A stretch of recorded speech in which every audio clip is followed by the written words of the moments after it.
Temperatures ramp up heading into this weekend. We go from the 70s today to mid-80s Saturday, 90s on Sunday. No rain to speak of as our drought conditions continue. We'll break down your whole weekend coming up.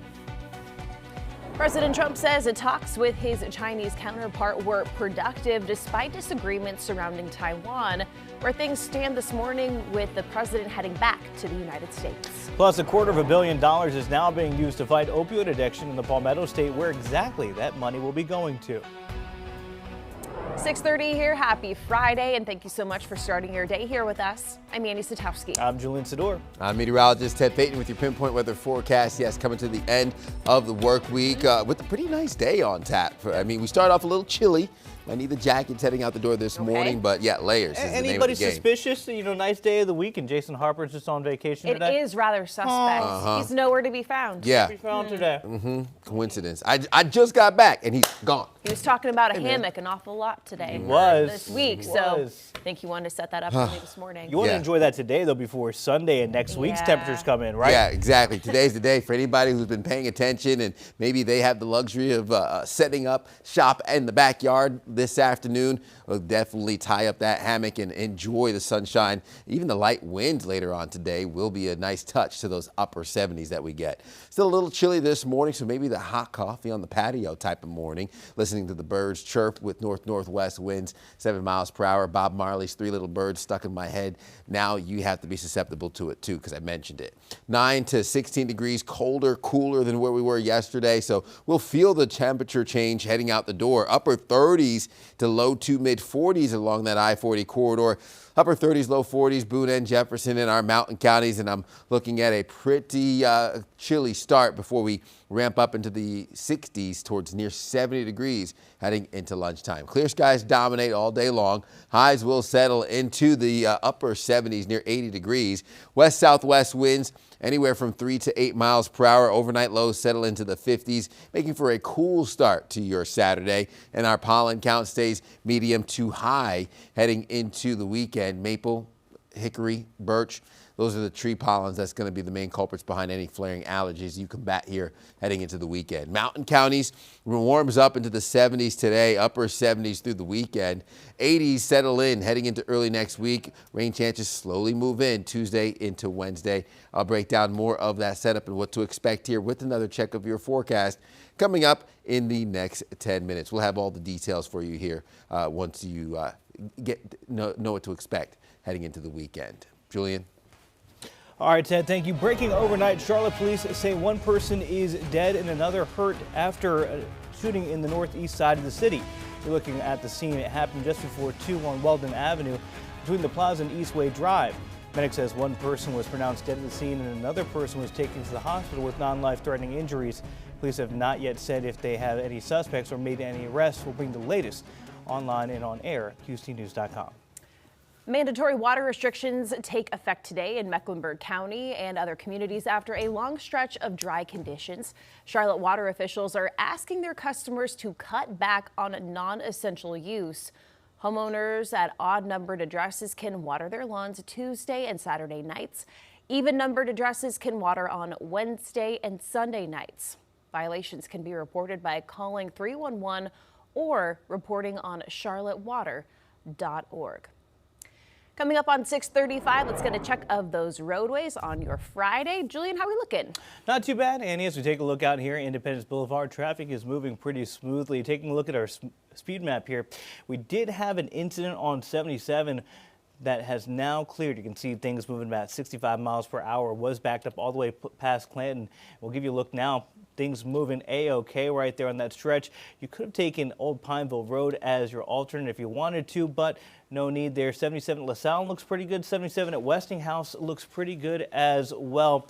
We're going to stay on top of your traffic this morning, and we'll give you another look coming up in about a half hour right after 7 a.m.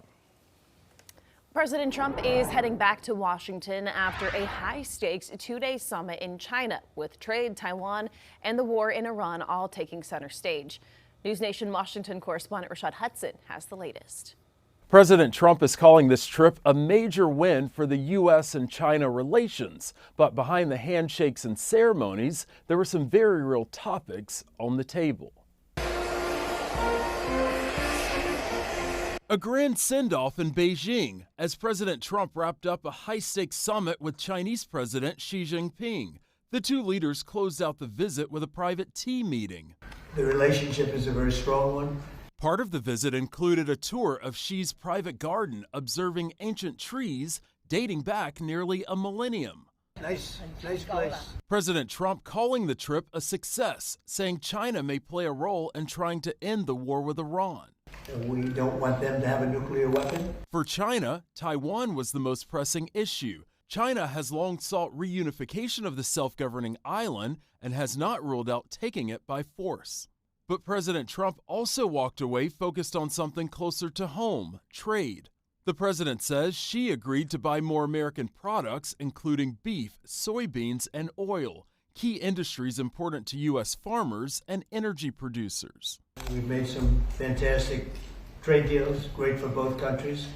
President Trump said he's invited the Chinese leader and his wife for a state visit to Washington in September.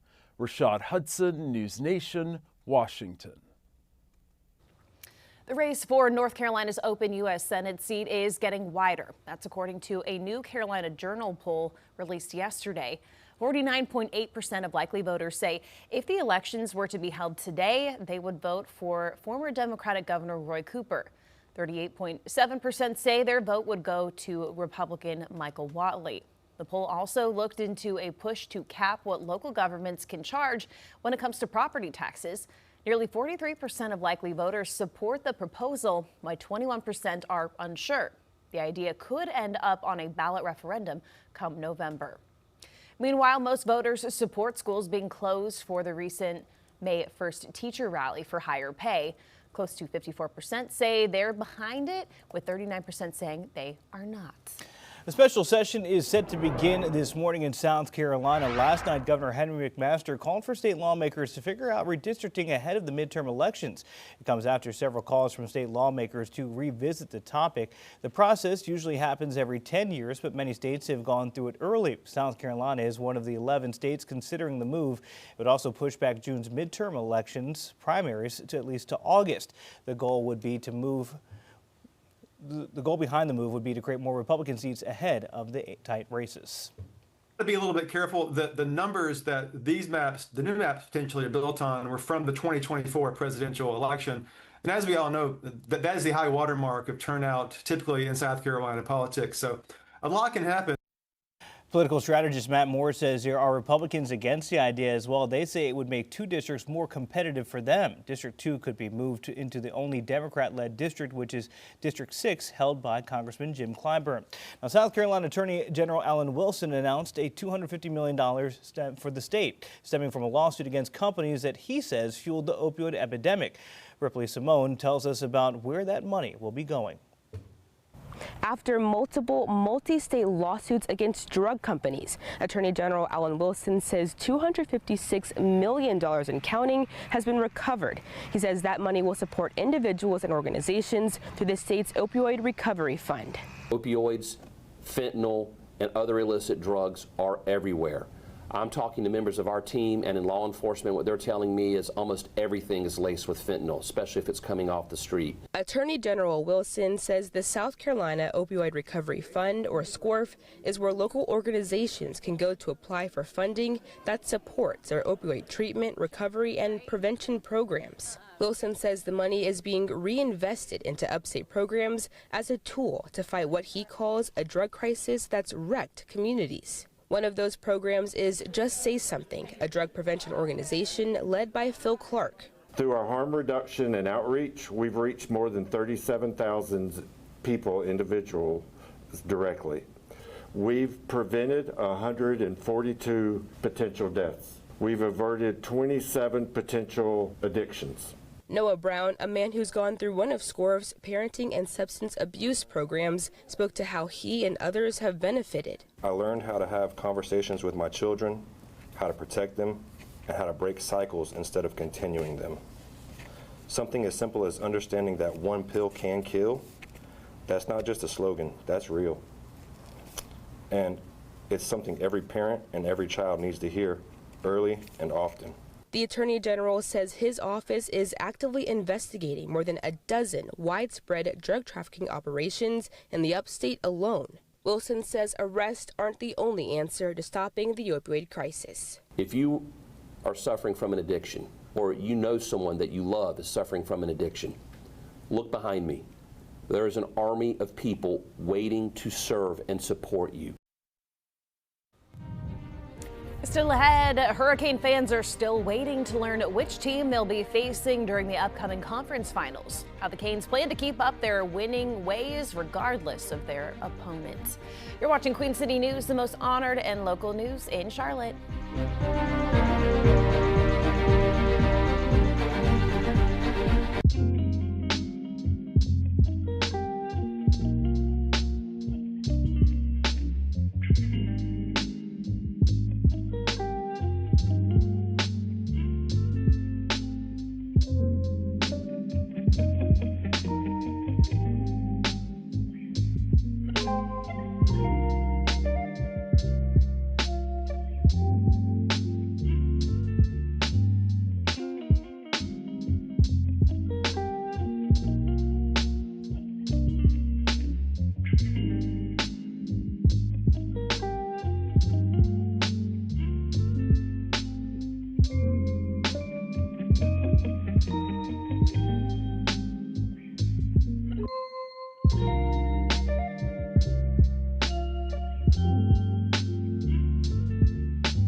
Welcome back. The Carolina Panthers now know their schedule for the season, and the Canes are still waiting for their next opponent. That's right. Carolina Sports Live's Casey Funderburg has those stories and more in your morning sports.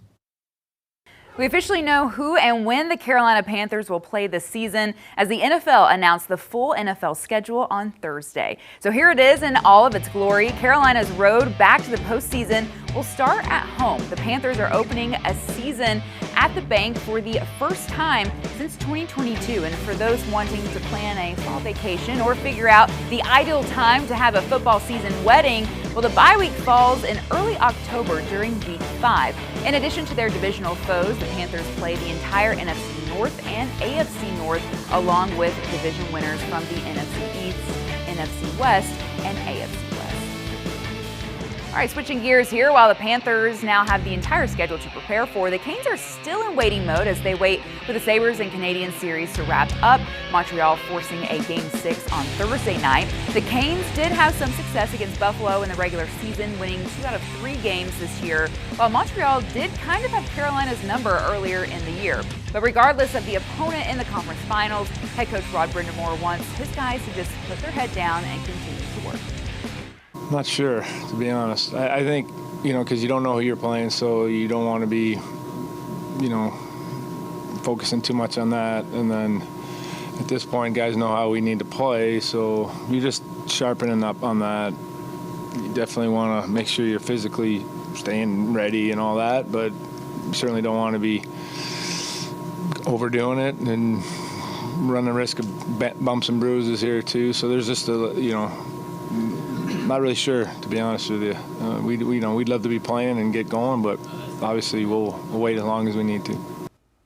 We've got more to talk about when it comes to the Panthers' schedule. Plus, driver of the 21 Ford for Wood Brothers Racing will be on CSL later tonight as we prepare for the All-Star race happening in Dover this weekend. That and more later tonight on Carolina Sports Live.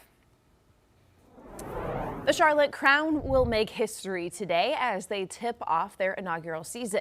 The newest addition to Charlotte's sports scene is a professional women's basketball team in the Upshot League. The game will be on the road in Jacksonville against one of their 3 opponents in the Upshot League, the Jacksonville Waves. As much as the team is looking forward to making a splash, the goal for the season goes well beyond their record. We have young ladies that, because of this league and the opportunity, they get the opportunity to go play in the WNBA and get salaried from the WNBA. And little girls are coming asking for autographs. I mean, that will be successful. This is a great stepping stone for women's basketball, just for women in general, just being able to have yet another opportunity. We see how much, like I said, women's basketball is continuing to grow. It allows way more opportunity for, obviously, girls like myself who are looking to play in the WNBA. It allows you to get more film. It allows you to keep you playing, during the season. You can stream tonight's game on YouTube. Next Thursday will be their inaugural home opener at Bojangles Coliseum. Good luck, ladies. All right, well, to the track, it's almost silly season in NASCAR. We'll see a whole lot of movement from teams. We're seeing some of those moves now. Legacy Motor Club's co-owner Jimmy Johnson announced back in March that the team would be expanding to 3 drivers, but we didn't know who it would be until now. Reports say it'll be Riley Herbst. Herbst ran with the 2311 team this season. It hasn't been the best start for Herbst, just 1 top 10 finish in a dozen races with Eric Jones, John Hunter Nemechek, and of course, Jimmy Johnson. There's no lack of veteran experience at that club. And of course, we've also reached All-Star Weekend, and who better to talk about Dover than a guy who's also locked into the main event. Wood Brother Racing's number 21, Josh Berry, is going to be inside Garage Confidential as we get you ready to drive at the Monster Mile. Plus, NASCAR vet and Amazon Prime analyst Corey LaJoie breaks the race down. It's got Josh Berry and Corey LaJoie on Around the Track this weekend. The first ever World Cup final halftime show is bringing a star-studded lineup to MetLife Stadium. FIFA announced that Madonna and Shakira will link up with K-pop group BTS to perform at the stadium on July 19th.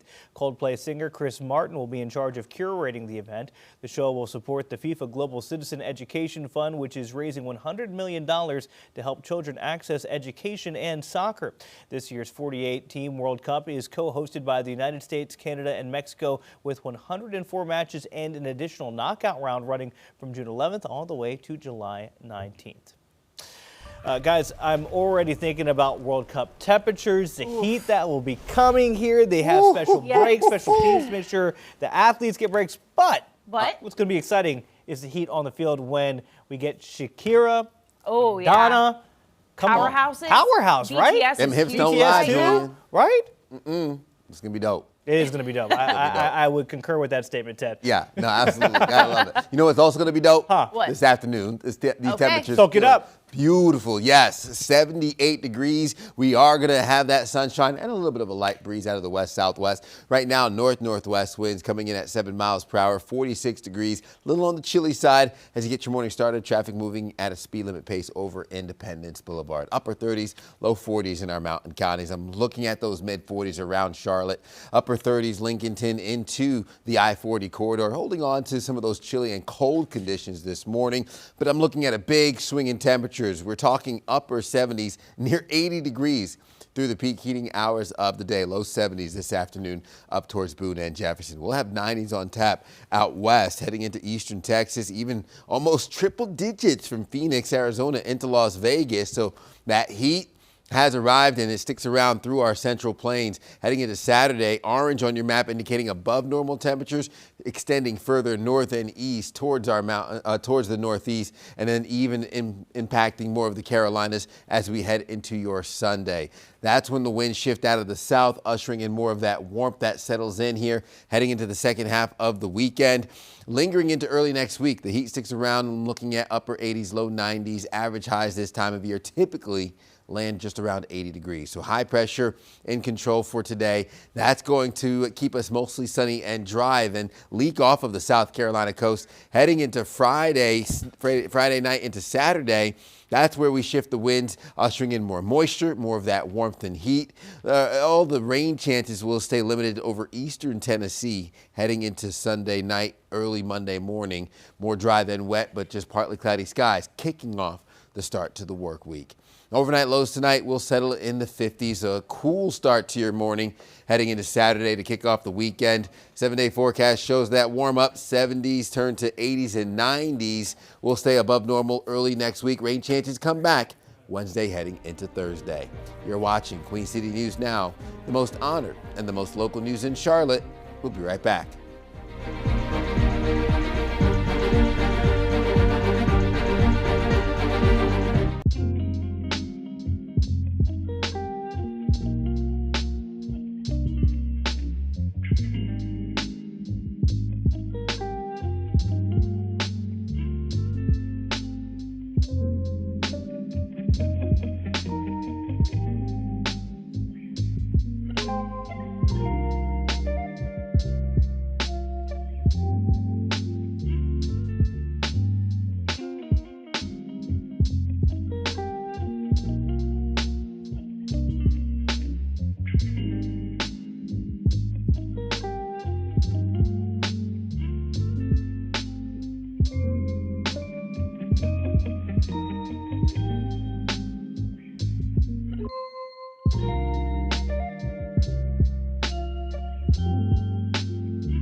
I know it sounds ridiculous, but when you get thousands of people looking at a little tiny frog jump and they're all on their feet and screaming, it's amazing.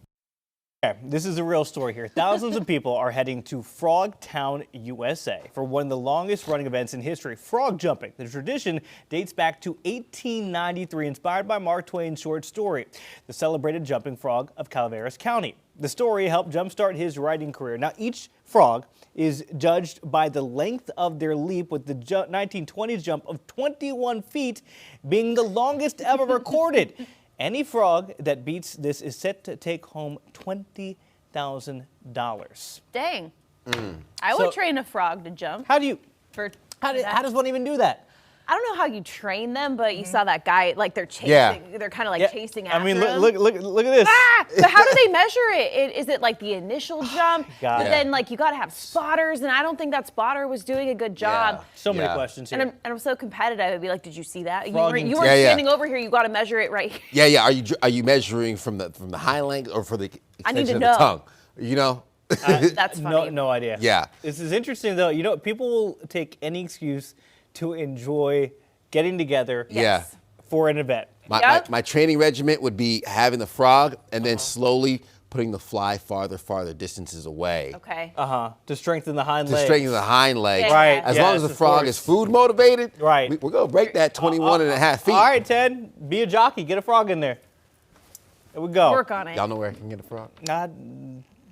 Google's pet store. There we go. 6:55 the time. We'll be back with more Queen City news now, right after this. She just kissed a frog. That's disgusting.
Wallet Hub has figured out the best towns and cities for college students in each state. The company looked at overall affordability, social scene, and academic prospects in North Carolina. Raleigh comes out on top. It was also named 5th best college town in the U.S. In South Carolina, the top spot was Charleston for the College of Charleston. The city ranks 19th nationally. The top overall college town in the country, Austin, Texas.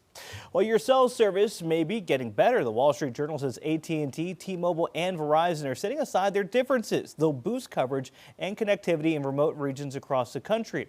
The joint venture still needs to work out some closing conditions. Existing satellite agreements will still remain in place. Time is almost 6:59. Our 7 o'clock hour starts right now.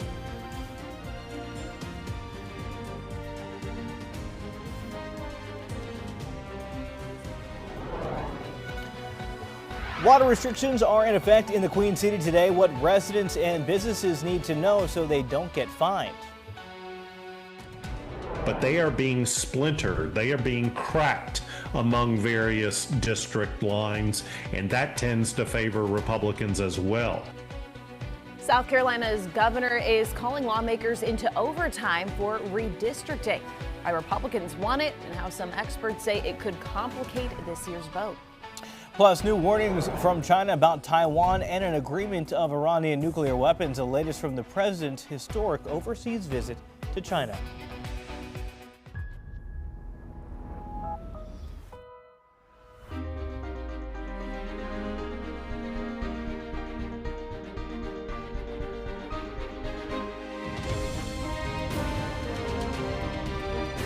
Queen City News starts now.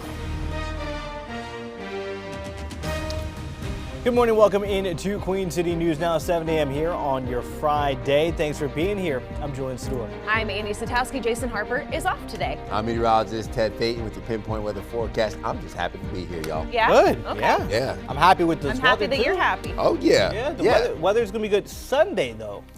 Let's not talk about it, Julian. You know, Let's focus on the here and we now. gotta talk about it for the people, guys. Because here's the thing, right? If you're planning out your weekend and you hit with that honey-do list and you have to do some lawn work, today, tomorrow, don't procrastinate because by Sunday, you're not gonna like what you're dealing with. Yeah, do it today because tomorrow and Sunday, I'm sorry, Miss Jackson, woo, it's just way too hot to do that. Taking a look around the Carolinas right now, we have mostly sunny skies over Monroe. Our Arlington camera showing a beautiful sunrise.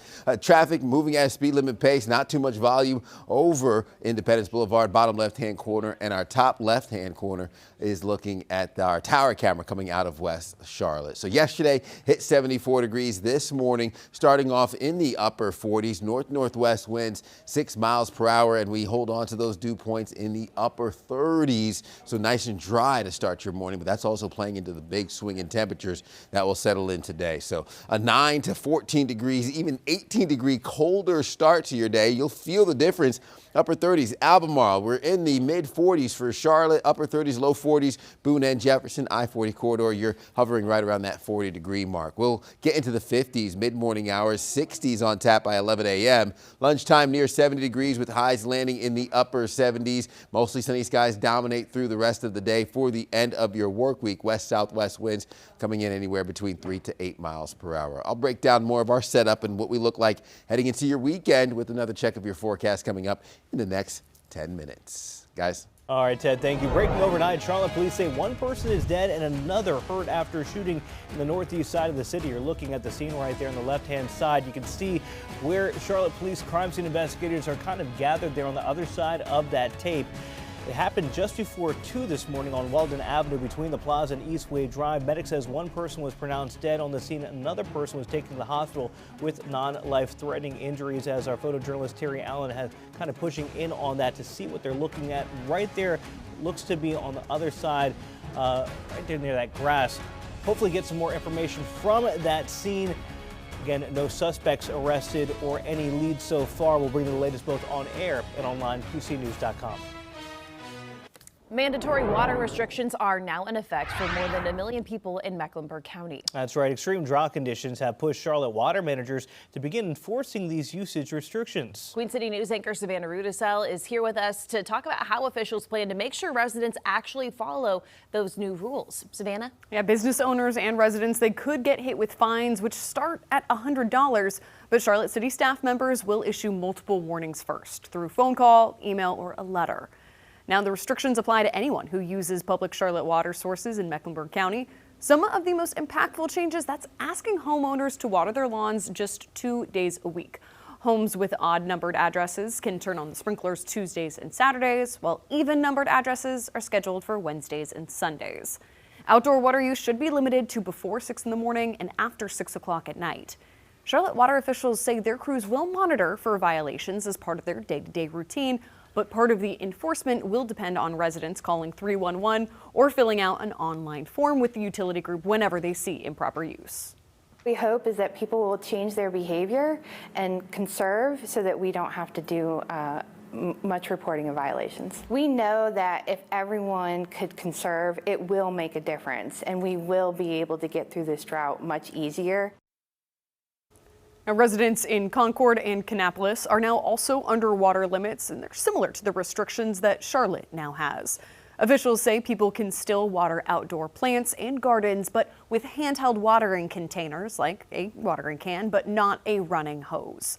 City authorities say that the restrictions will remain in place until conditions improve. Back to you. All right, Savannah, thank you. A special session is set to begin this morning in South Carolina after Governor Henry McMaster last night called for state lawmakers to figure out redistricting ahead of the midterm elections. It comes after the state Senate already voted it down. The governor released a short statement on X saying he's issued an executive order calling the General Assembly back for an extra legislative session to address the state budget and congressional districts. A new congressional map threatens to eliminate the state's only black district, a seat currently held by Democratic Representative Jim Clyburn. South Carolina Bureau Chief Shakira Speaks explains how this could have a lasting impact on elections. The real key when it comes to redistricting is the districts are now drawn to favor one party over the other because of that party loyalty. A new South Carolina congressional district map would split the state's only Democratic district into 7 Republican districts, giving the state an opportunity to win each U.S. House seat. Have y'all seen this map? My gosh, it's crazy. It absolutely connects downtown Charleston with the state capitol. Is that crazy? What I am concerned about is how will this be received by people in the middle?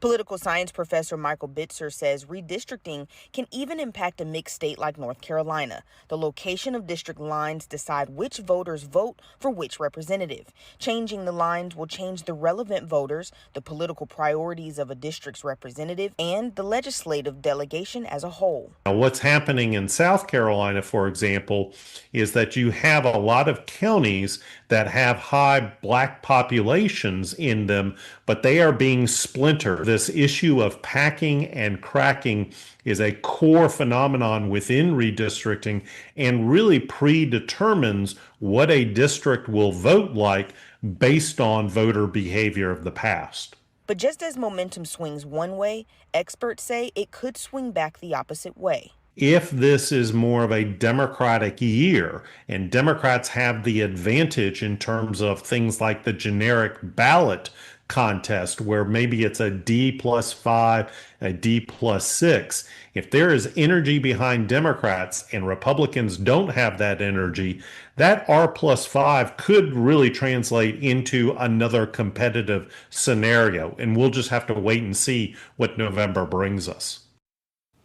And that was Shakira Speaks reporting. Dr. Bitzer says this redistricting war will have consequences for how the two major political parties decide to fight their battles and the shrinking number of truly competitive U.S. House districts. South Carolina is set to hold its primary on June 9th. The South Carolina special session begins at 11 this morning. A man is facing murder and child abuse charges in Charlotte in connection with the death of his 8-month-old baby. Officers initially started investigating after they were called to court earlier this month. Authorities say the baby boy had non-accidental trauma and was taken to the hospital where he later died. Detectives identified the father, Nieves Acosta Maldonado, as a suspect. Records show Acosta Maldonado admitted to police that he forcefully put the child in the crib multiple times and shook the baby after he wouldn't stop crying. He's being held without bond at the Mecklenburg County Jail. President Trump's visit to China has ended with some progress made, but other issues still left on the table. Chinese President Xi Jinping and President Trump sat down to discuss major issues like trade and technology, the Middle East, and Taiwan. President Xi says support of the island could lead to conflict. Republican lawmakers say the U.S. has to protect Taiwan's sovereignty as it produces a lot of the world's semiconductors. President Trump did approve a $1 million military aid package to Taiwan. Taiwan is very important to China. Taiwan is also very important to the United States. Democrat leaders worry the long-standing alliance with Taiwan will remain. President Trump has asked the country to reopen the Strait of Hormuz. China has not signaled any plans to intervene. Let's get it back over to meteorologist Ted Phaeton on your Friday morning. Ted, radar pretty quiet right now. Yeah, not too much going on radar. For the most part, clear for the start of your Friday. Same goes for the afternoon. I don't expect much action on your radar, at the very least, until mid-portions of next week. We stay dry with drought conditions still sitting at level 3 and 4 out of 5. Despite just a little bit of improvement, we're still very much under significant drought conditions. Extreme drought in that red shading. That's level 4 out of 5. Orange indicating the severe drought, which is level 3 out of 5. Water vapor satellite imagery showing dry air in place. That plays into the big swing in temperatures from your overnight lows into your daytime highs. High pressure in control. Despite that, we land just shy of normal for this time of year. So blue over the eastern United States indicates the below normal temperatures, with that dip in the jet stream exiting to the north and east heading into the weekend. Here's what our rain chances look like. Again, dry for your Saturday and Sunday. We'll usher in the potential for some of those drops and those showers moving in Wednesday and Thursday of next week. We'll have another look at your forecast coming up in 10 minutes. Julian? All right, Ted, thank you. Taking a look here at Independence Boulevard as we give you a look at your pinpoint traffic right after 7:09 this morning. Things looking really good right now. No delays on the roadways. Just a few minor accidents on some secondary roads, but things are okay on 485, 85, 77 Independence, 77 at Clanton Road looking pretty good. Let's take you over there to LaSalle. Still no worries. 77 at Westinghouse as we get closer to the state line. Traffic moving pretty well there as well. Let's give you a look at 85. A little bit of a blurry picture from the NCDOT camera there at Mallard Creek, but no delays there. 85 University Point looks good as well. Your drive times to Charlotte Douglas International this morning. No delays so far. If you're coming in from South Carolina, Lake Norman, or Uptown, we'll give you another check of your traffic coming up right after 7:30. Annie? This morning, a CMPD will honor the lives of those who made the ultimate sacrifice. The 2026 Mecklenburg County Peace Officers Memorial Service gets underway at 10 at the First Baptist Church in Uptown. Before the memorial, there will be a wreath-laying ceremony at the Fallen Officer Memorial statue across from the Law Enforcement Center. Maykay? All right, well, now that Spirit Airlines has closed up shop for good, what has become of its fleet? You know, some of its own pilots have been hired to ferry the planes to a destination that will pull at your heartstrings. I'm Maykay Bueller. Coming up, the fate of the bright yellow Airbuses in the wake of the airline's collapse. You're watching Queen City News, the most honored and the most local news in Charlotte.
Welcome back. Time is 7:14. A bittersweet farewell following Spirit Airlines' abrupt shutdown. Some of its own pilots were hired to ferry some of the budget carrier's grounded Airbuses to boneyards.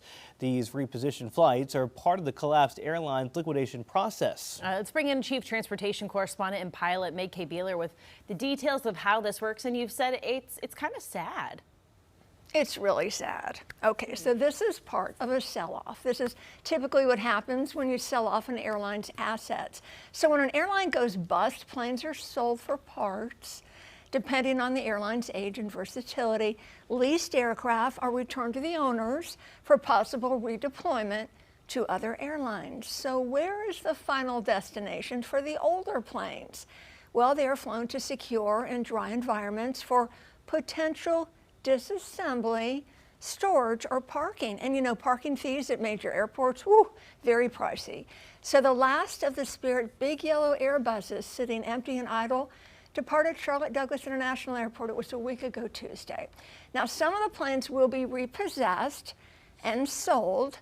The Airbus A320neo planes, they're a hot item in high demand for parts.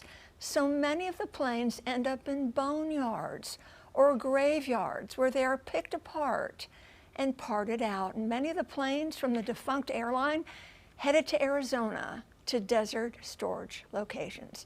Now, the Nomadic Aviation Group handles flight ferrying operations and is told to CBS, a spokesperson explained, the company is using Spirit pilots, not only because they can pick up work straight away, but also to support them with an additional source of income in challenging times. So, quote, when something like this happens, it feels like a death in the family, and it's very difficult on people. We're actually using all Spirit pilots that were immediately out of work. We started putting them on the airplanes and having them fly for us, not only putting some money in their pocket, but when you have this situation, some people need the closure, end quote. They feel okay, like, okay, I'm on this last flight, I'm putting the airplane away, and then I'm going to continue on to another part of this career. May-Kay, we were talking about this before we came on air. You've actually done this. You've had to take a pilot or a plane and hand it over to somebody else. Yeah, my boss sold our airplane. So I was the only pilot. I flew it for many, many years, in charge of the maintenance, all the flying. I flew passengers, babies, family members, business associates. It was my heart. And he sold the plane, and I had to fly it down to Miami. And I had to check out the new owner to make sure, flight instructor, to make sure he's a safe pilot. Flew it to Miami with him, got my stuff out, gave it a pat and a kiss. Aww. And said goodbye, because they are part of you. Yeah. You're in so many situations with these planes. They are in charge of your life, right? You're in bad weather and good weather and bumpy conditions and carrying babies and passengers and then just say goodbye to it. It was hard. I still miss the plane. I can imagine. Did you hear the plane just go over our studio? Yes. Yeah. Just saying. Interesting. So you can imagine how the Spirit pilots feel. Yeah. Especially if it's going to the boneyard. Yeah, and I mean, can you use, there has to be parts that you can't use of that, Yeah, right? and they just sit there and rot in the desert. Oh, they don't get like melted down or like repurposed in some other way? Not that I've been to a couple of the boneyards and you see them. Wow. And it's usually kind of creepy. The engines go, because the engines are popular in different parts, but you know, you feel for the Spirit pilots, and of course the flight attendants and the mechanics and the gate agents. They're all still grieving. And to see that last one fly away out of Charlotte, it's like, What I didn't know about the pilots is that some of them, you build up time with the airline so you get a better schedule. So it's not just as easy as them for to say, okay, a Spirit airline pilot is going to go to American or Delta. Yeah. You go back at the bottom of the totem pole. I didn't think about that. They lose their seniority. That's hard. Yeah. Especially if maybe you were getting close to that retirement. And Right. you have to go back down to the bottom. That's tough. So our Stuff hearts we go out to them. Yeah. Stuff we didn't think about. May-Kay always making And us smarter. Spirit, you know, Let's Buy Spirit Airlines 2.0. That guy says things are going well, but be careful of scams. Of course. If you're going to pledge. Yep. That's a big deal right now. But their company is moving along. Let's Buy Spirit Airlines.com. All right. We'll see. Taking Spirit 2.0. That's May-Kay, right. Thank you.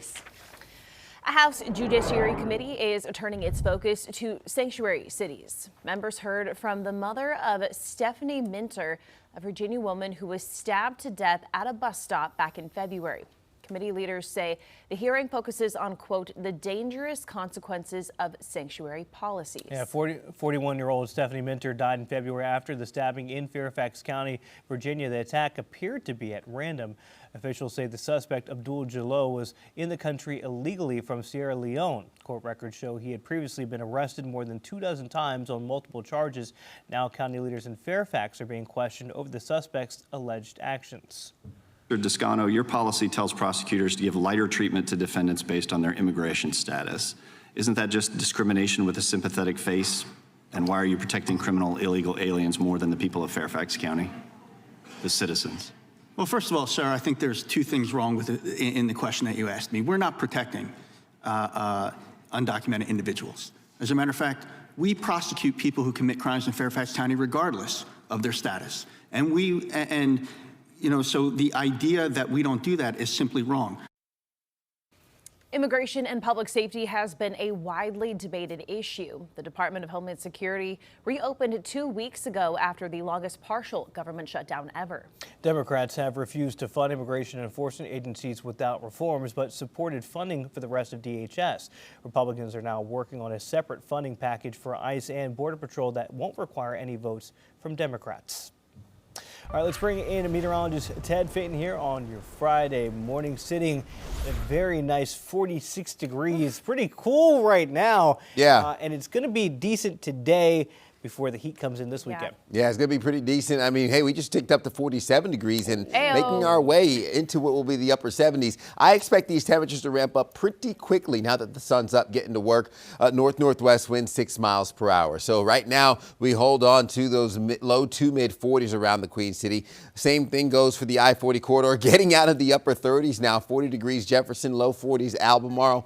Looking at highs, land in the upper 70s, just shy of 80 degrees through the peak heating hours of the day. 71 degrees, Boone and Jefferson. Our highs hitting the 90s out through the Central Plains, Midwest into eastern Texas. Our warmth sticks around from the Dakotas into the Northeast and the Ohio Valley region all through the start of the weekend on Saturday. Again, that warmth extends into the Carolinas, giving us above normal temperatures Sunday to finish off the weekend. That's where we land to what will be 90 degrees for the end of the weekend. Early next week, low 90s into the upper 80s, above our average high of 80 degrees we typically see this time of year.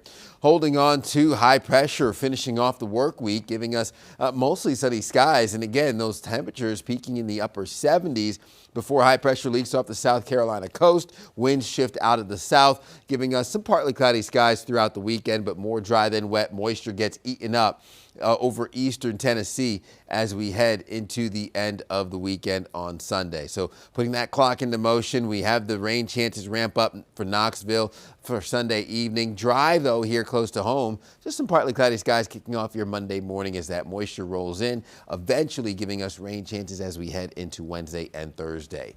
Lows tonight settle in the low to mid 50s. Will rebound into the 80s Saturday to start the weekend. Those 90s finish things off Sunday, heading into early next week. Upper 80s, low 90s sticks around. You're watching Queen City News Now, the most honored and the most local news in Charlotte. We'll be right back.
Health officials say a doctor aboard a cruise ship with hantavirus cases is now in quarantine in Nebraska.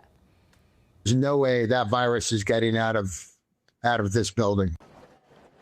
The oncologist had helped care for passengers who got sick on the ship. He developed flu-like symptoms while on board, but his tests were inconclusive. The World Health Organization is still looking for some passengers who left the ship before the outbreak was fully identified and have tested positive for the virus.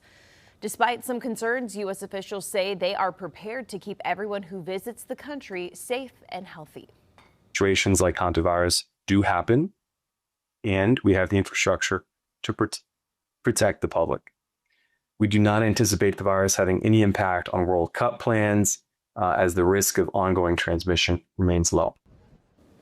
The cruise ship, on the other hand, is on its way to the Netherlands, where officials are still finalizing cleaning and disinfection protocols. We are now 50 days away from America's big birthday, and Queen City News will provide special coverage as we count down to July 4th and the 250th anniversary of the signing of the Declaration of Independence. One Charlotte landmark gives us a wide-ranging glimpse of local history dating back to before the Revolutionary War. This is the oldest house in Charlotte, the oldest building in Mecklenburg County. The Alexander House is also known as the 1774 Rock House. Owner Hezekiah Alexander was one of the authors of the Mecklenburg Declaration of Independence. He brings with him enslaved people, he brings with him a lot of money, and he immediately builds one of the most luxurious houses in the entire city of Charlotte. We'll take you through the house that gives us a cross-section of history. Watch Spirit of America 250 on Queen City News tonight at 10. You're watching Queen City News, the most local news in Charlotte. We'll be right back.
Presenting alternate ideas for the proposed I-77 toll lane expansion after the city council rescinded its support. How a nonprofit group hopes a new concept could reshape the vision for the $3 billion project.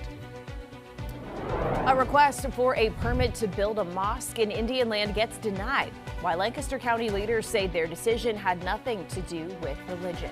Plus, law enforcement is getting a sizable raise when it comes to the new state budget. Just how much is coming in and where that money could be going. 7:30 on your Friday morning. Thank you so much for starting your day here with us. I'm Annie Satowski. I'm Julian Sidor. Jason Harper is on vacation today. We're going to go over to meteorologist Ted Fitton, who says we got a really nice Friday on tap.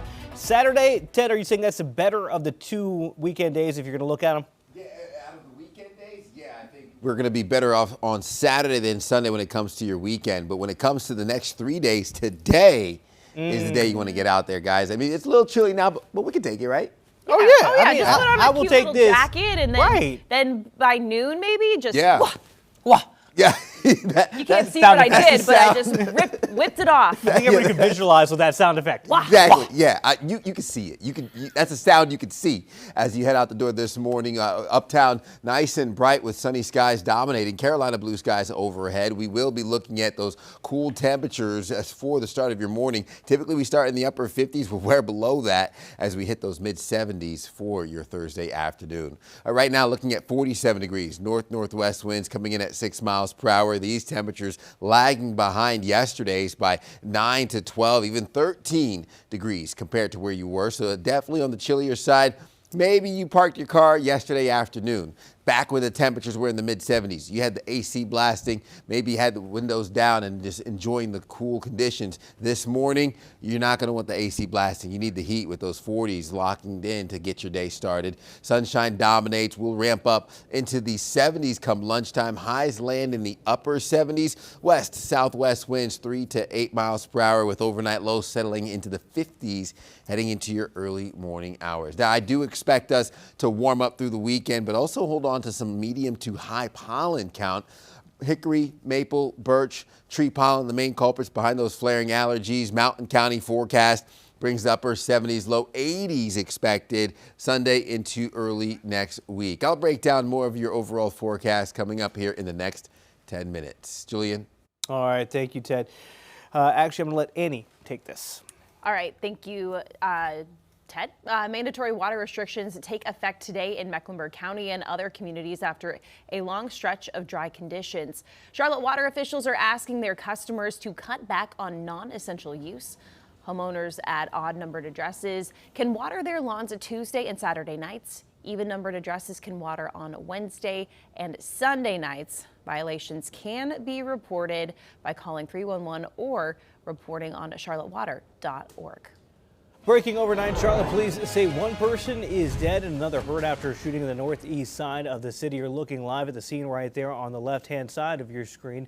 It happened just before 2 on Weldon Avenue between the Plaza and Eastway Drive. Medic says one person was pronounced dead on the scene and another person was taken to the hospital with non-life-threatening injuries. Police have not yet said if they have any suspects or have made any arrests. We'll bring the latest both on air and online at qcnews.com. All right, taking a look at your pinpoint traffic right now. Things not too bad on the interstates as we're taking a look right there at Lake Norman at Cornelius 77 right there. Take a look now. Independence isn't too bad either. All around the pinpoint traffic speed map, not showing any delays, just a few minor hiccups on the roadways there. But take a look at your rush hour drive times, really no delays except for a slight one coming down there from Lake Norman area. But we're going to go ahead and show you that in just a moment. As you can see, 77 north of Clanton Road in South Charlotte's okay, 85 outside of our studios here, not too far from our studios here in West Charlotte and Gaston County, not too bad. That picture there freezing. 77 at LaSalle Street, things are moving well, and 77 at Westinghouse. No real delays on your Friday morning. Again, lighter conditions on this Friday. We'll give you another check of traffic coming up after 8 a.m. With Charlotte's City Council withdrawing their support for the widening of I-77, leaders in the county say a new plan for the roadway cannot be rushed. A handful of Mecklenburg County commissioners met yesterday afternoon to hear presentations on alternatives to fixing the traffic-plagued highway. Chief Political Correspondent Andy Weber was in the room and details what commissioners want to see going forward. Commissioners we heard from seemed firm in their position that they want to find a fix for I-77 that doesn't come at the expense of nearby residents. They also want to bring in an independent firm to make it clear that any project that moves forward will have adequate public buy-in. That can truly bring forward alternatives that will address our congestion problems and deal with the hundreds of thousands, millions of people traveling through. As we talk about these financial implications, that we center every implication that we're talking about, we center it with people and based on people. Not based on just financial implications. During a meeting Thursday afternoon, commissioners heard several pitches for the future of I-77, including lowering the road and building over it to connect neighborhoods west and south of Uptown to the center of Charlotte. City Council also had a meeting to discuss the future of the roadway on Thursday afternoon, but that meeting was canceled. A regional transportation board is set to meet next week, and if there are enough votes, they too could vote to rescind their support for the state's I-77 widening plan. Reporting in Uptown, I'm Andy Weber, Queen City News. Mecklenburg's county manager wants to give employees a raise. Mike Bryan presented his recommended budget for next year to county commissioners yesterday morning. The $2.6 billion proposal includes $2.5 million to increase the minimum wage for full-time county employees from $20 an hour to $25. Bryan also wants to prioritize funds to go to Charlotte Mecklenburg Schools, CPCC, and the new main Charlotte Library. We cannot talk about enhancing or strengthening our quality of life efforts without major investments in local education. Education remains a key cornerstone for the quality of life ecosystem we're building. It is the engine for opportunity. The county cannot afford to divest from our local school system. And for a full breakdown of the proposed budget, you can head to our website. That's qcnews.com. North Carolina Republican Congressman Chuck Edwards is denying allegations of sexual harassment. It comes after House Ethics Committee members said that they would be launching an investigation into the matter. Edwards represents North Carolina's 11th district, which is the western part of the state. Accusers say Edwards, quote, may have created or fostered a hostile work environment and engaged in sexual harassment. This comes following allegations of Edwards having interactions with much younger female staffers that left them feeling uncomfortable. Edwards denies those allegations. The biggest pay raises in North Carolina's proposed budget are going to law enforcement. As Capitol reporter Shabnam Dinesh reports, these raises are meant to help fill vacancies and keep officers from leaving. Double-digit pay raises could be on the way for most law enforcement across North Carolina. It's apt that this week is National Police Week because we're able to deliver for the men and women who put their lives on the line to protect us every day. Senate Leader Phil Berger says the proposed budget framework includes average raises of 10 to 20% for sworn officers, depending on the agency, plus a one-time bonus of $1,750 for local law enforcement. Suzanne Beasley with the State Employees Association of North Carolina says higher pay is needed to help recruit and retain officers. That's a pretty doggone big deal when you're trying to recruit employees. If you're not paying people well, then that impacts their lives, it impacts morale. But pay is, the number one thing that we hear. Especially as many agencies continue to face dire staffing shortages. We are so incredibly understaffed in North Carolina. We have some prisons running at less than 50% staffed. SBI Director Chip Hawley says the budget agreement provides historic salary increases that will help them retain and recruit their greatest assets, their people. ALE Director Brian House says once finalized, the raises will allow them to not only recruit the best and brightest, but to retain experienced agents who keep communities safe. And that was Shabnam Dinesh reporting. Beasley says many experienced prison employees, like captains and lieutenants, are not included in that 10 to 20%. They would only receive the broader 3% state employee raise, which she says doesn't even keep up with inflation. She says all state employees deserve bigger raises on par with law enforcement. When the plan gets on paper, It has to pass both chambers before it is sent to Governor Stein's desk for his signature. Local, state, and federal officials will be on hand for today's announcement on the reopening date for Lake Lure. Damage from Hurricane Helene closed the lake in September of 2024. Since then, the Army Corps of Engineers has helped clean up the waterway, removing debris and strengthening the lake and its barriers to handle future storms. North Carolina Governor Josh Stein will be part of today's announcement that's set for 11. The Lancaster County Council is rejecting plans to build a mosque in Indian Land, but members say the decision has nothing to do with religion. Queen City News reporter Matt Stell caught up with the neighbor who says he's glad leaders put a stop to the project. Wilfredo Rivera says traffic on Harrisburg Road in Indian Land is bad enough already. Between 3 o'clock in the afternoon until 6 o'clock in the afternoon, forget it. You're not going anywhere. Rivera says more and more drivers use the two-lane road as another option to cut from Pineville to Ballantyne. It is just a nightmare. And Rivera tells us when he and his wife learned that there were plans to build a 3,000 square foot mosque right next door, they put their house up for sale almost immediately. The prices on the houses started going down, so it's harder to sell a house. According to land records, the 5-acre property was purchased in January by Waxland Investments, an LLC owned by Arafath Muhammad, who filed a permit with Lancaster County to demolish this home and build a mosque with 28 parking spots and what's zoned as a low-density residential area. Because of its standing assembly, we're saying 100 people with only 28 cars, which is again a very light assembly. At the Lancaster County Council meeting on Monday, members heard from those both for and against the project.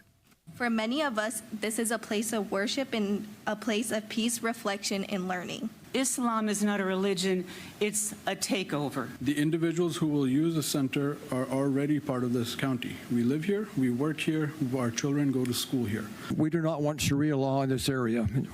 After more than 2 hours of public comment, All those in favor of the motion, please raise your right hand. Council voted unanimously to deny the permit, with members emphasizing their votes had nothing to do with religion, but all about location. My concern is more to do what this looks like 3 years from now, and adding a place of assembly in this location and this road at this time is not something I can support. Meanwhile, Mr. Rivera tells us he still plans to sell his house either way. Neighbors are very, very nice.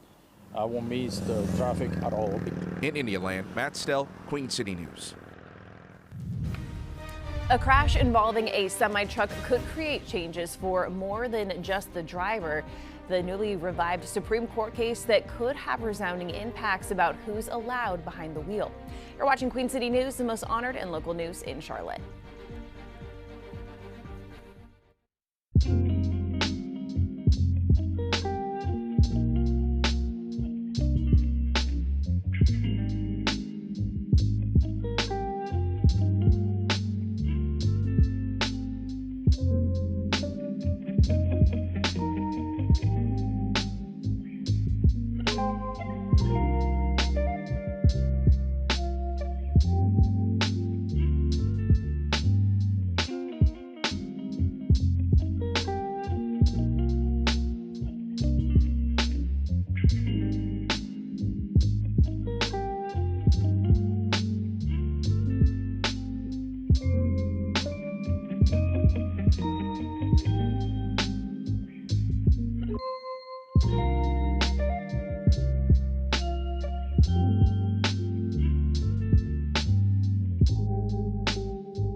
Welcome back. Time is 7:45. The Supreme Court is reviving a lawsuit against a major logistics company after a man lost part of his leg in a semi-truck crash. The victim, Sean Montgomery, was parked when he was hit by a speeding truck in 2017. He wants to sue C.H. Robinson, the country's largest freight broker by size, over its role in putting the driver on the road despite what he called serious red flags.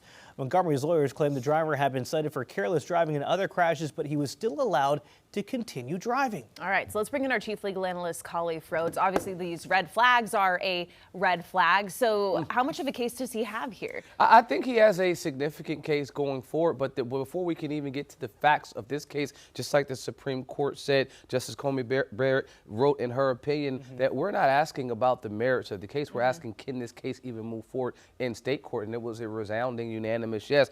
The question presented is, could a freight broker be sued under state negligence law for hiring an unsafe truck driver? Why? Because the defendants are arguing that no, state law shouldn't allow this claim to go forward because federal law would preempt those types of claims, specifically under the the Federal Aviation Administration Authorization Act. And again, we're not talking about planes, but that would govern this. What the court said in this case is, well, there's an exception. Typically, these types of claims would be preempted and would have to go to federal court because they're governed there. No, this can be brought by state courts. Defense is completely concerned because they think allowing this type of case to go to state court would now open the floodgates to that litigious society that I talk about, running the court, filing tons of lawsuits against these types of companies. And it's not just this company here, which happens to be the largest company in the country. You also got folks like Amazon that are in that logistics space that wanted the court and urged the court not to rule in his favor because they can see the writing on the wall is that there will be a ton of lawsuits if cases like this can go forward. I mean, okay, if you're going to throw the bait out there, I'll bite. Khalif, what other cases could Amazon be facing? Like, if you go down that route, right, would it be saying Amazon drivers, if they hired those, and that's what the floodgates, is that what the defense is saying? Yes, 100%. I mean, the red flag that Annie mentioned in the beginning, that prior careless driving citations, that multiple crashes involving other carriers, that poor safety history, it's going to be an increase in costs on the front end to ensure that you have drivers that don't have a spotless record, but don't have the things like this driver had on their record. And so having the programs and policies in place to make sure they're not there is going to cost, right? And then on the back end, you're going to have people that have maybe already slipped through the cracks that had past incidences where you have been injured, but you're still within that window that you can bring a claim. So they already are aware of potential issues that can be pending, but they would fit in this same similar situation. Logistic company knew or should have known that this person was on the road, so it's under a negligent hiring standard, and nobody wants to have their hiring practice questioned, specifically someone that has drivers all across the country that at any moment could hit someone on the road. And so they're saying this is going to be a patchwork, is what they called it, of state tort standards instead of a one standard on the federal side. All right, so what do you see happening next? I mean, I see this going back to the lower court like the Supreme Court held. And I mean, and if the facts or as I read in all of the other briefings about this, he'll be successful in his claim. I mean, this person had hit multiple people in the past. The company was aware of it. The company themselves, the freight company, not this major company that he was contracted through, had multiple other accidents with other drivers. And so even if you can't connect the overarching, that C.H. Robinson, you can connect the broker that he was working with as well. And so I think there will be liability for sure with this case on the major company. And then do I see other companies following this lead? Yes. I mean, so can you take it down to like an Uber or a Lyft or something like that too, where they may have a good enough driving record to be hired by Uber and Lyft, but maybe somebody else says, well, there were red flags there. Now you have Uber and Lyft and Instacart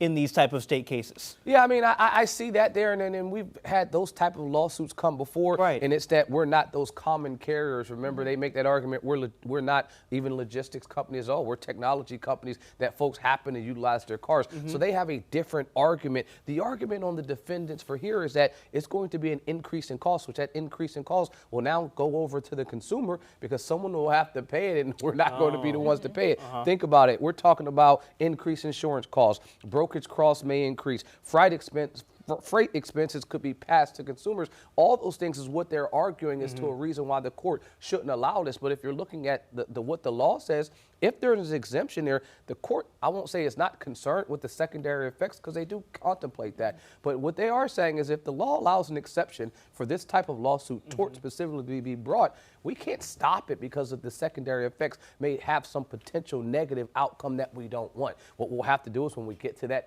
hill, we'll have to figure out how we deal with that. But can this individual's case go forward?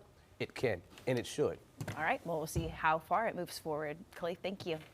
7:50 the time. Let's get back over to meteorologist Ted Phaeton on your Friday. Ted, slowly inching up in terms of how we heat up once the sun has come up now, and where we're going to get to today on the Friday. Yeah, we're going to make our run all the way up into the upper 70s, starting off in the upper 40s. Did you like my little inch walk? Julian says slowly inching up. That's, I guess, how I imagine we inch up into what will be the 50s in the next couple hours. North-northwest winds 6 miles per hour, upper 30s temperature-wise.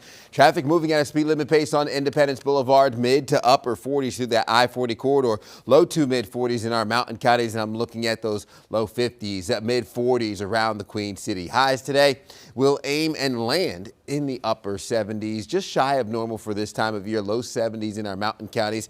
We talk 90s towards the Midwest, Central Plains, Deep South, and then heading into parts of Georgia in the upper 70s today. That warmth out west sticks around into your Saturday, impacting the Ohio Valley region, pushing toward the northeast and even impacting the Carolinas as we head into Sunday to finish off the weekend. So we have a very warm weekend on tap. 80s turn to 90s Saturday and Sunday, well above our average high of 80 degrees that we typically see this time of year. We're talking upper 80s, low 90s heading into early next week. High pressure in control. Sunshine dominates for the end of the work week. Big swing in temperatures, overnight lows into daytime highs. We're talking a 30 to 40 degree difference. That's what's going to end up pushing that high pressure system off the southeast coast. Winds shift out of the west. Moisture increases, mainly giving us rain chances late Sunday over eastern Tennessee. Partly cloudy skies heading into Monday to start the work week. And then I'm watching as we continue to host some of that sunshine Monday into your Tuesday before rain chances ramp up. Lows tonight will settle in the 50s overnight into your early morning hours. So relatively cool overnight into your Saturday. We'll ramp up into the low 90s, upper 80s heading into early next week. Rain chances ramp up as well heading into Wednesday and Thursday. You're watching Queen City News Now, the most honored and the most local news in Charlotte. We'll be right back.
Welcome back. Queen City News brings you 6 hours of news each and every weekday morning, and we still have 2 hours left to go. So here's a look at what's ahead in our 8 and 9 o'clock hours.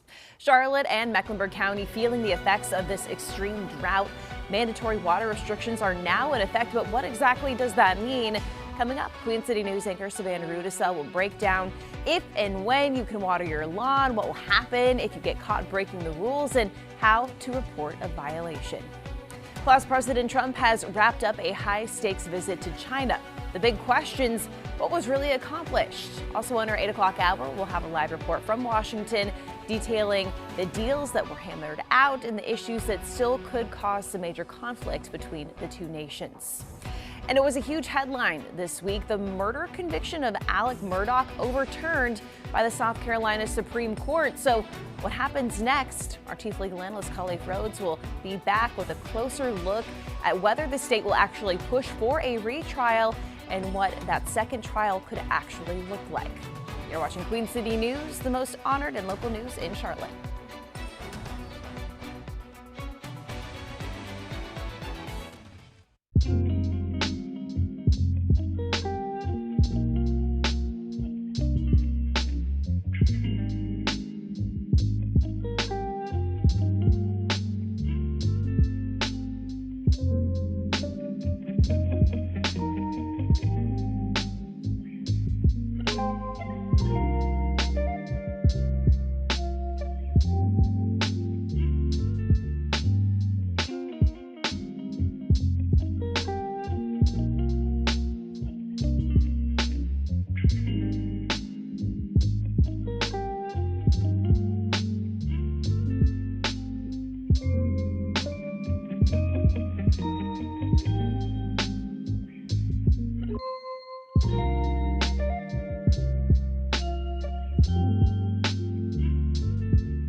Queen City News starts now.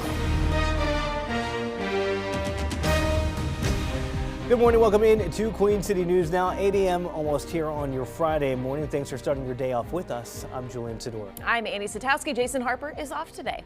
I'm meteorologist Ted Faden with your pinpoint weather forecast. We start in the upper 70s today. We'll take it. And then, everybody's going to be on that return line come Sunday trying to give it back. We don't. Nope. We Can't don't do it. want this Yeah. respectfully. Good news Please send it is- back where it right, came from. We're only about a week away, a little more than from Memorial Day, That's right? So the right. pools are opening for a lot of people. I know a lot of the apartment complexes have their pools open already. Yeah. Sunday would be a pool day for sure, if not body of water wherever you can get to one. Yeah, you're going to be on Sunday like, can I get in the pool? They're like, still a week to go. So, yeah, can't get there quite yet. Travesty. Yeah. Yep. Oh, maybe cool off, finding a big body of water. Lake Wiley, Lake Norman, Yep. definitely going to be out there. Don't run the sprinklers. We're limiting the That's water right. use right now. Just saying.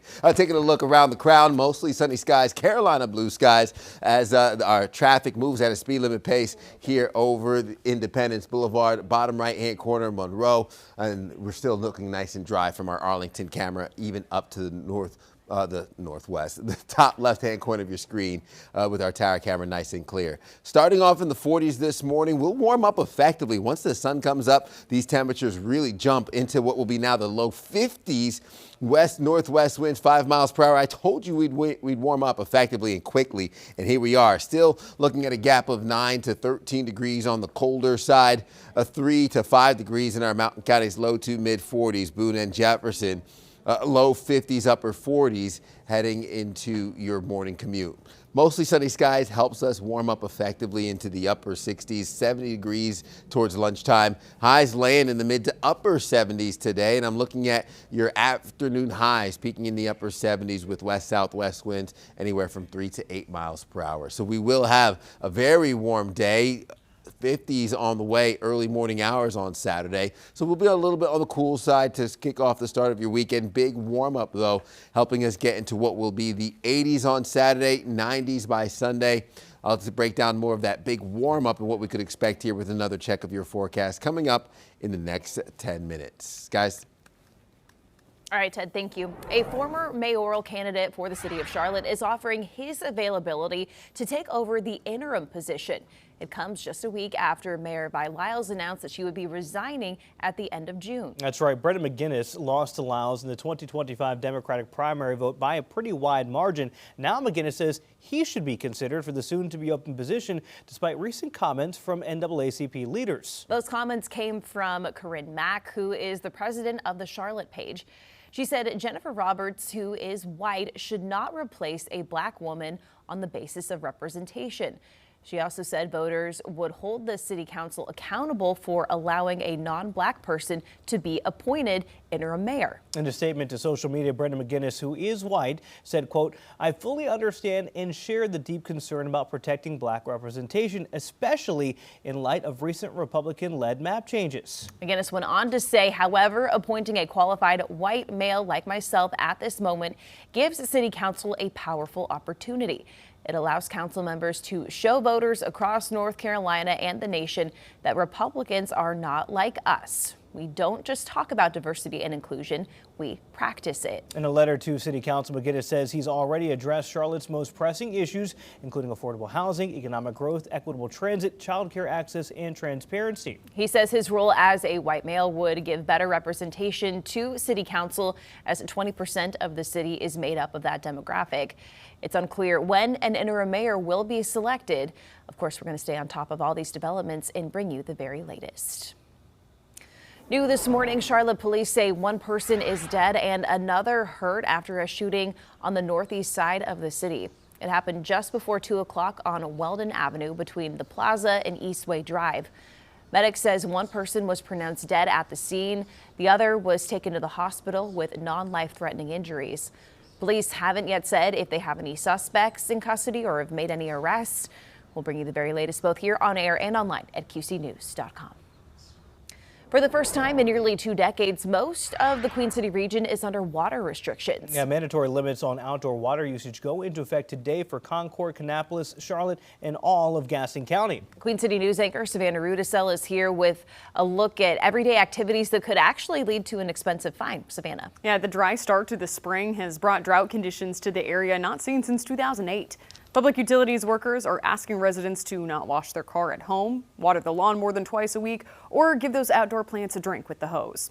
So while the drought condition continues, residents under restrictions only supposed to water their lawns on assigned days, typically based on which side of the street their home is on. Resource managers say they request people do any essential watering at night so that the water demand doesn't spike during the day. Authorities encourage, but as of now don't mandate, people to reduce their water usage inside as well. That can look like taking shorter showers or not letting faucets run while shaving or brushing your teeth. Representatives from Two Rivers Utilities in Gaston County say smaller sacrifices will prevent water levels from getting dangerously low. I hate that it has to happen this way, but honestly, it's hard to get people's attention. It's a big ask for people. People don't think about it. It's such a convenience in our culture. Two Rivers and Charlotte Water employees will monitor neighborhoods and business parks for violations, but they say they'll rely on reports that citizens make, either through 311 or through the website.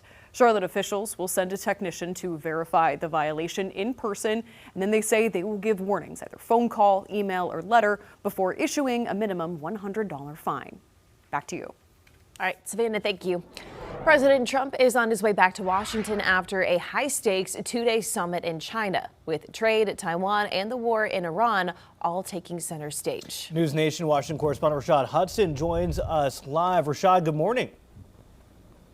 Julie and Annie, good morning to you. President Trump is calling this trip a major win for China-U.S. relations, but behind the handshakes and ceremonies were some very real topics on the table.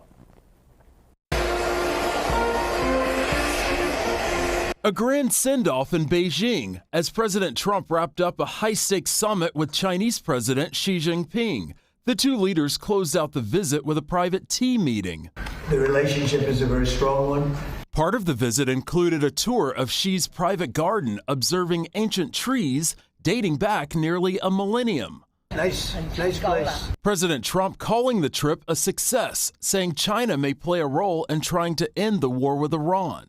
And we don't want them to have a nuclear weapon. For China, Taiwan was the most pressing issue. China has long sought reunification of the self-governing island and has not ruled out taking it by force. But President Trump also walked away focused on something closer to home, trade. The president says Xi agreed to buy more American products, including beef, soybeans, and oil, key industries important to U.S. farmers and energy producers. We've made some fantastic trade deals, great for both countries. And President Trump says he's invited the Chinese leader and his wife to Washington in September. Julian, Annie. All right, Rashad Hudson reporting live for us from Washington, D.C. Thank you so much. A special session is set to begin this morning in South Carolina. Last night, Governor Henry McMaster called for state lawmakers to figure out redistricting ahead of the midterms. It comes after several calls from state lawmakers to revisit the topic. The process usually happens every 10 years, but many states have gone through it early. South Carolina is one of 11 states considering the move. It would also push back June's midterm election to June's elections to at least August. The goal behind the move would be to create more Republican seats ahead of the tight races. Got to be a little bit careful. The numbers that these maps, the new maps potentially are built on, were from the 2024 presidential election. And as we all know, that is the high watermark of turnout typically in South Carolina politics. So a lot can happen. Political strategist Matt Moore says there are Republicans against the idea as well. They say it would make two districts more competitive for them. District 2 could be moved into the only Democrat-led district, which is the 6th, held by Jim Clyburn. The race for North Carolina's open U.S. Senate seat is getting wider. That's according to a New Carolina Journal poll released yesterday. 49.8% of likely voters say if the election were to be held today, they would vote for former Democratic Governor Roy Cooper. 38.7% say their vote would go to Republican Michael Whatley. Meanwhile, most voters support schools being closed for the recent May 1st teacher rally for higher pay. Close to 54% say that they are behind it. 39% say they are not. The poll also looked into a push to cap what local governments can charge when it comes to property taxes. Nearly 43% of likely voters support the proposal, while 21% are unsure. The idea could end up on a ballot referendum come November. Coming up on 8:10, let's get a check of the roadways. How are we looking out there? Still pretty good on this Friday. No real concerns as we take a look at Independence Boulevard. Annie, things have been A-OK all morning long. We had a minor blip on 77 southbound, but still, as we're seeing right now, pretty light as we get on the end of rush hour. Didn't even really have a rush hour rush this morning. As we take a look at some of the major routes that normally see backups, not too bad. I mean, you're only 5 minutes more than what it normally take you to get from Gastonia to 485. Only 4 minutes more coming from Mooresville to 485. Pretty light considering this time of day. Let's give you a look there. 77 at Clanton, that's what it normally looks like about this time of day. A little bit lighter there. 85 at Cox Road as we wait for that camera to go ahead and wake up. We'll give it 3 more seconds here to see if that NCDOT camera will respond. But you can see right there, yeah, traffic is moving pretty smoothly. 77 at LaSalle, no worries there. Same is the case at Westinghouse. Let's take it to 85 at Mallard Creek. Not too bad, even though that image is blurred. Traffic is A-OK. 85 at University Point, pretty good as well. And then finally, we'll wrap up here with drive times to Charlotte Douglas. Maybe you're heading out for some weekend travel. Not going to really be seeing any delays coming from South Carolina, Lake Norman, or Uptown. Ted? Also not seeing much in the way of rain chances heading into the weekend. We'll see a big warm-up for your Saturday and Sunday. Showers will start to move in by the time we get to Wednesday and Thursday of next week. We have some heat to get through before that. I'll break it all down for you with a check of your forecast coming up. You're watching Queen City News Now, the most honored and the most local news in Charlotte. We'll be right back.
Welcome back. A lawsuit involving former North Carolina State Treasurer Dale Folwell has now been settled. That suit claimed that Folwell violated Justine Jones's civil rights when he stopped a town manager from hiring her. He reportedly pushed her out over a 2016 civil rights lawsuit she filed against a previous employer.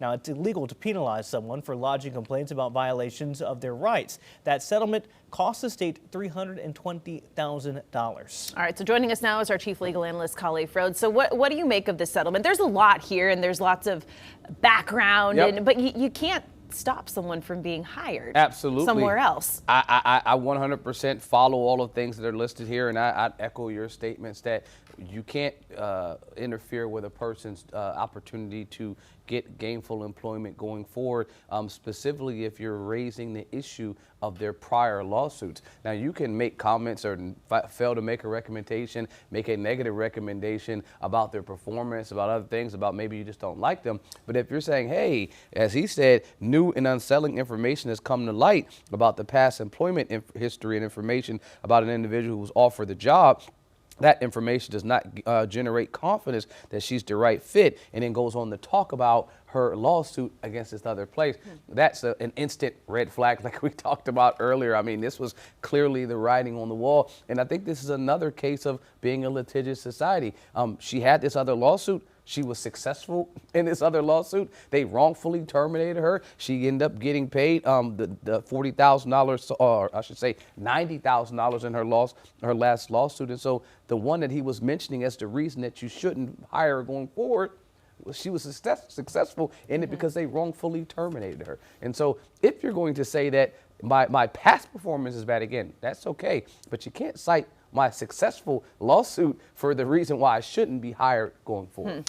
Khalif, and again, not commenting on whether or not Jones had a successful time at her previous place where she was employed or not in Johnston County, but looking at her time there are allegations that several people, including the police chief, left because they said that she wasn't good to work with. Those claims were not founded.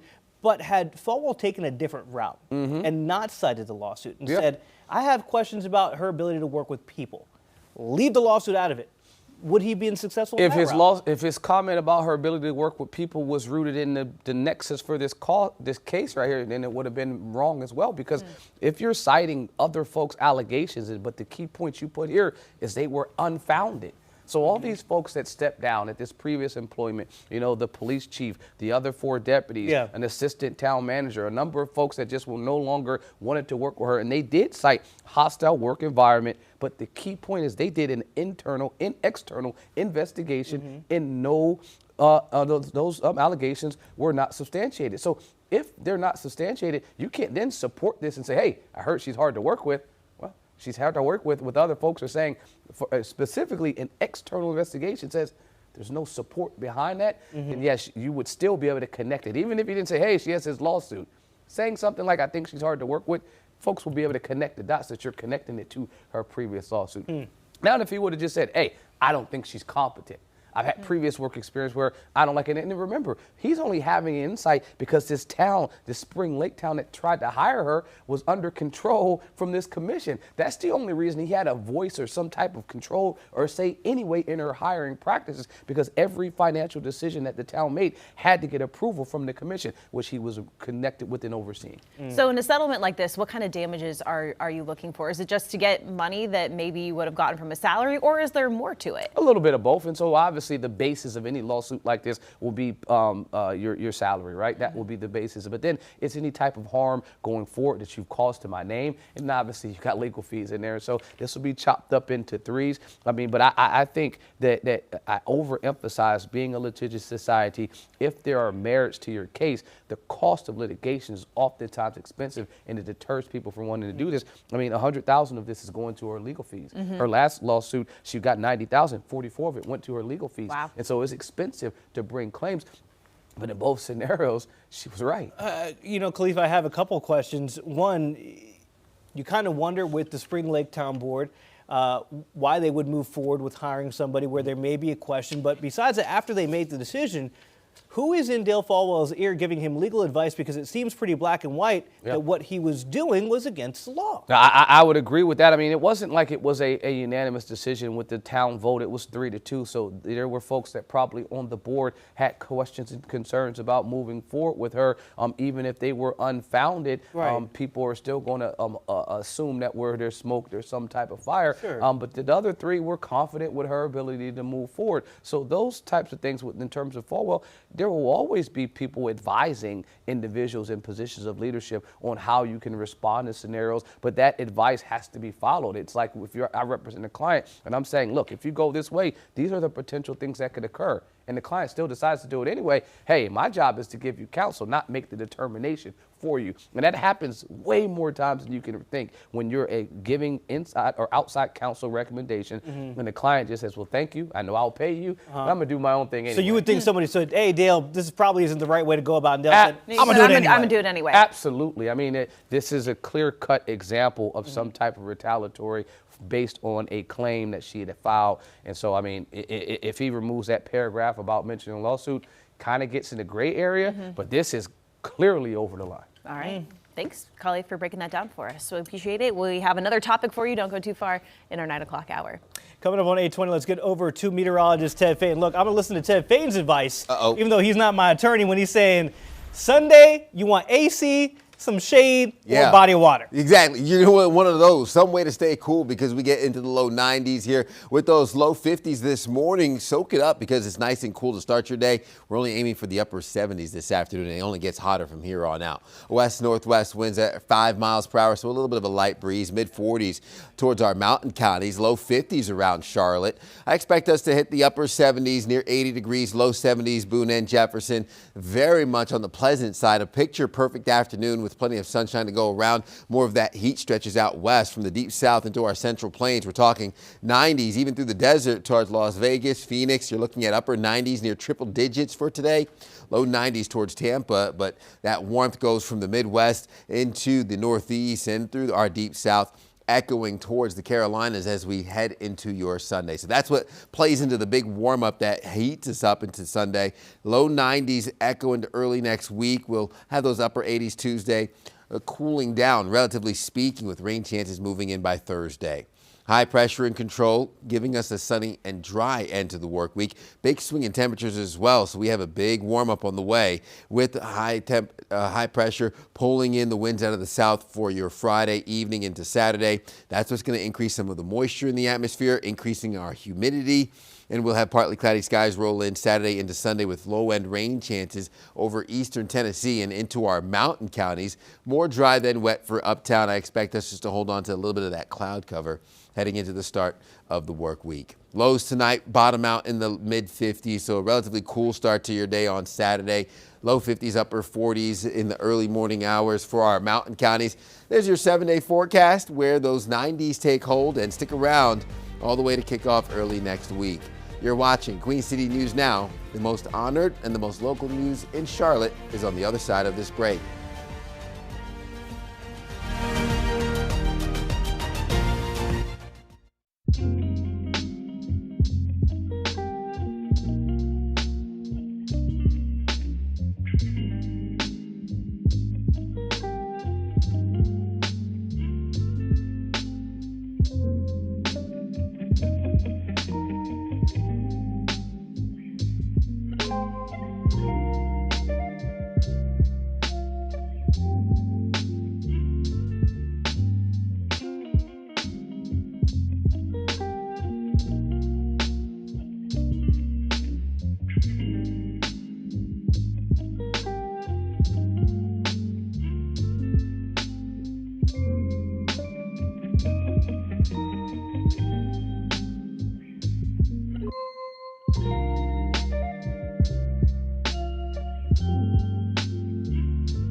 Welcome back. Time is almost 8:25. Alligator Alcatraz, the once viral immigration detention center built in a swampy area of Florida, is now closing, and state leaders are still trying to figure out how the Sunshine State will get their money back. Florida Governor Ron DeSantis insists the center was always meant to be temporary. He calls it a success and says it helped save taxpayer money. But Democrats are pushing back on that claim, saying they have major concerns over cost and accountability. They want reimbursement for the cost of its construction and operation. While the governor says reimbursement money is coming, it's not clear how much the state could receive from the federal government. Investigations into the detentions at the facility are still ongoing. Immigrant advocates claim detainees face, quote, horrific conditions and were treated less than human. The center is set to close in June. In the meantime, an investigation is underway in Alabama after a grenade-type improvised explosive device was found underwater at a dam during routine maintenance inspections. The reservoir supplies drinking water to the city of Mobile and surrounding areas. A multi-agency response team safely retrieved and detonated the device. It's unclear if it was placed there intentionally or got to the dam by accident. It's also unclear where it originally came from. Local authorities and Homeland Security are now working to strengthen security at the reservoir and dam. A majority of Republicans say they support policies requiring AI systems to go through security testing before being rolled out. That's according to a new poll released to the Hill from Americans for Responsible Innovation. 71% of Republican voters surveyed say they believe AI companies should be required to test their models. Last week, White House officials said they're considering an executive order to require AI models to go through a safety testing period similar to ones done by the FDA. As more people get access to powerful AI software, the technology has some people worried about the future of their employment. Business experts say it's so common that managers and owners need to be more open with their employees. They also say it's not uncommon for AI to not always deliver expected results, and that layoffs should remain a last resort in order for businesses to run successfully. May-Kay? All right, well, switching gears now, it was a horrific accident. Last November, a UPS plane burst into flames on takeoff, killing 3 crew members and 11 people on the ground. Well, the FAA decided to ground all McDonnell Douglas MD-11s as a result of that, but now the agency has reversed course. I'm May-Kay Bueller. Coming up, I'll tell you why. All right, you're watching Queen City News, the most local and the most honored news in Charlotte. Stay with us.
It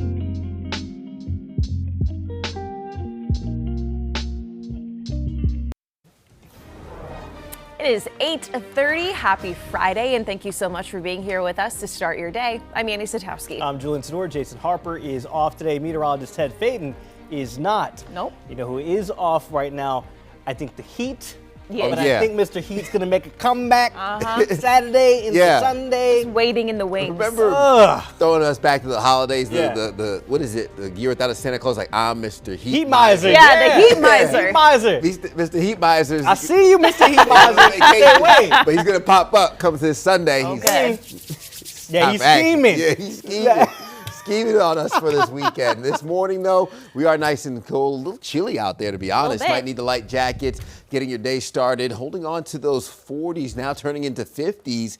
And we'll set our sights for those upper 70s near 80 degrees for the peak heating hours of the day. But right now, looking at our tower camera out of West Charlotte, we hold on to clear skies, sunshine dominating, and we look at those low 50s around the Queen City, making a run for those low 80s, but we'll have the upper 70s rather, with winds out of the west-northwest at about 5 miles per hour as of right now. Now, the difference from yesterday into today, we're looking at an 8 to even 11 degree difference on the cooler side. Feeling the chillier temperatures, low 50s, Charlotte, Monroe. We're in the 40s, Boone and Jefferson. I expect us to make a run for those 70s come lunchtime, upper 60s, low 70s. Peak heating hours of the day with mostly sunny skies dominating gets us into the upper 70s, just shy of normal for this time of year. Winds come out of the west-southwest, 3 to 8 miles per hour, relatively light through the afternoon with a cool night on tap. We'll drop down into these 50s into your early morning hours on Saturday. And looking at that pollen count, still medium to high, maple, birch, hickory. That's going to be the main culprits behind some of those flaring allergies. And I expect us to have the medium to high pollen count, so Zyrtec and Claritin certainly will be needed. Upper 70s Saturday and Sunday, overnight lows in the 50s, low 80s heading into early next week for our mountain counties. I'll break down more of what we look like heading into early next week and how long the heat sticks around with another check of your forecast coming up in about 10 minutes. Annie? All right, Ted, thank you. Mandatory water restrictions take effect today in Mecklenburg County and other communities after a long stretch of dry conditions. Charlotte water officials are asking customers to cut back on non-essential use. Homeowners at odd-numbered addresses can water their lawns Tuesday and Saturday nights. Even-numbered addresses can water Wednesday and Sunday nights. Violations can be reported by calling 311 or reporting on charlottewater.org. New this morning, Charlotte police say one person is dead and another hurt after a shooting on the northeast side of the city. It happened just before 2 this morning on Weldon Avenue between the Plaza and Eastway Drive. Medics says one person was pronounced dead at the scene, the other taken to the hospital with non-life-threatening injuries. Police haven't said yet if they have any suspects or made any arrests. We'll, of course, keep you updated both here on air and online at QCnews.com. 8:33, let's get a check of those roadways. Julian, how are we shaping up out there? Annie, we were doing pretty good until about 10 minutes ago. We do have one little boo-boo here. As we take a look there, 77, the left lane blocked heading northbound right there near West Boulevard ramp. You can see you're kind of slow all the way past Clinton. Now, I took a look at the NCDOT camera. It's not as bad as it may seem on our speed map. As you're looking right there, really not a change from what we saw earlier about 20 minutes ago there. Traffic is still moving pretty well. It might just be one of those cases that as you get to the accident, it slows briefly and then things get better. Taking a look at our rush hour drive times here on the other side of rush hour. Still a little bit slow coming in from Gastonia, but again, Friday conditions are not that bad. Taking a look at the NCDOT camera at Cox Road, always takes a few seconds for this NCDOT camera to buffer and then give us a live look, but you can see kind of the spacing between the cars to give you an idea how traffic is moving on that stretch of roadway. Let's give it another second there. Let's see if we get some Friday magic. Nope, let's keep on moving then. All right, taking a look at 77 at LaSalle Street. Traffic moving pretty smoothly there. 77 at Westinghouse on the other side there near the state line. No delays. 85 at University Point. Traffic is moving smoothly there as well. Taking a look at your drive times to Charlotte Douglas International this morning. No real delays coming in from uptown South Carolina or Lake Norman. We'll give you your final look at traffic on this Friday right around 9:10 in about 40 minutes. It was one of the most horrific aviation accidents in recent memory. Last November, a UPS cargo plane at McDonnell Douglas MD-11 burst into flames on takeoff from Louisville Muhammad Ali International Airport. 3 crew members aboard the aircraft and 11 people on the ground were killed. All MD-11 planes were grounded, that is, until now. Chief Transportation Correspondent and pilot Maykay Beeler joins us with more details. Maykay? Yeah, well, you know, as a result of the crash, UPS retired its MD-11 fleet. A lawmaker called for the FAA to permanently ground all MD-11s. Yet, according to reports, the FAA has lifted its grounding order after approving Boeing's protocol for safely returning MD-11 aircraft to service. In a statement provided to FreightWave, the agency said, quote, airlines must replace a structural component before they can fly the aircraft, end quote. And now the world's largest cargo airline, FedEx, is eager to resume flying the plane, estimating the grounding costs the carrier up to $175 million. And according to a report by AvWeb, it has worked with Boeing and the FAA to validate that required inspections and maintenance actions are completed on the aircraft before being returned to service. FedEx told its employees the fleet would be brought back gradually as aircraft move through the maintenance procedure and pilots complete refresher training. Now, in preliminary reports, NTSB investigators attributed the cause of the Louisville accident to fatigue cracking found in the left pylon aft mount. Now, this is part of the structure that connects the engine to the wing. The engine broke off, part of the aircraft was thrown onto the plane, resulting in a massive deadly explosion and aircraft loss of control. The NTSB has a 2-day investigative hearing coming up on May 19th through 20th in Washington. And while UPS has retired its entire MD-11 fleet, FedEx says it plans to continue operating the type until 2032. Julian? All right, Maykay, thank you. Well, a man is facing murder and child abuse charges in Charlotte in connection with the death of his 8-month-old baby. Officers initially started investigating after they were called to court earlier this month. Authorities say the baby boy had non-accidental trauma and was taken to the hospital where he died. Detectives identified the father, Nieves Acosta Maldonado, as a suspect. Records show Acosta Maldonado admitted to police that he forcefully put the child in the crib multiple times and shook the baby after he wouldn't stop crying. He's being held without bond at Mecklenburg County Jail. A special session is set to begin this morning in South Carolina after Governor Henry McMaster last night called for state lawmakers to figure out redistricting ahead of the midterm elections. It comes after the state Senate already voted it down. The governor released a short statement on X saying he has issued an executive order calling the General Assembly back for an extra legislative session to address the state budget and congressional districts. And a new congressional map threatens to eliminate the state's only black district. That's a seat currently held by Democratic Representative Jim Clyburn. South Carolina Bureau Chief Shakira Speaks explains how this could have a lasting impact on elections. The real key when it comes to redistricting is the districts are now drawn to favor one party over the other because of that party loyalty. A new South Carolina congressional district map would split the state's only Democratic district into 7 Republican districts, giving the state an opportunity to win each U.S. House seat. Have y'all seen this map? My gosh, it's crazy. It absolutely connects downtown Charleston with the state capitol. Is that crazy? What I am concerned about is how will this be received by people in the middle?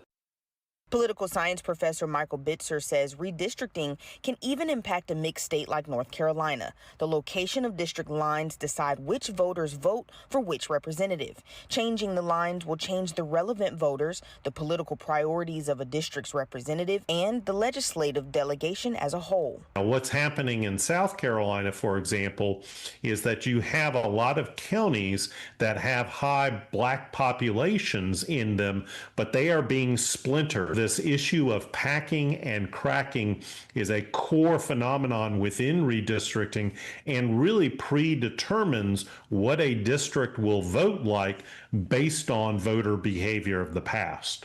But just as momentum swings one way, experts say it could swing back the opposite way. If this is more of a Democratic year and Democrats have the advantage in terms of things like the generic ballot contest, where maybe it's a D+5, a D+6, if there is energy behind Democrats and Republicans don't have that energy, that R+5 could really translate into another competitive scenario. And we'll just have to wait and see what November brings us. And that was Shakira Speaks reporting. Dr. Bitzer says this redistricting war will have consequences for how two major political parties decide to fight their battles in a shrinking number of truly competitive House districts. South Carolina is set to hold its primary on June 9th. The South Carolina special session begins at 11 o'clock this morning.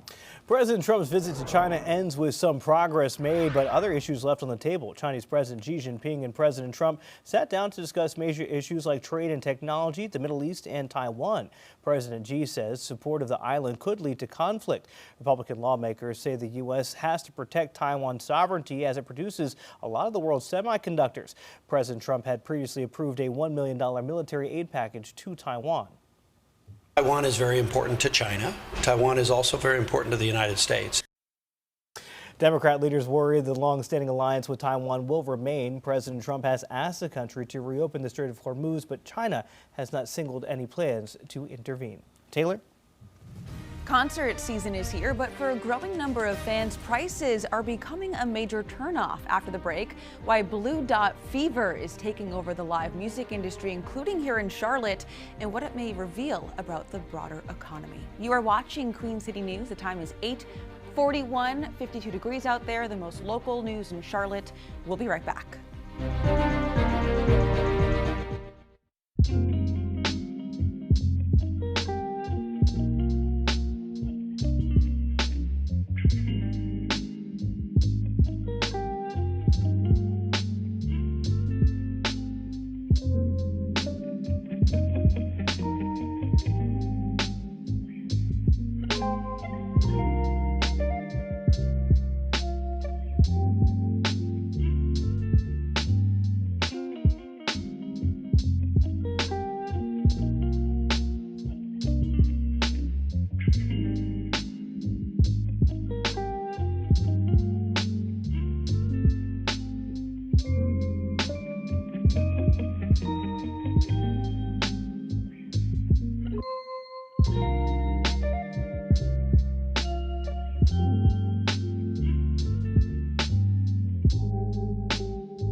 Welcome back. Time is 8:44. If you looked at concert tickets lately and thought, when do these get so darn expensive? You're definitely not alone. That's right. A wave of artists are now struggling to even sell tickets. They've canceled tours altogether, too, in what the industry is calling Blue Dot Fever.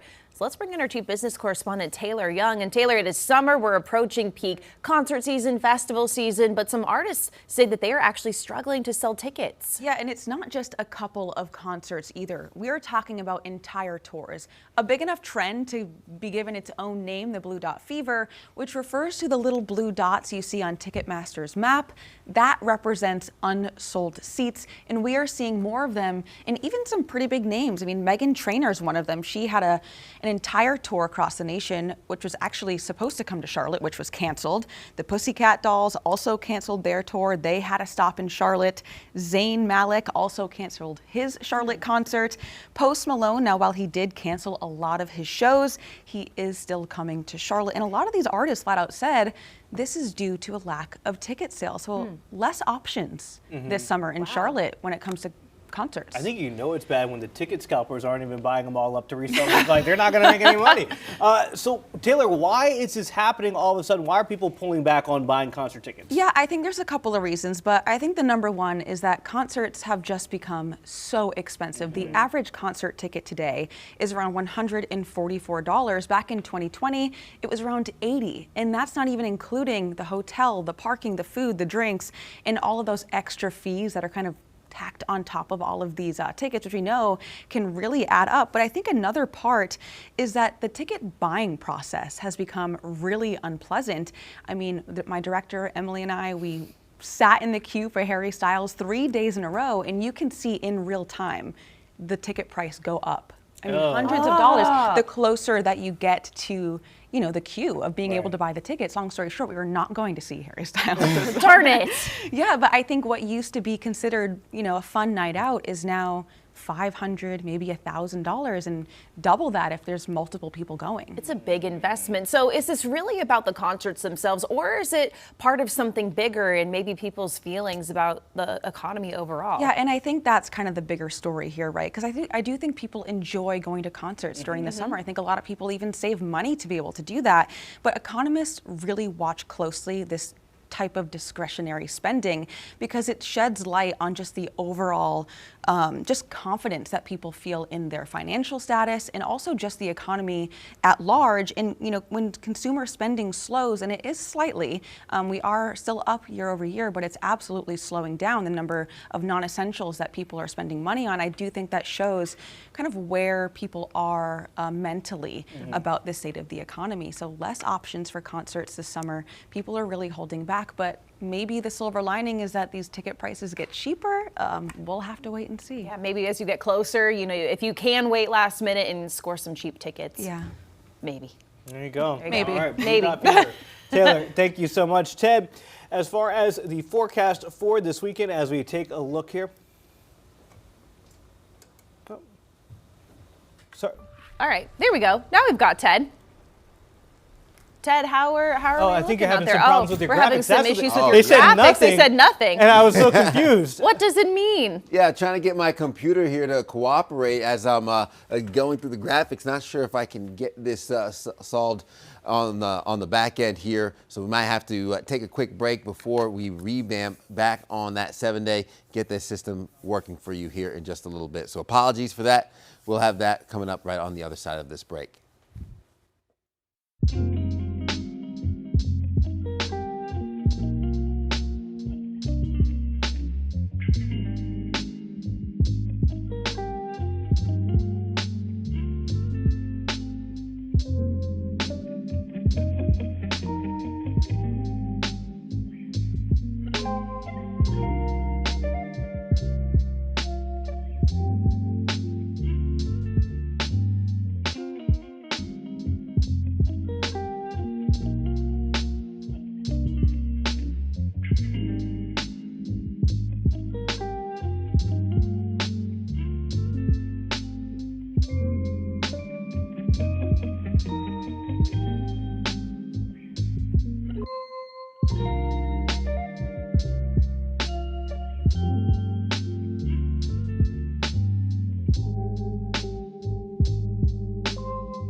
Welcome back. Taking a look at your pinpoint weather forecast. I think we've gotten the bugs sorted out here with a live look over Independence Boulevard. Low 50s, west-northwest winds coming in at 5 miles per hour, and we are looking at a pretty nice start to your morning. So we appreciate your patience while we got this system booted and good to go.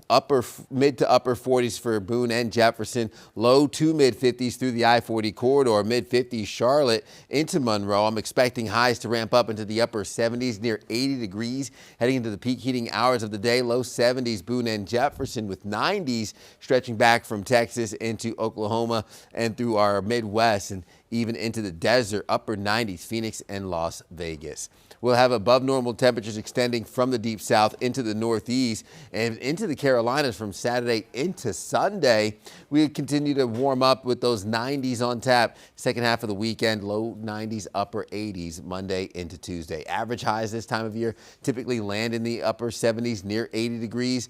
We'll be just shy of that with, again, that heat continuing to ramp up as high pressure leaks off the southeast coast. This warm front pushes north and some of that moisture builds back into the Carolinas, giving us some mugginess come Sunday for the second half of the weekend. So clouds and radar shows that high pressure leaking off the southeast coast. We usher in the winds out of the south.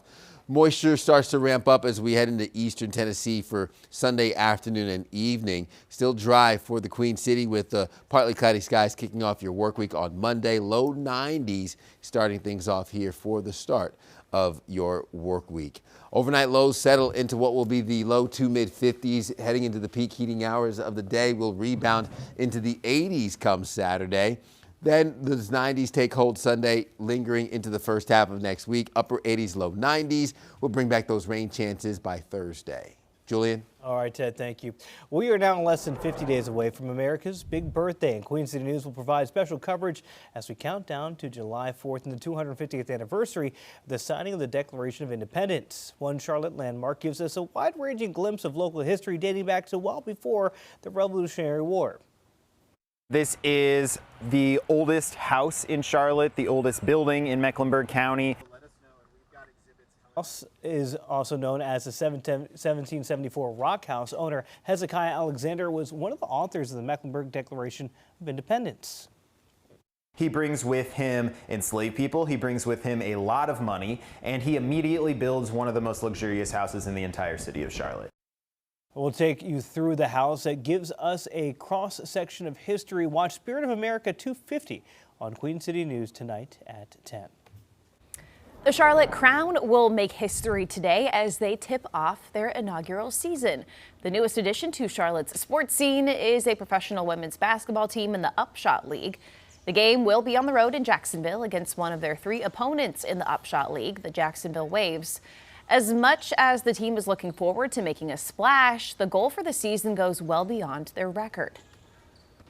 We have young ladies that because of this league and the opportunity, they get the opportunity to go play in the WNBA and get salaried from the WNBA.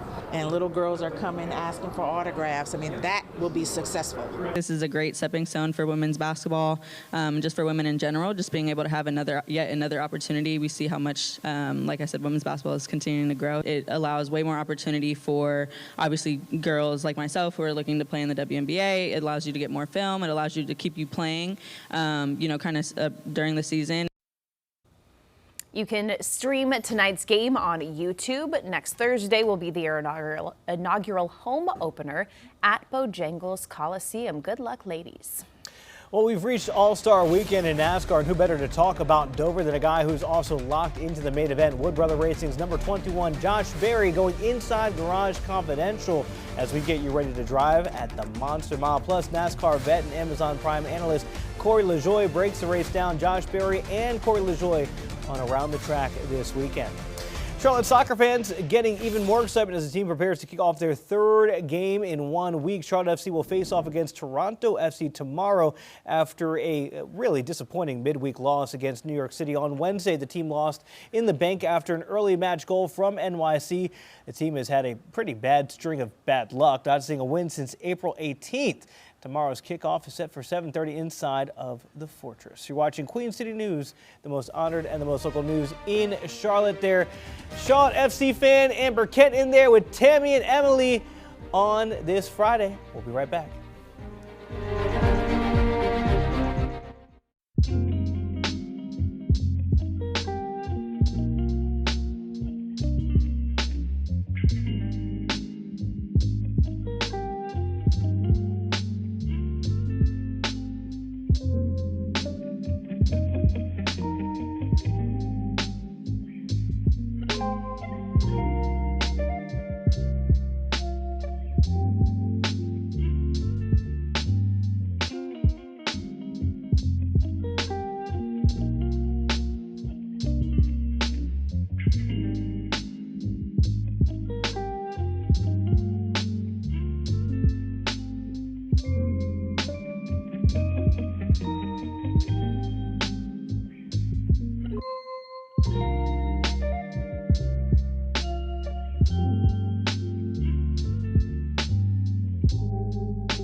Welcome back. Wallet Hub has figured out the best towns and cities for college students in each state. The company looked at overall affordability, social scene, and academic prospects. In North Carolina, Raleigh comes out on top. It was also named the 5th best college town in the U.S. for those reasons. In South Carolina, the top spot was Charleston for the College of Charleston. The city ranks 19th nationally. The top overall college town in the country is Austin, Texas. Your cell service may be getting better. The Wall Street Journal says AT&T, T-Mobile, and Verizon are setting aside their differences. They will boost coverage and connectivity in remote regions across the country. The joint venture still needs to work out some closing conditions. Existing satellite agreements will remain in place. No, I just get choked up with all that coverage, Annie. I'm so excited about this coverage. Our last hour of Queen City News now is straight ahead. Stay with us for our 9 o'clock hour.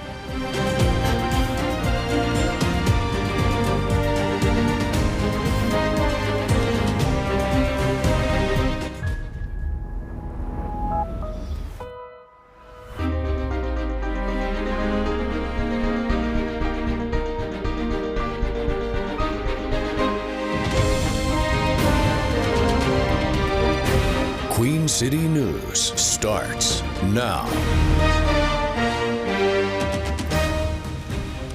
Welcome in to our final hour of Queen City News now on your Friday. Thanks for being with us. I'm Julian Sador. I'm Andy Satowski. Jason Harper is off. Ted's crying again. There it is. I'm meteorologist Ted Phaeton. Just happy we made it to Friday. I'm telling y'all, it's been a week. I didn't think we'd make it. Hold on. Ted, you were here for Thank you. 3 days. Yeah.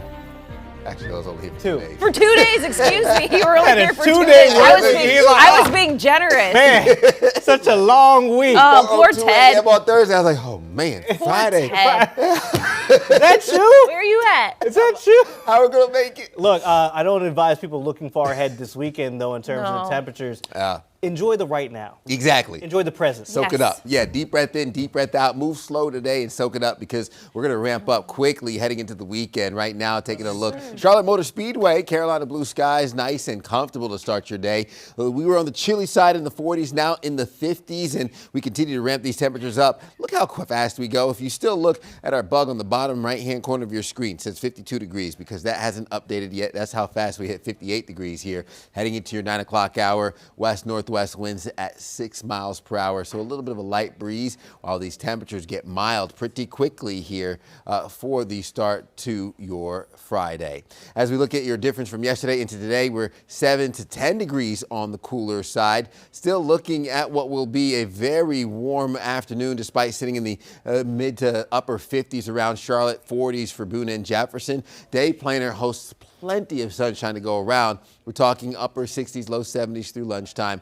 60s heading into this evening. Highs will touch 78 degrees heading into the peak heating hours of the day. We'll break down more of what to expect with another check of your forecast coming up in the next 5 to 10 minutes. Guys. All right, Ted, thank you. A former mayoral candidate for the city of Charlotte is offering his availability to take over the interim position. It comes just a week after Mayor Vi Lyles announced that she would be resigning at the end of June. Yeah, Brenda McGinnis lost to Lyles in the 2025 Democratic primary vote by a pretty wide margin. Now McGinnis says that he should be considered for the soon-to-be open position despite recent comments from NAACP leaders. Those comments came from Reverend Corinne Mack, who is the president of the Charlotte chapter. She said Jennifer Roberts, who is white, should not replace a black woman on the basis of representation. She also said voters would hold the city council accountable for allowing a non-black person to be appointed mayor. Now, in a statement to social media, Brenda McGinnis, who is white, said, quote, "I fully understand and share the deep concern about protecting black representation, especially in light of recent Republican-led map changes." McGinnis went on to say, however, appointing a qualified white male like myself at this moment gives City Council a powerful opportunity. It allows council members to show voters across North Carolina and the nation that Republicans are not like us.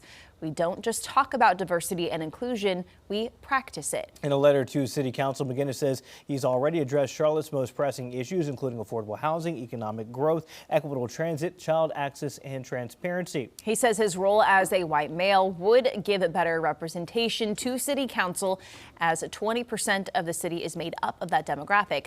It's unclear when an interim mayor will be selected.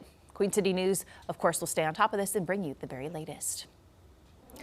New this morning, Charlotte police say one person is dead and another hurt after a shooting on the city's northeast side. It happened just before 2 o'clock this morning on Weldon Avenue between the Plaza and Eastway Drive. Medic says one person was pronounced dead at the scene, the other taken to the hospital with non-life-threatening injuries. Police haven't said if they have any suspects or if they've made any arrests. We'll keep an eye on this and bring you the latest here on air and online at QCnews.com.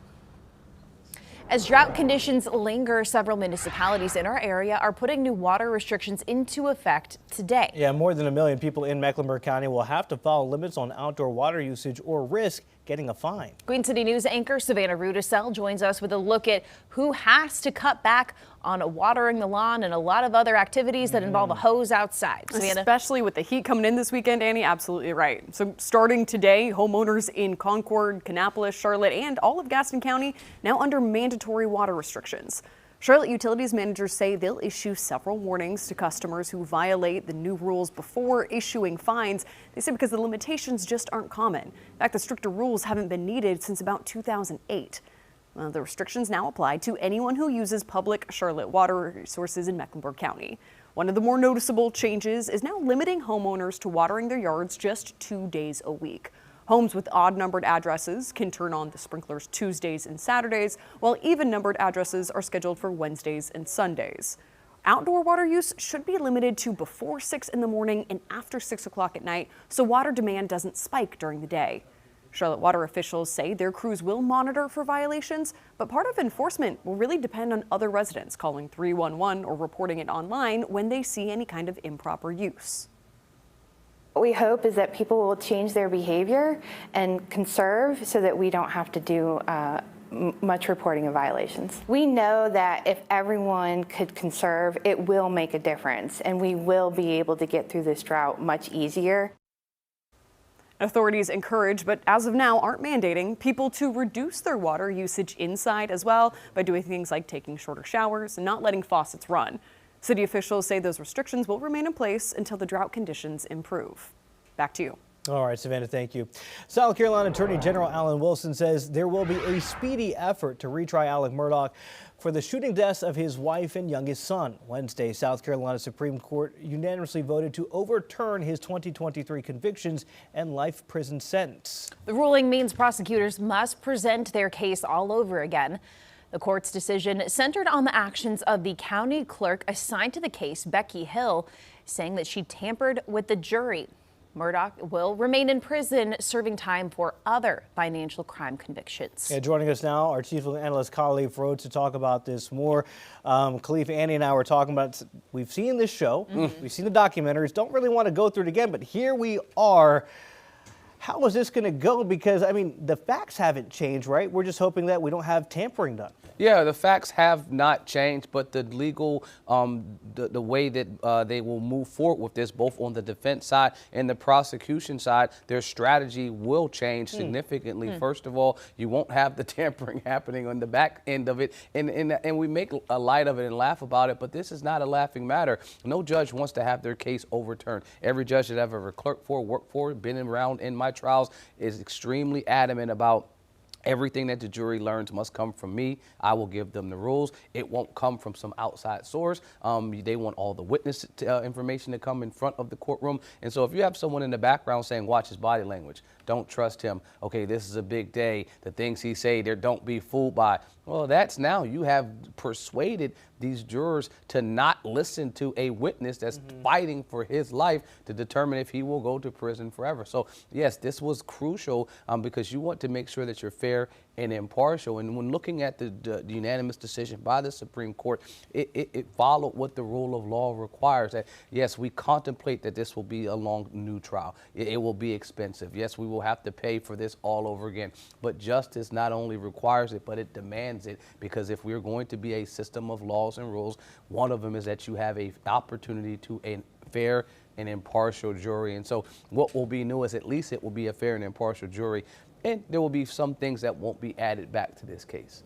That will not be added back? Okay, so can you go into that and what we may or may not hear if this goes to a retrial? Part of it is the financial crimes. They went a very, very deep dive on the financial crimes. And I mean, in the rules of evidence is a whole class in law school. But the biggest way I can describe this is that attempting to introduce evidence, you want to make sure that it's going to be more probative than prejudicial. And his defense team hit on a number of things that they talked about with his financial crimes that the court said, look, they were allowed to bring that in, but there were about 2 or 3 pages that the court said, hey, these things that you guys introduced, that you talked about, you as in the prosecutor, you shouldn't have been. This was extremely prejudicial. It didn't make any sense why this was allowed to be brought in on the trial court level. And because of that, going forward, when we remand this, send this back to the lower court to do it all over again, you're not going to be allowed to bring those types of things in there. And they were doing that because they were saying because he was, this is his motive. Right. We're going to say he was connected to trying to drain all these people's accounts because he was on drugs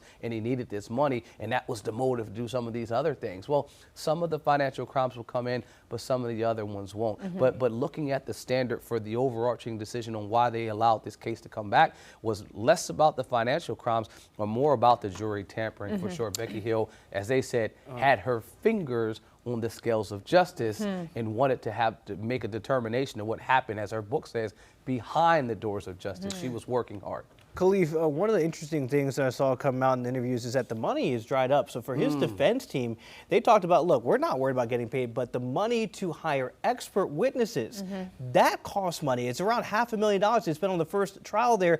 Will that impact their ability to bring their case forward this time around? Yes and no. I mean, and so if he is truly indigent, right, there's indigent defense funds that are available for individuals across the country. There is a constitutional right to be able to provide an adequate defense for individuals in cases where they can't provide it for themselves. And part of that defense will go to attorney fees. But the other portion of it, I've had that happen a number of times in my cases, will go to fact investigators. They will go to experts. They will go to forensics. Of all those types of things. The state can pay for that cost, while folks are saying this is going to be a costly second trial that the taxpayers don't want to pay for. Well, if they're saying that his legal defense fund is now, is not there, the state typically will pay for those types of things, specifically if a defendant can't. And counsel will go into the court and petition and say, hey, Your Honor, my client can't afford this expert witness, but we need it.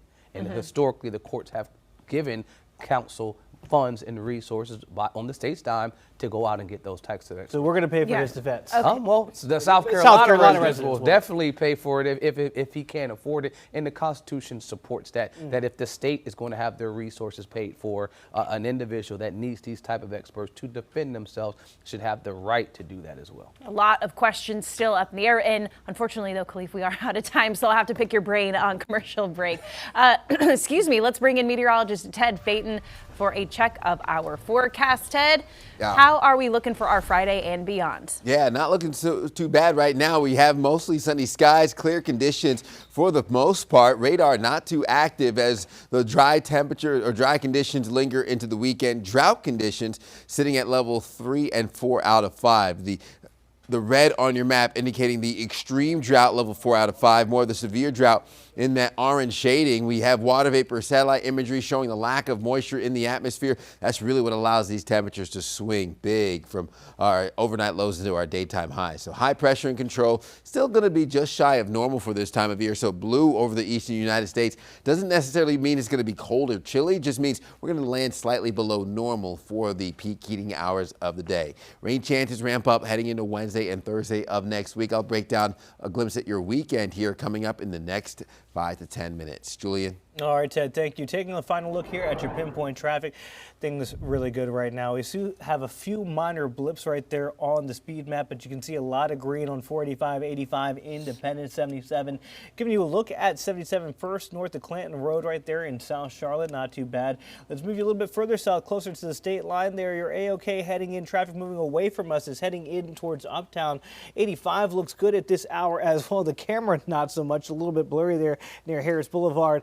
And giving you a look at inbound Independence. You can see not too many people out there on the roadways this Friday. We have seen light traffic conditions for the most part. Hopefully that continues. Of course, if something major happens, we'll let you know on our website. That's qcnews.com. Maykay?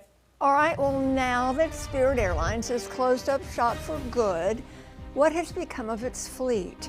We know some of its own pilots have been hired to ferry the planes to a destination that will pull at your heartstrings. I'm Maykay Bueller. Coming up, the fate of the bright yellow Airbuses in the wake of the airline's collapse. You're watching Queen City News, the most honored and the most local news in Charlotte. Stick around.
Welcome back. A bittersweet farewell following Spirit Airlines' abrupt shutdown. Some of its own pilots were hired to ferry some of the budget air carriers' grounded Airbuses to boneyards.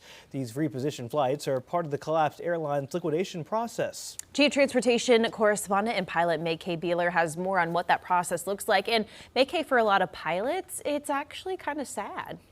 Don't make me cry. Okay, I won't. I'm sorry. Right. Yeah. So this is part of a sell-off of the airline's assets. So, you know, when an airline goes bust, planes are sold for parts, depending on the airline's age and versatility.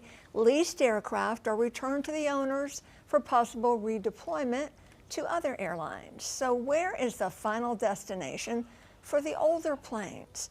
Well, they are flown to secure and dry environments for potential disassembly, storage, or even parking. You know, parking fees at major airports are really, really pricey.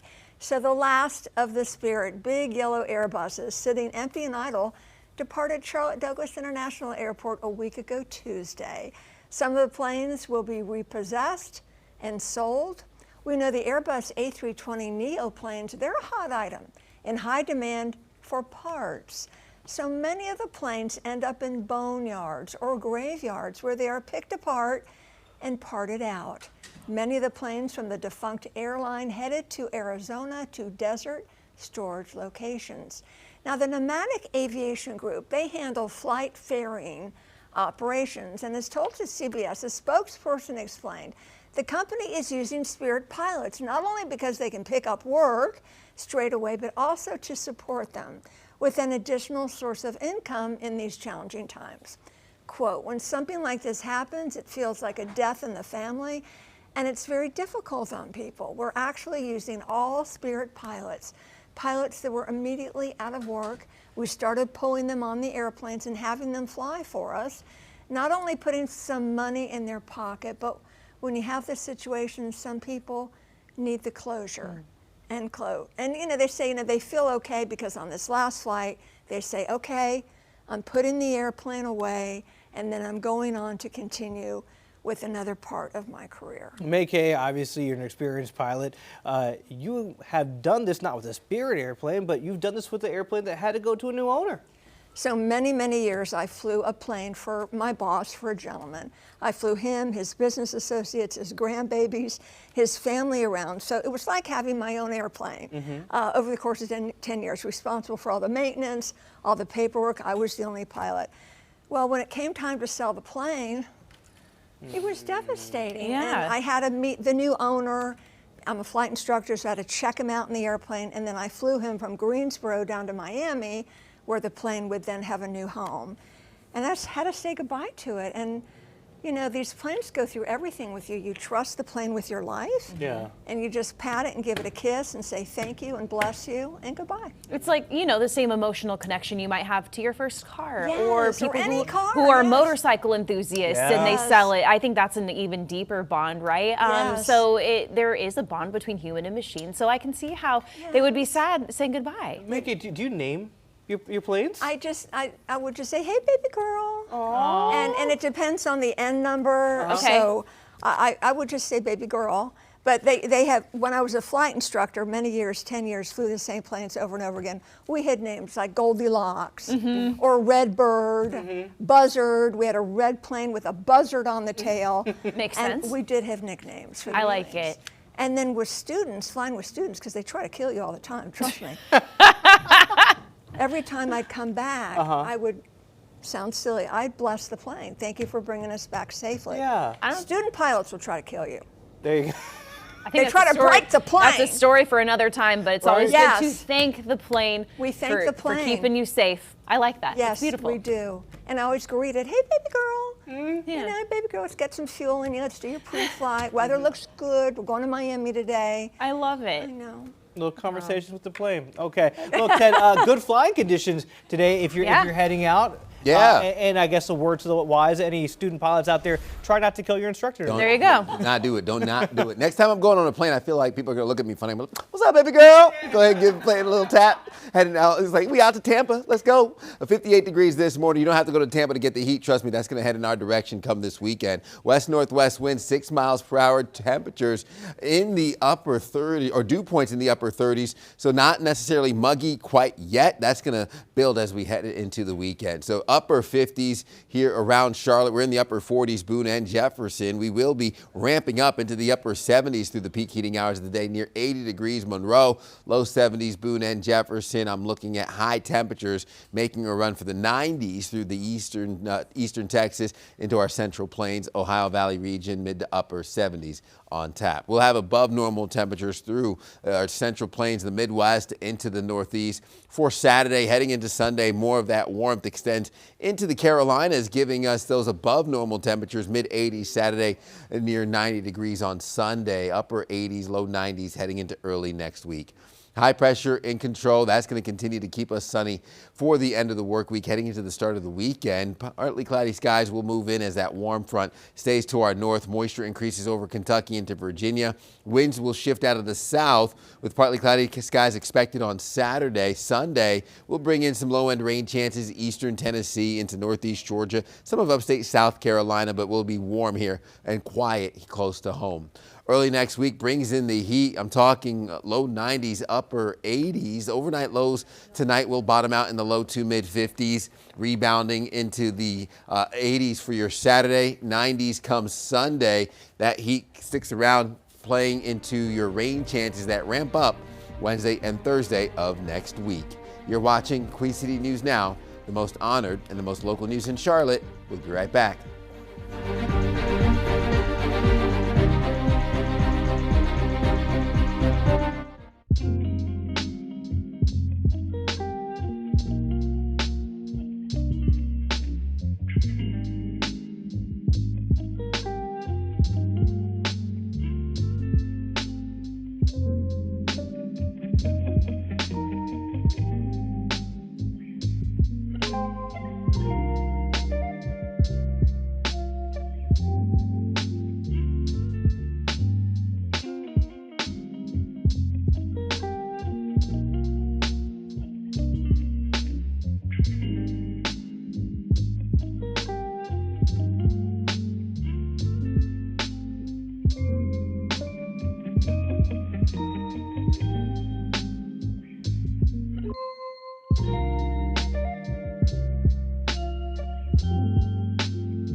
Welcome back. 9:25 the time. We are now 50 days away from America's big birthday, and Queen City News will provide special coverage as we count down to July 4th and the 250th anniversary of the signing of the Declaration of Independence.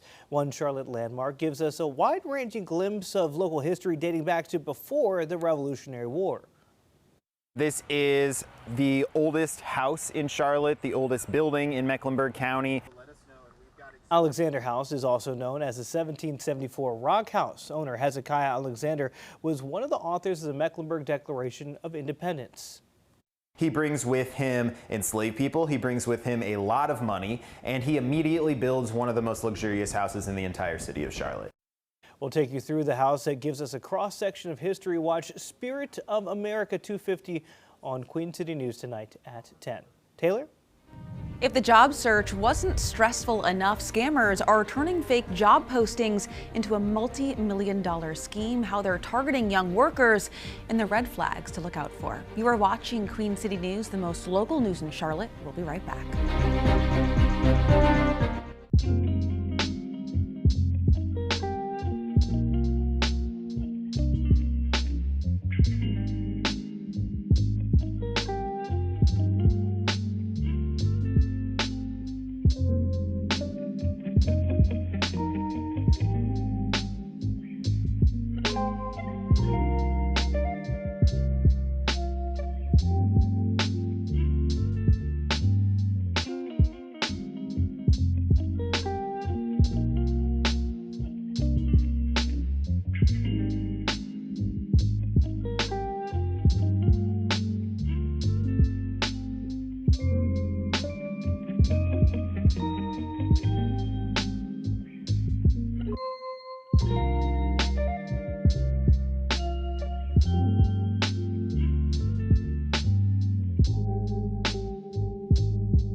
All right, it is coming up on 9:30 here on your Friday. We've got about a half hour left here on our show before we can start to enjoy the weather. Thanks for being here. I'm Annie Satowski. I'm Julian Sador. Jason Harper off today. Meteorologist Ted Phaeton giving us a really nice Friday forecast. Yeah. I take tips. There you go. There we go. No, I'm playing. I'll give you a high five. High five over here. That's there we what go. I'm talking about. Dang, I just got dunked on. You did. But you can get in on it. Oh, feel better now. Everybody's going to be sharing the love here as we get into the afternoon, especially climbing. We started off in the 40s. We're already in the upper 50s. Okay. Knocking on that door, 60 degrees, and I think Nice. nature's going to let us in by the time we get to 10 a.m. So 58 degrees right now. West-northwest winds at 6 miles per hour. Dew points in the upper 30s. And yes, I'm looking at, again, those warm temperatures, mild conditions here this morning heading out the door. We're anywhere from 4 to 7 degrees colder than where we were this time yesterday. We've closed that gap a little bit. I still expect us to outpace yesterday's temperatures, but we'll have a warmer finish after we started off colder. Looking at upper 50s right now, upper 40s in our mountain counties, mid to upper 50s through that I-40 corridor. Day planner hosts plenty of sunshine. We'll be in the low to mid 70s peak heating hours of the day. Mid 60s come that 10 o'clock hour with upper 70s expected and mostly sunny skies for this afternoon. I'm looking at mostly clear skies, overnight lows bottoming out in the 50s with your pollen count staying medium to high. We'll break down the rest of your full forecast here, taking a look at the weekend with another check coming up in the next 5 to 10 minutes. Guys. All right, Ted, thank you. Mandatory water restrictions take effect today in Mecklenburg County and other communities after a long stretch of dry conditions. Charlotte water officials are asking customers to cut back on non-essential use. Homeowners at odd-numbered addresses can water their lawns Tuesday and Saturday nights, even-numbered addresses on Wednesday and Sunday nights. Violations can be reported by calling 311 or reporting on charlottewater.org. All right, 9:31 right here as we're going to take you up to New York City, taking a look at Wall Street, open on a final day of trading this week. In the opening, not good. Markets right now in the red. Taking a look at the Dow right there, trending towards being down a full percentage point. You're watching it there in live time. The S&P 500, the NASDAQ not doing any better. The S&P down a percentage point. The NASDAQ down already 1.5% right now. Stock futures right now tumbling by a tech pullback and as yields spike. Of course, something to keep an eye on as the stock market has been very much up and down, very volatile since the war in Iran started.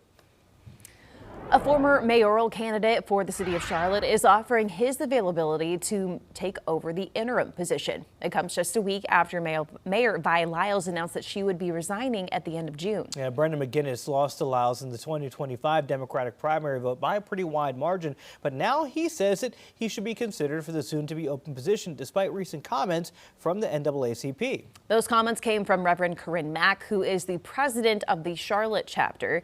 She said Jennifer Roberts, who is white, shouldn't replace a black woman on the basis of representation. She also said voters would hold the city council accountable for allowing a non-black person to be appointed mayor. Now, in a statement to social media, McGinnis, who is white, said, quote, "I fully understand and share the deep concern about protecting black representation, especially in light of recent Republican-led map changes." McGinnis then went on to say, however, appointing a qualified white male like myself at this moment gives city council a powerful opportunity. It allows council members to show voters across North Carolina and the nation that Republicans are not like us. We don't just talk about diversity and inclusion, we practice it. In a letter to City Council, McGinnis says he's already addressed Charlotte's most pressing issues, including affordable housing, economic growth, equitable transit, child care access, and transparency. He says his role as a white male would give better representation to City Council, as 20% of the city is made up of that demographic. It's unclear when an interim mayor will be selected. We will, of course, stay on this and bring you the latest as we learn more. This morning, Charlotte police say one person is dead and another hurt after a shooting on the northeast side of the city. It happened just before 2 this morning on Weldon Avenue between the Plaza and Eastway Drive. Medic says one person was pronounced dead at the scene, the other taken to the hospital with non-life-threatening injuries. Police haven't said if they have any suspects or if they've made any arrests. We will bring you the latest here on air and on our website, qcnews.com. A special session is set to begin this morning in South Carolina. Last night, Governor Henry McMaster called for state lawmakers to figure out redistricting ahead of the midterm elections. It comes after several calls from state lawmakers to revisit the topic. The process usually happens every 10 years, but many states have gone through it early. South Carolina is one of 11 states considering the move. It would also push back June's primary elections to at least August. The goal behind the move would be to create more Republican seats ahead of a tight race. Got to be a little bit careful. The numbers that these maps, the new maps potentially are built on, were from the 2024 presidential election. And as we all know, that is the high watermark of turnout typically in South Carolina politics. So a lot can happen. Political strategist Matt Moore says there are Republicans against the idea as well. They say it would make 2 districts more competitive for them. District 2 could be moved into the only Democrat-led district, which is District 6, held by Jim Clyburn. President Trump is on his way back to Washington after a high-stakes two-day summit in China, with trade, Taiwan, and the war in Iran all taking center stage. News Nation Washington correspondent Rashawn Hudson has the latest.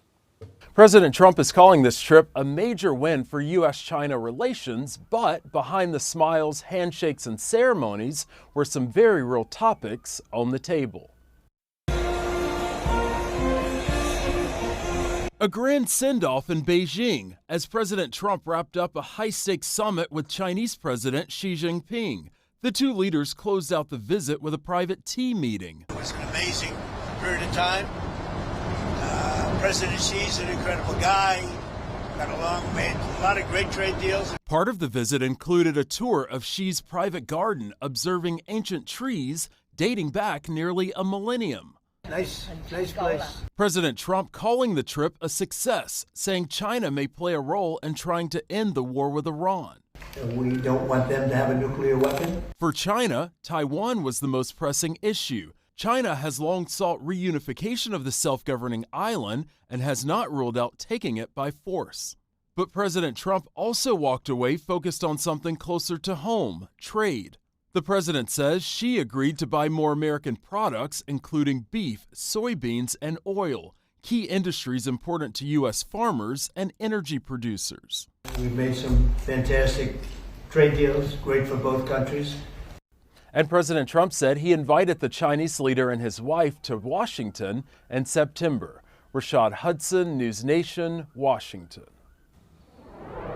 Well, landing a job right now can already feel exhausting for recent college grads, and now scammers are trying to take advantage of that desperation. The FTC says job seekers lost nearly $80 million to employment scams last year, with younger workers among the hardest hit. All right, so we want to bring back in our chief business correspondent, Taylor Young. Taylor, talking about taking advantage of people on the job hunt, these scams are only getting harder to spot. Yeah, so I think two things are happening at once here, and together they're creating a perfect storm. So we know the job market right now is pretty tough, especially for those recent graduates, ages 22 to 29-year-olds. And, you know, when they get a text or an email or see a job posting that kind of checks all the boxes, maybe you can work remotely, you have flexible hours, the quick interview process, right? So that's going to make people feel excited, and they are emotionally going to respond to that and be maybe quick to apply.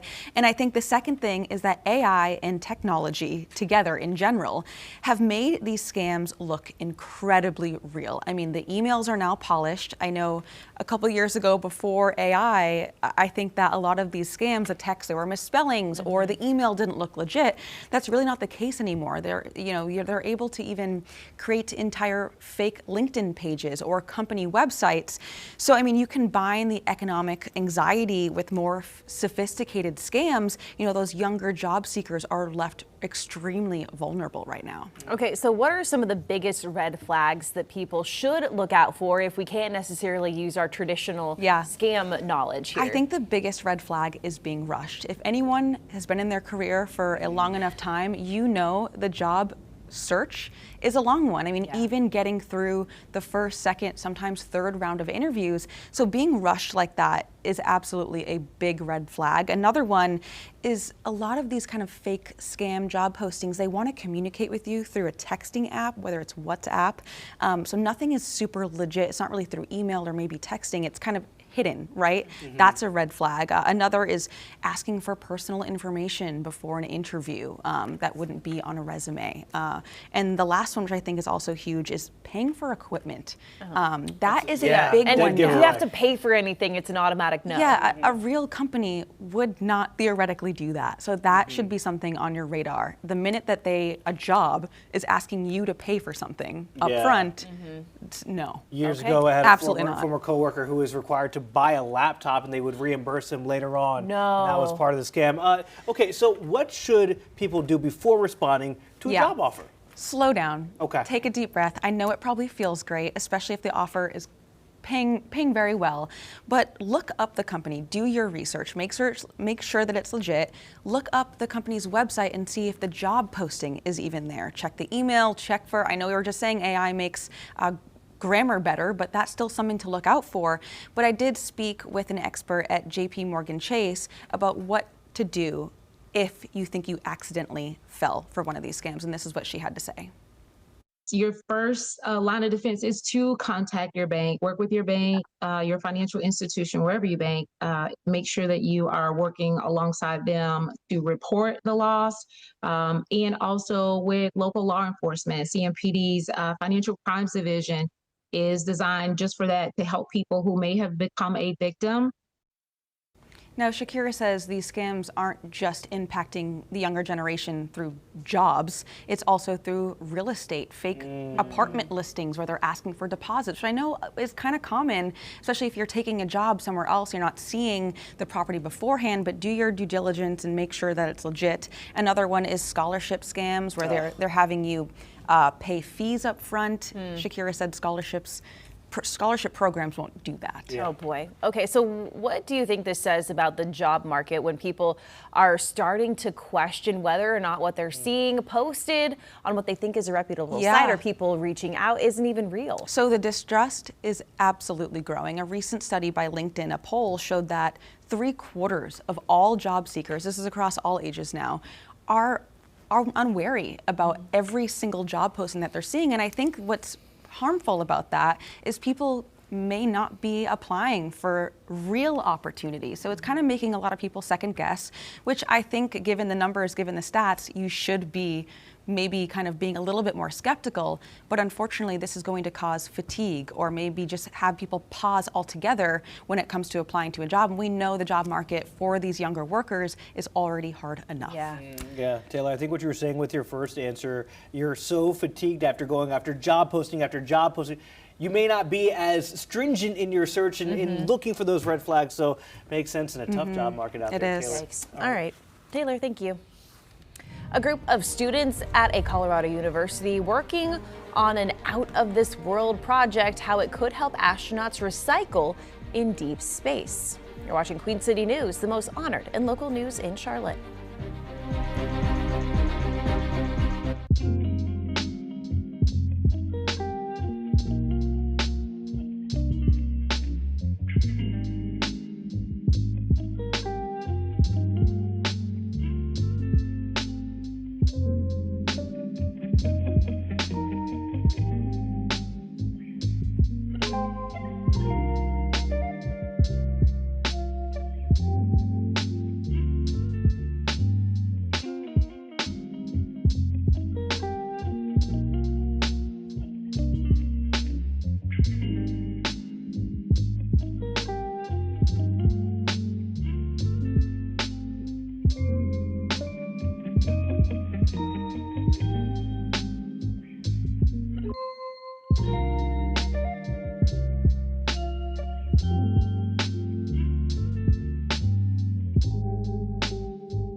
All right, well, students at one Colorado university have developed a new experiment that will have an out-of-this-world impact. Reporter Austin Sack tells us how it will help astronauts on deep space missions.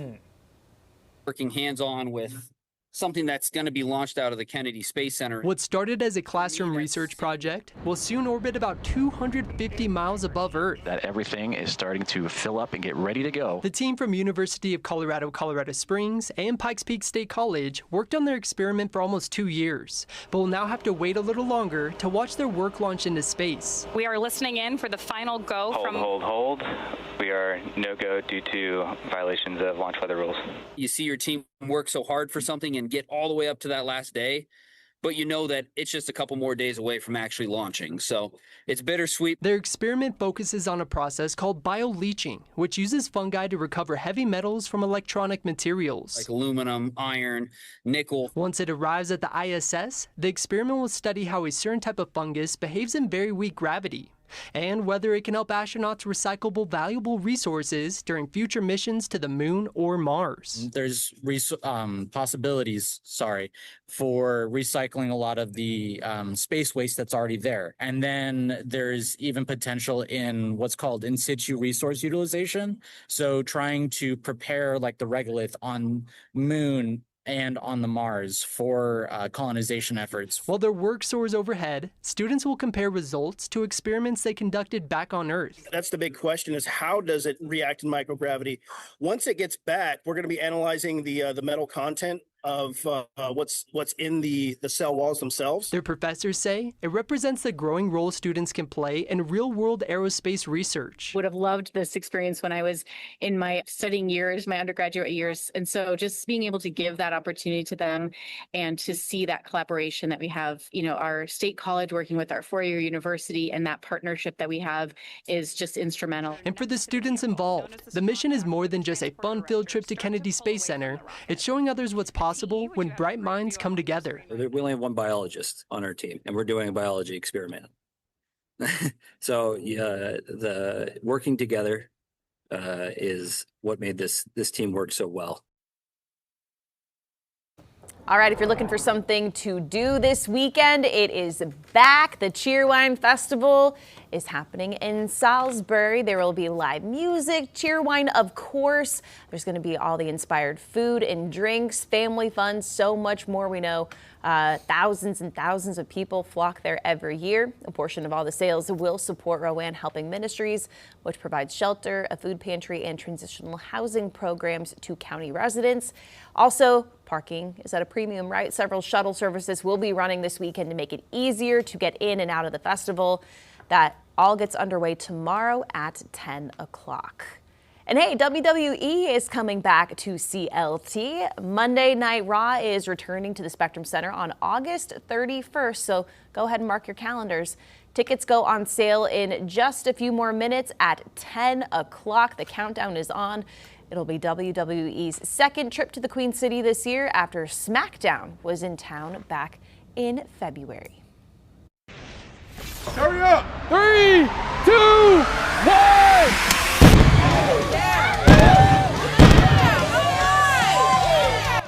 Yeah, what you're looking at right there was the really explosive schedule announcement from the Carolina Panthers in partnership with the CMPD Bomb Squad. The Black and Blue announced what order they'd be facing teams this upcoming season.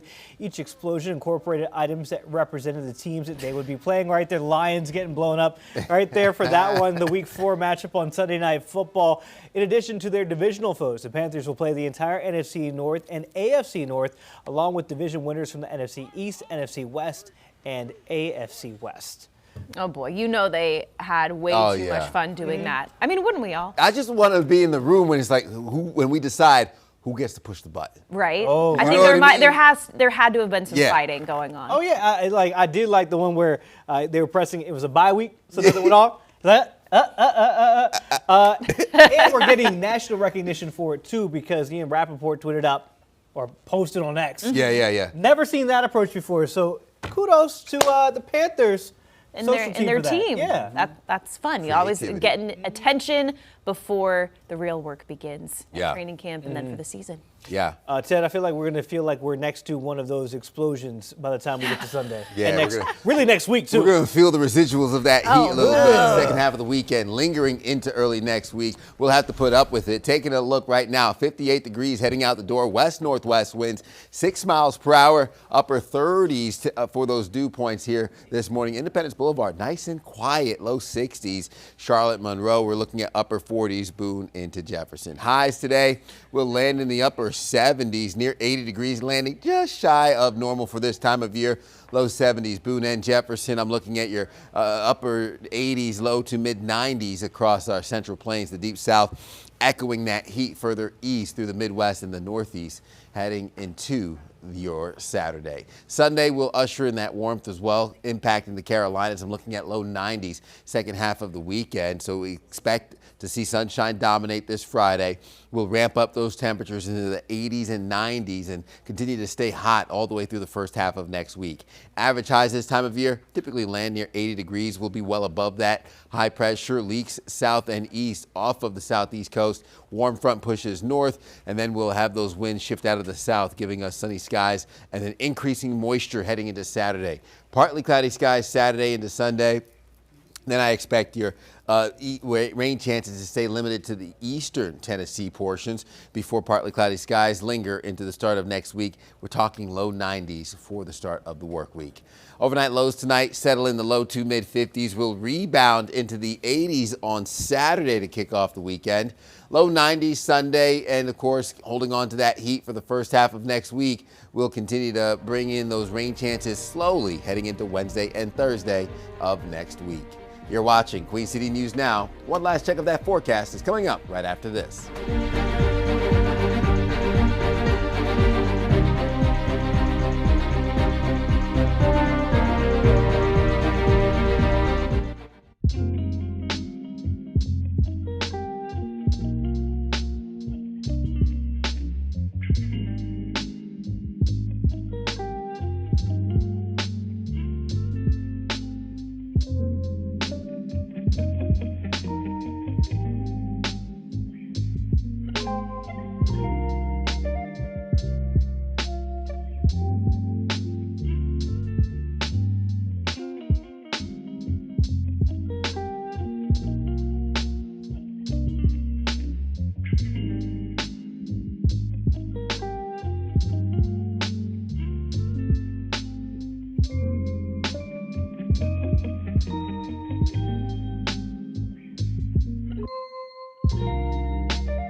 Welcome back. Taking one last look at that pinpoint weather forecast. Sunshine finishes off the work week. We'll get into the upper 70s, near 80 degrees, landing just shy of normal. And then we really turn up the heat heading into the weekend. Mid 80s come Saturday. Then Sunday, we'll get into the low 90s. That heat sticks around heading into early next week. Rain chances that will start to creep in Wednesday into Thursday. All right. Also, something we're getting near to, the pitch for the World Cup is growing and almost ready for the World Cup at Jerry World thanks to some innovative technology. Check this out. Officials gave a glimpse to the newly installed soccer pitch inside AT&T Stadium in Arlington, Texas. The pitch is still finishing its growing cycle thanks to the help of LED grow lights. The lights were installed and hung inside the stadium because of the absence of adequate sunlight, and the field itself is actually 2 feet above the field level where the Dallas Cowboys would normally be playing their games. Wow. Right?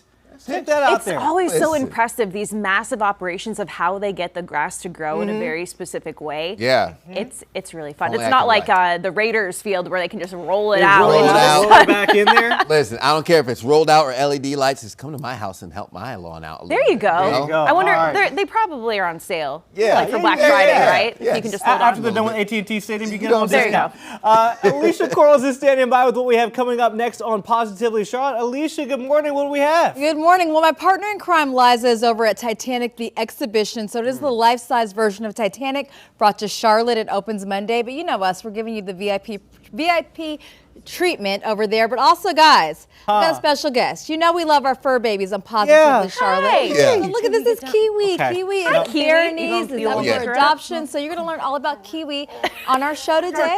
And we're also talking to Mom. Isn't Kiwi cute? 4 months old. Oh, she gonna be a big girl. That's a big thing. That's a big baby right there. So that's from Shelter Pet Adoption Center in Huntersville. And then we're also talking with the local brand Mom Juice, which is wine for moms. So they're doing really cool stuff for moms as well. So a little something for everybody today. Sorry, we didn't hear anything you I just know you said. didn't. Yep. Love the dog. Love It was the a dog. mistake making the dog come on second Yep. instead of third. Who's adopting the dog today? I already got one. I already got two. Oh, Ted. Come on, Ted, it's your turn. It's your turn. Right? I already got one. Okay, so you know what? You're going to have to stay tuned. Maybe you could be the lucky one to adopt a new part of your family. Thanks for tuning in. We'll catch you dark and early Monday morning. Again, stay tuned for Positively Charlotte coming up next. Everybody have a great weekend.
You do not want to miss what we have coming up today on Positively Charlotte. This new installation in Charlotte is rocking the boat. We're talking all about Titanic, the exhibition, and how it's docked here in the Queen City. Coming up. And we're getting ready to experience culture on another level. Join us as we learn more about the Charlotte Asian Festival. And one Charlotte-based company is dedicated to helping moms. They recently went above and beyond. Hear more about it from the founder.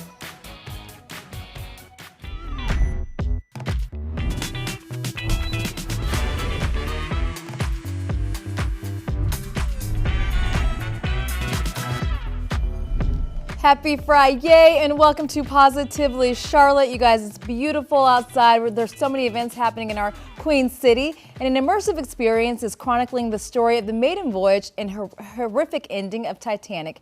It's right here in our Queen City, and our Liza Mahacek is over at Titanic, the exhibition.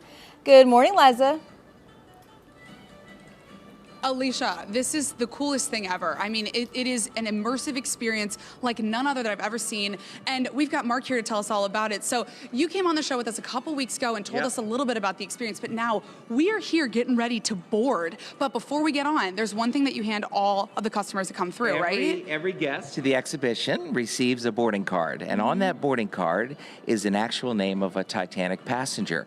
People take it, I think, as a souvenir initially, but then they start to read a little bit about that passenger, where they were traveling to, who they were leaving behind.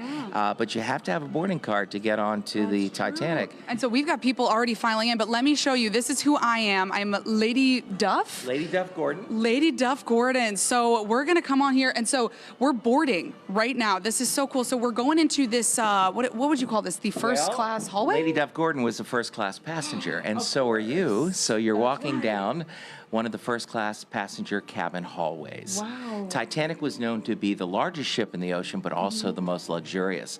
So here you are, checking into one of your cabin. Yeah. And wait, can you feel the ship move just then? Yeah. I'm feeling it moving. Now, something that's amazing to me is you guys have been, you've taken this exhibit to multiple different locations. Yeah. How do you move this thing everywhere? I mean, we got a full hallway that looks exactly the same. You know, 2 weeks ago, this was just an open conference hall, if you will.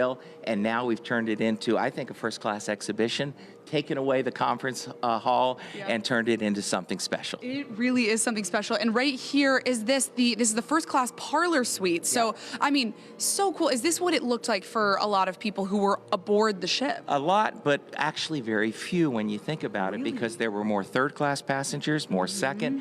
But the first-class passengers enjoyed the best of the best. Yeah. Well, also, speaking of first class, one of the first-class citizens actually hopped off the boat with a little souvenir that she took herself. Yep. You know, I think that all of us have kind of been here before, but you take a look at this little teacup, and you told us the story about this. So give us the rundown on what this artifact is. Titanic departed from Southampton on April 10th, 1912, but then went to Cherbourg, France, then to Queenstown, Ireland, then off to New York.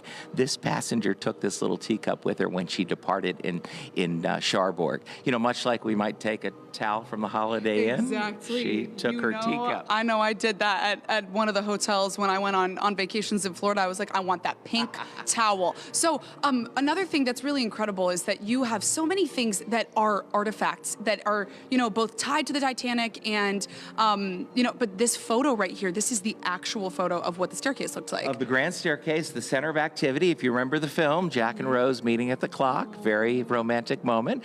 The grand staircase, of course, at the bottom of the ocean, all wood, gone. Wow. But this column, very special. This was from the Olympic, the sister ship of Titanic, that was identical. So if you want to see exactly what it looked like, it's this column. And if you really want to see, we go around the corner. Let's do it. Well, another thing that I love is that you have all of these items that, are a lot from the Olympics. So you have things that are still based off of, accuracy, but they might not be from the actual Titanic, especially since they were on the ground. Yeah. But here we are. Now we're at the grand staircase. Right? Yes. When people turn the corner, they'll look at this. Oh, it looks just like the one in the movie. Mm-hmm. Well, the one in the movie looks like the real one. That's true. Right? And this is where you want it to be seen, right here in the grand staircase. And because of that, we have a wonderful photo up here. You can take a photo home with you of you on the grand staircase of the Titanic. Gosh. Mark, you and I are going to have to go get a photo in front of this grand staircase. We love it. Well, Alicia, we're going to still have some more coming up later on in the show, but we're going to keep on taking a trip through. I am Lady Lucille Duff Gordon. For now, sending it back to you. Lady Lucille will catch up with you throughout the show. All right, guys. Well, the kitchen has long been considered the heart of the home, and nowadays it has evolved beyond a space for cooking to the go-to hub for hosting, working, creating content, and everyday life. And Thumbtack released its latest spring and summer trends report, and Charlotte ranks number 6 in the U.S. for homeowners prioritizing kitchen glow-ups, as they're calling it, this season. So they're drawing on recent homeowner survey insights and demand for kitchen-related projects, and how the report reveals how people are rethinking their kitchens from the ground up. So they're moving on from outdated layouts and investing in smarter, more versatile spaces that better reflect how they actually are living. So according to Thumbtack's findings, the top 10 cities for kitchen upgrades in the U.S. are number 1, Austin, number 2, Atlanta, number 3, Washington, D.C., number 4, Seattle, number 5, San Francisco. Number 6, Charlotte, raise up. Number 7, keeping it North Kakalaki, Raleigh. Number 8, Dallas. Number 9, Baltimore. And number 10, West Palm Beach. The full report also includes the top design trend homeowners are leaning into, from ditching the open concept plan to joy drenching to installing smart technology while updating their kitchens. And the top projects homeowners are taking on to make their kitchens more functional, and what homeowners are willing to spend and how they're investing in their kitchens. When we went to High Point to market, really the trend is now people are putting smart chargers like within the granite, within their countertops, so you can just sit there and charge all of your equipment. So there's a lot of updates happening. And also Chrome is really big this season. I love that I know that, you guys. All right, guys, well, after the break, a star on the pitch is pitching a new team. We're going to tell you all about it. And the brand behind a mega beauty business is flipping the script. See the reset? You're not going to believe this. That's coming up. And you're taking a live look at West Charlotte. We'll be right back.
Welcome back. It's Friday, so it's time to bring in even more positivity with our pet of the week. Cassandra and Karen are here from Shelter Pet Adoption Center with little Kiwi. Okay, so Kiwi has already taken our office by storm.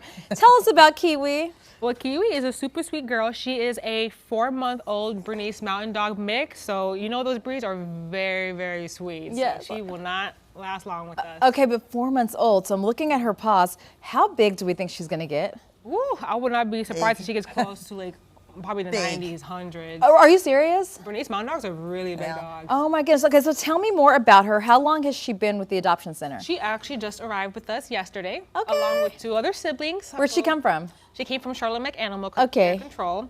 So they just arrived, they're just getting settled in, and they seem to really be enjoying their spot at the center right now. So. Well, tell me about her siblings, because you said one of her siblings is actually all white, right? Yeah. There's one that's like a brown and white mix with one blue eye. Oh my goodness. His name is Boone. Super, super sweet boy, very energetic.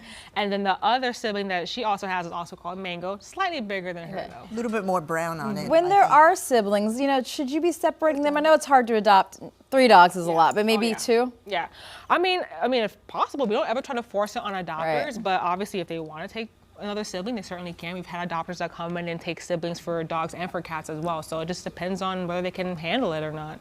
And also, this is the perfect event because tomorrow you guys are doing something so people get to see Sweet Kiwi if she doesn't get adopted today. Up close and personal. She might not make it out of this building. She probably right, won't, right. But people get to see Kiwi tomorrow, right? Tell us about what y'all are doing. Yeah, so we are having an event at Noda Brewery from 2 to 5 tomorrow. And so we're going to have one of our foster dogs, Blink, and then another one of her siblings there as well in case she doesn't get adopted. If she does get adopted today, the other 2 siblings will be there as well. Okay, perfect. And then what other animals do you have right now at Shelter Pet? A lot of cats. So we have a lot of cats. We have plenty of cats to choose from as well. So anyone that's interested in a cat as well can definitely visit us at the center or Oh, look at this. She's actually this is a puppy. She's so calm. You know, usually puppies are coming here running around, but she's pretty chill. I'm telling you, Bernese Mountain Dogs.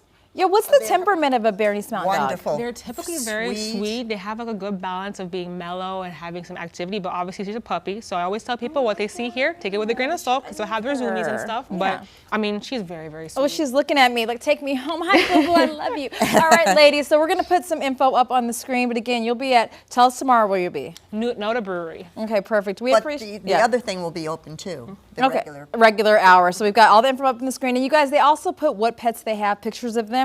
So go to that website. You guys are an offshoot of Austin Pets Alive, and you can see all the beautiful animals up for adoption. Thanks, ladies. All right, so this is a very Ted Lasso energy and honestly really adorable.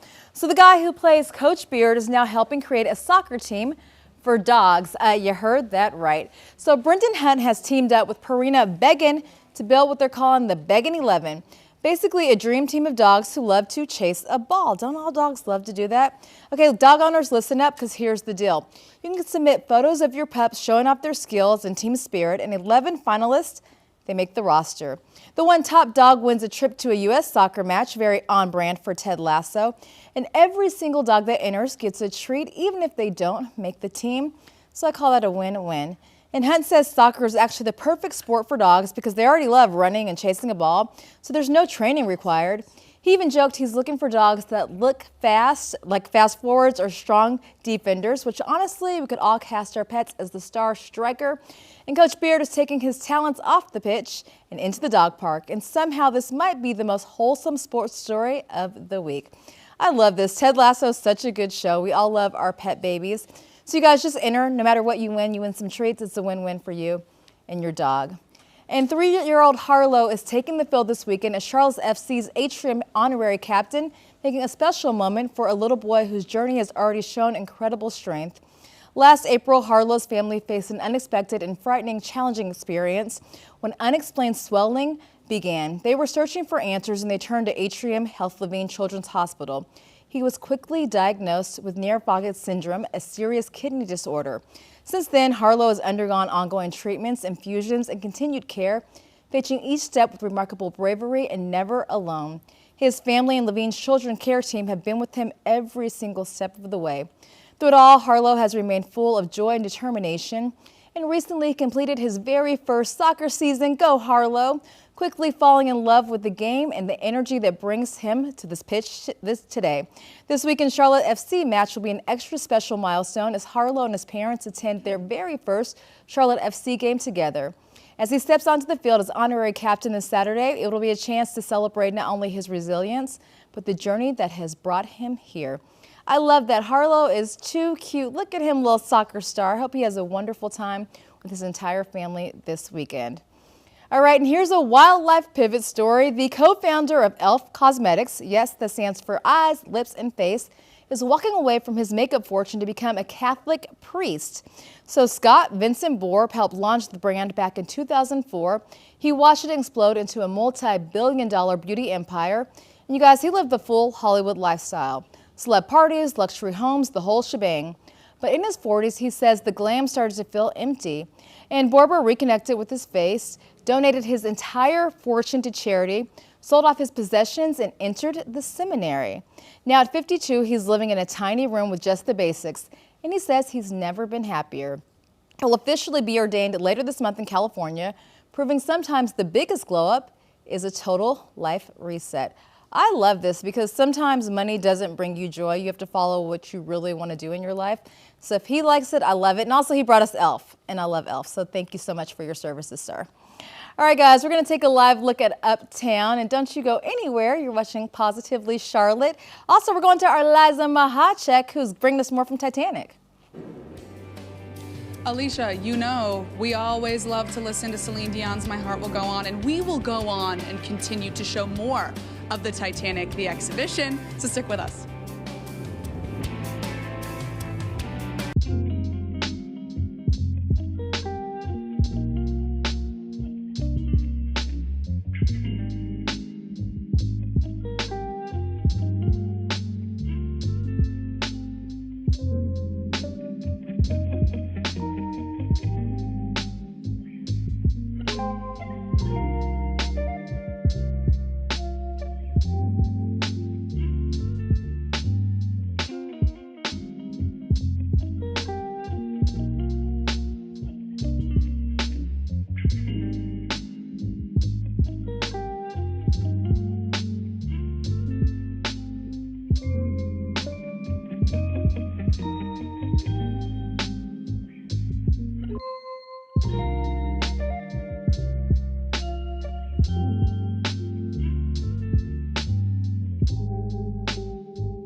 Well, welcome back, and we're selling into more information about Titanic, the exhibition, as Liza is over at the Park Expo and Conference Center.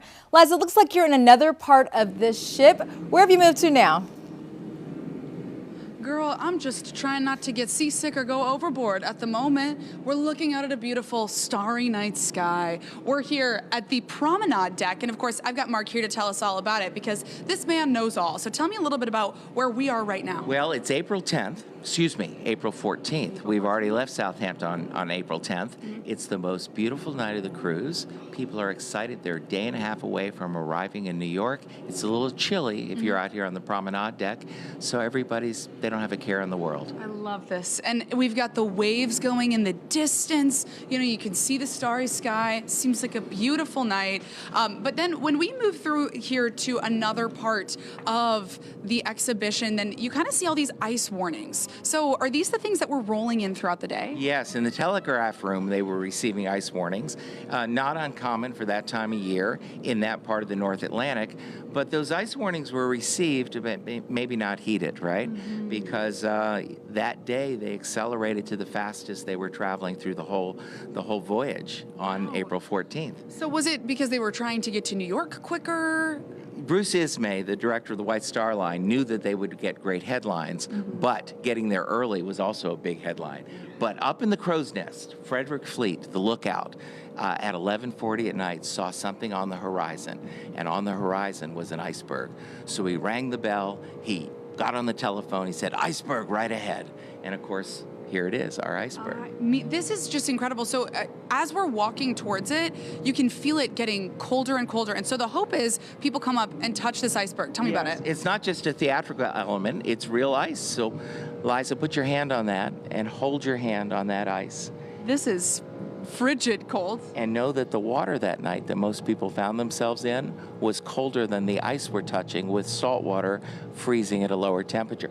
You can pull it away. Yeah. Unfortunately, the folks that were in the water, died of hypothermia. It's very true. So the argument about the door, it really wouldn't have made much of a difference. No. So, that's the thing, is that I feel like people don't conceptualize how cold those waters were. That's right. Well, the whole experience really we want to put you there. We want to have you enjoy what it was like to depart with all the excitement of being on the largest ship in the world, going to New York, the immigrants in third class, their expectations of starting a new life. But of course, for so many, that didn't happen. Yeah. So how do you kind of balance the level of, people love the story of the Titanic because of the movie, but also how do you pay respect and homage to the people whose lives this really impacted because it was a huge tragedy? I think you've hit it, because that's very important. And the movie, of course, brought so many people to this story, right? So we're okay with that. But it is a real story, a real tragedy. And in the last room, coming up here soon, there's that wall of all 2,200 names and that boarding card that you received earlier. People will not leave the exhibition till they find the name, their passenger's name on that wall. What was their fate? And I think you stand there and you also think of your own life, right? You're standing there with your friends and your family, and you realize how fragile life can be. And so we've got a kind of makeshift lifeboat here. You told me some really interesting information about the number of people that were going out in these lifeboats. Yes, the lifeboats were lowered, and many of them went out half full, because people felt far safer being on the Titanic rather than getting into a small lifeboat in the middle of the North Atlantic Ocean. There were not enough lifeboats to begin with, and then the tragedy of them having empty seats, and people decided, no, I think I'll wait. Of course, at one moment it was too late. Titanic sank 2 hours and 40 minutes after it hit the iceberg. And you have a violin over here as well, because what song was played as the Titanic was sinking? Historically, we don't know for certain, but it was very likely "Nearer, My God, to Thee." The band knew that they were going to go down. The band from the Titanic knew that they were going to go down with the ship, and they were heroic. They said, "Let's play some music. Let's do our best to calm these passengers," and they went down with the ship, unfortunately. But this is such a beautiful tribute as well, so that people are able to conceptualize what this experience really was like. And then also coming up later on, we're going to talk a little bit about, the North Carolina ties and the way that the state really has ties to the Titanic as well. But, we'll send it back to you for now, Alicia. Thank you so much for sharing this with us, Mark. Pleasure. Well, the Charlotte Asian and Dragon Boat Festival is happening this Saturday at Ramsey Park. It's a celebration of Asian cultures with food, performances, and dragon boat races. And joining me now is Dr. Nini Batista, who is the co-chairman of the Asian Festival. Welcome to Positively Charlotte. Thank you. So good morning. Tell everybody what they can expect from the festival. This is the 26th festival that we have. It is a very unique festival since we combine the Dragon Boat Festival with the Asian Festival. So we would have a lot of these cultural displays and then performances. I also make it a point to have a juried competition for the best performance in the Asian Festival. We believe that it is through cultural byways we could unite the community and make it more appreciative of their Asian culture. Well, you talked about the Dragon Boat Festival, so let's start with that. What is the Dragon Boat Festival? The Dragon Boat Festival is something that is sort of 2,000 years old. It started in China, and so we have about 40 teams competing. For the sort of the race is about 500 meters. And so we have several divisions of it. And right now we have about 50 companies already who are going to participate. That's amazing. I know later in the show you brought some dancers here. I'm so excited. Tell us about the dancing that's going to be happening tomorrow. Oh, we have about 23 communities, Asian communities, and each one of them would like to showcase their culture through performing arts. So we would have dances, we would have martial arts, and we would have other, even some sort of displays for the performing arts. No, we are very excited because through the years they have leveled up their performances. And what do you want people to know about Asian communities in Charlotte? The Asian community has been growing. When I started with the Asian community before, there were only about 5 sort of dominant communities, but now we have grown to about more than 25, including the Asian Pacific Islanders. I love it. There's so much happening tomorrow. There's also a Parade of Nations. What is that? The what? The Parade of Nations? Yes, we always start off with the Parade of Nations. And it is a beautiful sight where you can see all of these communities proudly wearing their national dress. And of course, we have about some of them would be performing, no? Most of them. So during the Parade of Nations, you will see most of the community. Tell me about your dress. It's so beautiful. Oh, thank you. This is the Filipino terno. It is with the characteristic butterfly sleeves. Yes. So it is really the typical terno we have from the Philippines. Perfect. Dr. Nini, thank you so much. But later in the show, we have some of your dancers. They're going to perform for us, so I'm so excited to see it. I brought the dancers for you. Thank you. We've got some info up on your screen if you guys want to go tomorrow. And coming up, this local brand has taken moms by storm. Find out about the amazing acts of kindness they just performed. You're taking a live look over Independence Boulevard. We'll be right back.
All right, moms, listen up, because Mom Juice is on a mission to bring low-sugar, ingredient-transparent winemaking while recognizing the needs of the modern, health-conscious woman.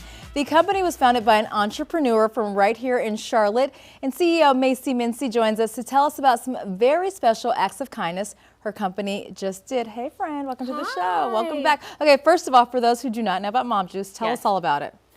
Well, I mean, what better name for Right? our mom community, right? We are a low sugar ingredient transparent wine, and you can catch all of our ingredients on the back of our bottle, which you only find in about 5 other wineries. I love it. Okay, so what is MomCore and how did you come up with it?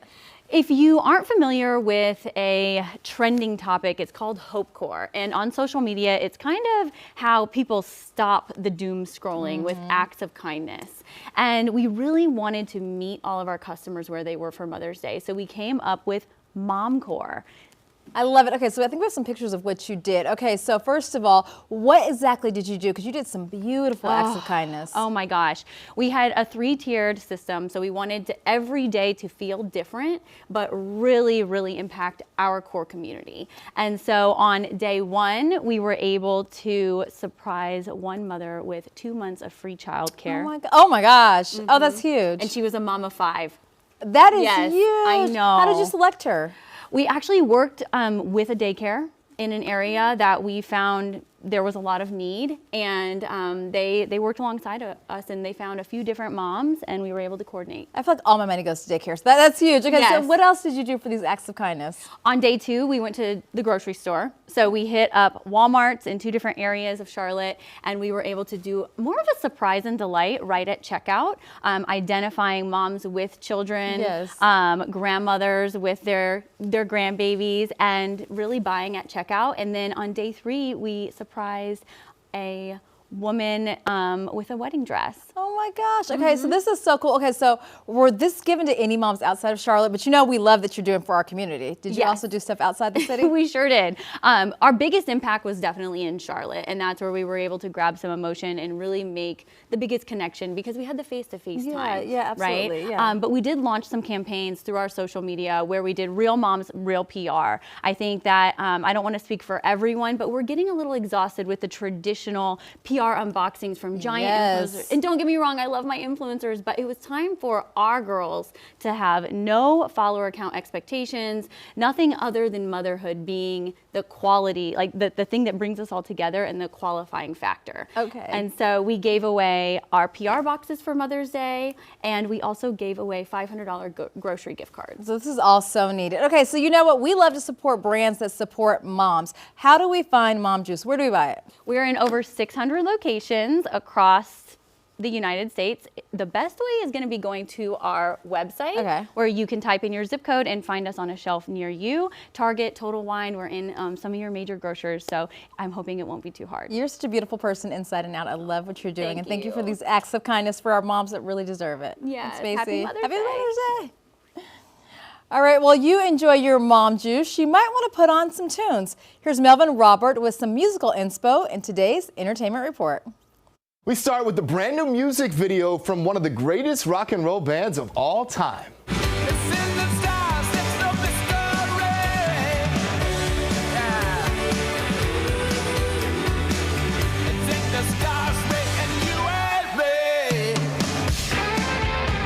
The Rolling Stones are giving us a taste of what's to come off their upcoming album with a look at their new single, In the Stars. The music video, which just dropped this morning, features de-aged, deepfake versions of the band from the 70s. Marty Supreme star Odessa Azion also stars in the video. In the Stars is off their upcoming album, Foreign Tongues, which drops on July 10th. They have never sounded better, right? They sound great.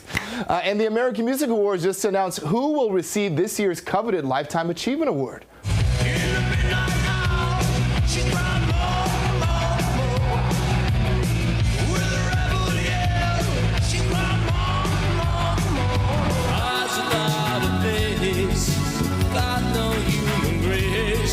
Your eyes without a face. That's right, Billy Idol will be presented with the honor, marking the occasion with a first ever performance on the AMA stage. This year's award show will be broadcast live from the MGM Grand Garden Arena in Las Vegas, the largest venue in the show's history. You can watch it on CBS and Paramount Plus on Memorial Day. And the K-pop Demon Hunters are officially hitting the road. Preaching to the choir. Can I get the mic a little higher? You know together we're going. Gonna be golden. You're my soda pop, my little soda pop. I'm gonna show you how it's done, done, done. How it's done, done, done. Netflix has announced that they've teamed up with AEG to launch a global concert tour to bring the sounds from the hit animated film to life. Information on the tour's ticketing, cities, and dates is still to come, everybody. The singing voices of Huntrix have already performed their hit songs live, including at the Oscars and Coachella, but it has not been confirmed if the singers behind Huntrix or the Sergeant Boys will be featured in this tour. In Hollywood, with your entertainment report, I'm Melvin Robert. And after the break, we have a very special performance and a sneak peek of what you're going to see at the Charlotte Asian Festival. You are not going to want to miss this. Don't go anywhere. And we're live from the Charlotte Motor Speedway. You're watching Positively Charlotte. Stick with us. Construction crews across the country are building stronger, safer homes and businesses guided by codes created by the International Code Council, or ICC. May is Building Safety Month, now in its 46th year, highlighting the impact of the ICC and the building codes and professionals behind them. CEO John Belsick says this year's theme, Built to Last, kicks off with simple ways you can get involved. Building safety starts at home because that's where people spend most of their time. We often see that small issues like overloaded outlets, loose handrails, or blocked exits can turn into serious risks if they're not addressed. Building codes are a commitment to community safety. Many home dangers are preventable. Understanding common household hazards and prioritizing regular maintenance can protect families and their neighbors. The ICC also highlights the professionals who help put those building codes into practice. There's a whole network of professionals working behind the scenes, including inspectors, permit technicians, engineers, and code officials, and others. They make sure buildings are safe long before anyone walks through the door. These professionals identify potential risks early and ensure structures meet building codes to protect people every single day. Another major focus this year is resilience, especially as communities face more severe weather and natural disasters. The ICC says modern codes can help support faster recovery after disaster strikes. They're designed to reduce damage, protect the people inside, and help communities recover quicker after disasters like hurricanes or wildfires. Investing in modern building codes up front can make a huge difference. Another important element, designing spaces for everyone to utilize and enjoy. Communities Without Limits means designing buildings and public spaces that are usable, intuitive, and welcoming for people of all ages and abilities. The ICC encourages you to get involved and has shareable resources on buildingsafetymonth.org. You can submit proclamations, join local community gatherings, reach out to local representatives to advocate for the latest codes, and more.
We are sailing into more information about the Titanic, the exhibition happening here at the Park Expo and Conference Center, and we are now at the bottom of the ocean floor. So you have been down to the bottom of the ocean floor. You have gone down here, but what do we have in front of us in the sand? Well, this gallery is near and dear to my heart because I did get in one of those submersibles and go to the ocean floor and see the Titanic firsthand. When Titanic broke in half at the surface, it basically fell 2.5 miles, two separate pieces. The bow section, which is right in front of us here, and about 1/3 of a mile away to scale here in this gallery, the stern section.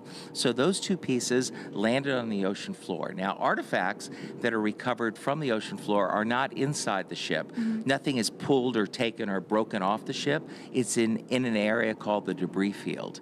And the debris field are the things that fell out of the ship as it sank. Teacups and in some cases suitcases, parts of the ship as well. But that's the debris field between the bow and the stern. I mean, it is incredible. And also some of these photos that you have showing here are just remarkable. So, you know, in one of the photos that comes up, you see a pair of shoes at the bottom of the ocean floor. I mean, it's shocking. It's very human, isn't it? This is the submersible I went down in, the Mir 1. There's the propellers, the submersible, the bow section right there. That was the first image I saw when I saw the Titanic. What was that experience like? Amazing. 12 hours down, right? You get inside this small, very small, like 6 feet in diameter with 3 people. So we would be this close for the next 12 hours. Man, shoulder to shoulder like that. Oh, You're not my implying goodness. that I wouldn't be good company, No, are you? you would be Okay, great company, fair enough, Mark. fair enough. I would love to go down there with you. It would be awesome. I mean, I personally would not be able to go down that far into the ocean. I admire the fact that you did, but I would be freaking out. It's strange because you get inside, it's so small, they screw the hatch down above you, and then they pick the sub up and put it into the North Atlantic. And I'll never forget, it was a bright blue day, bright blue ocean, almost Caribbean blue, outside of my porthole. And I'm looking outside, then we start the descent. And within 15 minutes, the bright blue fades to black, and for the next 2 hours, you're in the dark. And you know that feeling when you go to a concert or a play and the house lights go down and it's like, yes, it's about to happen. That moment of expectation. Well, for me, it was 2 hours of that. And when we landed on the ocean floor, the pilot pointed to that same porthole and I looked out into the black and he turned the lights on and right in front of us was the bow of the Titanic. So very dramatic, very exciting, but also very emotional. You can imagine. We went right by Captain Smith's cabin. The exterior wall has fallen away, but you see his room, his bed, his brass bed, his bathtub, and the door that led to the bridge. He was in his cabin when Titanic scraped along the iceberg. He was partial, you know, he had his coat off, but he rushed to the bridge to take command, and it wasn't soon after that that he knew his ship was going to sink for sure. Wow. Now, you mentioned going, I mean, 2.5 hours down into the ocean. You can only imagine what that kind of pressure would be like. But actually, you have a visual kind of aid so that people are able to conceptualize what the pressure is like. Talk to me about these styrofoam cups. Yeah, one of the fun things we do before we dive is we write a little note. You can be to your girlfriend or your mother or your friend, hey, I'm on the Titanic. You'll put a date and you'll put that regular size styrofoam cup in a net bag here. And then as we descend, the pressure on the ocean floor compresses all the air out of that styrofoam cup and they end up that very small size like that. So it's a before and after. When you get up, you grab that net bag and you've got these little tiny cups. That is amazing. Okay, well, I got to find out. Our last question is, what happened to Lady Lucille Duff Gordon? What happened to me? Well, on that wall that we stood in front of, she was listed as saved. She was she got into lifeboat number 1. Wow. Now, that doesn't mean it was the first lifeboat to leave, but lifeboat number 1, about half full, but she survived and she went on to have an amazing career as a fashion designer. We love it. Well, the thing is that there are so many different people. When you come in here, you receive one of these cards and you find out the fate of the person that you are throughout this experience. And so a really enlightening experience and one that I really would suggest to everybody. This is just so incredible. Thank you so much for walking us through all this today. We so appreciate it, Mark. Great to have you, Eliza. Opening day. We open today. You got to come out here. Alicia, come meet me. It's a great time. Very informative. I'll come meet you, Liza, but I'm busy dancing first. So Amelia Fayao is the co-founder of Sayaw Philippines. They are performing, of course, this weekend at the Asian Festival, but I get a little preview today. I'm in the garb, I've got the... So first of all, tell us about what we're going to see today. Okay, today we're going to showcase Mindanao Suite. We're going to perform a Kinukulangan and Pag-appear. These are the staple of Mindanao Suite, and it showcases the refined movements, the graceful, the rich culture, and traditions of the Maranao people. Okay, ladies, come on in. Teach me something. I'm not a dancer. Our dancer, Liza's not here, but I'm going to try. Yeah. Okay, so. Just use your wrist. Yeah. Turn. Okay, I like this. And you said every move is named, right? This is pag-appear, meaning fans. Okay. Yeah. So. Perfect. Okay, so I'm going to fan out, and I'm going to let you ladies perform. Take it away. Just a minute. Wait. Can you?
Fabulous. Wonderful. And you only started this, come on in. You only started this about a few months ago, right? Yes, we did, actually. So it was late last year, and we already had performed with the CAACC, Carolinas Asian American Chamber of Commerce. Yes.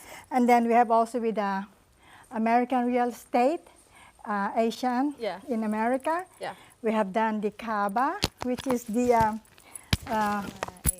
AAPI. And you are booked. You're booked throughout the year already. Almost, yes. Okay. Yes. So, ladies, for tomorrow, is tomorrow a competition? Like, what kind of energy are we bringing into tomorrow? Philippine energy. Philippine energy. Yeah. All right. Sayaw Filipinas energy. All right, guys, we're going to throw up the graphic. I want to thank you ladies so much. I'm feeling the Filipina energy. It feels really good. So you all can see them tomorrow perform at the Asian Festival. Ladies, thank you. Thank you. Thank you for having us. Thank you. Thank you.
Well, the weekend is here, and before you go off and enjoy the spring weather, you know we had to drop some fun happenings on your plate. So first up, any true crime fans out there, sign me up. You're not going to want to miss The Psychology of Serial Killers at the Carolina Theater tonight at 7:30. This live event deep dives into the phenomenon that's captured the minds of people everywhere. And if you got an appetite, make sure to head to Resident Culture Brewing in Plaza Midwood for their food truck event. It starts at 5 p.m. And for those who want to up their business game, there's a tenant drama to cash flow, 120 days event designed for expiring landlords. It's happening tomorrow at 9 a.m. to 1 p.m. at Spare Time in Pineville. On Sunday, John Legend is at Ovens Auditorium for his Evening of Songs and Stories tour. At the Camden Commons event that we talked about earlier this week, they were on set. It'll be in full swing. So if you want to see that, what you can get up to, let us know on our socials. We want to see what you are up to. We're going to be running around the city as well. Of course, you could be featured next week on Positively Charlotte. So send us your pictures at Positively CLT on Instagram. And you know, last night, Liza and I got a little preview of the weekend. I always say that Friday doesn't really count because Thursday is really kicks it off. So last night, Liza and I went to Steak 48 for their preview. It was so much fun. I think we have a little video. Take a look. and I have lifted. Mahachek, what are we doing tonight? We're big backing. Big backing! Yay! We're not denying a single side. That's to every big backing and packing for the fun. All right, guys, have a great weekend. We'll see you Monday here at 10 a.m. on Positively Charlotte.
Welcome in to another episode of Morning Edition. Julian Sador, Andy Satowski, Ted Payton all hanging out. Ted, do those finger guns again. Just like that. This is what ignited. Look at that. In Matthews. That's so crazy. so they were drilling and they hit a gas line, an 8-inch gas line, and it ignited. And that is what the end result was. They had to get the gas company to come out to shut off gas to the area. It lasted about 2.5 hours. Wow. But they were talking about just a plume of fire. But I don't think I can accurately or adequately, I should say, explain this. Somebody did a way better job. Guys, take a listen to this. They were drilling, and they said kaput. When they said kaput, and they shut up in the air. I tell everybody, we gotta start living right, because that feel like hell there anymore. I mean, start living right. You gotta start living right. That's it. You better start living right. Come on now. Because just think about that feeling, but like all the time. Right. Depending on your religion and what you believe in, Yeah. et cetera, et cetera. But the video that we played this morning that was from, local fire departments, it looked fake. how quickly that shot up. It looked like AI generated, like, and not a good one, but we know Right. it's for real. But it's always scary stuff. So whenever they tell you about, if you smell that odor in your house, Correct. right? And that's why Mhm. they put the smell in it, because something goes wrong, that's what can happen. So I'm just glad no one was hurt. Everything was okay. Obviously damaging some infrastructure there, Yeah. but Yeah. that's crazy. Are you living right though, Annie? I You living try. right, I Ted? try. Living right? Trying. Trying. You know, we'll see. Who's to say? Yeah, Who's to say? Who's to say? Depends on who the judge. But yeah, as you mentioned, nobody hurt, but I think a couple homes were significantly damaged. Homes in the area evacuated. You think on a normal Wednesday afternoon in your neighborhood, just relaxing, and then you hear that, and Kaboom. Kaboom. You hear kaboom. You look outside, you're like, oh, whoa, we're not in Kansas anymore. I No. mean, for fighting that fire, you have to obviously put out the flames, but you have to figure out which gas line to turn off. Yeah. Right. So I That's mean, for people way the smarter than fire me. doesn't go out until the gas line goes out. Right. And to, I guess, to clarify for people at home what's going on there, they're not putting water on the gas leak fire to put out the gas leak fire. They're doing that to suppress the fire from spreading other areas. Yeah. Because you're not going to put out that, as long as that gas is going. Yeah, it's. And you think about that plus our drought that we're in. If anyone had a dry lawn around there, again, the trees are going to be kindling for that. So that's pretty scary. And Ted, did we get our updated report? We did. We actually had an What do we get, improvement in Teddy? the drought conditions. We're still in a severe drought for Mecklenburg County, an extreme drought, which is level 4 out of 5 for surrounding areas in all of western North Carolina. The good news is the exceptional drought, the level 5 out of 5 that we had over Monroe, Union County, into parts of Cabarrus County and eastern Mecklenburg County, that has come down that's to the good. extreme drought. So still significant, level 4 out of 5. It's still high up there, but at least we're heading in the right direction. We just need a few more rounds of some good rain to help climb us out of this hole that we find ourselves in. We didn't get here overnight. We're not going to get out of it. I mean, in it's one been week. like, I think, if I remember correctly from when we were talking about this on, yesterday, since August of last year, we're something like 12 to 17 inches below where we should be on average. Oh. Yeah. So, I mean, we're way far behind. So, like you said, Ted, it's going to take several days of rain, several weeks probably. Correct. To Yeah. even make a good dent. Yeah, and they're all drops in the bucket. We'll take any drop we can get, and I think our deficit over Monroe was over 25 inches for the past year. Nice. Okay. So I'm not expecting it to all come back at once, and we also don't want that. But every rain event we get, 1 to 2 inches, right? Twos and fews add up, right? That's what we need in order to get to into some relief. What would be the ideal way to deal with the drought condition? Is it a couple days each week? Is it a week-long event that you're like? What would be the ideal way where it wouldn't cause flooding and all that? Yeah. To address a drought situation. I'd like to see a stationary front kind of just give us a good flow of moisture, intermittent rain on and off again. That would be the ideal way. How many days? I mean, you could see that pattern lock in for 3 to 4 days. That would be ideal to help us out. I don't think that would alleviate completely all the drought conditions, but that will allow us to saturate into the ground. That will allow us to kind of turn things around. Unfortunately, the way these patterns work, I don't want to say this too soon, and we could put this on record. Getting into a La Nina pattern or El Nino pattern, right? We're maybe just a few weeks away from the start of hurricane season. Yeah. By mid summer, we could see a soaker from a tropical system. I'm not talking about significant impacts on the coast or anything like that, but the tropical systems could come in and give us a good soaking to help alleviate these drought conditions as well. If it lasts that long, if it lasts into midsummer, that's another way I could see us getting out of it. With those systems, though, are you worried that we get the flash flooding? Because when those systems come in with the amount of rainfall, it's not going to be the intermittent showers. Yeah. It's going to be like torrential rain. Yeah. Downpour. And that's going to be more depending on the characteristic of the storm itself, right? You have the slow movers, which will cause more of the flash flooding, the continuous impacts of the rising water levels. But then you have some of the fast movers who can just beeline it through the state. That will give us a quick blast of wet weather. Could have maybe some brief flooding, pooling and ponding in low-lying areas. But if it moves fast and more of the wind becomes a concern, than the rain. So it's more like a pick your poison type of situation. And then you have the size of the storm, some of the bigger storms or the smaller storms. So there's a lot of factors that go into the type of impact that we could see from a tropical system, depending on its path, speed, and of course size. Wow. We went from gas explosions to a drought lesson. I mean, look, I asked. chance for flooding. You know, we're talking about that. And you know what? That's just I'm gonna play it one more time because in case y'all don't know. Yep. And it said kaput. Here's a message though. Kaput, and then shut up in there. I tell everybody, we gotta start living right, cause that feel like hell there anymore.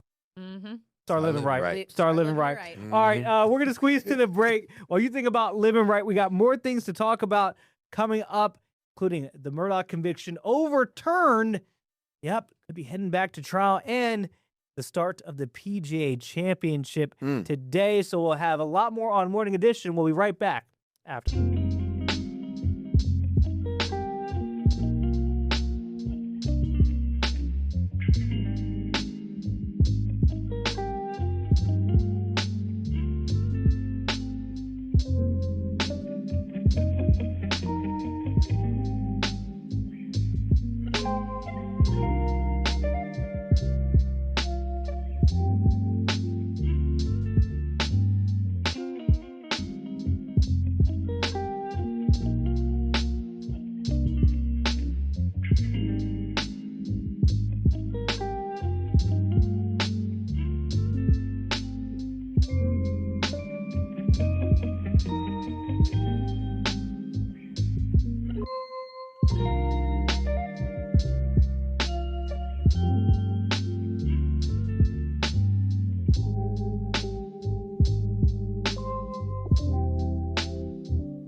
Break.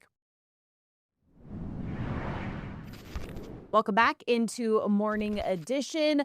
This was major news yesterday, and people are diving into it. It is trending all over the country, and especially here in the Carolinas. Alec Murdaugh, who honestly, people have been following this for years now. There's been Hulu series on it. There's been documentaries on it.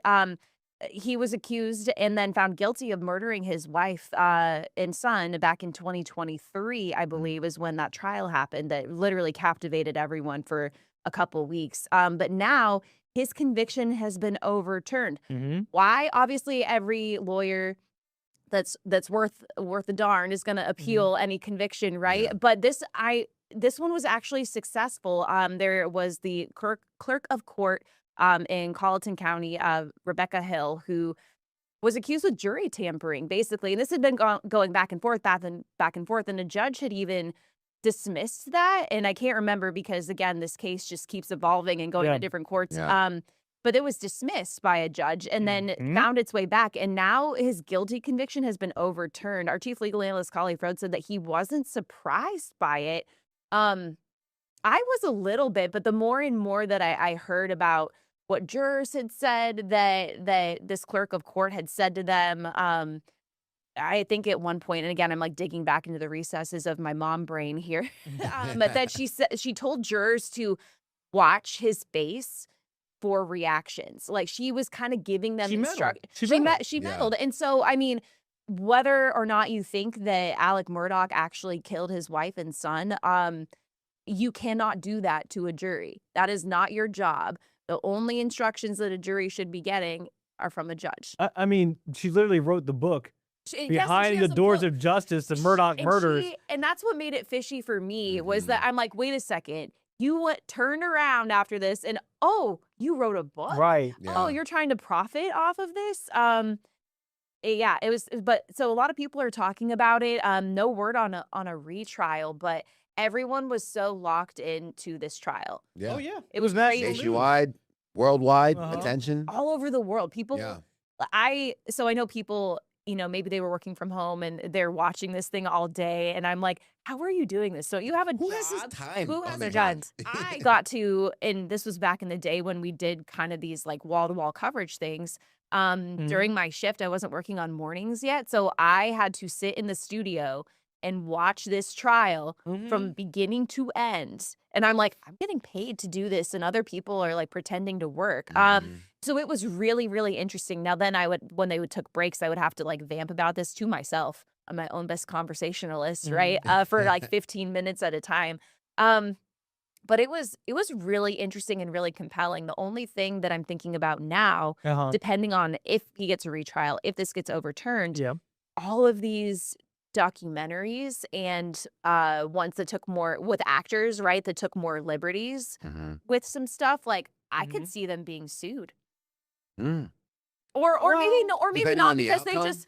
Well, actually, no. I think I could see them because, as Khalif likes to say, we are a litigious society. I Yeah. could see the suits coming. I don't know how much merit they would have because they were just talking about all of the things that happened at trial happened. Yeah. It's more of just, I think, of how they were painted and interpreted. I mean, here's the thing. Maybe if he's retried and found not guilty, I could see it going down that route. But right now, it just vacates the ruling. So it's not saying he's innocent. Right. Right. It's just saying the trial was bad. Right. Well, could you blame somebody for seeing a guilty verdict and playing off of that at the time? I don't think so. So even if they get overturned and retried at a later date, the Right. information they had at the time wasn't To be clear, inaccurate. No, it wasn't. It's just Becky with the big mouth. Yeah, she just That's she what did things happened. she wasn't supposed to do.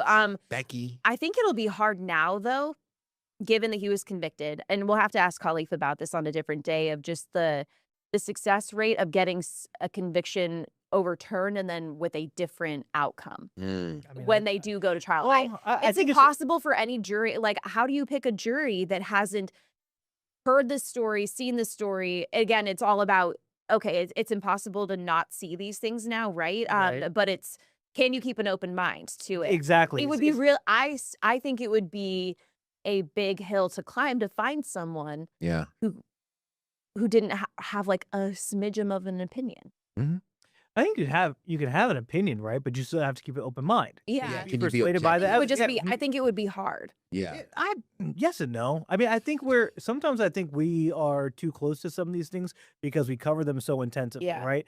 So it's hard for us to keep an open mind because we've covered these things wall to wall. That's But why for we don't somebody, get called for jury duty. right. Not somebody good unless you're the prosecution, probably trying to make your case. But I think there are people who could be objective in this. The thing is, too, in case anybody's thinking, oh my gosh, is Alec Murdaugh going to be a free man? No, he is still serving a 40-year federal sentence after pleading guilty to stealing some $12 million from his clients. But he has a financial crimes there, and I think he's also serving a 27-year or some year sentence for pleading guilty in a state financial crimes case. So he's not going anywhere. Yeah. And I also think that probably, if I was a juror, I think that would play a role in. It's not like this guy's going anywhere. Right. Right? It's not like this man's freedom is on the line. He's going to be in jail for a long time, regardless of how this trial comes out.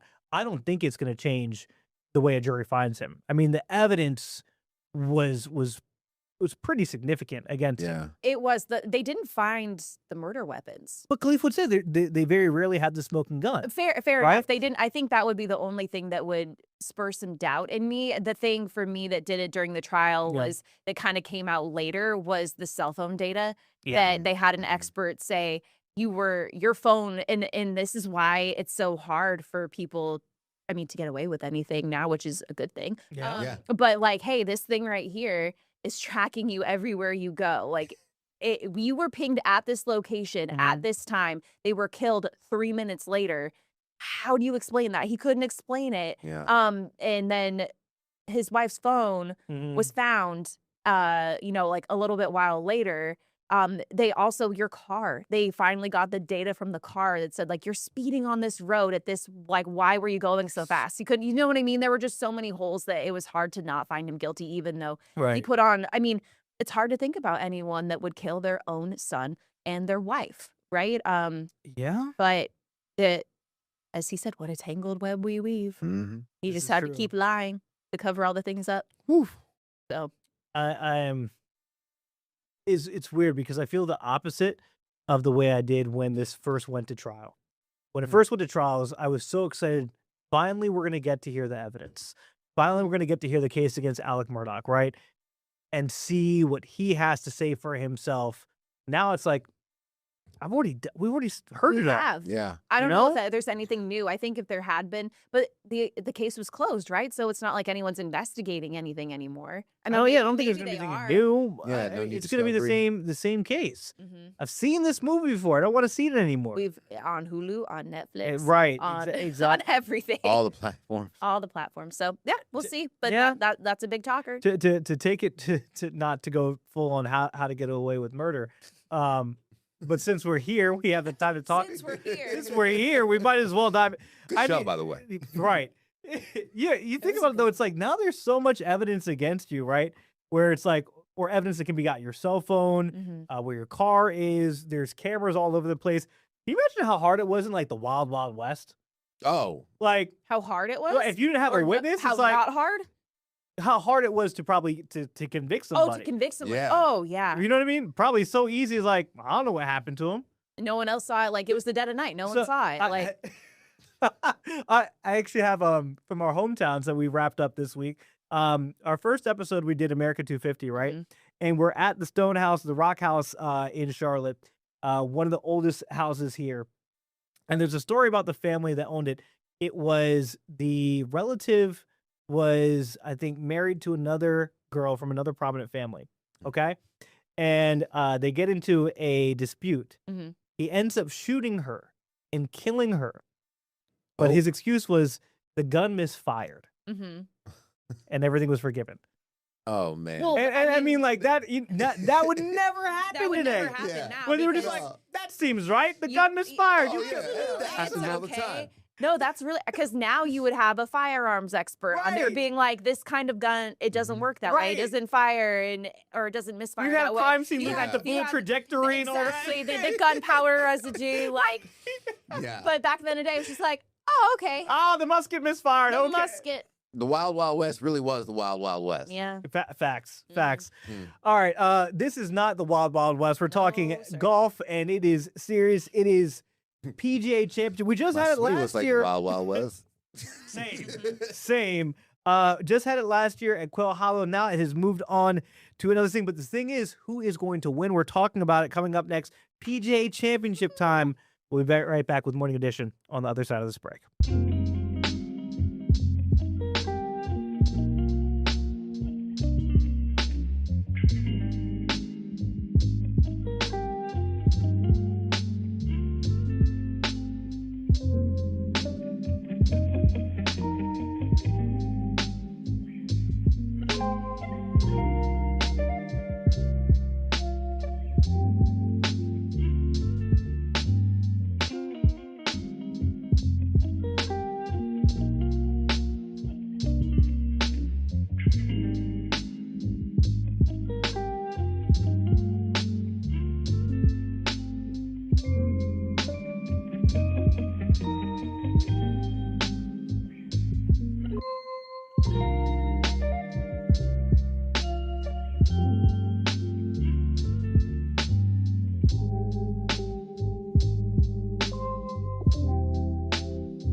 Welcome back into Morning Edition. We are talking about That's what I say when I golf. The PGA Championship getting underway at Aronimink in outside of Philly. Last year, again, we had it at Quill Hollow. It's moved on to different pastures as of right now. Let's see. I don't know Jaeger. Jaeger, I think, yeah, is at a leading. 4 under right now, leading through 9. Okay, Xander Schauffele in the mix at 2 back. This will probably all change by the time you guys see this. Yeah. Nothing against the Truist. I think they did a fantastic job. But it makes you appreciate when you go from having the PGA Championship to going back to the Truist is like how lucky we were to have a major. Yes. Right here in our backyard. It's These so are cool. so cool to see. They're really fun, and it's a whole production too. I didn't make it out to the PGA Championship, but I went to the President's Cup when Quill Hollow hosted. Amazing. It was. I mean, they didn't host Wells Fargo that year just so they could prepare for that, and just the infrastructure. A lot of thought goes into it. So the PGA Championship, obviously a big one. You got a lot of people, of course, who want to win. I don't know what the purse is for this one. But it's huge, and I'm scrolling through. I'm like, where's Scotty? He's one of my favorites. prize fund He total probably is I don't think 19 he million? hasn't teed off yet. What? 19 million is the total prize Okay. fund. The total prize money for Truist was 20. I mean, can buy a major mill. to now nothing to sniff at. The Truist is now a signature event, which is a big deal. Right, is a big deal. Obviously storylines as we look at the PGA Championship. Rory, who played okay here in Charlotte, but he's projected as a favorite. Obviously, the guy that wasn't here, that's a bigger storyline. Scotty Scheffler. Scotty Scheffler. Scotty Scheffler. He is due. He is due. He's due. He's been, he kind of started off a little slow this season. He's been right in the game. I really thought he was going to come back for the Masters and win it all. I was rooting for him. Yeah. He's one of my favorite golfers. He wasn't at the Truist. Nope. And I'm thinking that was in order to prepare for this. Mm-hmm. Has he won the PGA Championship before? I think so. So, yeah. Okay. Did he win last year? Yeah, I think he did. Yeah.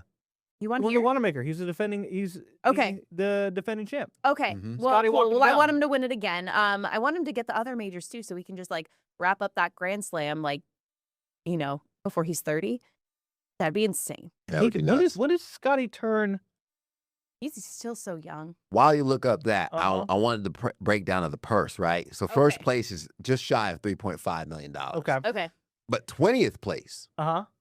20th place, $237,120. So you can get 20th. All you have to do is make the cut. That's it. And then you're guaranteed money. You just got gotta to make make the it to cut. Saturday. You got to make it to Saturday, and you are That's it. going to be guaranteed some money. Yeah. Obviously, you don't want to be in 20th place. You want to be in no, first. You want to be a top 5. I mean, either way, you're still getting some money at the But end. I of the mean, day. look, here's the thing too. If you're one of the PGA pros, because that's what makes the PGA Championship so awesome, is that from the PGA pros, guys who normally aren't on the tour, they just have their PGA card and they teach at some of these clubs. They get a chance to compete in this. They do? So yeah, remember Michael Block and how his great story about how yes, of course, it's the PGA Championship. So you have guys. I think one of the love cool it. stories is Cam Young, one of his friends who he grew up playing with, is actually a PGA pro, was an assistant PGA pro under Cam's dad, is competing this weekend. So there's a storyline there about buddies on the course. So it's going to be cool. And Annie, I looked up his birthday. He's also a June baby like us. June babies. He is June 21st. So he is about a month and a week shy of his 30th birthday. Dang. If that doesn't make you feel old, I don't know what does. It Yeah. does. Yeah. It does. Mm-hmm. So I got my favorites. What about y'all? So yeah. I'd like Scotty to win it. Scotty? I obviously I love Scotty too. My sneaky pick, I was telling Jason the Harper apps? this on the apps. If you're a betting person, Ricky Fowler. He Ricky did Fowler. have he has last week he had a good showing at the Truist. He had a great showing. Made a great showing right now as of 10:41. He is 1 under through 7. Okay. Tied for 6th right now. He was really great for people that remember follow golf 2007. And I think Andy and I were joking, like when we saw him at the Truist, it's like, is this the 2000s again? Ricky Right? Fowler on the leaderboard? He's back, baby. He's back. I would feel really good for him if he was able to get that. He finished second at the Truist. So You also had Colin Morikawa. yep, I had on Colin there. as somebody I like. He has not teed off yet. Has Jordan Spieth made some noise? Spieth. I don't been think quiet he's for a off while. until. I don't have Oh, our no, tee times he's- here. He's even through 6. Even through Okay. 6. You know what? Who also like could be a sneaky pick? JT. JT? Yeah. He was sneaking up there. He was sneaking up there at the Truist. is And I true. would love to see that. That's one of my husband's favorite golfers, and kind of like He's a big introduced- JT fan. Big JT fan. Kind of like introduced me into the sport, and so I follow all those guys. You had. I was gonna say Colin's only even. He hasn't teed off yet, so Yeah, that JT would make sense. finished He's doing great. in 13th at the Truist at 8 under. So he was 7 back of the win. He was in Christopher third at one Wright. point. Yeah. It was was a very interesting Truist championship. It For was. those that got to watch, a lot of good golf being played. We're seeing John Rahm right there, also one of the favorites. Do you think there's a chance that Rory pulls it off? Yeah. No. There's always a chance. I mean, there is always a chance. Maybe after not playing super well at Truist. I don't know. I will say I just want to say no, just because I'm a little you don't like jaded on- Rory. You You he's don't not like my him. favorite. I like him, but then just some of his like recent comments have like not been my favorite. So You want another villain that may be, not that Rory's a villain. Brooks. Brooks can win it too. I used to Brooks like Koepka, Brooks he's Koepka, playing- and then in the first season of Full Swing, which I'm rewatching because my Pushed daughter the says doggy. golf, he pushed his dog. Mm. Not like an abusive way, but Mhm. he was frustrated with himself because he was sucking at golf, and his dog just wanted some affection, and he pushed her. Unacceptable. Again, not violently. I don't want to like accuse him of animal abuse, but Make that clear. That's when he lost you. but he was like kind of that, and I was like, your dog is trying to comfort you, you sad man. Okay, so Scott, we got Scotty. Yeah. I'm with Scotty.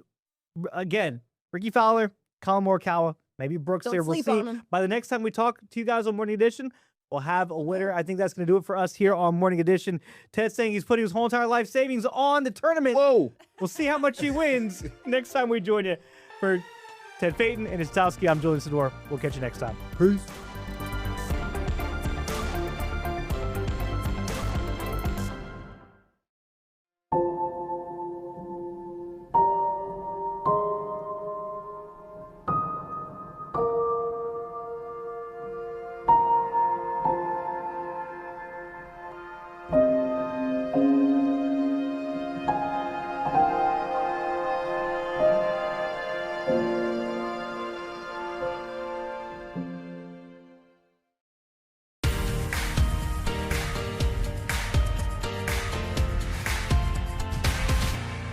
This is On the Record, a new Queen City News special focusing on the issues, decisions, and conversations that are shaping our communities. I'm Brian Blakely.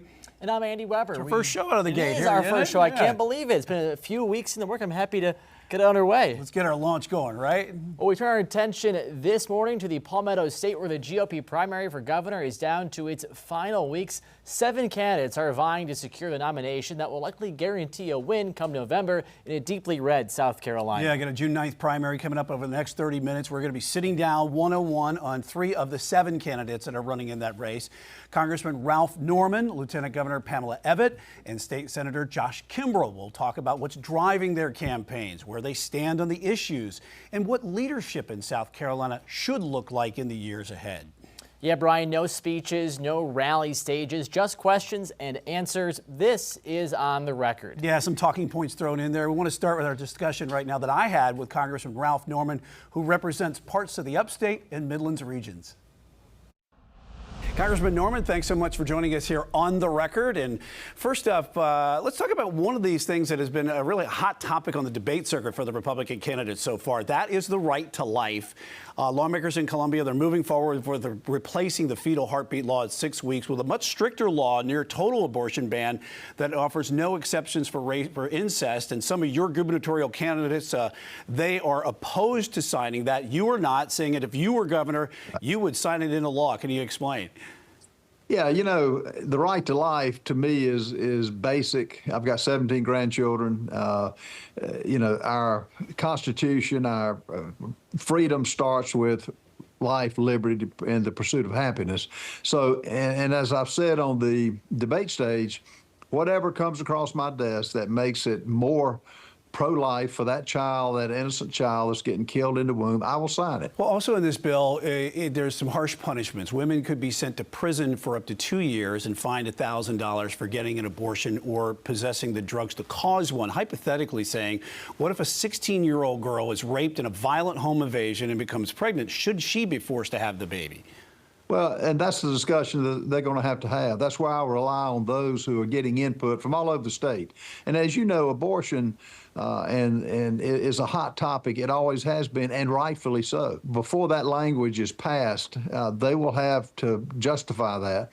And I think people will weigh in on both sides. I will leave it up to those who are debating the issue every day until it becomes a final bill. I'll leave the rest for them to decide, and I'll sign it if it's more pro-life. And by the way, it doesn't go unnoticed. You have 17 grandchildren, so hats off to that. It must be quite the household around Christmas time or during the summer barbecues for sure, right? a lot of fun, a lot of good times, and expensive, I'll say that. That's good stuff. Well, Congressman, also when you announced your run for governor, you said the theme of your campaign is cleaning up Columbia. Get rid of the corruption, drain the swamp type of thing, to coin a phrase from President Trump. Can you be any specific about any corruption that you're talking about? Absolutely. You know, at the heart of any government, the heart of any business, you have to root out anything that is corrupt, anything that is wasteful, anything that is fraudulent. And the same applies to our government here in South Carolina. Let me give you some examples. The budget has increased 45% over the last 3 years, increasing government spending. But as far as the corruption and the fraud, the $1 billion that they found in the budget last year that magically appeared and magically went away, I would classify as waste, fraud, and abuse and corruption.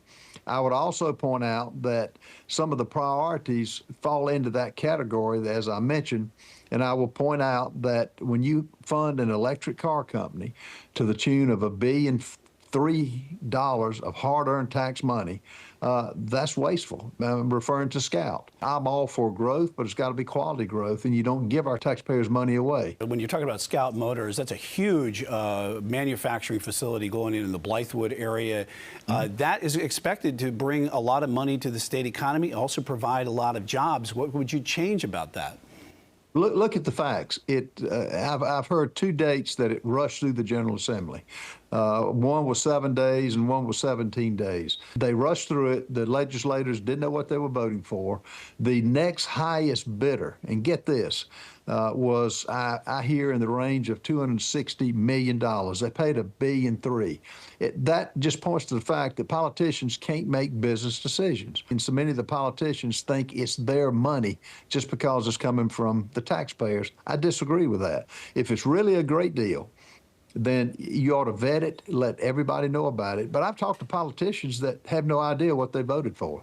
More in your backyard here, let's talk about Silfab Solar Manufacturing Plant in Fort Mill. When it was announced a few years ago, that was seen as providing a big economic impact to the area. You supported it, the growth, the jobs, but now it's not viewed very favorably by residents who don't want the business there next to the school and neighborhoods. They've had 2 high-profile chemical leaks.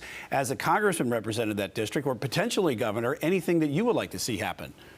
Yeah, Silfab was supported. I think it took a vacant building 2 years ago, or 3 years ago, and the governor supported it, Commerce supported it. They got whatever incentives that they got from the government.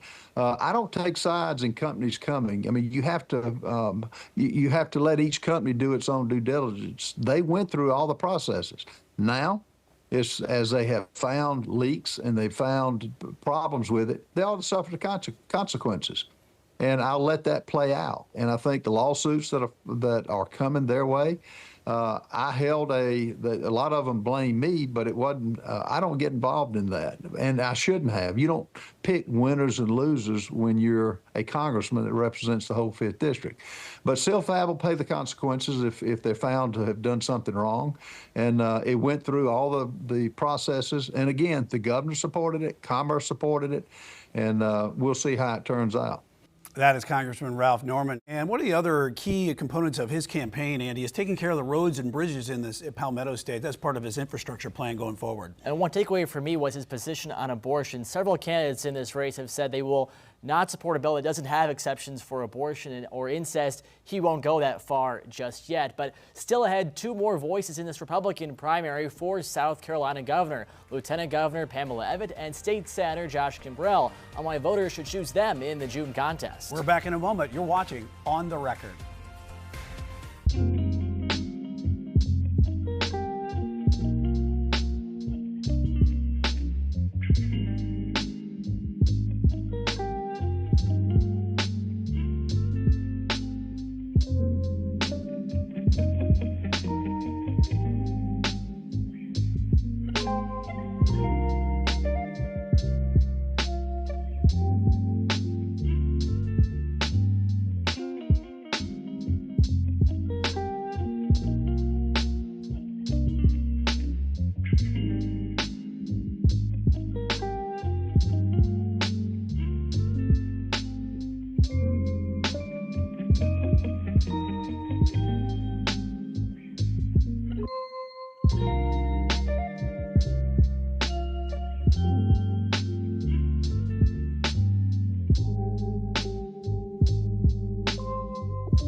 Welcome back to On the Record, where this week we are focusing on the GOP primary for South Carolina governor. And Andy, we got a crowded field here for the GOP.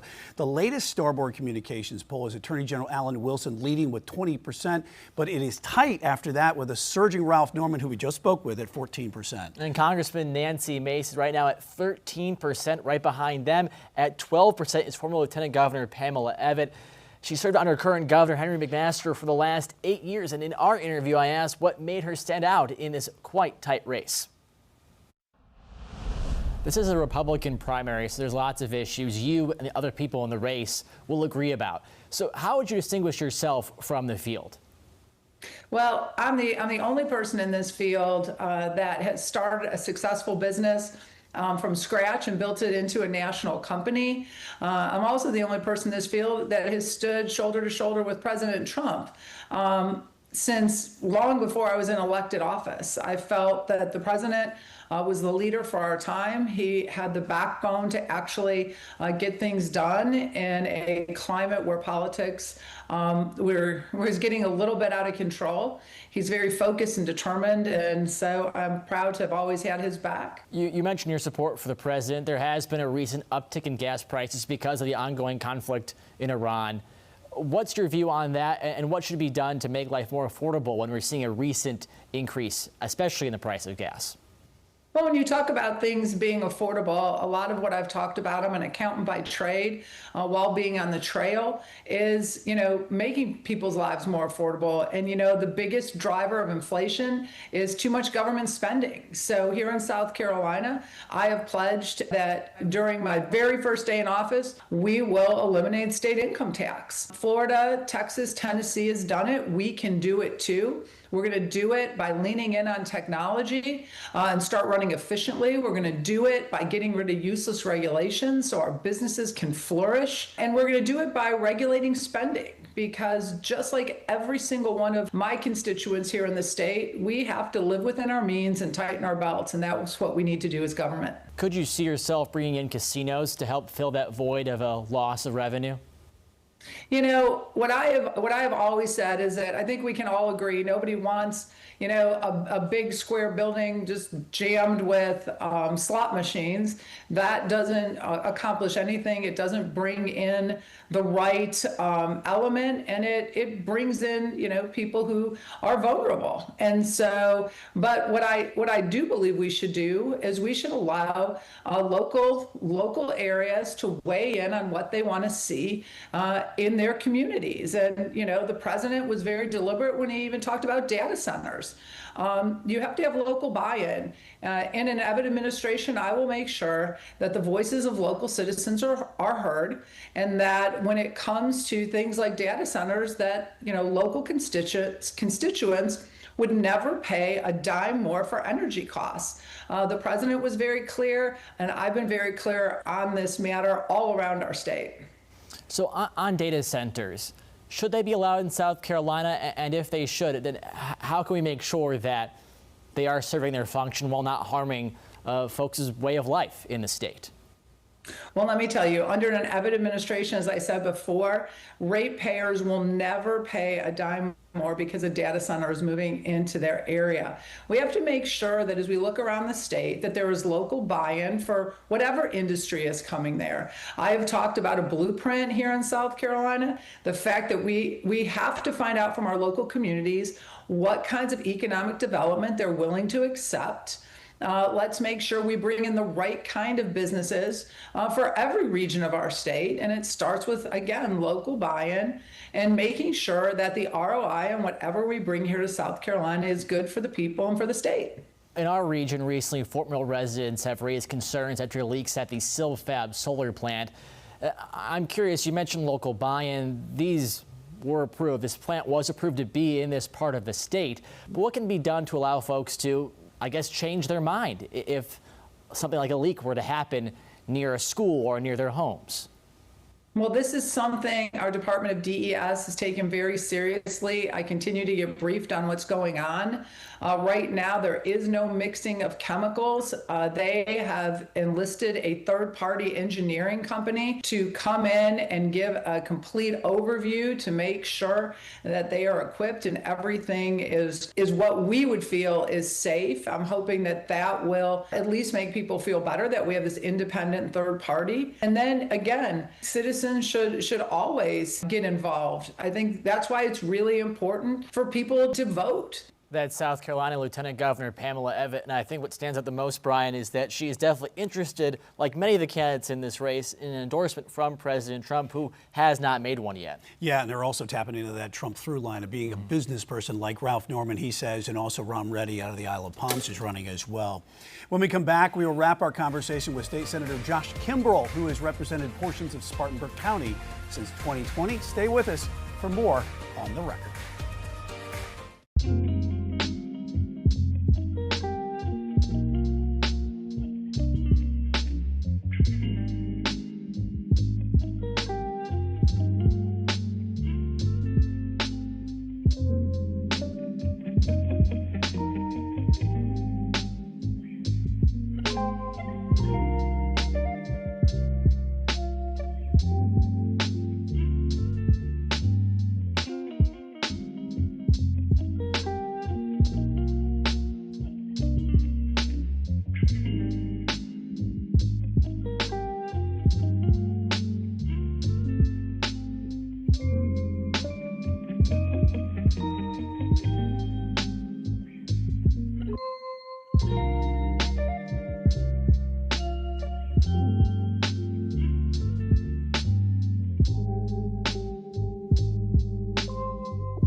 Welcome back to On the Record. We continue our series of one-on-one interviews with candidates competing in the Republican primary for South Carolina governor. And now we turn our final conversation in the series to State Senator Josh Kimbrell, who joins us on the record.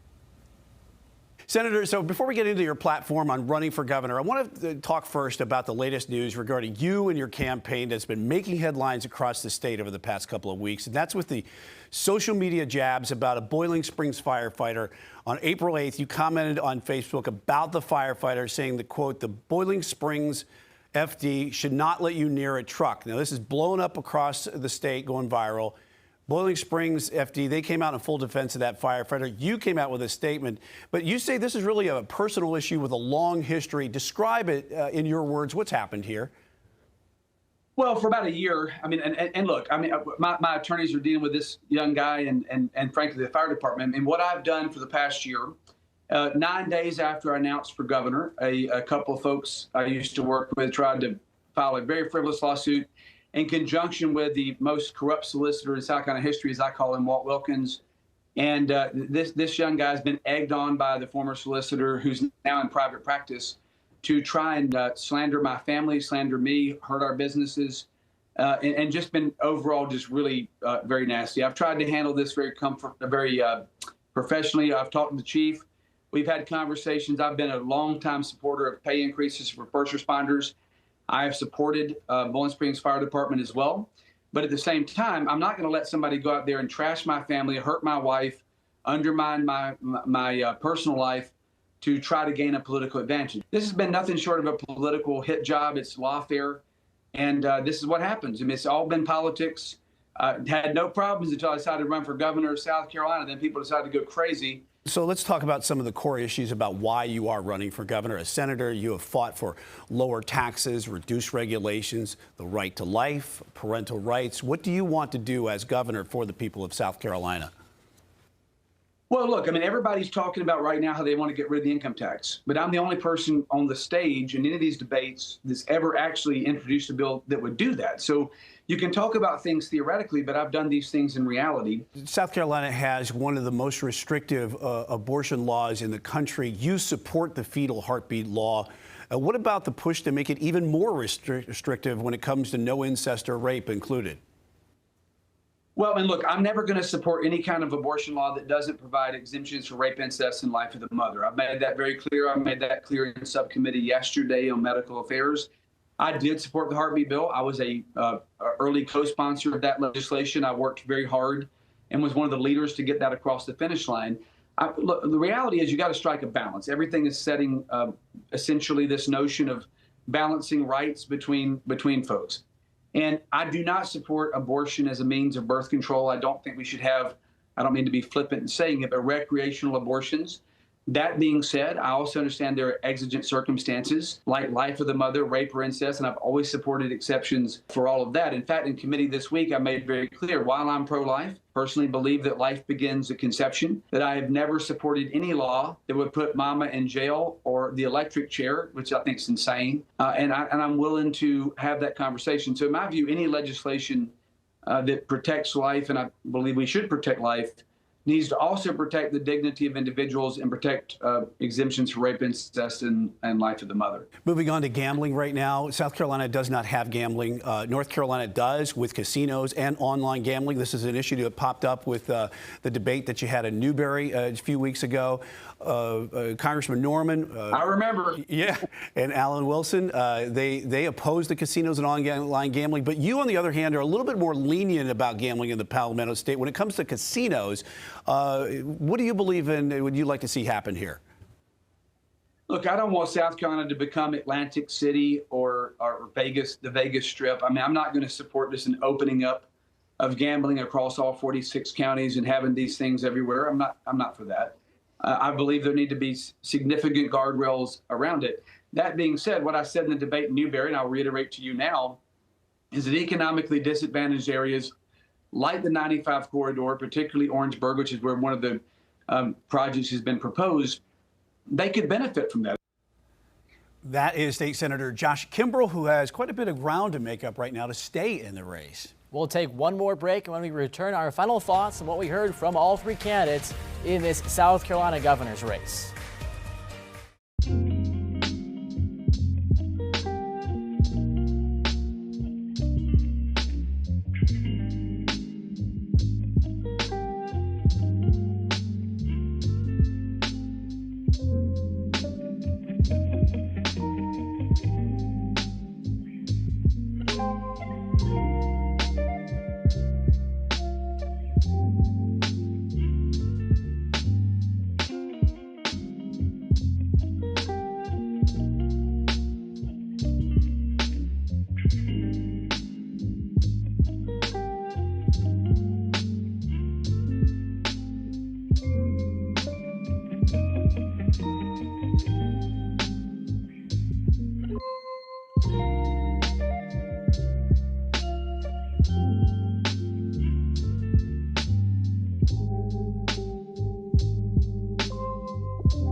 To stay on top of all things election related, head to our website, qcnews.com, and there you can find more stories, polls, and interviews pertaining to the races, including the ones you just saw here. I'm Brian Blakely. And I'm Andy Weber. Thanks for joining us for the first edition of On the Record. We'll see you next week.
Underway in South Carolina as a new congressional map threatens to eliminate the state's only black districts and what lawmakers are now seeking to settle after an initial vote failed. Jim.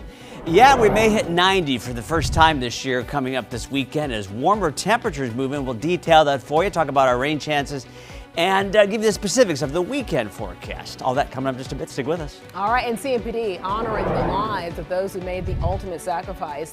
A look at today's Peace Officer Memorial as National Police Week comes to a close. Well, good afternoon. Happy Friday to you. I'm Alicia Barnes. Queen City News at noon starts right now.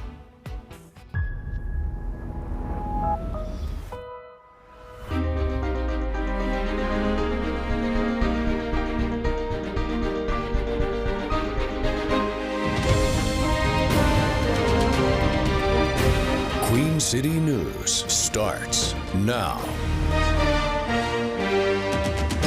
First at noon, a live look here over at the Carolina blue skies all across the Charlotte area. I mean, look at this. Take this in for this Friday afternoon in the Charlotte area. Enjoy today's comfortable weather because we are now entering a long, hot and dry stretch starting this weekend.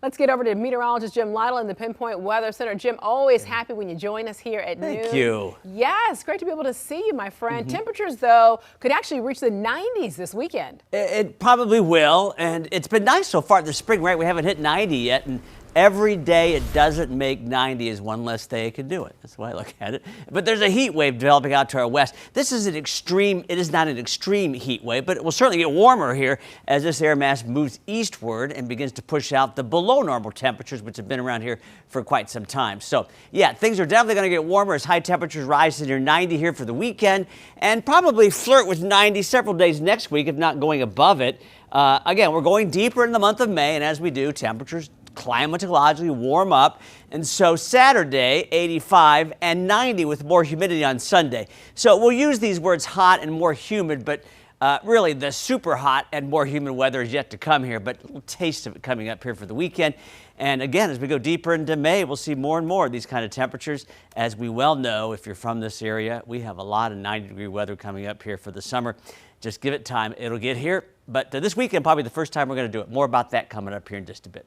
All right, thank you so much, Jim. So as drought conditions linger, several municipalities now in our area are putting new water restrictions into effect today. So more than 1 million people in Mecklenburg County will now have to follow limits on outdoor water usage or risk getting a fine. Queen City News anchor Savannah Rudisell joining us now with a look at who has to be able to cut back on watering their lawn.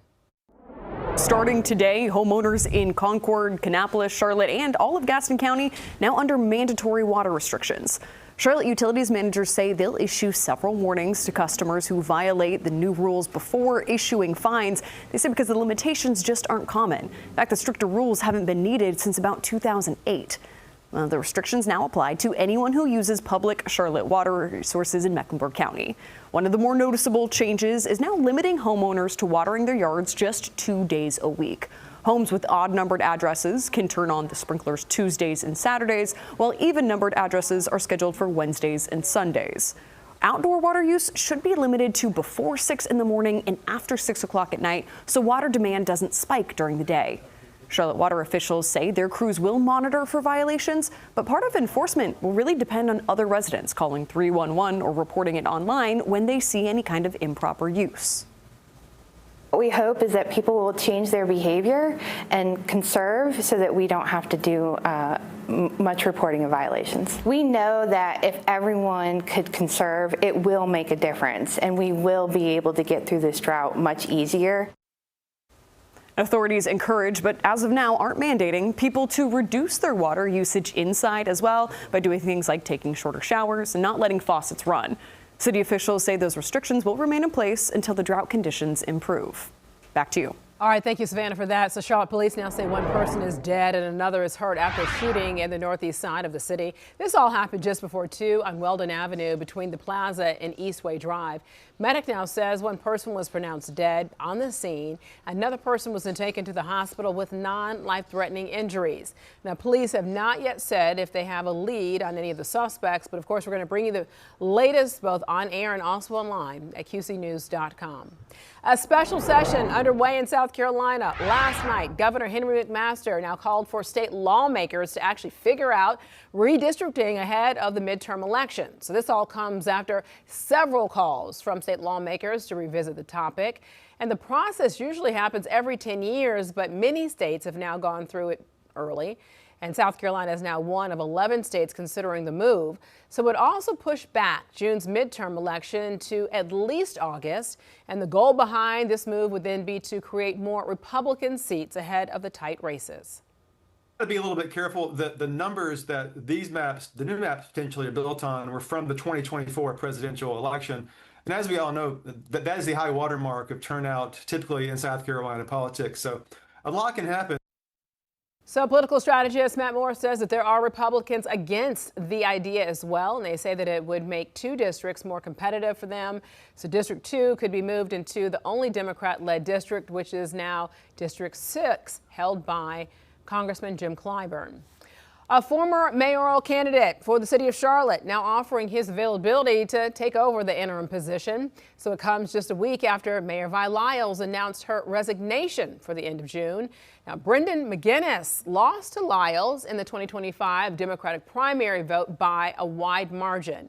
But right now, McGinnis now says that he should be considered for the soon-to-be open position, despite recent comments from NAACP leaders.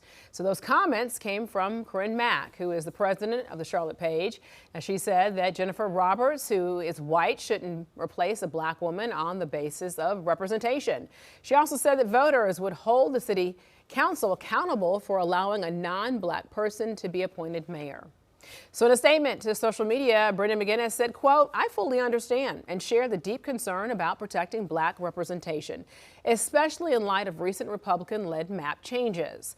The quote goes on to be able to say that McGinnis said that, however, appointing a qualified white male like myself at this moment gives City Council a powerful opportunity.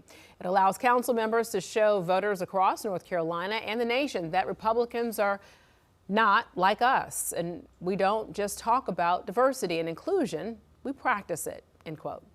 So in a letter to City Council, McGinnis then says that he's already addressed Charlotte's most pressing issues, including affordable housing, economic growth, equitable transit, child care access, and also transparency. He says that his role as a white male would give better representation to City Council, as 20% of the city is now made up of that demographic. It's not clear, though, when an interim mayor will be selected. So local, state, and federal officials are on hand for today's announcement on the reopening date for Lake Lure. Damage from Hurricane Helene closed the lake in September of 24, and since then, the Army Corps of Engineers has now cleaned up the waterway, removing debris, strengthening the lake, and also the barriers to be able to handle future storms. We're going to bring you that announcement today on Queen City News at 4. Excuse me. South Carolina officials now getting prepared for the start of the hurricane season. Governor Henry McMaster is in Summerville today to give a briefing on preparations. He's joined by state and local emergency management officials. We're going to have much more on that story also online and also today on Queen City News at 4. Looking live here over at the White House, President Trump heading back to Washington after a high-stakes summit in China, saying the trip was a success. But as Trevor Shirley reports this afternoon, some key sticking points were not resolved. President Donald Trump says the China trip was a success, but major issues still remain unresolved and could lead to major problems down the road. President Donald Trump boarded Air Force One earlier today, praising his 3-day China trip as a success. It was an amazing period of time. President Xi's an incredible guy. Got along, made a lot of great trade deals. President Trump wrapped up the summit with another meeting between himself and Chinese President Xi Jinping. The two leaders closed out the visit with a private tea meeting inside the Great Hall of the People and toured Xi's private garden. We talked about Taiwan, we talked about Iran a lot, and I think we have a very good understanding with both. The Chinese made clear early on Taiwan was a top priority that could lead to a conflict with the U.S. if mishandled. President Trump didn't say if the U.S. plans to keep selling weapons to Taiwan, but that he, quote, heard out President Xi's position. I think we'll be fine. He doesn't want to see a war. The president says there is agreement between the U.S. and China on Iran, even as China remains unable to help end the conflict. And we don't want them to have a nuclear weapon. President Trump also says the U.S. and China inked trade deals that benefit the U.S., including a massive order by China for Boeing jets and an agreement to buy more U.S. food products like beef, soybeans, and oil. We've made some fantastic trade deals, great for both countries.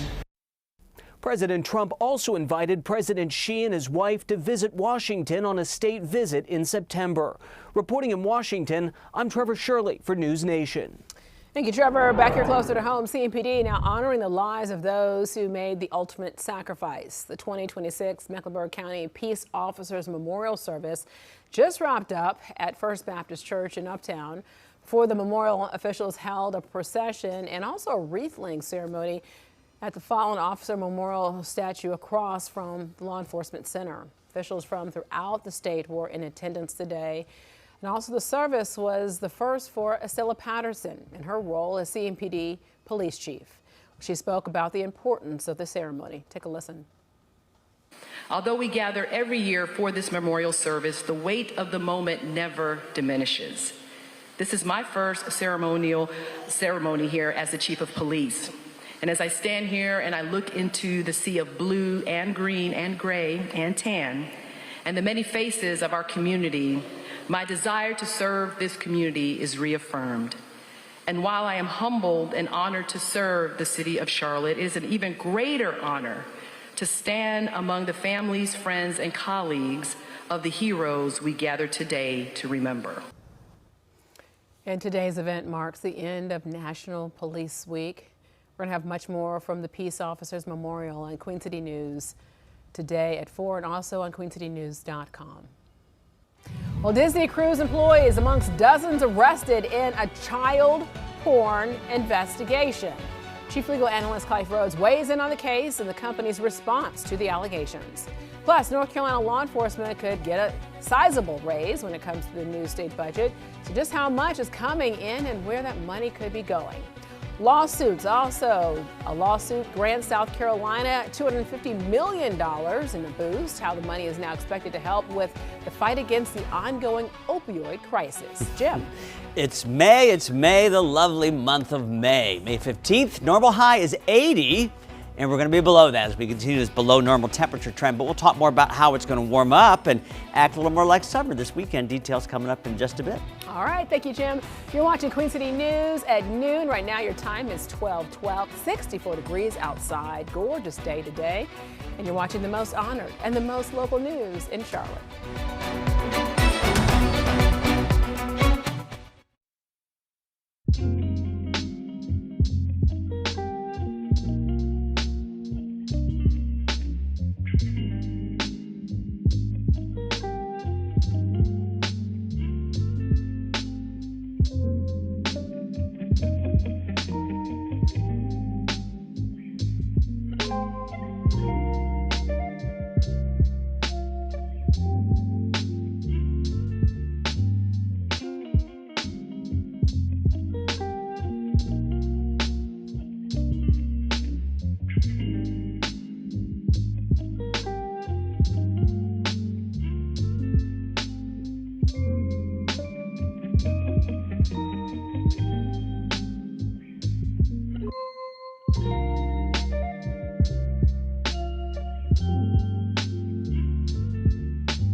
Well, you don't need your tissues, but it is a bittersweet farewell. Following Spirit Airlines' abrupt shutdown, some of its own pilots were hired to just kind of ferry some of the budget carriers' grounded Airbuses to boneyards.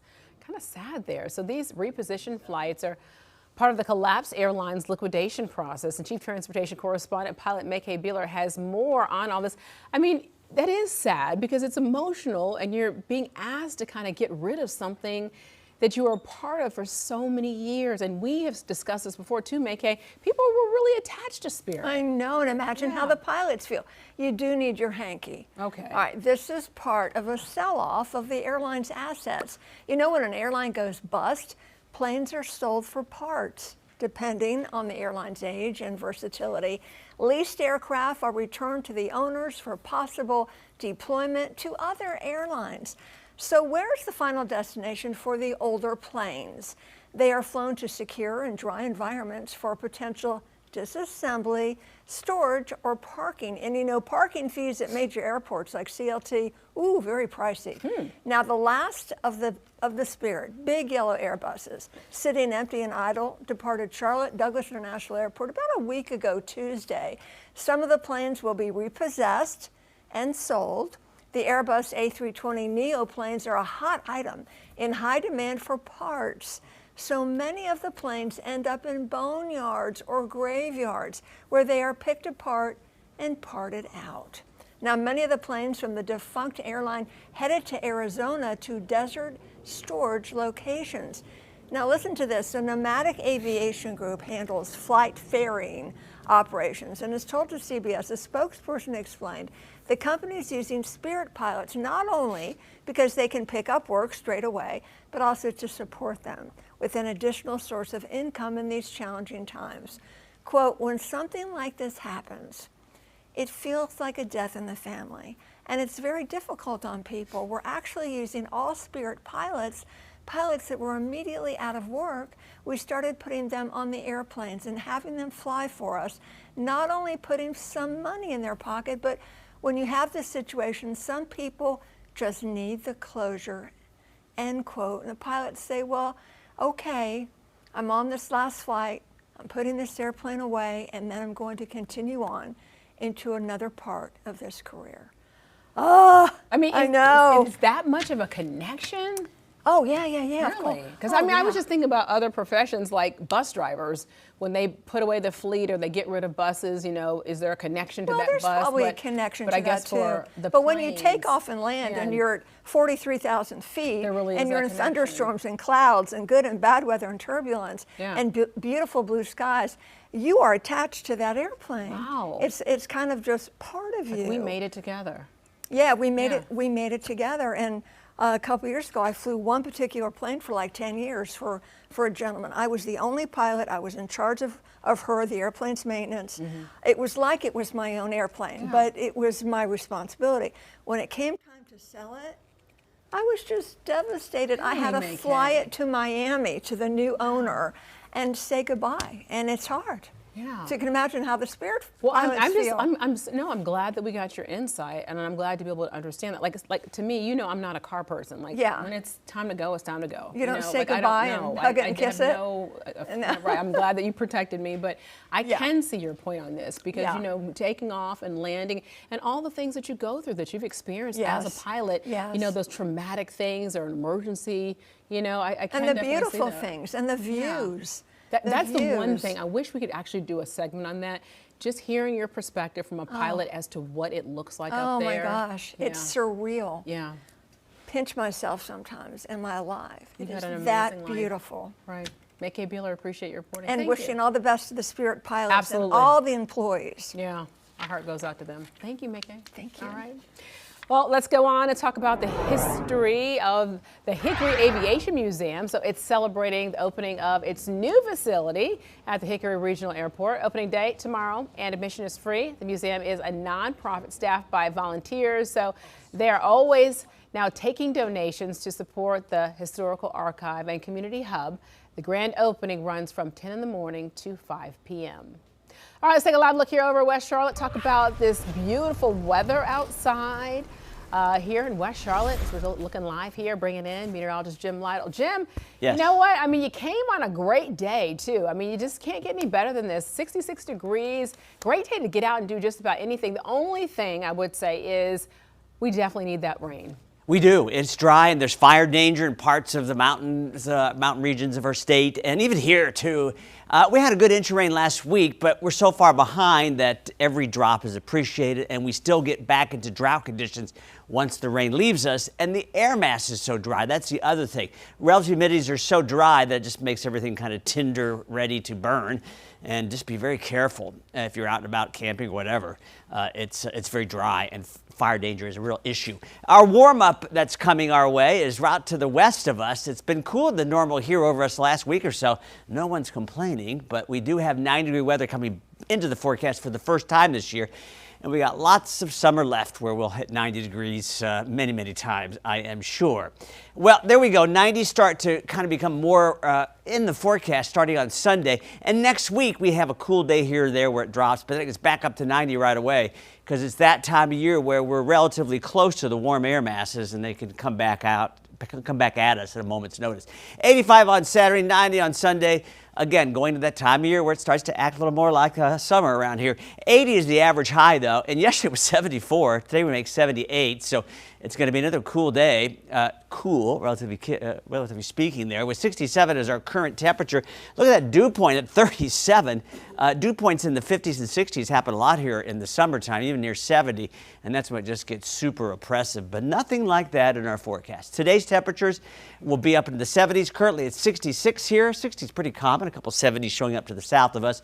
It is a day planner here that tells us we're going to be up in the mid-70s, perhaps as warm as 78. That's our forecast high. And then it'll be a pleasant evening on Friday. If you're out and about on a Friday evening, it's going to be just delightful. 78 today's high, mostly sunny skies. There's the system to the west that's not going to give us any rain. High pressure kind of keeps us under that very low risk of rain that continues right through next week. Only 0% chance and going up to 40 for next week. And there's the high pressure ridge as it crests over our area. Here's the mountain forecast. You have the same kind of pattern we have. You get a little cooler on Saturday, warm up again Sunday, Monday, Tuesday. Here in the Piedmont, our 3-day forecast calls for near 90 on Sunday, and that continues in the extended forecast as 90s become more prevalent and very little risk of rain. Alicia? All right, thank you, Jim, for that. All right, concert season is here, but for a growing number of fans right now, prices are becoming a major turnoff. So why Blue Dot Fever is now taking over the live music industry and what it may reveal about consumer spending. We'll talk about it next. You're watching Queen City News at noon, and you're watching the most honored and the most local news right here in Charlotte.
So a newly unsealed filing on an ongoing lawsuit against Amazon now shedding some more light on the allegations that are being brought forward. So California Attorney General Rob Bonta sued the company in 2022, saying that it violated the antitrust laws. And the filing accuses Amazon of just demanding vendors to fix prices or looking into the prices on other websites and then also requesting those prices be increased.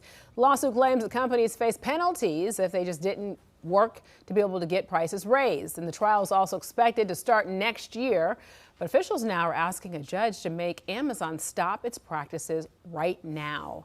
A proposal bill in California is now looking to be able to cap concert ticket prices. And this is a big deal affecting a lot of people. And the bill, dubbed the California Fans First Act, would now limit ticket resale prices no more than 10% above the original face value cost as the fees that were included. So the legislation now targets automated bots and also resellers who buy tickets in bulk just to be able to sell them at a much higher price. Excuse me. Ticketmaster is supporting the bill, saying that it protects artists and fans.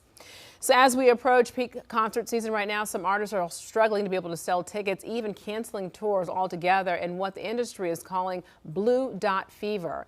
The name refers to the little blue dots that you see on Ticketmaster maps. Reports also show the trend is now impacting some pretty big names, from Meghan Trainor to Post Malone.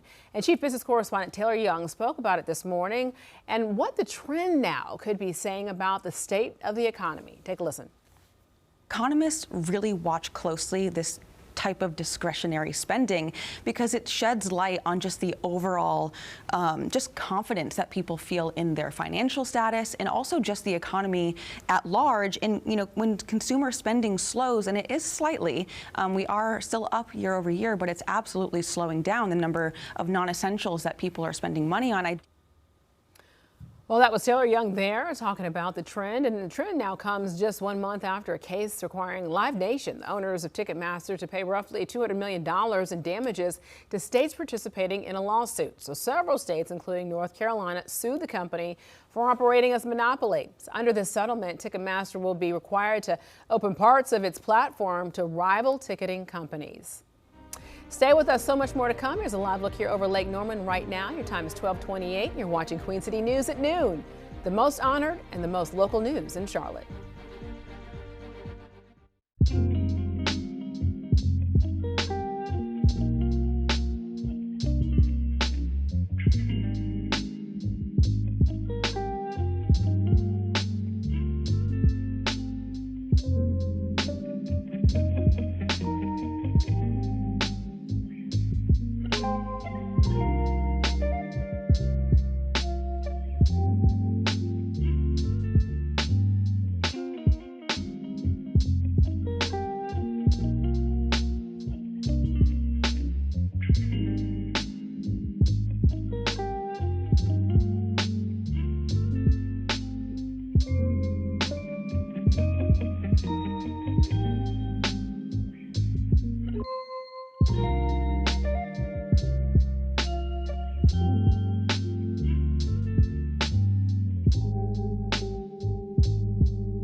All right, top stories following at this hour right now. Charlotte police say one person is dead and another is hurt after a shooting in the northeast side of the city. This all happened overnight on Weldon Avenue between the Plaza and Eastway Drive. Medic says one person was pronounced dead on the scene and another person was taken to the hospital with non-life-threatening injuries. Now, police have not yet said if they have a lead on any suspects. A special session underway in South Carolina. Last night, Governor Henry McMaster called for state lawmakers to figure out a redistricting plan ahead of the midterm elections. So the process usually happens every 10 years, but many states have gone through it early. South Carolina is one of 11 states considering the move. It would also push back June's midterm elections to at least August. And mandatory water restrictions take effect today in Mecklenburg County and other communities after a long stretch of dry conditions outside. Charlotte water officials now asking their customers to cut back on non-essential use. Homeowners at odd number addresses can then water their lawns Tuesday and Saturday nights. Then even number addresses can then be able to water on Wednesday and Sunday nights. Let's talk about this weather causing the dry conditions right now. Take a live look here over Independence Boulevard as your time now is 12:32. I bring in meteorologist Jim Lytle right now to this conversation. Jim, it's a beautiful weekend on top. A lot of things going on. We have the Italian Festival going on in Fort Mill this weekend. We've got a lot of things happening around in the uptown area, but we desperately do need that rain. We do. It's been kind of an extended period of dry conditions. Just when it gets to be extreme, we get a little bit of rain, but not enough to really relieve the drought or keep the fire danger down. That's what is of major concern is the grasses and all that stuff out to the west of us, in particular the mountains, and us here too in the Piedmont can catch fire pretty easily in these super dry conditions with low humidity and warm temperatures and no rain. And the air mass coming in is going to be warm. It's going to actually get us up close to 90 for perhaps the first time this year. Average high is 80. It will be the first time this year if it happens. And normal high, again, that's a good 10 degrees above normal. We've been averaging 5 to 10 degrees below normal, so it's that Mother Nature's balancing act here. We're going to call it hot and humid weekend, even though we've got plenty of hot and humid type conditions coming up for the summer. And we'll probably beg for a day. It's 85 for the high. But since it's new and we're starting to heat things up to 90, we'll call it hot. So we'll detail that extended forecast for you here in just a bit. Stick with us. We shall do just that. Alicia? All right, thank you so much for that, Jim. So Huntersville police, they say a traffic stop ended in an arrest and seizure of more than 2 pounds of marijuana. So get this, it happened on Tuesday, and authorities say they found a Nissan Sentra with a strong odor of marijuana parked on Shive Drive. Well, that was between Maruti Avenue and also Statesville Road. Well, officers say they called in a canine to conduct a drug investigation when they discovered 2.4 pounds of marijuana and drug paraphernalia. 32-year-old Blake Summer was arrested as a result of that investigation. So he's now facing multiple charges ranging from possession with intent to sell to maintaining a vehicle for a controlled substance. South Carolina Attorney General Alan Wilson announced $250 million for the state stemming from a lawsuit against companies that he says fueled the opioid epidemic. Officials say that money will now support individuals and organizations for opioid treatment, recovery, and also prevention. Attorney General Wilson also says those programs can now apply through the South Carolina Opioid Recovery Fund, or also looking for funding and the staff and the participants in that program with drug prevention with the initiative. Just say something, and they also say that right now you can claim this kind of outreach is an important part of the fight against the ongoing drug crisis. Our harm reduction and outreach, we've reached more than 37,000 people, individuals, directly. We've prevented 142 potential deaths. We've averted 27 potential addictions. So Wilson says that while his office is actively investigating more than a dozen drug trafficking operations in the upstate alone, wow, the arrests now are not the only answer to stopping the opioid crisis. He says that he hopes that the settlement money will be used as a tool to fight what he calls a drug crisis that has wrecked communities.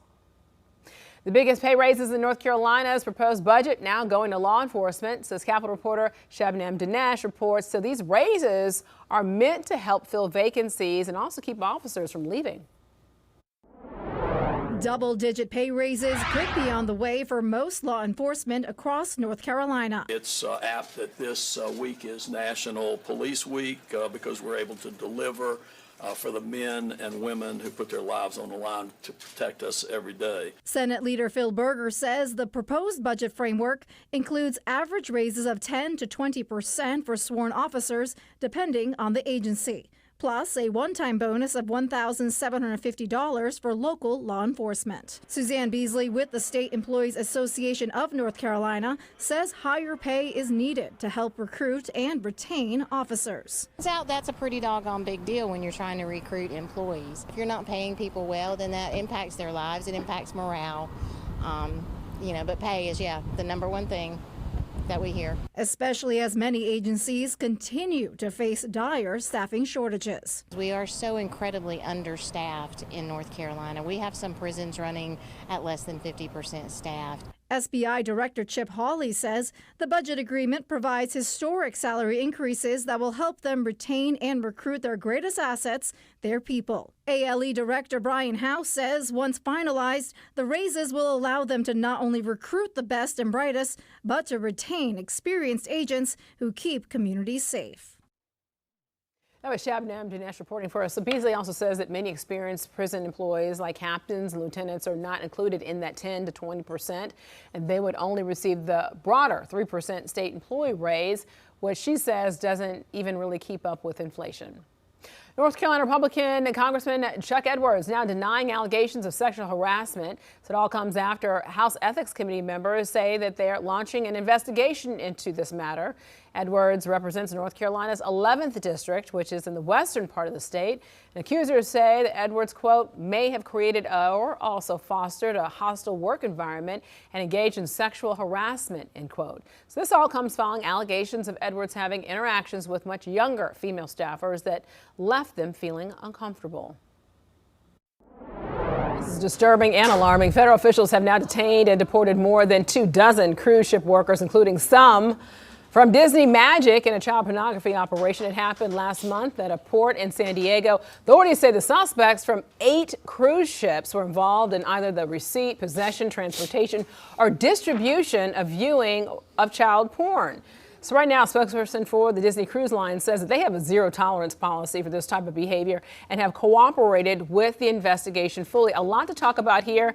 Let's bring in Chief Legal Analyst Clive Rhodes. I mean, first, let's get straight to this. I mean, lay out for us what we're talking about here. I mean, you talked about a lot of it already coming into this. 27 individual Disney employees, 28 total individuals, 2 different ships that were involved in this. And this was during the course of a number of investigations with entering ships, boarding them, and then finding evidence that supported and led to these type of allegations. And then it could have led to, and at some point potentially can lead to future charges. I mean, but all of these folks have since been deported back to their home countries. And so deportation worked fast, and they did exactly what Customs and Border Protection is supposed to be doing.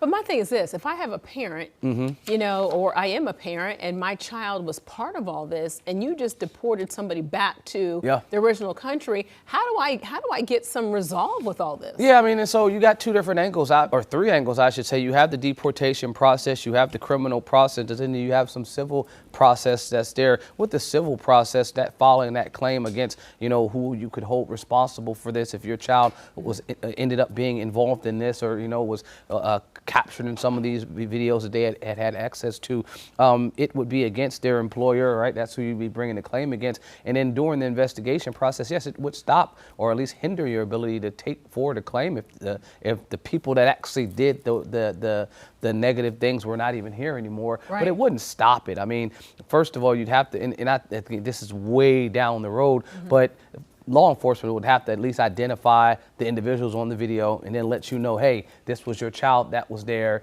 And for a lot of that to happen, typically they're not identifying those individuals. They're just trying to figure out who's in possession, who actually did these things, who else was involved, and that's how you get multiple people that they believe were involved. So getting a connection to, hey, that's your actual child on the video, is way down the investigation process. And I don't think the fact that the individuals that were doing and perpetrating these incidents were going to, because they're not here, would stop the investigation from happening. I mean, I'm just disturbed on so many levels because you hear about people, saying, oh, I'm going to take the Disney cruise, I'm going to do this. And so, you know, your first thought is, how can you find out that information? Is that even your right to be able to say, well, you know, I took the cruise last October. Is there any way to be able to figure out if my child was involved in this? Law enforcement agents are in the course of their investigation.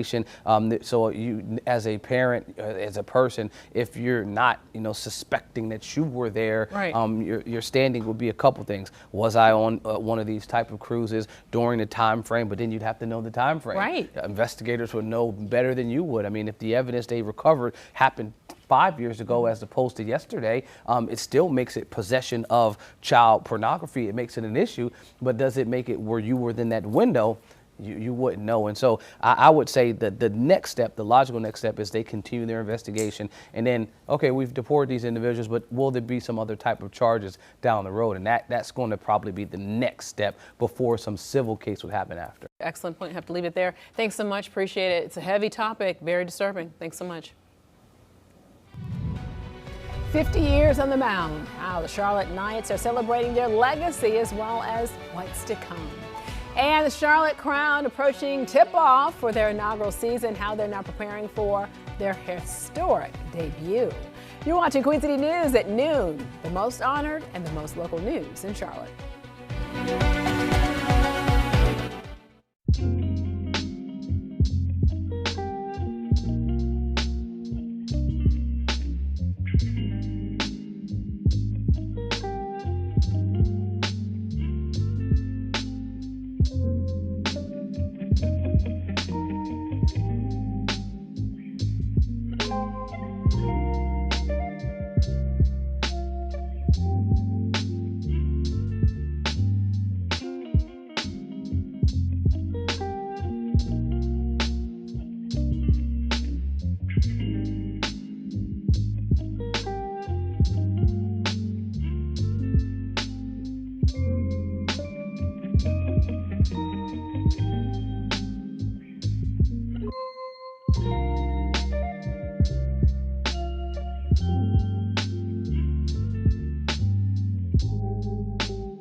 Welcome back. So the Knights have called Charlotte home for half a century now, but they also haven't always been known as the Knights. Queen City News reporter David Schumann was at the game last night as the team now celebrated the anniversary with a very special reunion. It's been a long time since John Flynn took the mound. I haven't touched a baseball in 20 years. Flynn played in Charlotte when the Knights were known as the O's. In fact, he threw out the first pitch in the team's history in 1976. Charlotte's always been a baseball town. You know, I mean, you think about the players that have gone through here that have had successful careers. That includes Hall of Fame players like Cal Ripken Jr. and Eddie Murray. They didn't return to Charlotte Thursday, but a group of O's alumni were back on the diamond as the Knights celebrated 50 years since the team's first season. I didn't know I was that old. It's like no time had passed in between. We just pick up where we left off, and it's just, you become a brotherhood. Grady Little, who went on to manage in the major leagues, managed the O's for 2 seasons. I was young and didn't know what I was doing. It was mostly what I knew, and we had a good ball club out there. More than that, I remember being a fan of the Charlotte O's. Fans packed Truist Field early to get a Cal Ripken Jr. bobblehead in honor of the anniversary. I played short. Cal played third in 1980. What a successful career he had, and you could see it coming back with the Charlotte O's. Their speed and power may be faded, but the memories for the players and fans are strong as ever. So I got to, as a kid, be out there and see ball games and sell hot dogs and stuff like that. So it was a lot of fun. The O's had some real success in their day, winning the Southern League twice in 1980 and 1984. In Charlotte, David Schumann, Queen City News. Thank you, David, for that. So the Charlotte Crown will also make history tonight as they now take the court to tip off their inaugural season. The newest addition to Charlotte sports now is the professional women's basketball team in the Upshot League, and the historic game now to begin their first season will be on the road in Jacksonville against one of their 3 opponents in the Upshot League, the Jacksonville Waves. So as much as the team now is looking forward to making a splash, the goal for the season goes far beyond their record. If we have young ladies that because of this league and the opportunity, they get the opportunity to go play in the WNBA and get salaried from the WNBA. And little girls are coming asking for autographs. I mean, that will be successful. This is a great stepping stone for women's basketball, just for women in general, just being able to have yet another opportunity. We see how much, like I said, women's basketball is continuing to grow. It allows way more opportunity for, obviously, girls like myself who are looking to play in the WNBA. It allows you to get more film. It allows you to keep you playing, during the season. So you can also stream their games on YouTube. Next Thursday will be the team's home opener at Bojangles Coliseum. Get your tickets. Hurry up! 3, 2, 1!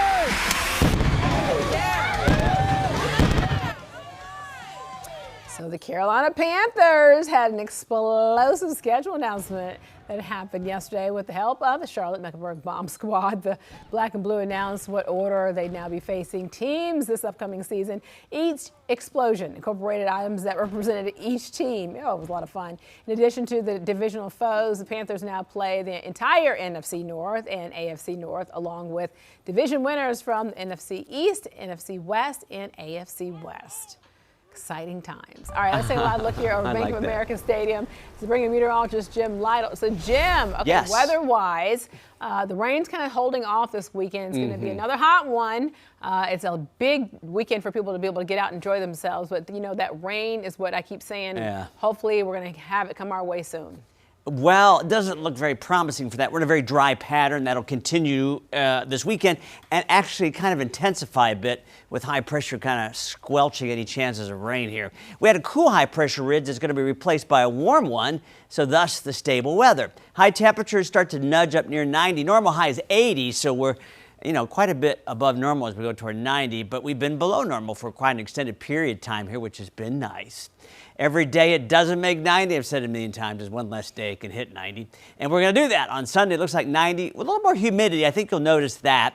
85 on Saturday is going above normal. And then 90, we start to get up into the well above normal temperature realm. 80 is a normal high. 74 was the high yesterday. Normal low is 50. We were down to the upper 50s overnight, but it's not going to be quite so cool the next couple of nights as we struggle to get below 60. And again, as daytime temperatures warm up too. Well, right now we're at 67. You can see a little haze in the atmosphere. That's because high pressure is kind of trapping the lower environment and keeping things from stirring up a bit. So air quality is a bit of an issue. Our humidity is very low at 33%, dew point only 37. That's a good 30-degree temperature spread between the dew point and the air temperature. That tells you how dry that column of air is in between us and the upper atmosphere. 60 up around Jefferson and West Jefferson, 62 at Boone. Check out 70 already showing up at Lancaster and Cheraw. You're the warm spot there at 72. Everyone's going to see a delightful day with those low humidities, abundant sun. Temperatures averaging out below normal with our normal high near 80. It'll be around 78 or so. And there'll be clear skies, mostly sunny conditions, and a west-southwest breeze at around 5 to 10 miles per hour at the most. So this kind of pattern is going to lock in here for several more days. In fact, we're going to add a little humidity to the air as moisture is starting to stream up ahead of a frontal boundary that won't have much impact on us. No rain, just kind of replacing the temperature pattern we have now with a similar one, and also allowing us to stay dry, which we need the rain. It'd be nice to get some of that rain. And nothing really appearing on the horizon until the middle of next week, and lots could change by then. So let's keep our fingers crossed that indeed we get some of that rain by midweek next week. But until then, right through Monday, very little chance of precipitation. And so if you have outdoor plans this weekend, whatever it might be, high pressure moves back into the forecast after exiting here in the short term. And that will be true for the mountain communities too, as temperatures get up there into the 80s above normal for you all. And then the rain chances start to sneak back in Tuesday, Wednesday, Thursday. Here's our 3-day forecast through the weekend. We do make 90, more humidity, going to act a little more like summer around here. It is mid-May after all, still the height of spring, but we warm things up rapidly here as we head towards summer, and that'll be the case in this extended forecast as we flirt with 90 several days next week, and we see rain chances increase for the middle of next week. Keep your fingers crossed, as I said earlier, that will happen. Alicia? All right, thank you so much, Jim. You're watching Queen City News, the most honored and the most local news in Charlotte.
Welcome back. It's finally Friday, and there are several events happening that you can take part in all across the region, also here at home. So the warm weekend weather is now great for those headed to Lake Norman for the Charlotte Dragon Boat Festival. The event features several rounds of team races on the water happening Saturday at Ramsey Creek Park in Cornelius, and it runs side by side with the Charlotte Asian Festival, showcasing different foods, vendors, and performances. And also, Dragon Boat races begin at 8:30. The annual Charlotte Tower Climb now back at Bank of America Stadium. The event highlights the service and the sacrifice of fallen first responders, military heroes, and also their families. The money raised goes to the Tunnel to Towers Foundation, which delivers mortgage-free homes to Gold Star families as well as injured veterans and first responders. The climb gets underway at 9 o'clock in the morning, and there is still time to register. Also, back this weekend, the Cheerwine Festival returning to Salisbury. So there'll be live music, cheerwine, inspired food and drinks, family fun, and so much more. A portion of the sales will also support Rowan Helping Ministries, which now provides shelter, a food pantry, and transitional housing programs to county residents. Several shuttle services will also run this weekend to make it easier to travel to and from downtown. Again, the fun all starts tomorrow at 10. And also remember, you got the Italian Festival happening down in Fort Mill. Lots going on. You're watching Queen City News at noon. Say hi to all the people behind the scenes right there in the control room. Thanks for all that you do. Hello, Tia Levon. You're watching Queen City News at noon, the most honored and the most local news in Charlotte.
So Queen City News has a whole new way to stay connected to us when we're not live on the air. You can download the Queen City News Plus app on your smart TV using either a Roku, Apple TV, or Amazon Fire device. So this is what you're looking at right here, the lineup for today on the app. First, you have Pinpoint Weather University, then followed by Turnkey, followed by Order in the Court. You can watch it all on our new Queen City News Plus app. Jim. It's a monumental weekend here with the first time we make 90 degrees for the summer. It looks like that's going to happen. And then we got lots of time left to make 90 many times.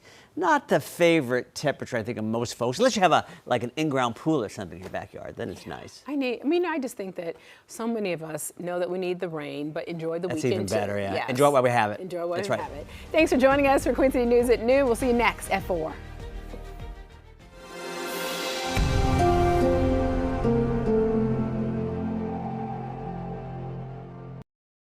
Coming up on this edition of Pinpoint Weather University, we've got a special guest on the show today. Philip Jackson with the North Carolina Forest Service is joining me on the episode. We're talking about how the burn ban was lifted for 81 counties, but why 19 counties still are under the wildfire restrictions. We'll detail what's different in those counties versus the others. Plus, the drought continues to worsen here in the Carolinas. Now, pretty much all of the Queen City News viewing area is under extreme drought conditions, and even exceptional drought conditions are popping up. Why this latest drought monitor has now entered historic territory. You're watching Pinpoint Weather University, and this latest episode, it starts right now, my friends.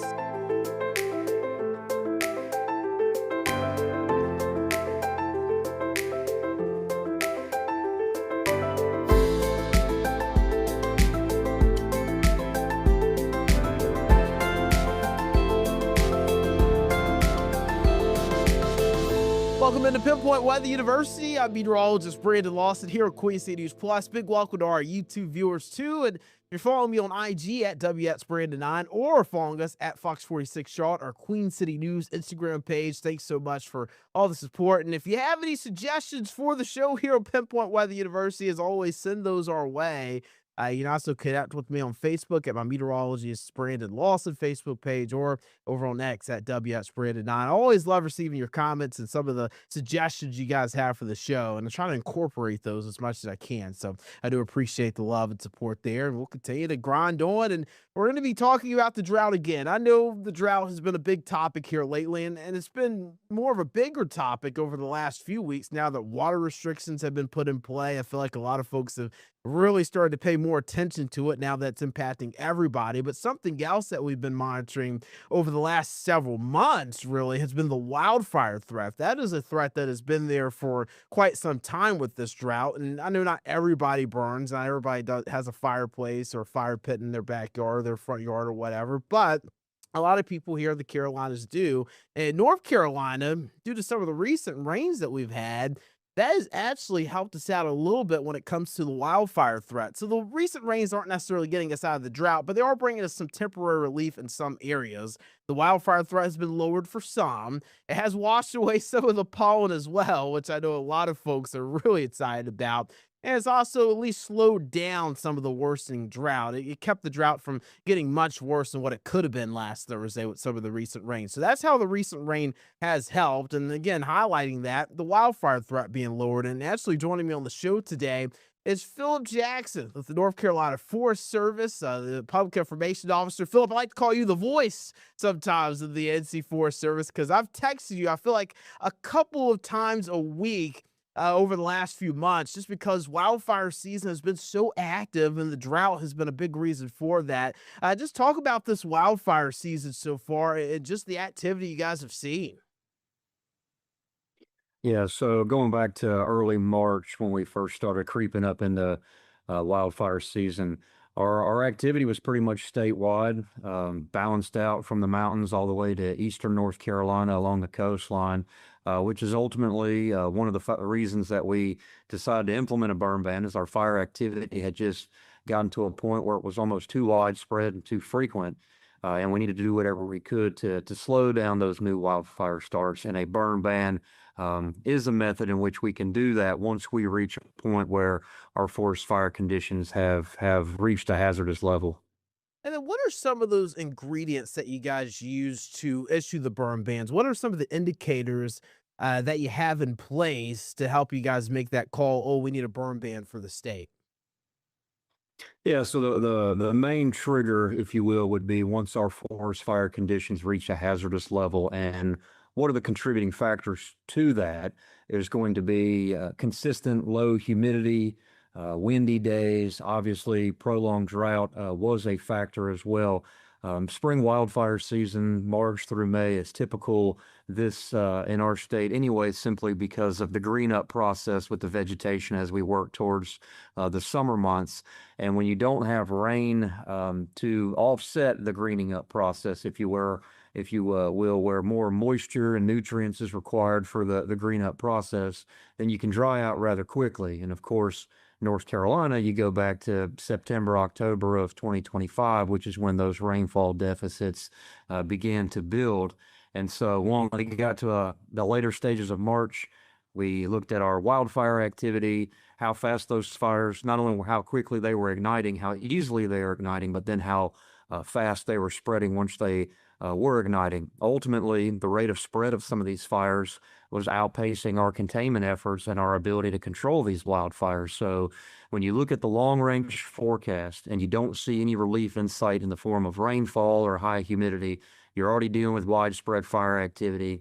The wildfire behavior is acting a little erratic, and then you have to consider resource availability and where you are in terms of stretching resources too thin. And so all of those factors were at play late March when we decided to implement the burn ban. And I was gonna mention, we've got a lot of video from Georgia. They have been dealing with very significant wildfires there, especially over the last week or so. And they've also been experiencing the drought conditions. Was this a concern for you guys as well when it came down to issuing the burn ban? Were you guys worried about the potential for massive wildfires, or was it more of just like a smaller wildfire threat? Yeah, I mean, the potential was certainly there. You saw several wildfires in South Carolina as well. South Carolina has implemented, lifted, and re-implemented burn bans throughout the spring, in the duration in which ours was in effect. And so, really, the wildfire activity and potential, the risk, was pretty much across the southeast due to the factor of drought and some of these other conditions that we've discussed. And so, again, when we were dealing with these situations in late March, we looked at the long range forecast and do we see any relief in sight over the next couple of weeks? And the answer at that time was no. There was not a whole lot of rain forecast, if any. Temperatures were going to fluctuate between 90 and 50, and with that, you get the frontal systems with wind. And so you pretty much saw textbook fire weather that time of year back in March. And then one extra element that some of your viewers can take to heart is the Hurricane Helene impacts that still remain in Western North Carolina. Of course, if a fire were to ignite in some of these areas in Western North Carolina where the Helene blowdown and the timber damage is still substantial, well, then a fire can spread quickly, become difficult to contain, and that's going to be a threat moving forward for the next 10, 15, if not 20 years. And so And I was that, actually of gonna course, is ask another that. I was actually gonna killer. ask that. Why is that threat just going for so long? We'll get. I know you guys have actually lead the burn ban for some kinds. We'll get that here just momentarily. But the Helene vegetation down threat is going to be around for years, possibly over decades. Why is that? Why does that threat linger for so long? Yeah, so in terms of volume, roughly 822,000 acres across Western North Carolina experienced some form of timber damage. And some of that's partial, but a lot of that's actually still physically on the ground. That are, in some cases, entire mountainsides that still have the entire blowdown present. And so cleanup efforts are going to be slow moving simply because of the magnitude of the timber damage. And so as the timber continues to lay on the ground year in and year out, it's going to further dry out. It's going to die. Most of it is dead, or if not dying, and it's going to become more available. And so each year that we get further removed from Hurricane Helene, and that timber is still on the ground, it's going to be more flammable next year than it is this year, and so on and so forth until it's gradually removed through prescribed burning efforts, if and where that's possible. That might not always be practical, and then just the gradual cleanup efforts over time. And so each year that we're removed from Hurricane Helene, that timber is going to be more kindling for fires to spread. Definitely something to watch for years to come, for sure. And you guys actually, over this past weekend, have actually relieved the burn ban, released the burn ban for 81 counties in North Carolina. So that means 19 counties are still under the burn ban. This was the map you guys released on your Facebook page.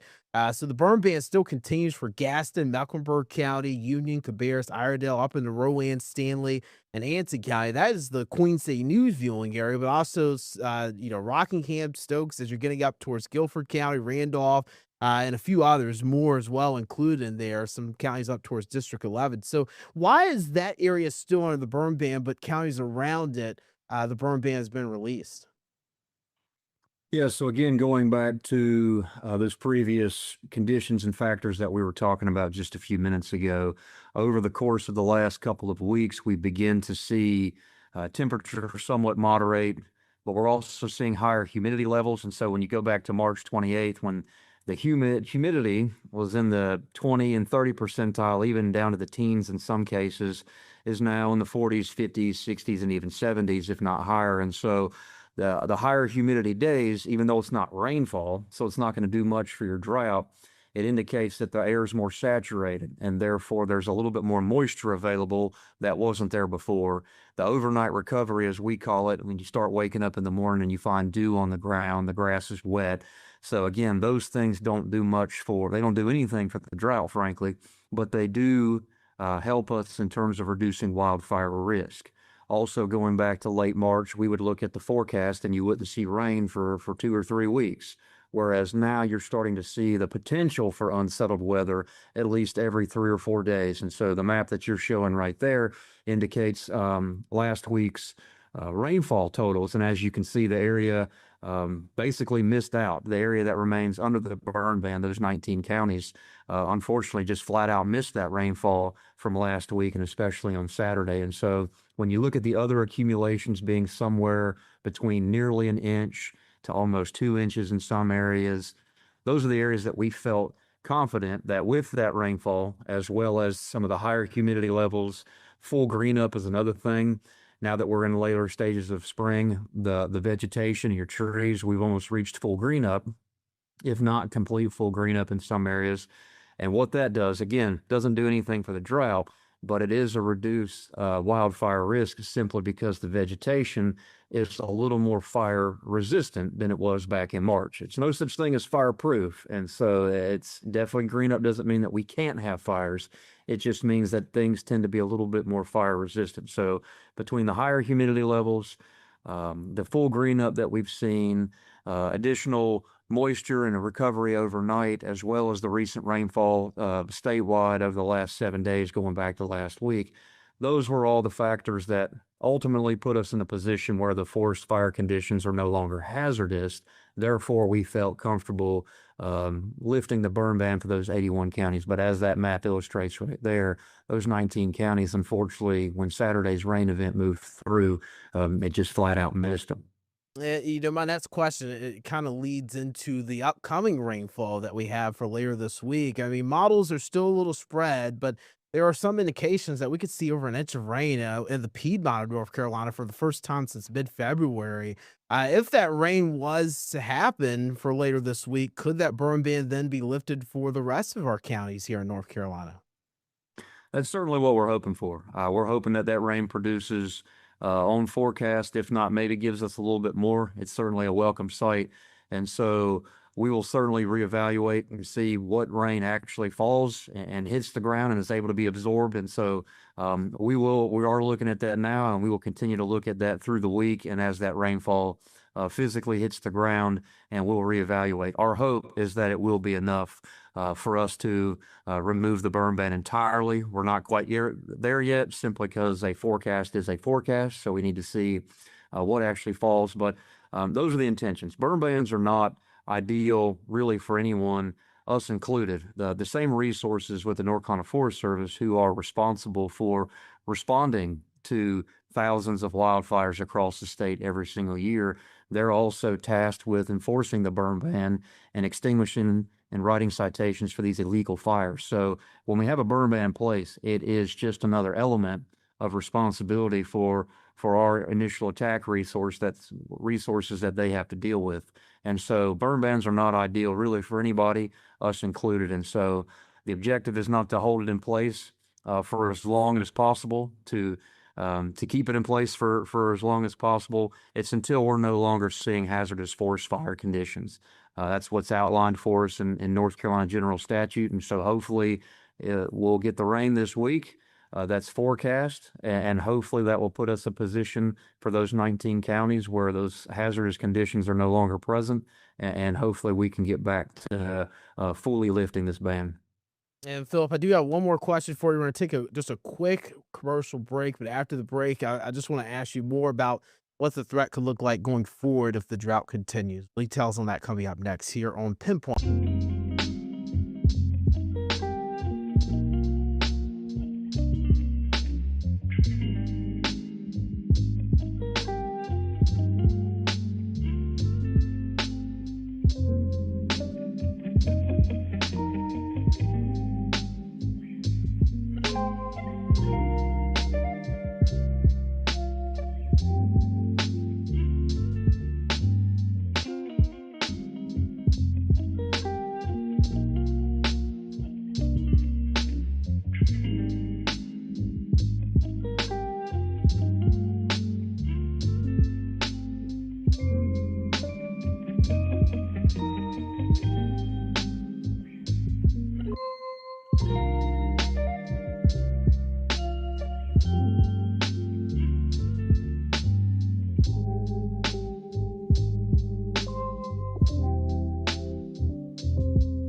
Weather Universe.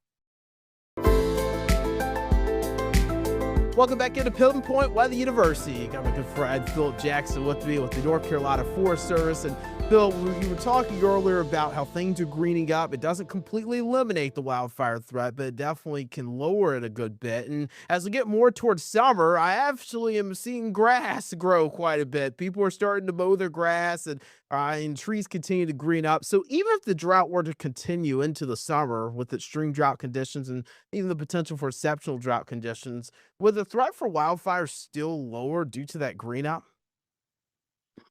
So as we move into the summer and we move out of spring wildfire season, we typically see our wildfire risk reduced because of that green up, but also because of the humidity that the South in general just experiences every year, where we're looking at 80, 90, 100 percentile with the humidity levels. And the South is hot and humid, and so it might be unpleasant to deal with outside, but it does help with our wildfire risk.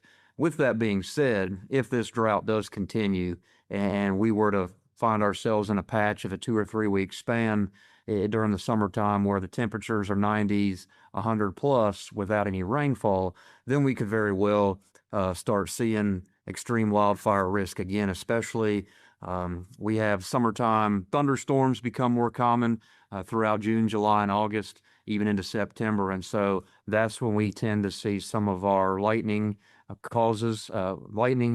wildfires caused by lightning.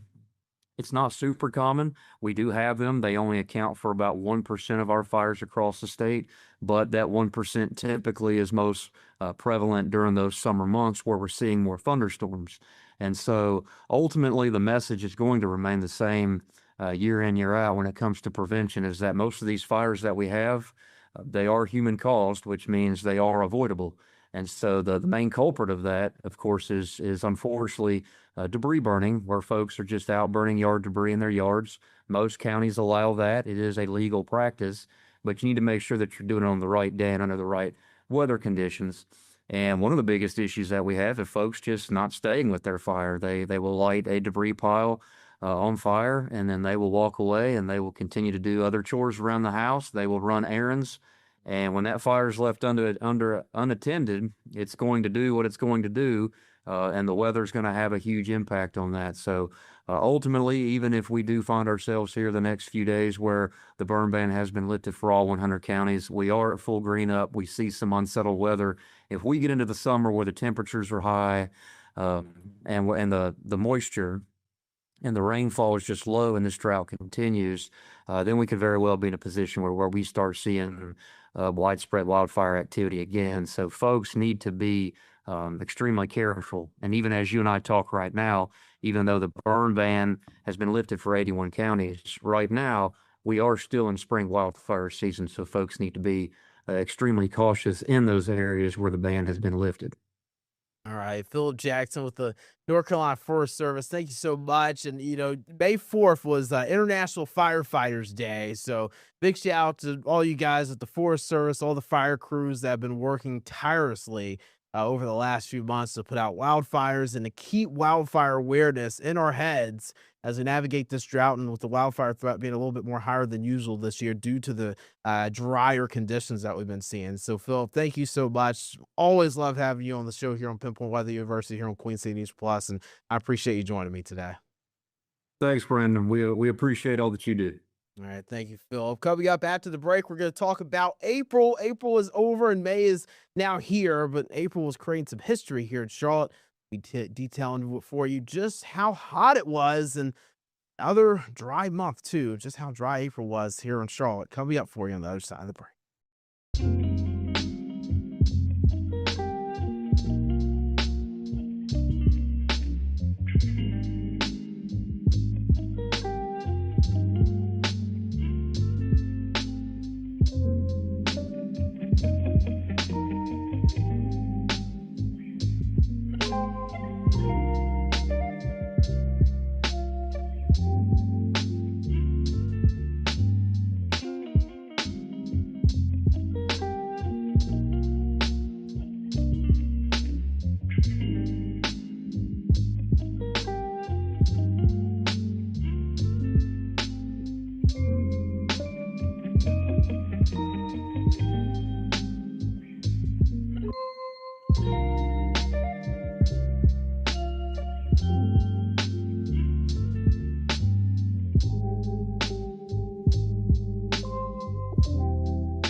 Welcome back into Pinpoint Weather University. I'm meteorologist Brandon Lawson. We just spoke with Philip Jackson with the North Carolina Forest Service, public information officer there. Gave us a lot of good information on the wildfire threat we've been experiencing over the last few months, during the spring months in particular, and the drought conditions. Just how greening up might help us out a little bit in the summer, but still, if the drought continues to be as significant as it is, burning still could be an issue coming up this summer. So something we'll have to pay attention to. I enjoy talking to Philip, and hopefully the rain that we're getting from later this week of May 3rd, hopefully later this week we'll be able to see that burn ban lifted for all of our counties here in North Carolina. The Tar Heel State could use it, and we were talking a little bit offline about, the state parks, how you can't really have your campfires at the state park, can't go camping really and enjoy it and grill and stuff on some of the grills they have there in some of the areas where the burn ban is still in effect. So fingers crossed we can get some good rain in here and hopefully at least limit the wildfire threat, but we'll need a lot more rain to get rid of the drought. We need like 2 or 3 inches a week to really help us out, and it's got to be more on a consistent basis. But it looks like we'll get into more of a wetter pattern here starting this week. I do want to talk about April. I know April's kind of long gone now, but there's still some things I didn't get a chance to highlight, and it has to do with our temperatures and precipitation for the month of April. So April at Charlotte was actually the second warmest April we've ever experienced here in the Queen City.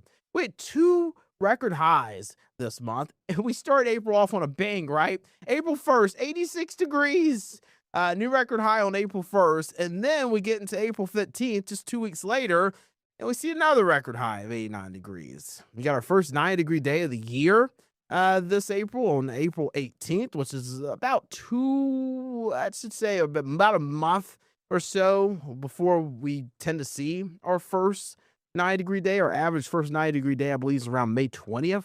We saw it on April 18th this year. So yeah, second warmest April on record for Charlotte. It was a very warm month, and you look at all the orange days there. All the days in orange are days where we were above average. So I mean, we look at it, including the red days there.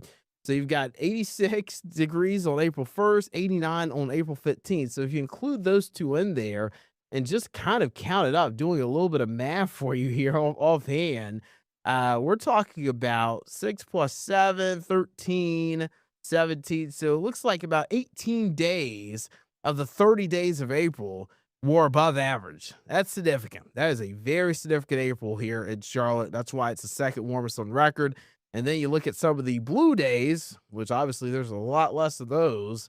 Those are days where we were below average, and we didn't see that quite often. We did get a little bit of a cool down for the second week of April.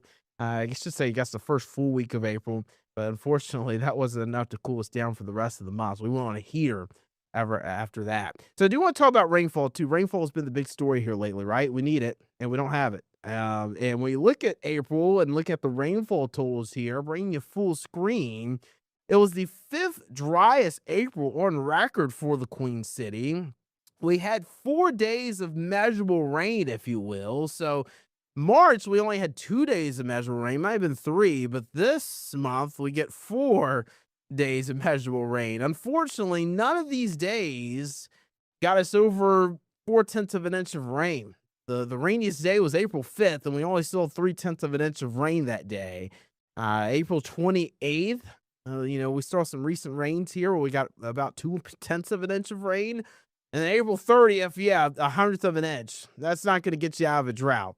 8/100th of an inch on April 25th. So we need to get a little bit more aggressive with rainfall totals. We obviously don't want to get so aggressive to where we're flooding out, but we need to do a little bit better than this. But it was the 5th driest April on record for Charlotte. And guess what? March was the 8th driest March on record for Charlotte. So we're continuing to stack on these dry, historic months, and we're continuing to add to this historic drought that we're in. So we'll get the latest update on Thursday, March 7th, for the United States Geological Survey. This was the update last week. Obviously, we've got extreme and exceptional drought conditions popping up over the Carolinas. Those exceptional drought conditions that you see there, that little darker shade over Monroe County, Union County, but over Monroe, and even parts of Cabarrus County, Stanley, and eastern Mecklenburg County. That's the first time we've seen exceptional drought conditions since March 2008. So we obviously are now in more of a historic territory when it comes to this drought. Just a matter of how long the recovery is going to be now. In 2007, 2008, we got exceptional drought conditions, I believe, in December of 2007. We did not get out of those exceptional drought conditions until March 2008. So it took about 3 months to get rid of all the exceptional drought conditions. And then it took about another 6 months leading in towards like September, October to get rid of the drought completely, to recover. So it takes months to get out of this. It takes a little bit to get into drought. It takes a lot to get out of it. So definitely something we'll have to continue to work to do over the next several months. I am meteorologist Brandon Lawson. Hopefully you enjoyed this episode. Again, a big shout out to North Carolina Forest Service, Philip Jackson, for coming on the show with us today, breaking down the wildfire threat, what goes into why those burn bans are issued, and what goes into getting rid of some of the burn bans as we get some rain around here as the green up continues, more as we get into the summer months here. Again, I'm meteorologist Brandon Lawson. As we end the show, I always like to say, take care of yourself and each other as we navigate this earth together. Also, as we navigate the drought together, I know it's frustrating saving water. I know it's annoying. I know it's not fun to do. Nobody wants to be told how much water. Nobody really wants to be told anything in life anymore when it comes down to what to do. But please follow some of these water restrictions that are in place. They're for everybody. It's to help everybody out. And again, if it's, using the dishwasher when it's actually full, or watering your lawn less, or washing your car a little less, go to a car wash place where they use recycled water. And that, I know it costs a little bit of money, but again, it's going to help us out a little bit when it comes down to getting out of this drought. Just some ways to help out. And again, let's work together to do this, as we always do here in the Carolinas. I'm meteorologist Brandon Lawson. We'll see you next time on the new edition of Pinpoint Weather University.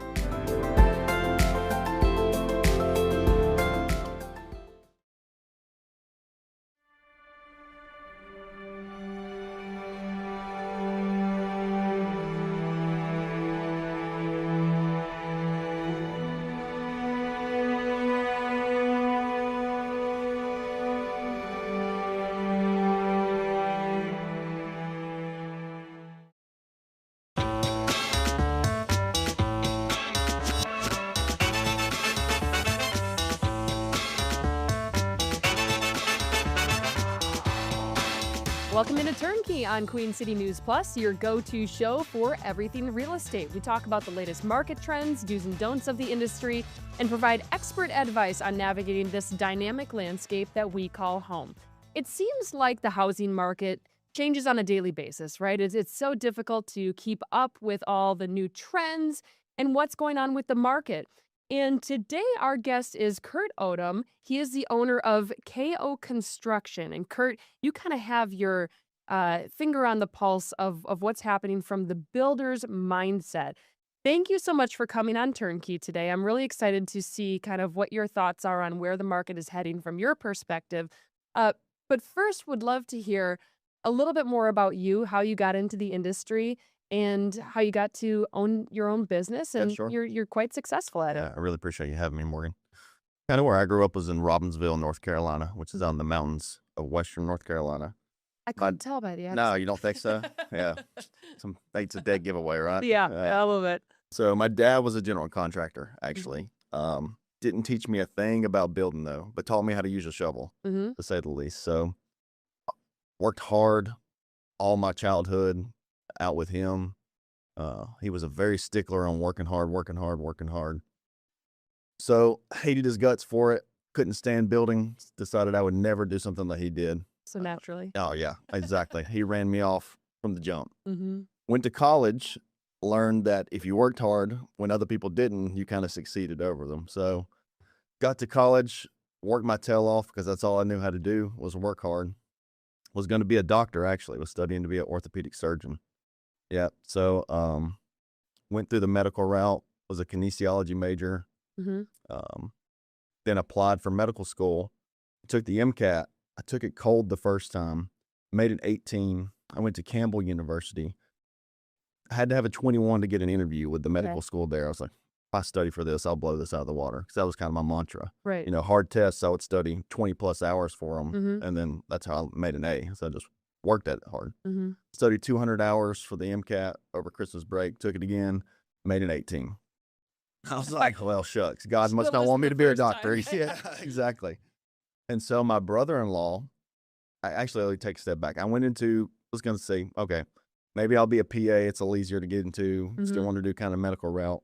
Started getting hours in physical therapy because you have to have hours, clinical hours for PA school.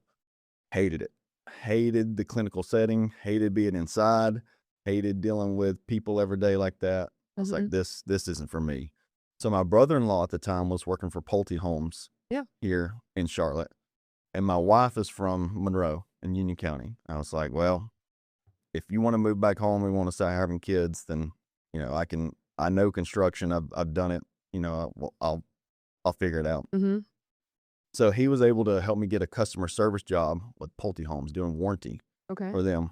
And off the jump, it was awesome. Yeah. The customer service part, not so much. But you learn a lot. Oh yeah. Yeah. Learn, like, it was like drinking from a faucet because, you know, the puzzle aspect of home building or construction in general, the problem solving Mhm. was right up my alley. Every day is a puzzle how to figure out how to fix something I or don't get it think back to the people standards. realize that either don't. is how much problem solving there is while you're constructing something. You can plan it out, but you hit things on the way. Oh gosh. Sometimes literally, and Yeah, you got to figure it out. People really think that there's a set of plans and blueprints, Mhm. and you go to a T off those, and it just works out. Mhm. But it's not. It's you're trying to put a square peg in a round hole a lot of Mhm. times with blueprints because if someone's making that in a Mhm. conceptual view with future thinking ahead of how it's supposed to be, Mhm. but they can't see all the little nuances and how everything puts together, Mhm. you know, from a computer or from a piece of paper. Right. It doesn't work like Right. that. Right. So you take that as a guide and run with that guide, and then that leads your way from, you know, this problem to this problem and how to fix that and how to resolve it. So from Pulte, did you Yep. go straight to KO or? No, so from Pulte, from the customer service side, I did that for a couple of years, then went into the field manager side with them, where you're actually the manager over the build of the home. And that was a lot more my forte. I was able to structure kind of how I wanted it done from the jump, and I didn't have to deal with other people's problems on the back end. Mm-hmm. Was able to problem solve as it was going, kind of lead my own neighborhood. You know, I told the managers, "This is mine. Don't come in here. This is what I'm going to do, and it'll be fine. If Okay, I need you, I'll call you." Yeah. Yeah, exactly, kind of deal.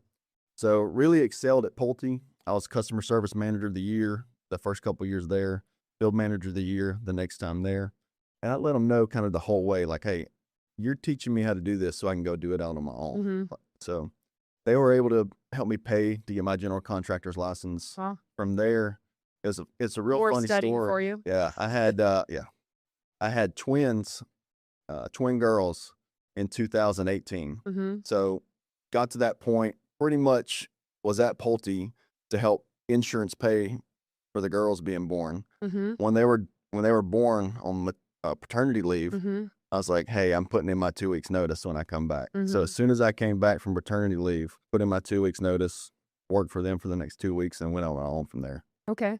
Well, that's quite the nod to Pulte Homes then, teaching you everything that you need to know to start your own business. I mentioned in the intro of the show that this industry is changing so much so quickly.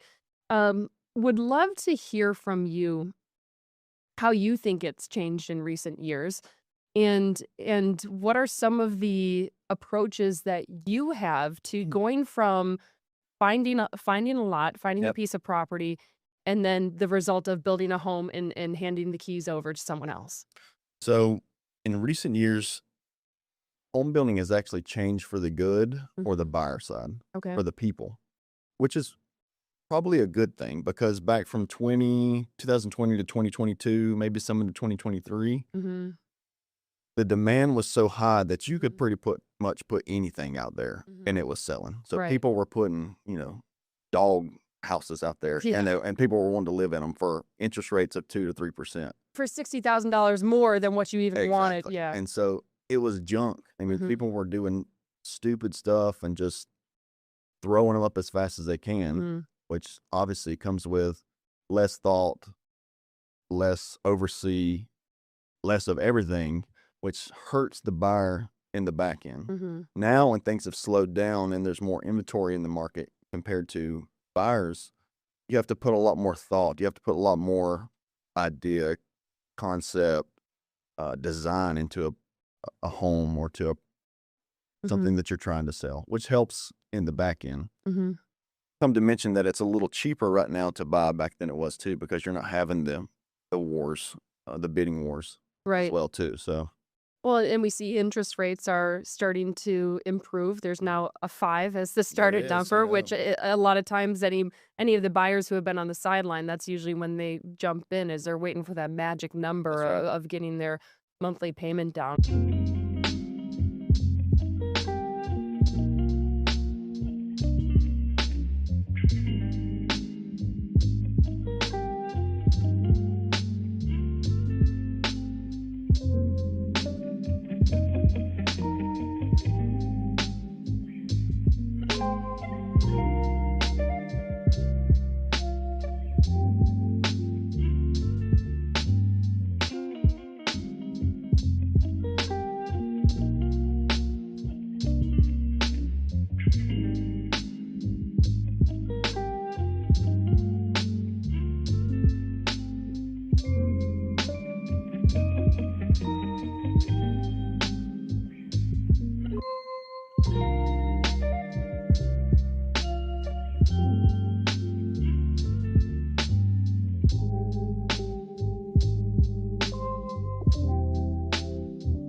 I want to read to you some of the scripts that we have read on the news in the past few months. I won't read the whole script, but here are some of the highlights or lowlights, depending on how you look at it.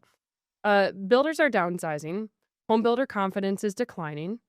They're paying more for materials and land while offering price cuts to the buyers, an average of 6%. So that's $24,000 on a $400,000 home. What do you think of those things that I mentioned, and what do you need as a home builder for some of that to improve? Interest rates is the first thing. Mm-hmm. You know, when the people see an interest rate that they think they can afford, then they're going to be out in the market looking for that. When you've got a 2 to 3% interest rate, it's hard to give that up. Right. And so when interest rates come down, obviously demand goes up. So that's first and foremost to be able to help those prices and things of that nature. But also when a community or a city is doing so well, there's going to be people from out of town flood the market. Right. So you're going to have your national Roughly 1,000 people, moving to Charlotte, Yeah, something like correct. that? And so that's what's kept Charlotte in general as a top 10 city in America to move to, and in the process stability, because there's some cities out there that's not the case. They're plummeting right now, and it's not a good situation. People they're going into pre-foreclosure. There's too much inventory on the market. It's not a good situation. But in Charlotte, we don't have that problem right now, which thank the Lord for that, because that's when things get really, really dicey. Materials. What do you think about the materials costing so much? So materials have went up since COVID drastically. And I don't know if it's necessarily because it had to. I think it's because people saw bad news and took advantage of it almost. And so it's not necessarily as hurting the builder as it is the buyer. Right. And that's what's scary is home prices are going up because materials are going up, labor is going up. And so the end result is the home goes up.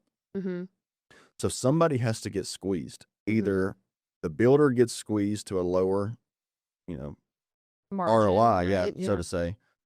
And as what you're seeing, they're giving money at the table for people to buy that home, and they're taking less margin, they're taking less ROI, or the home buyer gets squeezed and they have to pay more for it, as well as more of an interest rate. So you see first-time home buyer sectors really hurting right now because the affordability of a home and the cost that it is to build it aren't matching up right now. So builders are asking more for those first-time home buyer homes, and buyers are not giving that because they can't afford it. They can't afford it. Something else that I'm seeing as a trend, we actually had someone on Turnkey a number of weeks ago talking about how the size of homes, the square footage is decreasing because builders are trying to find a way to still offer that first-time home buyer a reasonable entry price. Is that what you're seeing too? You're nodding your head. Yeah, absolutely.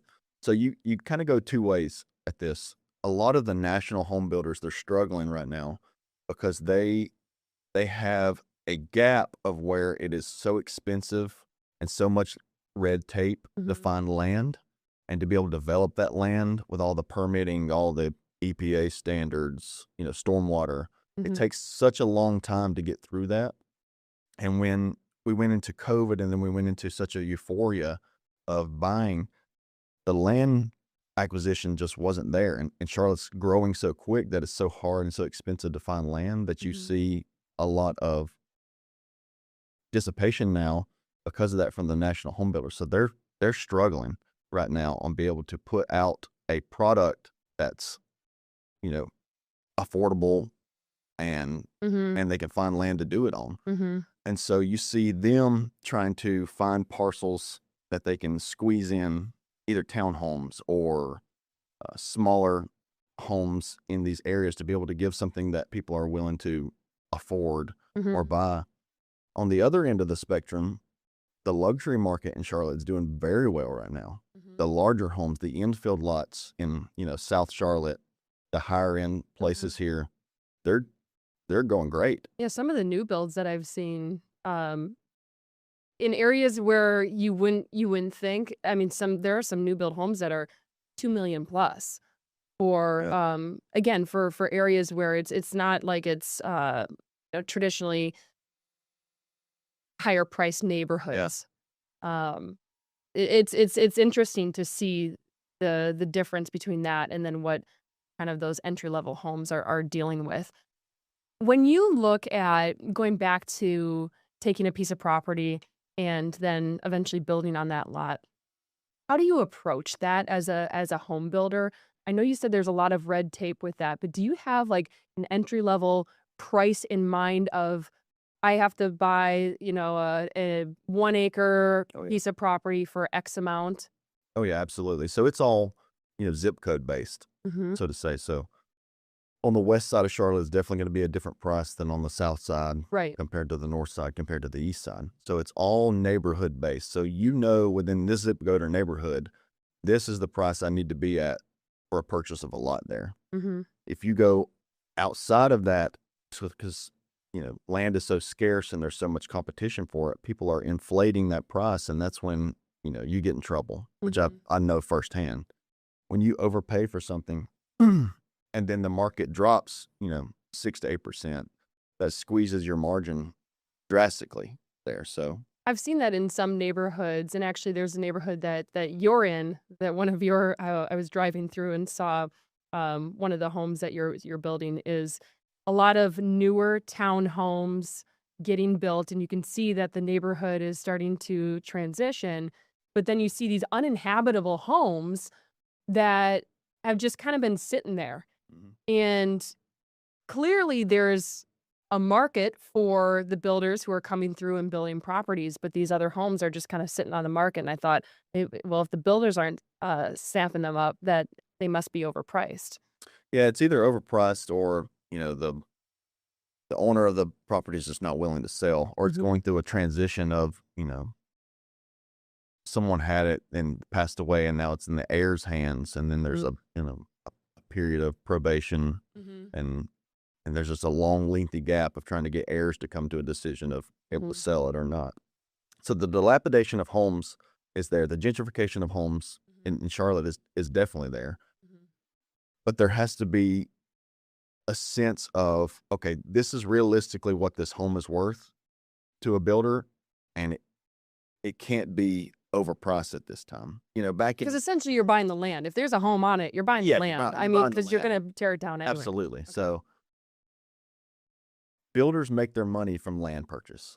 They don't make their money from the build and the sale. It's all about what you can buy it in the beginning. That's what starts, the ROI on the property. If you overpay for land, or you are in a skinny situation off the jump, then it's not going to end well for you. And that's why a lot of people, and I've done it myself, when everything was going so well from 20 to 23, people were overpaying for land, hoping that the market was still rising. Right. Well, by the time, I mean, it takes 6 months to a year for, yeah. And so on a townhome project that we did, talking about land and red tape and getting to it, it's a 2-year process from the time you buy that land going through permits, going through stormwater plans, getting building permits from there, it's almost 2 years before you're able to sell those homes. During that 2-year time frame, a lot of things change.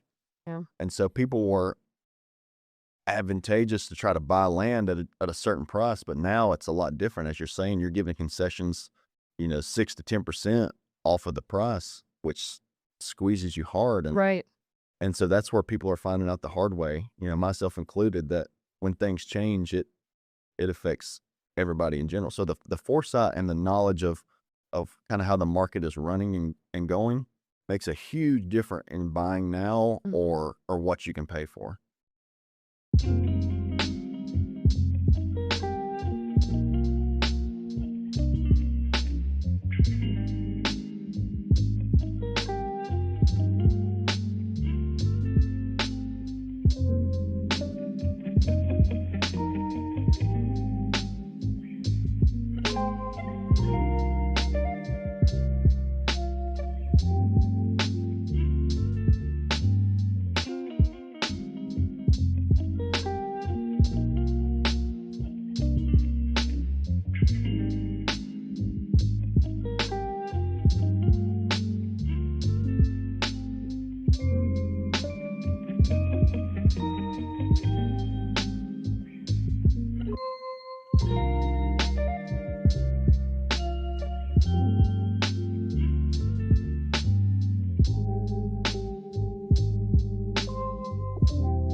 Where are we in this this moment right now?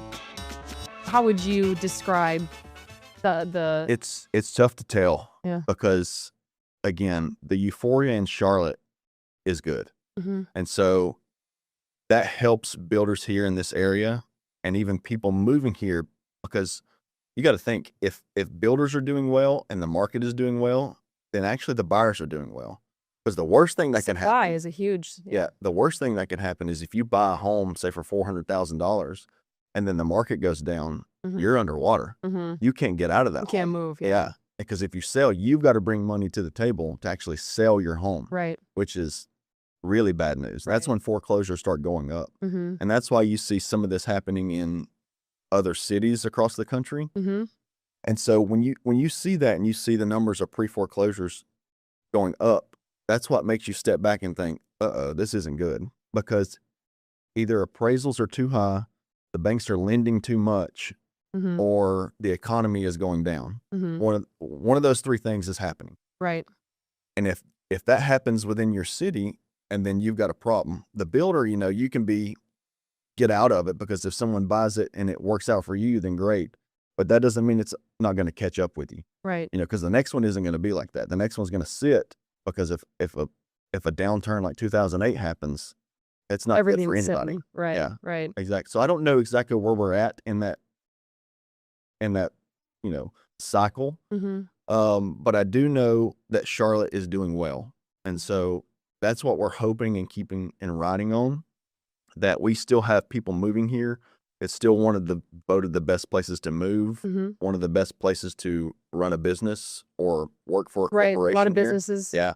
moving their headquarters here. So as long as we still have those headlines, then we're still going to have people moving here, and we're still going to have home sales. For people moving here who are thinking, okay, what does the housing look like? What is the what kind of a house am I buying? Would love to hear from you. What are some of the design trends? And I know before we came on the show, you kind of gave like a little shout out to your wife, because you said she does a lot of this kind of the designing element. Yeah. Shout out to Emily. But Emily, you design beautiful homes, Emily. So could you kind of walk through what are some of the trends that you're seeing with homes in our area, and what are buyers looking for? Yeah. So kind of how we focus on it is what are the masses looking for right now? Mhm. So obviously a white home is going to be it's going to be timeless. It's never going to go out of style. The darker aspects, the kind of more moody modern aspects is really in right now. I don't know how long they're going to stay though. I see a lot more of the trends going back to the transitional type and the more organic, the more wood tones, earthy type feel, so to say. We've done the black and we've done the modern type look for a few years now. Mhm. And so I think the cycle is more to the naturals, so to say, the earthy type feels that I'm seeing a lot of right now. Mhm. And do you stage every single one of your homes when you? We do if it hits the market, correct. So if it's bought before it hits the market, then no, obviously we don't. But if it hits the market, yes. How many percentage-wise would you say end up hitting the market? We try to focus probably about 85 to 90% of ours hit the market. Mhm. We like the aspect that people see it in its finished position Mhm. with it staged, and you get better pictures that way and things Mhm. of that nature to be able to advertise for yourself. Mhm. That doesn't mean that it's always the best for us. If we can find a buyer in the beginning and take, Bird in the hand. exactly, Yeah. one in the hand, two in the bush. Yep. Yeah. So I'll take one in the hand all day, Right. because the way things are going, the way things could go, you never know. Mhm. And so, So, looking into your crystal ball, I guess, and you can answer this in any way that you interpret it, I guess, but how would you predict the market is headed, whether that's for builders or buyers?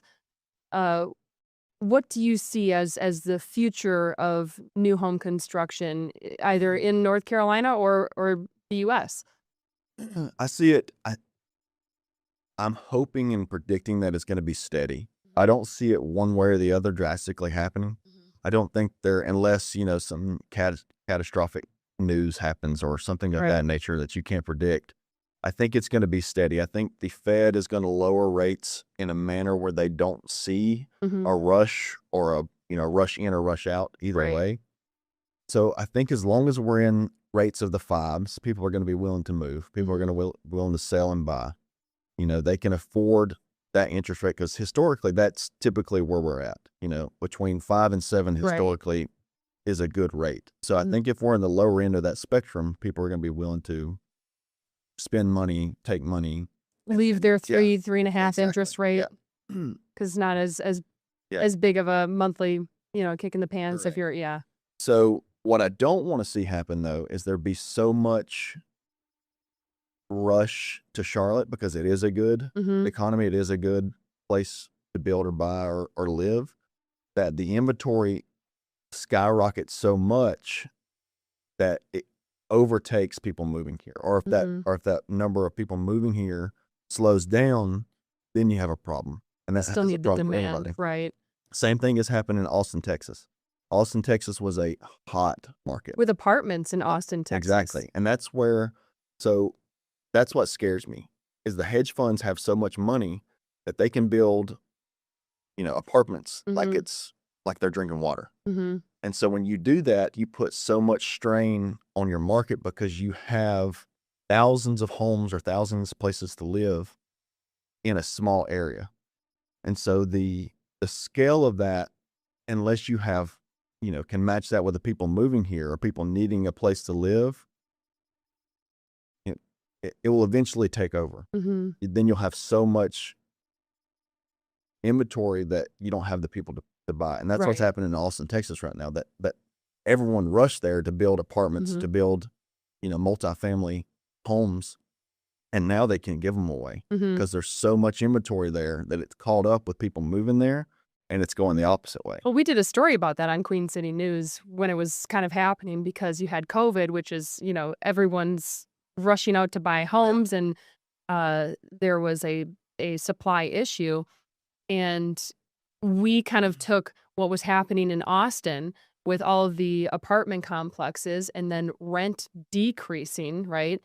And the question was, will that happen in Charlotte? Because Charlotte was just slightly behind Austin in the construction of all those multifamily complexes.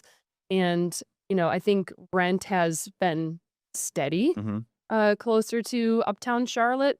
But again, what renters want to see is they want to see it going down. Yeah. But if it does, that means that there's kind of a surplus. Yeah, correct. Yeah. And it definitely is. Nationwide rent is going down, which is good for renters. For landlords, not so much. But again, it all goes back to what are you purchasing these, investments for, or what are you giving the people? So if you're purchasing at the right price as an investor, then you can make money on this. But if you're going out there just to have something, it's going to be a tough road for you. So I would tell people to caution on what they're purchasing right now, and don't just get something just to get it, just to have a rental home or just to have, a home that you're purchasing. Yeah. Be smart about what you're doing and try to see 5 years down the road. It's tough for sure, but it Because it's exciting. Yeah. You want the home, but you also want the right home. Yeah, exactly. Kurt, thank you so much for coming on Turnkey. You went by too quickly. We'll have to, I guess, have you back on. Yeah, absolutely. Yeah, tough sell, I Yeah. think, on that one. And to everyone else out there, thank you so much for watching this episode of Turnkey on Queen City News Plus. We'll see you next time.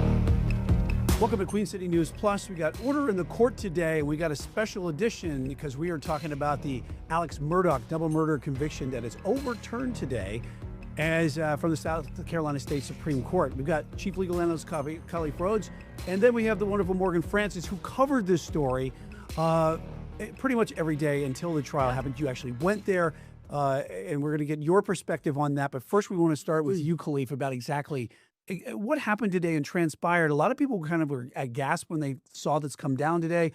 You were not. I definitely wasn't. Brian, I told you when this happened. The writing was on the wall. The time when Harpootlian said, we're requesting a post-trial review, the judge had that post-trial review, went through her process of asking questions to a number of jurors. During that process, she concluded that, hey, there was not enough here to warrant a new trial. I literally stood up and said, I disagree with the judge's decision at the time, and then for a number of reasons. And now I'll read to what the court's opinion. Second page. Unanimous opinion today. By the way. Unanimous. Second page, second paragraph.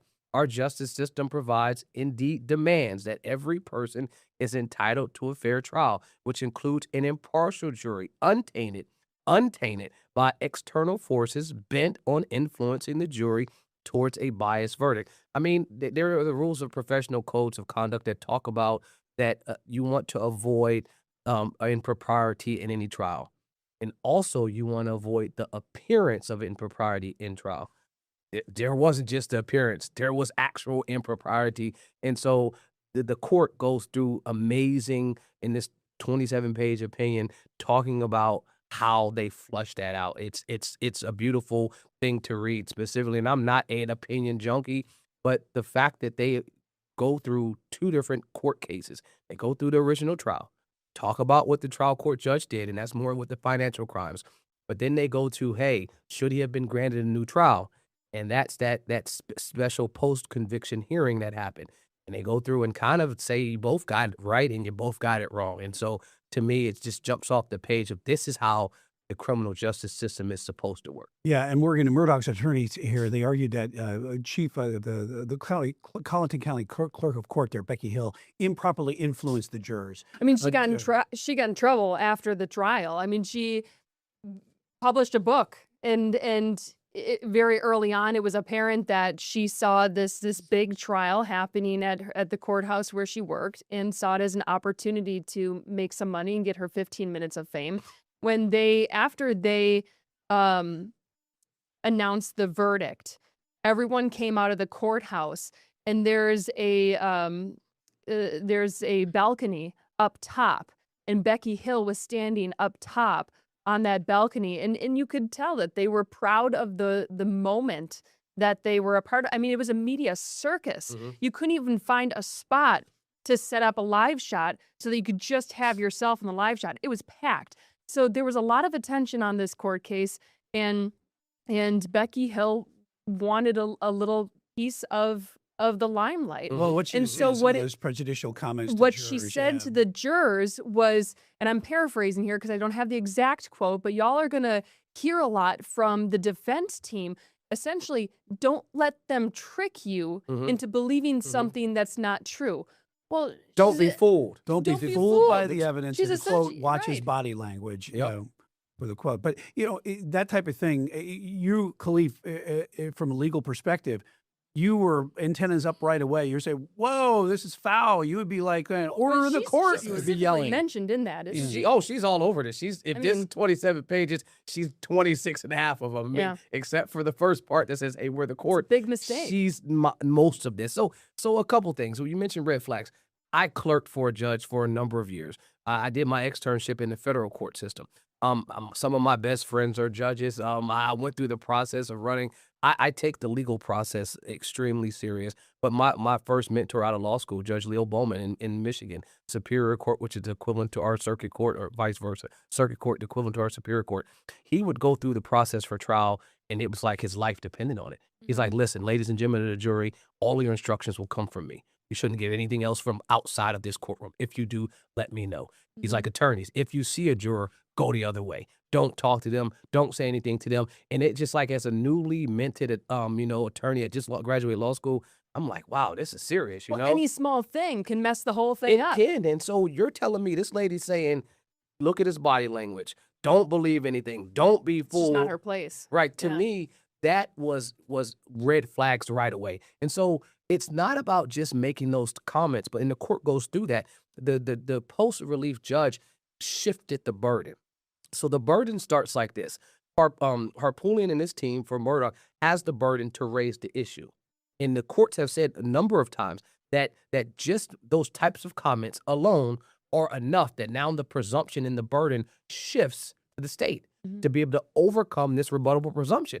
And she never even addressed it. She, as in the post-conviction judge, never addressed that. That, hey, you guys have not overcome this burden. And because you failed to overcome this burden, she actually said, guys, it's not, this is not presumed to be prejudicial. And the court's like, yes, unanimously, it was clearly prejudicial. They have a number of excerpts from jurors talking about the comments that were made. One juror said, hey, listen, I felt that I was compelled to convict this person, that I wanted to take more time, but I felt like I was being pushed into this verdict, into this decision. Yeah, and some of the jurors came out and said that, and if you were living under a rock or whatever, this is a case that was global. Murdaugh was convicted of the murders of his wife, Maggie, and son, Paul, on March 2nd, 2023. He was sentenced to life in prison. 2021. 2021 is when 2023, right. Sentenced in 2023. But one of the things, too, is that he is not going to get out of jail on this. I mean, he's still charged with a number of financial crimes. 4 He's gonna be years. serving time.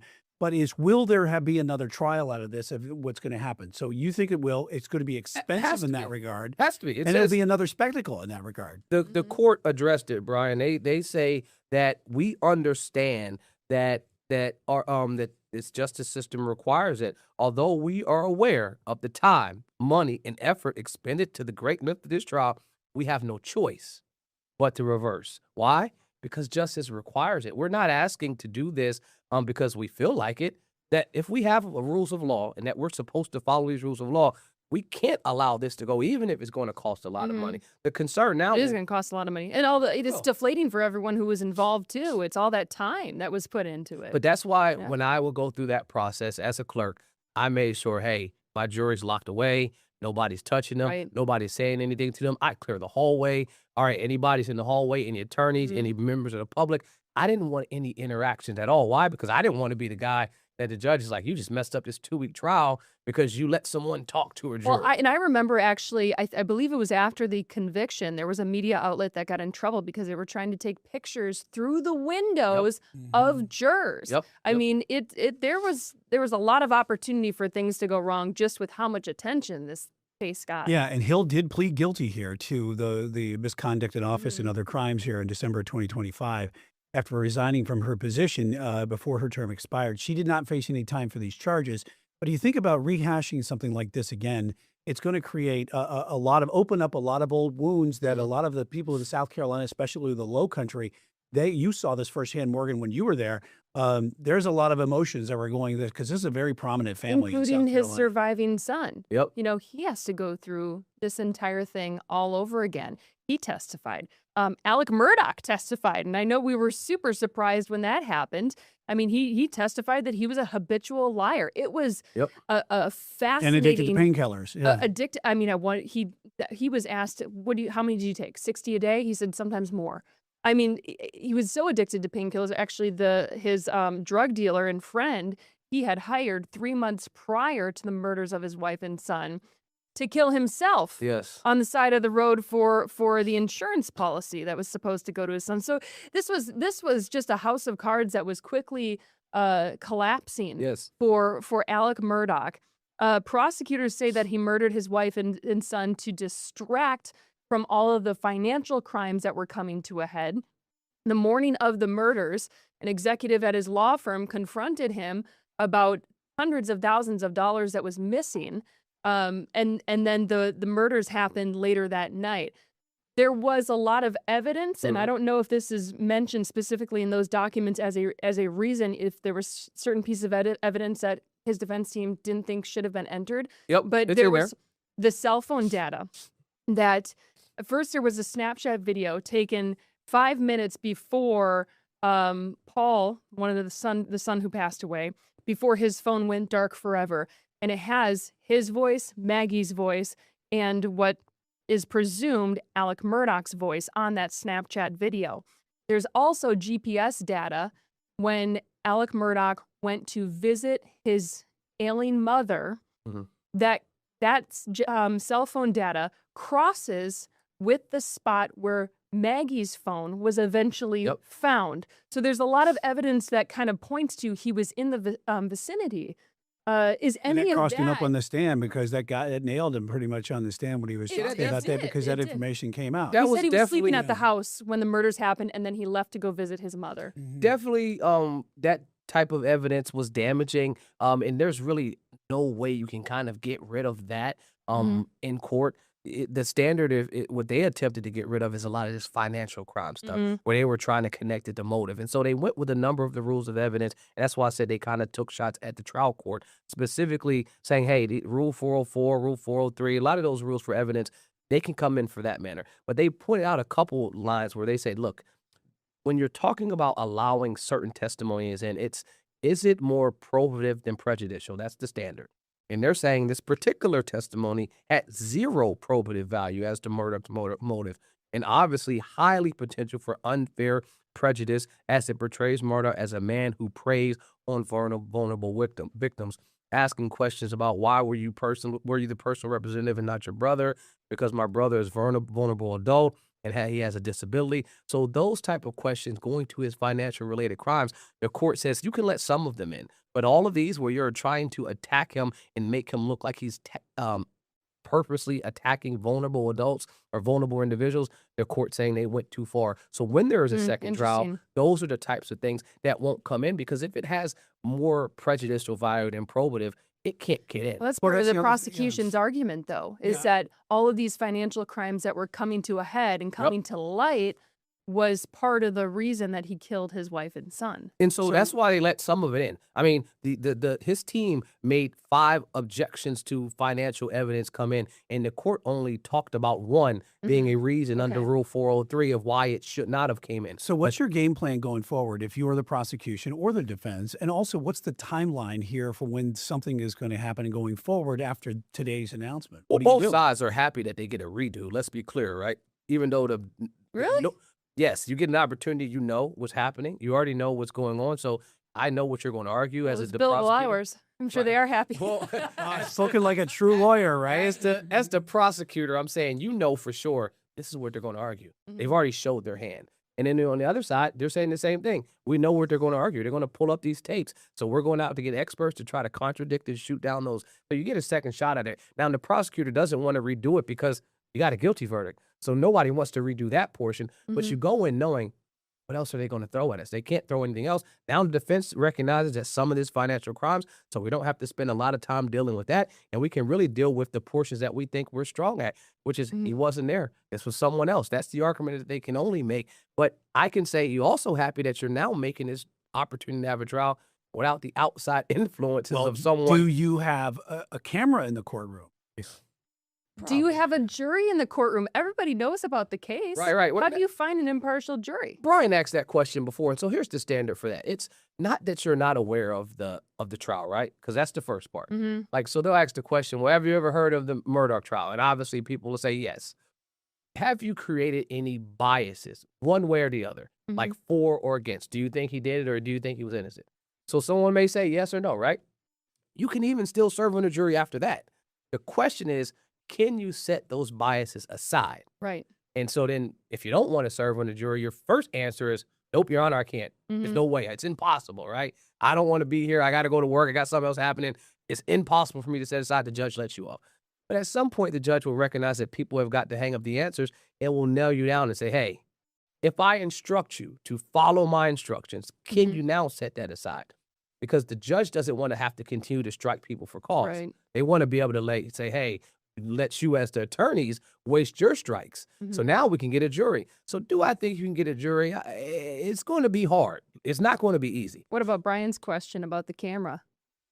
I mean, I don't even know if having a camera in there would have helped. Would everyone watch like they did the last time? Yes. I don't think so. I think there will still be a lot of people watching. There would be. We Yes. are But a true crime genre crime loving society. people. I mean, and ironically, But do as you an wanna go attorney, over this again? I don't watch true crime stuff, but folks are locked in. I mean, it's on Netflix. It's on Amazon Prime. They're everywhere right now. You mentioned The Other Son. He's suing someone for bringing a streaming documentary out, and so for mischaracterizing his image and likeness during the filming. So I think that yes, folks will lock back in because didn't they have the woman, and I hate that I can't remember her name, really famous case, beat it, and then they retried her again, and everyone was locked back in, and it just happened last year.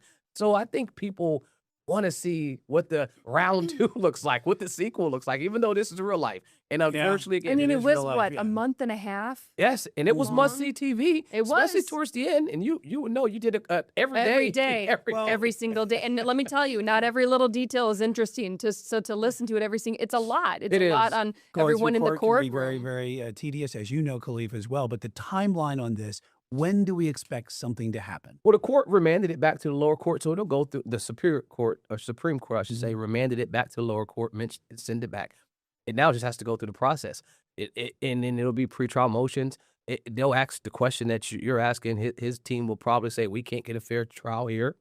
But then if I'm the attorney, if I'm the prosecutor, I'm saying, same folks that are here that watched it are going to be in another county or 4 other counties down. You're not running from the publicity from this case.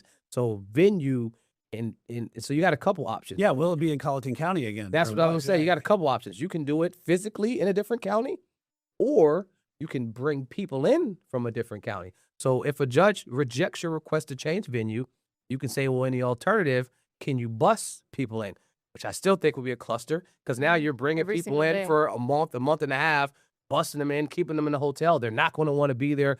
There's no pretty scenario to make this successful, but it is important that you get a fair, impartial jury that is not persuaded by someone, like they said, that was sensationalized by the lights and wanting to ensure that she had her 15 seconds of fame.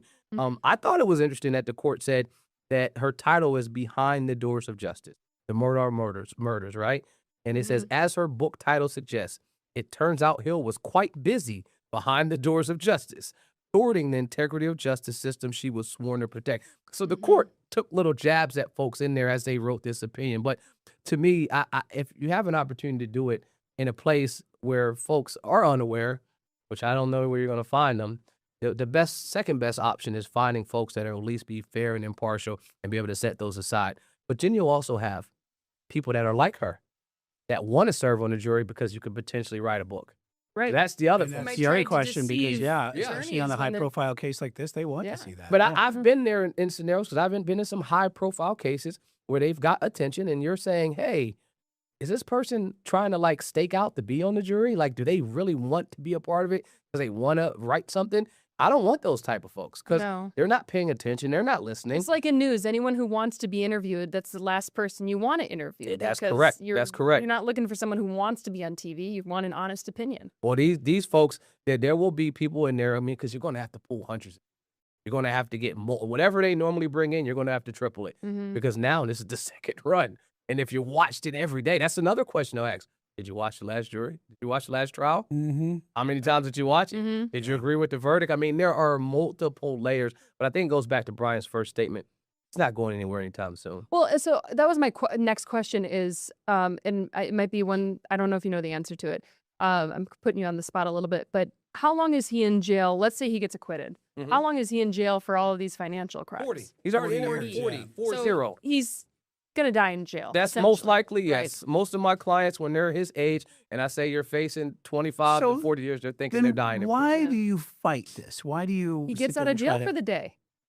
That portion as well, but then remember, being convicted of a financial crime, or being convicted of murdering your wife, child are two different things. Regardless, Do you're you still live a in different prison. life in prison? You don't, but you still don't have to have it over your head of being a convicted murderer. And regardless if you'll die in prison for these related charges, Or is it just writing justice for the legal system to say this is what we need to be doing and we're not going to let this one slide? partially. Also, and remember, he's an attorney himself. So he's like, I think the system got it wrong. I want to make sure I have my day in court that's accurate. And so if he was a lay person, I think I don't know if they would have fought it that much. But as a seasoned attorney, someone that was high profile himself, he's like, no, if there's inappropriate conversations that are happening outside the judge's presence, that needs to be brought before the court. What about life insurance policies? That's a good and point. I'm not fully informed on whether or not Maggie and Paul had them, but would that change any sort of payout? You would assume. And then back to your point earlier, legal fees. So if you got all these legal fees that are probably mountains of legal fees that are out there because he got some of the best in the business that is representing him, if you're convicted of killing them, any life insurance policy is gone now. Right. And he calls them, you might know this from some of your clients. I mean, he calls them and messages them from his tablet in jail. I mean, like all day long. We got copies of it, and it was like he was calling people all day long. That happens all the time. I listen to jail calls every day, sometimes 2 and 3 times a day, specifically if I'm prepping for trial.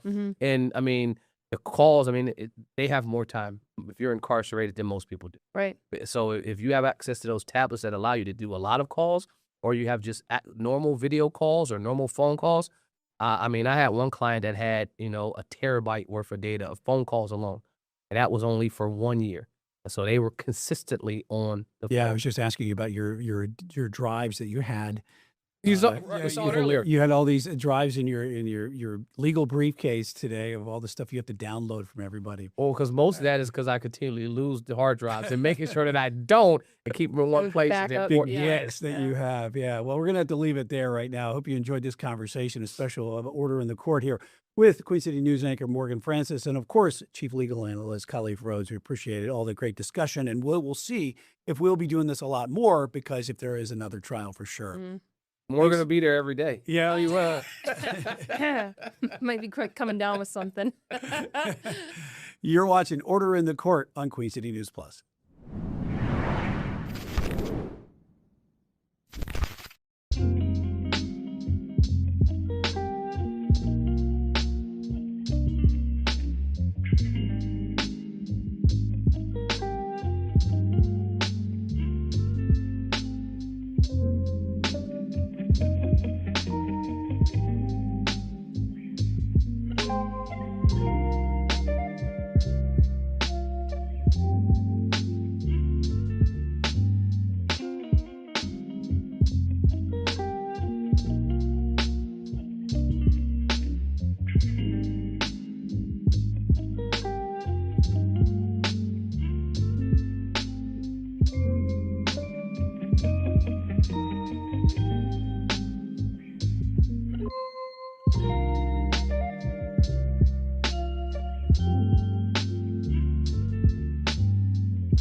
Yeah, that's one way to lose your baby teeth. Put your kids in sports, and they'll be gone.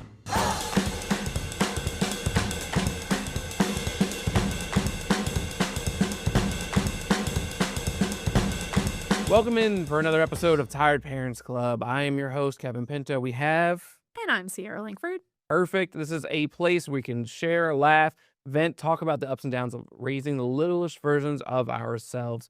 Today, what are we talking about, Sierra? Well, it's springtime, and many parents are getting their children, whether you have elementary, middle school, high school, even college, they're getting them into spring sports. Woo, sports. Yes, and we're specifically talking about the dark side of sports. Bum, bum, bum. Injuries. It's injuries. So we grew up playing sports. I grew up probably playing sports longer than you. What sports did you end up playing when you were growing up? So growing up, I actually played softball. I did it in elementary school and I did it in middle school, and I kind of had to stop around 8th grade because the ball got too fast for me, Kevin. And I think that happens to us eventually. I played baseball, right? So I was able to keep up until about college. I played like maybe a little bit of a year. Okay, much farther than I got. But it hits us eventually, I think, unless you're as dedicated as some of those other guys were.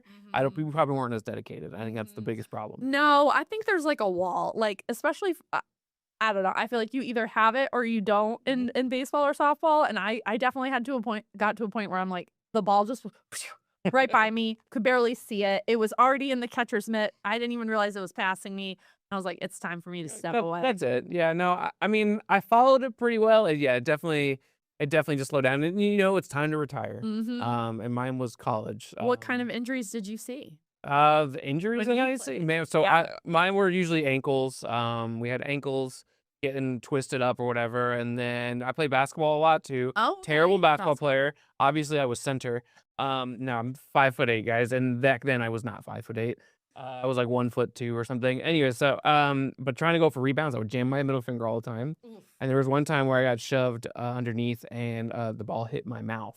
My teeth came out. Yeah, so I lost a couple of teeth. How many teeth were we talking? I don't know. There was on the ground. I was on the ground. Teeth were everywhere. I don't remember. My goodness. Yeah, I don't think it hurt that much. Was this your baby teeth? Yeah, baby teeth. Oh, thank goodness. Yeah. No, all of my other teeth came back just fine.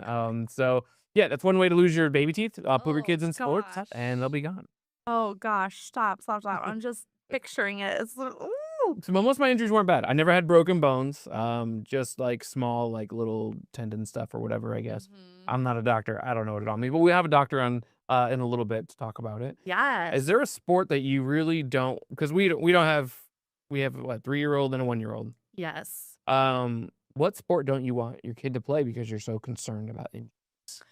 Well, don't come for me, guys. Football. I'm very worried about football. Now, if he comes to me and he's like, "Mom, please, I really want to play football," it's going to be such a difficult conversation because I'm going to be that mom that's so worried. I'm going to be so worried about him. But you learn so many good lessons from. There's family. Because it's such a contact sport. It's such a contact sport. So that's probably the number one. The number one, as a mom of a boy, that's probably the number one sport that if he really wanted to do, I would be worried about.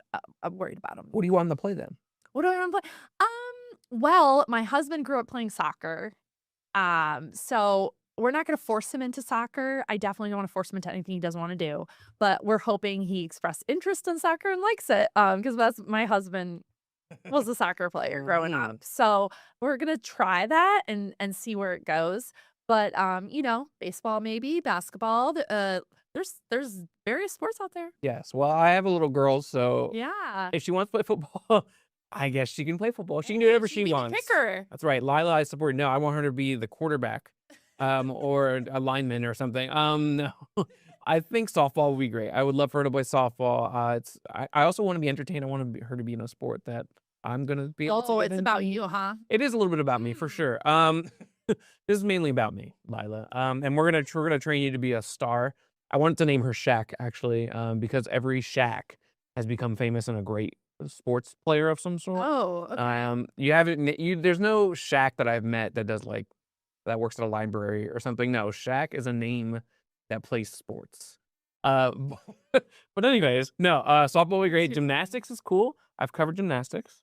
Okay. The vibe is fun. Everyone's clapping and cheering. Yes. There's probably a lot of injuries that come with gymnastics. Yes, I would imagine so. Yeah, because there's It this looks spinning very stuff. difficult. You have to be very strong. Yeah, but that's her problem. Good So I want to make sure coordination, she good doesn't hurt. balance.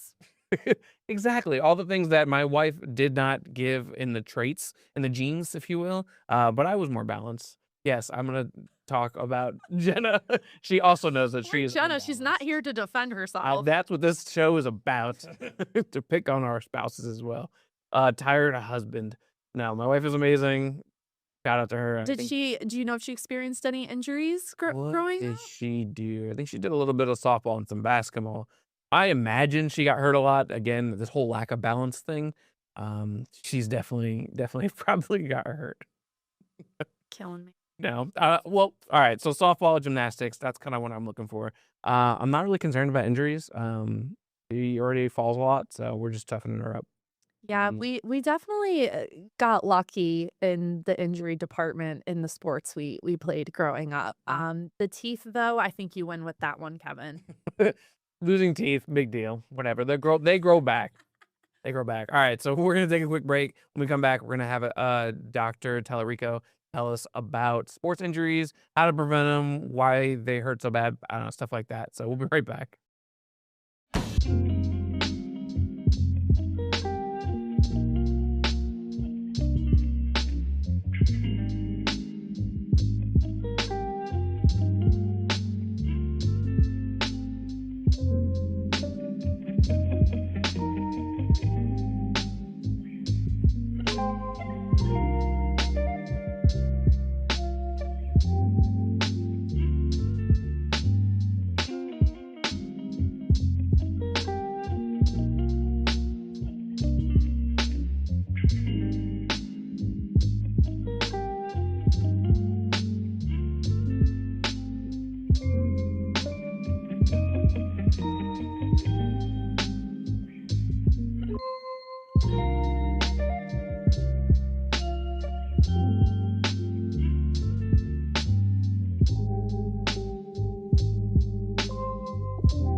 Hello, everyone. Welcome back to the Tired Parents Club. And today we have with us a very special guest, Dr. Brian Tallarico from Orthopedic Specialist of Piedmont with Piedmont Medical Center. Hopefully I got all that correct. Thank you so much for joining us today. Very well. You did. Yeah, good job. That's perfect. Nice. So today we're talking all about injuries in sports, and with it being, we're full into spring at this point, right? There's so many kiddos out there, elementary, middle school, high school kids, even college kids, right? They're all getting into sports. Out of all the sports, what sports do you see? I'm so curious to get your take on this. What sports do you see kind of bringing the most injuries right now? Most injuries, and I know it's not the right season for it, but football would probably be far and away the highest. But we do have spring practices thing. And, the thing that can lead with is that with children now, they tend to be doing sports longer and almost year round. They go from one sports to another. When I was younger, I won't say what decade that was, you played one or two sports and that was it. And there weren't really any travel teams or the camps and things, very, very minimal. And now it seems like every kid's involved in those. So they're actually training and playing almost 12 months a year sometimes. So the injuries never really go away, but they do peak a lot with the football practices when they begin. And the older kids, obviously, especially high school and college, they do start earlier and earlier. But overall, for the spring, since that's where we are, soccer injuries are very prevalent. The baseball and softball injuries, especially with throwing sports, since those are also spring and summer sports, we see a lot of those. But there you go. Yeah, soccer is very common. There we go. Illustration. Excellent point. There really is no break nowadays, huh? That's correct. Kids just have a full calendar. Yeah, that leads us to a lot of the other questions you have for me about, how do these injuries present and things. Yeah. Could you get into that? What are like the biggest injuries you're seeing right now? Sure. So it's a lot of the overuse. Again, back to the kids not really getting a break, and they've been cooped up maybe all winter, and the weather's nice, so they get out playing with their friends and at the team sports, and so they go from maybe a little relaxed to a high level of practice and competition quickly. So we can see a lot of soft tissue overuse, injuries, sprains, and strains. And also the stress fractures, especially with the amount of running that some of the kids are doing in the sports for conditioning, track and things like that. If they weren't running all year round, they go suddenly to intensity of the running or duration of the running, and we worry about foot and other types of stress fractures. So, but a lot of the musculoskeletal stuff is the soft tissue injuries from a sudden increase in the amount of exposure or practice. So yeah, no, when I was younger, I played a lot of baseball. I played basketball around this time because basketball you could play on both seasons, which was nice. So yeah, I used to like twist my ankle all the time. It's just common All the injuries like time. that. Wow. All the time because I used to like to steal, and I would do a slide my. I actually the worst one was I slid my foot under a bag. I got caught into the bag and I kept rolling over it. And then I was a catcher too, so I still had to catch. All right. Yeah, those base running, base sliding injuries are some of the more common ones with baseball and softball for sure. Yeah, I started to slide in head first after a while. And I liked getting dirty, so as a catcher, that was just kind of the thing. Yeah. Start using your head. That's smart. Exactly. See, there you go. Do you guys see when families come in with their children with these injuries, do you find that parents are taking their kids in right away, or sometimes maybe they're waiting a bit to see like, is this serious? And then they're coming in maybe a few days later and realizing, oh gosh, this is worse than we thought. I think that in the last few years, there's been an uptick in amount of urgent evaluations by orthopedic surgeons in general with athletes. Just because I think of the social media, the exposure. Let's be honest, WebMD, everybody has a doctor in their pocket with their phone. So if a kid is limping or he has a swollen knee, they automatically get in. So there's a little bit of a panic. I'm a parent too. I have 3 kids, all of them played sports. So I get it. I was more of the just put some ice on, rub some dirt in, it'll be fine. Or it's just because of how I was raised and being an orthopedic surgeon. But there was a little bit of anxiety sometimes when your kid's hurt. And so they just wanted to get it looked at. So we do see a lot of injuries. I saw probably 3 or 4 young kids this morning already, under 12 for injuries, some of which due to sports. So they do get in pretty quick because they're worried about whether you'll be able to practice, whether you want to play, or everybody's the next Nolan Ryan or the next Kobe Bryant. So they're worried about their competition level.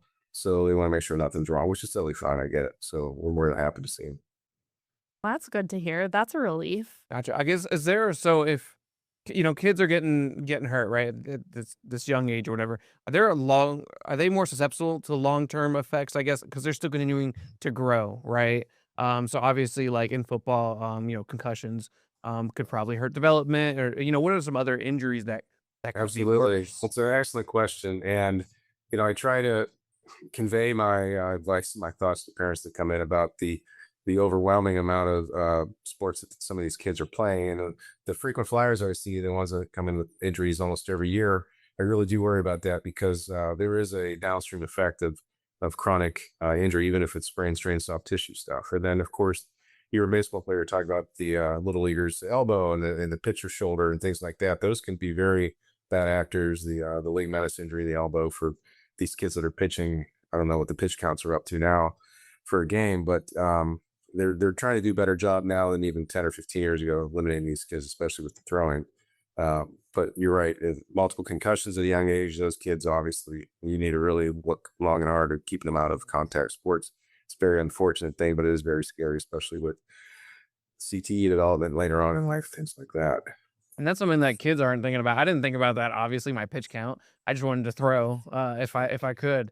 Hey, I guess I never really thought about that. When we were younger, they probably didn't care about pitch counts. I was just such saying, no, it wasn't. I think that wasn't a thing probably till the 2000s, maybe even later. It's just you threw, and if your elbow was sore, you got a bad ice on it. So, but the good news is that they are looking at that more closely than ever before. So it does. I would say the amount of those types of throwing injuries that I see are actually going down compared to even 10, 15 years ago.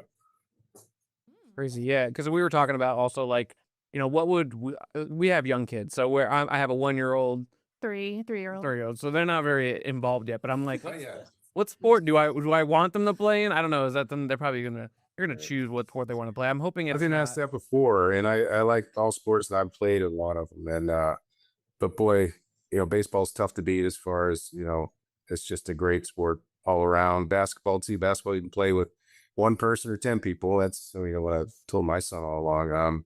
So those sports are great. You do have physicality, but it's not as contact. Now, if the kid loves football, it's really hard to keep him out of it. But there are certain inherent risks you take with hockey and football, especially with the contact and the head injuries and higher energy stuff, the knee ligament injuries and ankle, and there's some bad things that can happen. We all know that. You just hope that there's a little bit of luck involved too. I think to make it through a whole adolescent career without an injury playing the contact sports. Yeah, and I have a little girl, so I don't know what we're gonna get into. Hopefully it's softball or some gymnastics or something. I really don't want to do dancing or anything like that. Hey. Gymnastics. I had a gymnast in gymnastics. That's underrated for a contact sport. That's a serious sport, and what those kids go through with the training and the overuse injuries, that is a real sport. Don't kid yourself about that. No, for sure. But at least as an adult having to watch it, I'd be entertained a little bit more. And plus, the vibe is actually really cool. I've covered gymnastics before. Yeah.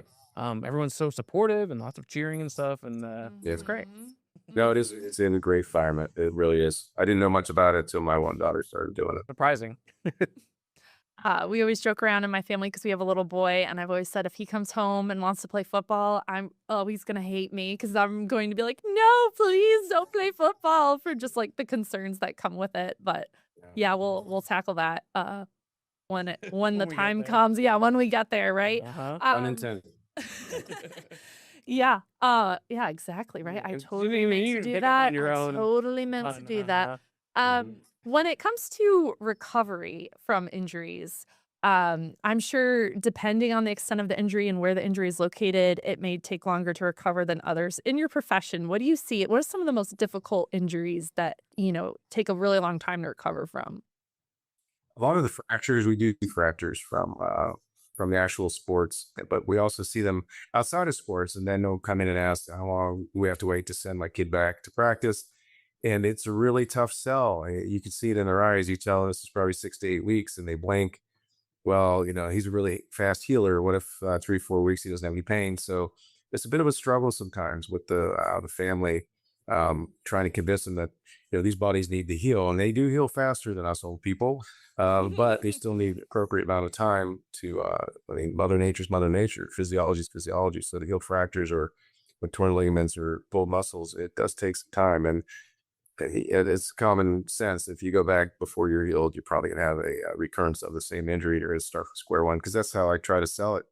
You can go back. I can't force you to do anything. You're asking my opinion as an orthopedic surgeon. If you go back too soon, you're probably gonna be back again, and now you're starting from day one, basically. Yeah, because I was the kind of person that I would still play. I wanted to play, and so if I was injured, I don't know. I wouldn't. I didn't want to show it because I wanted to play catcher. I really wanted to play. I didn't want to prove that I was hurt. You would re-injure yourself, Kevin, huh? I would, yeah, and I didn't mind it. But terrible. And I think that's how a lot of kids are. And a lot of parents kind of are like that, right? They just kind of want to push their kid until, it becomes a worse injury, I guess. Importance of listening to your doctor and being patient, I guess. All right, thanks for joining us. We're gonna take a quick break.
We'll be right back.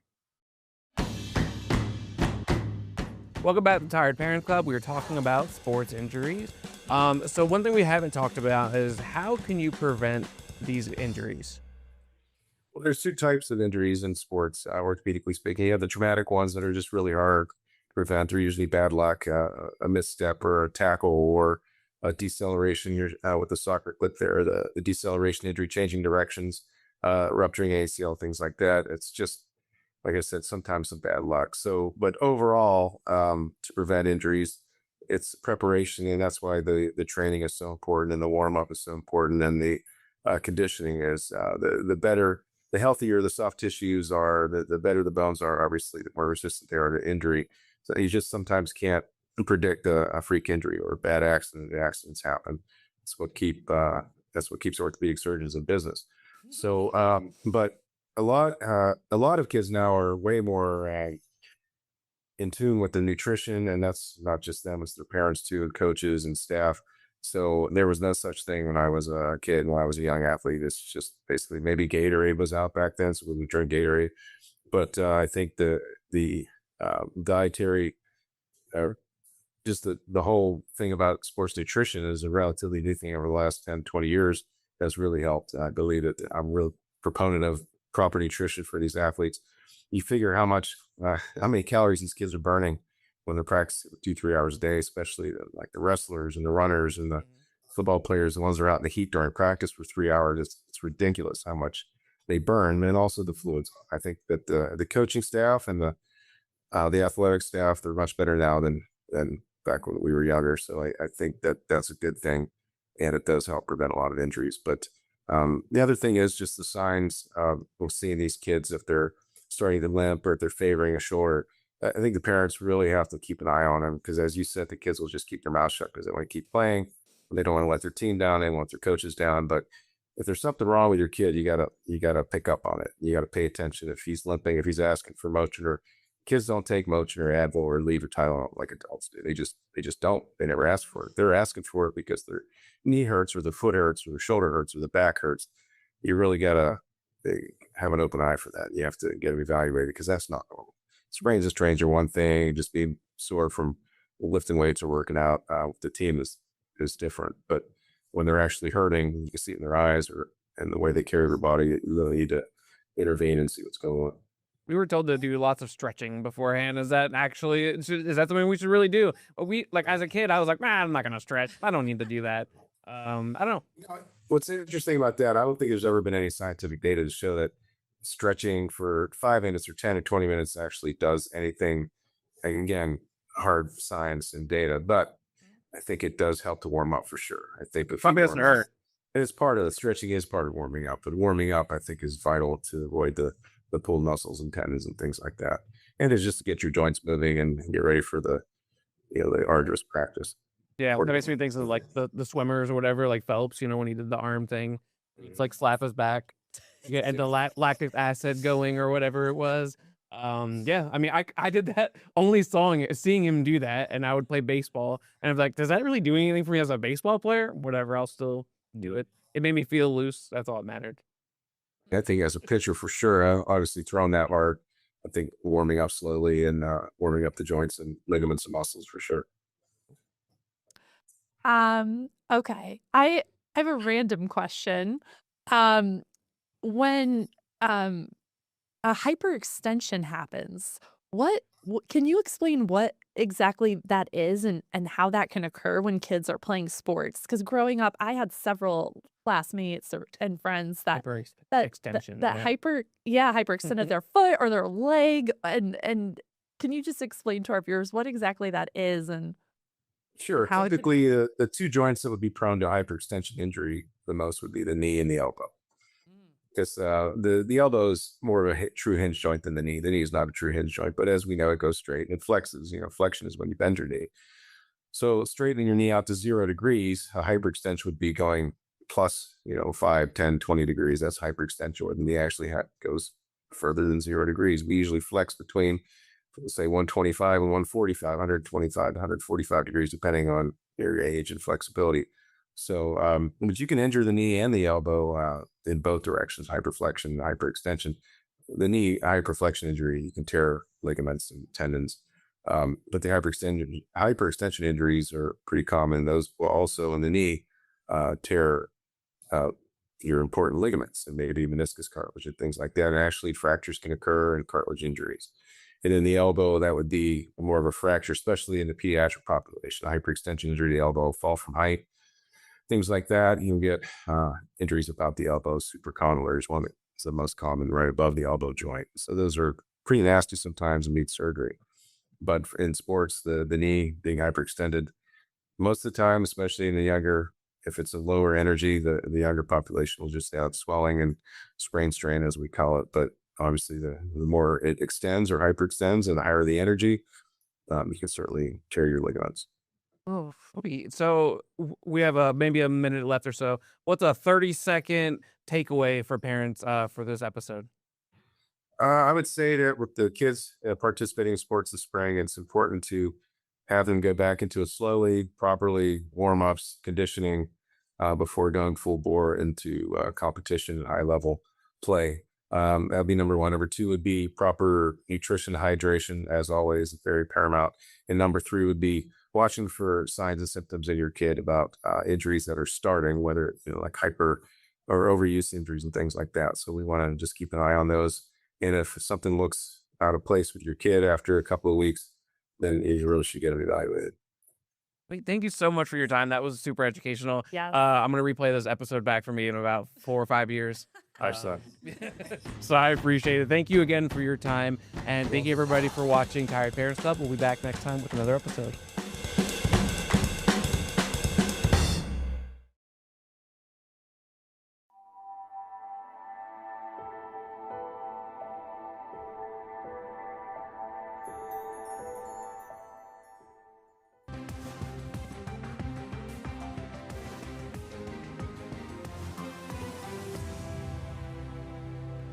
On the CW Charlotte, Queen City News Plus app, as well as Facebook Live and YouTube Live, this is Queen City News Plus Live. I'm Derek Dellinger alongside producer and now anchor today, Austin McCollum. Thank you. We do also have meteorologist Andrew Bryman here, as well as producer, director, and switcher extraordinary, Man about photographer, town. a man Man about who can town, do it all. award winner, Kevin Pinto Rivera here, as well as keeping us on the straight and narrow as far as the video is concerned, as well as keeping us on the same track as far as the next 30 minutes or so. We do want to start off with some breaking news, though, on the Weinstein case, the Harvey Weinstein case. There has been a third, essentially, mistrial in regards to his rape retrial that was in New York. Jury is deadlocked. They have not been able to make a decision. The thing about it is that this case itself actually goes back to 2020, and this is the third time they've actually tried the case. No word yet on what they're going to try for the fourth time. So this came up about 2 hours ago.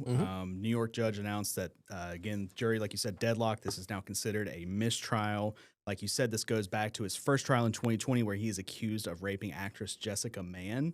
That trial, he was convicted, but the New York highest court in the state overturned that, said that essentially Harvey Weinstein didn't get a fair trial. Yeah. Second trial, convicted last year, I think it was June. Yes. I think another mistrial, and this one restarted again back in April. The verdict just came out today. Of course, Harvey Weinstein, the Hollywood mega producer, known for a lot of major movies, major TV productions. His arrest and trial in 2020 kind of spawned the Me Too movement.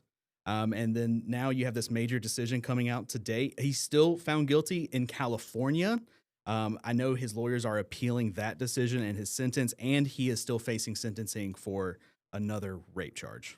Yes, and yeah, he's going to be remaining in jail because like he's been convicted multiple times on other things that have happened within these regards to some of these Me Too allegations that have happened over the years, and again, it started back in 2017, 2018, and as you can tell, he's not necessarily in the best medical condition these days. He was taken away in a wheelchair. After the mistrial was declared. He did not necessarily have a reaction at all. But again, we'll have more details on this as we get them, as well as whether or not they do plan on doing a retrial at any point in the near future. We do want to get to some of the other headlines happening today, and another one is actually somewhat of a local consequence and actually involves South Carolina, the possible redistricting. Governor McMaster has called legislators back to Columbia to basically get them to pass a redistricting map that will essentially take out all the only Democratic seat that's in the state. And, today our chief political correspondent, Andy Weber, he brought this up as a story. He's covering it. He's going to have more information later tonight, but he's been watching this special session all day, and he's like, you can really see the difference in the Republicans and the Democrats who are making this case. Like you were saying, it would essentially eliminate James Clyburn, the only Democratic congressional district in South Carolina. If this map were to pass, if it were to advance to the Senate, because it is likely to get out of the House, the Senate is where it failed on Tuesday. It would give Republicans advantages in all 7 districts in South Carolina.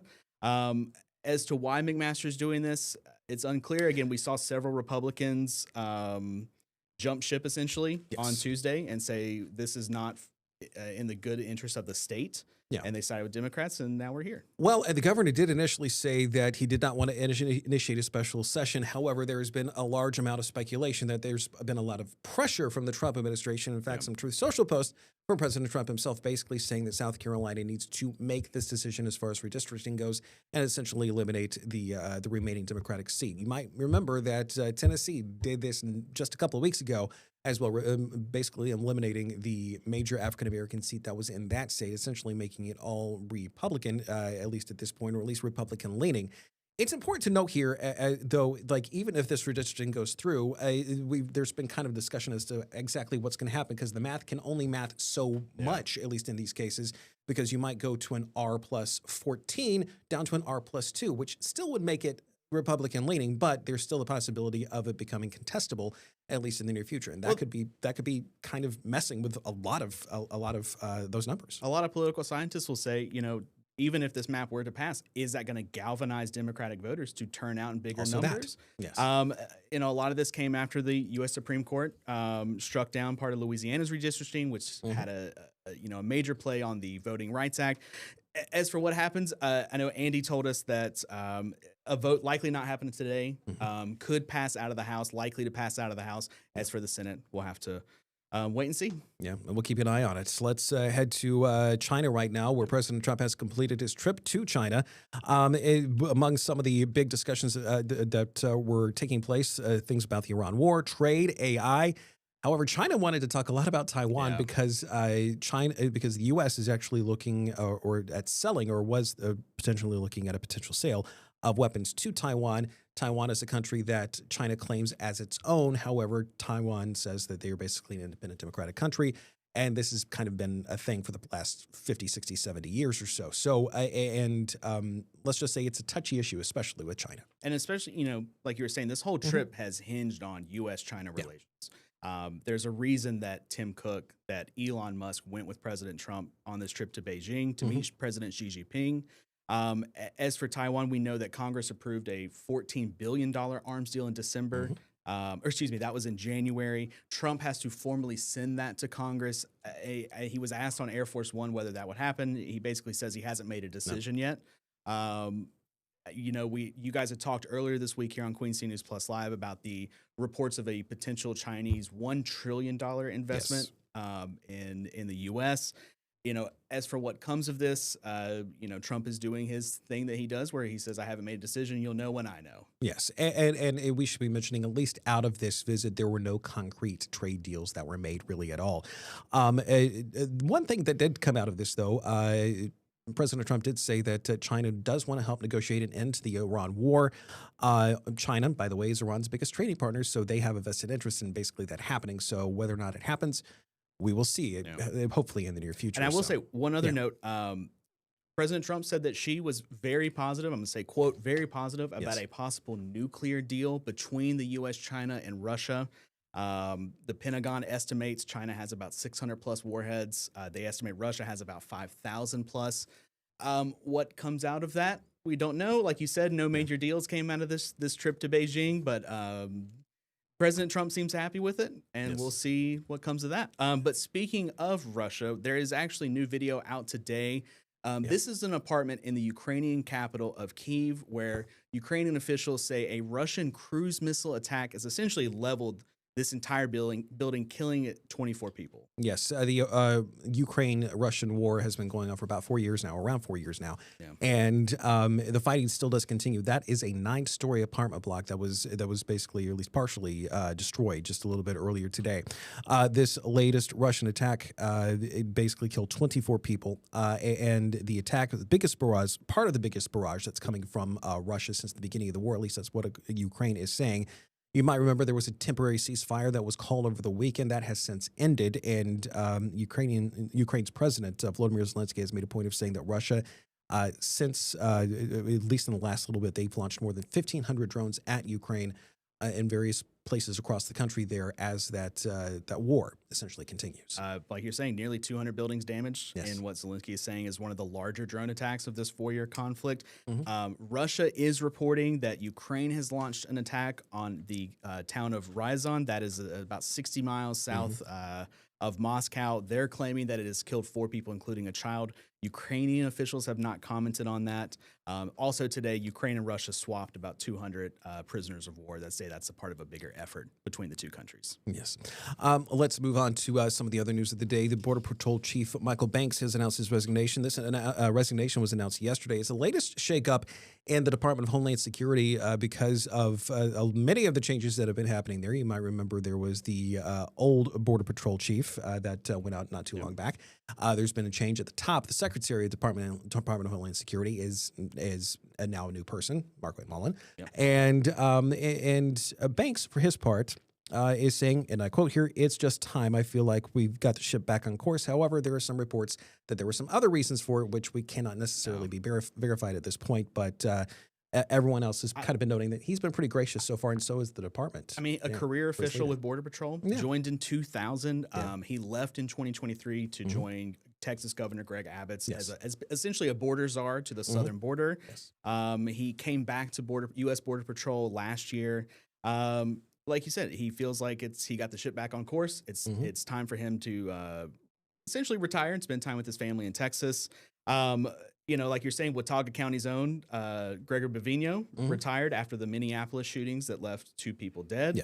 We know Kristi Noem was fired on March 5th, and then now Mark Wade Mullen is in charge. And there's another shakeup coming with Todd Leones. I'm saying his last name wrong there, but the acting ICE director. He is set to step down later this month. So just a lot of turmoil within DHS. But again, right now, you know, Michael Banks saying it's just time to settle down and spend time with his family. Yes, and that's the official word that's coming from the Department of Homeland Security about that border chief today. Here a little bit more locally. As of today, there's some mandatory water restrictions that are going to be in place, especially if you are a Charlotte Water customer. Now, the outdoor watering, you can only do at night in the early morning hours. Also, lawn watering is limited. No ornamental fountains. Yes, unless it's basically helping keep aquatic life alive. Backyard pools cannot be filled, but top-offs are allowed. And also, if you're going to wash your car, do so at a car wash that has that water efficiency stuff, because you can't do it in your own driveway, at least at this point. If you're curious, we have all of these. There's a lot of little restrictions, like Derek was saying, whether you have an odd-numbered address, an even-numbered address, the days, and the time. It kind of depends on the day. QCnews.com, we have all of that. But let's bring in the man who knows all about the water and the drought and, you know, the beautiful as weather we get that's ready out there for right another now. dry, hot weekend. Andrew Brightman's here with us now. Andrew, I mean, no rain in the kind of early foreseeable forecast. And it's worth asking as well here, because, like, hey, we've had some rain fairly recently, but it essentially wasn't enough. It wasn't enough, but this is the latest drought monitor. There is some improvements here. Charlotte has been liberated for the extreme drought conditions. Might see a little bit more, though, in terms of on the way as we go through this next week with dry conditions here. It'll be interesting when we get the new drought monitor in, but there has been some progress with our latest drought monitor here. But still, it's, as you were saying, Derek, a rough situation, and my splash top just locked me out. So bear with me, everyone. But the latest drought conditions here across the Carolinas, that's been a big problem. There is a chance here for wet weather as we go into the middle part of next week. Thing does not want to open for me. I'm like, We can do the old school TV method where we put up like little cutouts of the sun. no, and like clouds. we're on the verge of that right now. Yeah. Just give me another 10 seconds here, everyone. I love live television. As you can see, though, the drought monitor, yeah, I mean, we still basically are in a drought right now. And it is worth Yes. noting that it's not necessarily affecting, per se, a lot of the, basically not necessarily affecting Charlotte as much, but the rest of it. A little bit of improvement there for sure. We need a lot more rain. It's going to be a beautiful afternoon. Dry finish to this week. It is going to be getting hot this weekend here across the Carolinas. Temperatures getting toasty. Temperatures in the low 70s, dew points in the upper 30s. Thank you for bearing with me here, everyone. Up in King Street in Boone, beautiful weather right now. Temperatures, it is so comfortable. I mean, it doesn't get any better than what we're seeing right now. Latest dew points here, they're still in the upper 30s. I just can't tell you how nice it feels to be outside. I went for a nice jog here earlier today. It was just a wonderful time out there running along the Greenway. Pinpoint satellite here. We've got mostly clear skies across the Carolinas. It's going to be staying that way generally this weekend. Radar is quiet, high pressure in control, but notice where that area of high pressure is. It's off to our south. That means our wind direction is going to start to change here as we go throughout this weekend. Charlotte FC forecast on Saturday. You are looking good. Going to be a little bit warm, though. If you're heading to the bank, though, tomorrow evening here for that match. Futurecast in motion overnight tonight. Clear, calm, wonderful out there. Cool start, relatively comfortable start out there. But the heat wave begins in earnest tomorrow as we're back up kind of into the middle 80s. A little bit more cloud cover, though. I really anticipate us staying completely dry here across the Carolinas. Overnight Saturday, moving into your Sunday. Each day gets a little bit warmer. A little bit more cloud cover, too. You see it at 7 o'clock in the morning on your Sunday here. And then from there, temperatures pushing up into the upper 80s. Would not shock me if we make a run at the big 9-0 here to close out your weekend. I love entertaining everyone. But then from there, it's really just kind of in a holding pattern with temperatures in the low 90s as we go into the early part of next week. As for the rest of today, beautiful weather here. You're going to be out and about across the Carolinas. Just spectacular this evening in your pinpoint 7-day forecast here. Rain chances do return later on in the week. So potential for some needed rainfall once we get to kind of Wednesday into Thursday. But also record highs not outside the realm of possibility on Wednesday. I don't think I'm ready for 90s again. I certainly am not. But we're here. But 40 at night still. It's still. I mean, it was wonderful. That was this morning. But yeah, it was just so wonderful.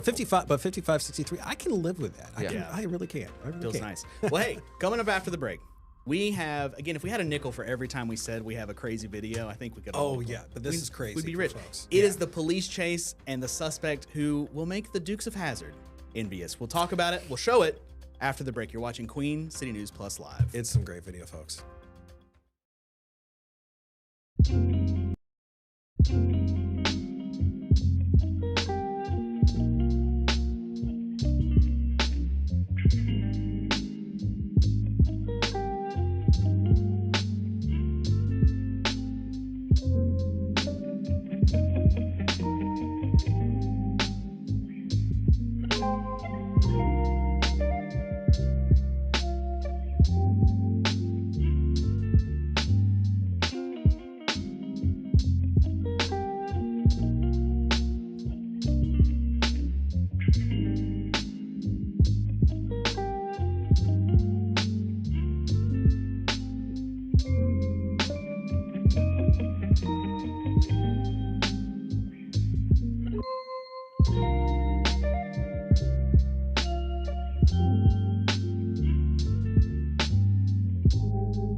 All right, welcome back to Queen City News Plus Live as we take a live look over Independence Boulevard on this Friday afternoon, 3:18 right now, 72 degrees. It's a beautiful Friday, as Andrew was just saying, but enjoy it while you can because we're going to get into the 90s next week. So. Yes, yes. And if you want to take a look at your weather, by the way, QCnews.com, we also have it on the Queen City News Plus app. If you're watching right now, you can hit the back button and go down to the weather tab and get the latest forecast there. Hopefully after this show. Yeah, give so us like 10 more minutes and then you can go. Yeah.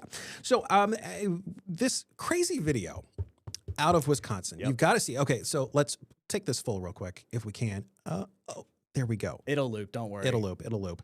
So, yeah, so let's go.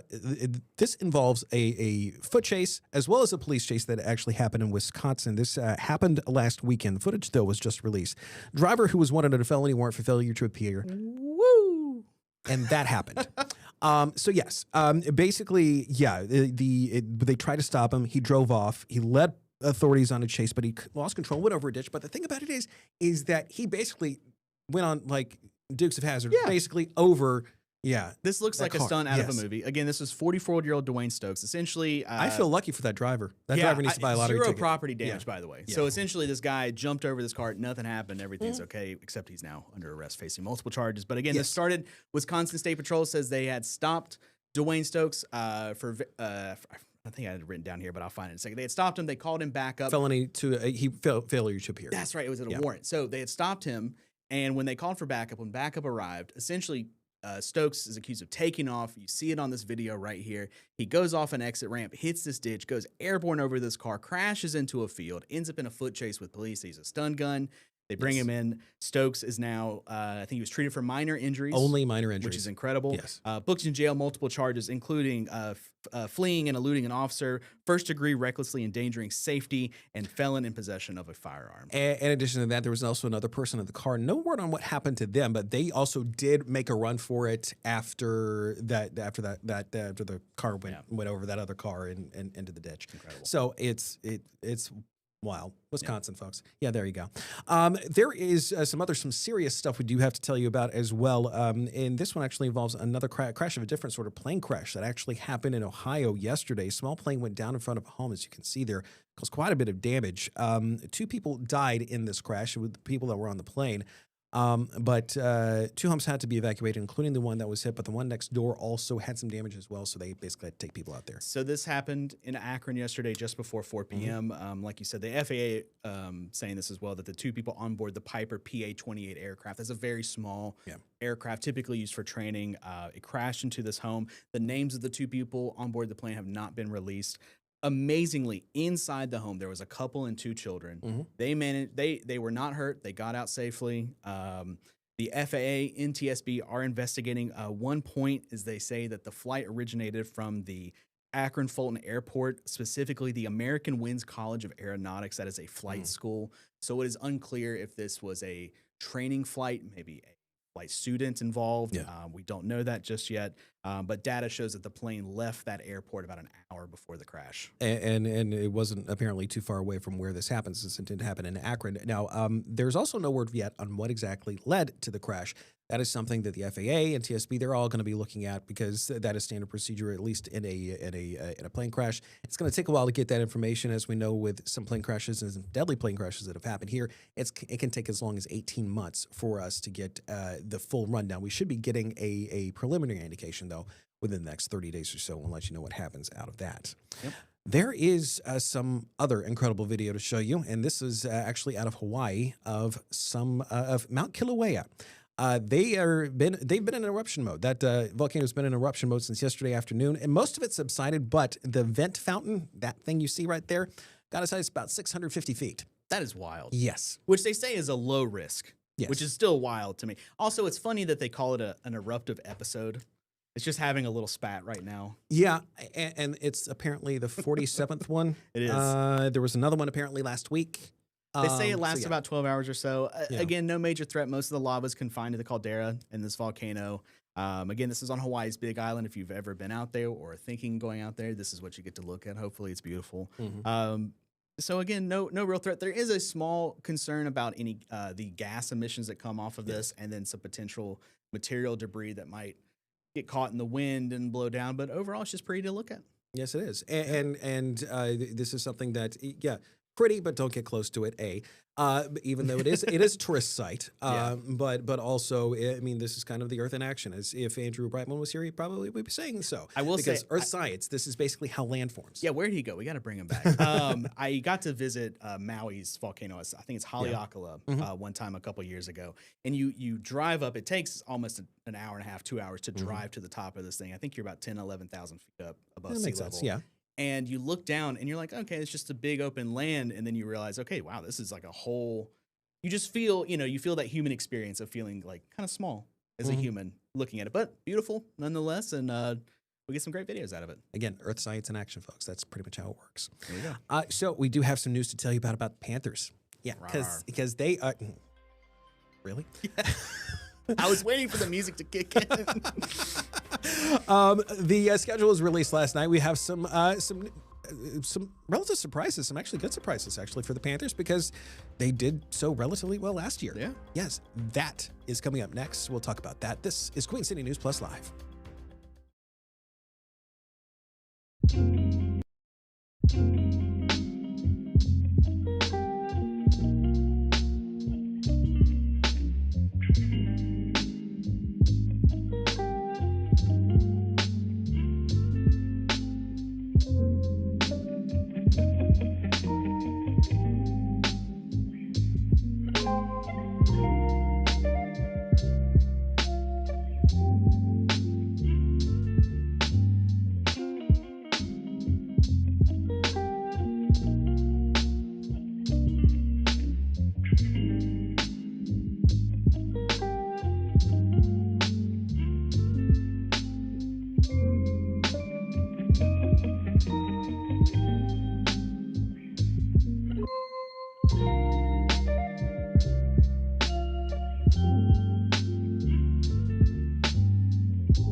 And Panthers, got some good news about them. So, we had some discussions during the commercial break. So the Panthers, they had their schedule that was released last night, and they were among some of the highlights here, getting 3 primetime games, some Sunday night football, Preseason starts against the Cardinals, rather. 4 preseason games. Yeah, That's 4 what they preseason. get for winning their division. Well, yeah, and I think there was some discussion about doing away with the preseason, so that's not going to be happening. There's going to be plenty of games there.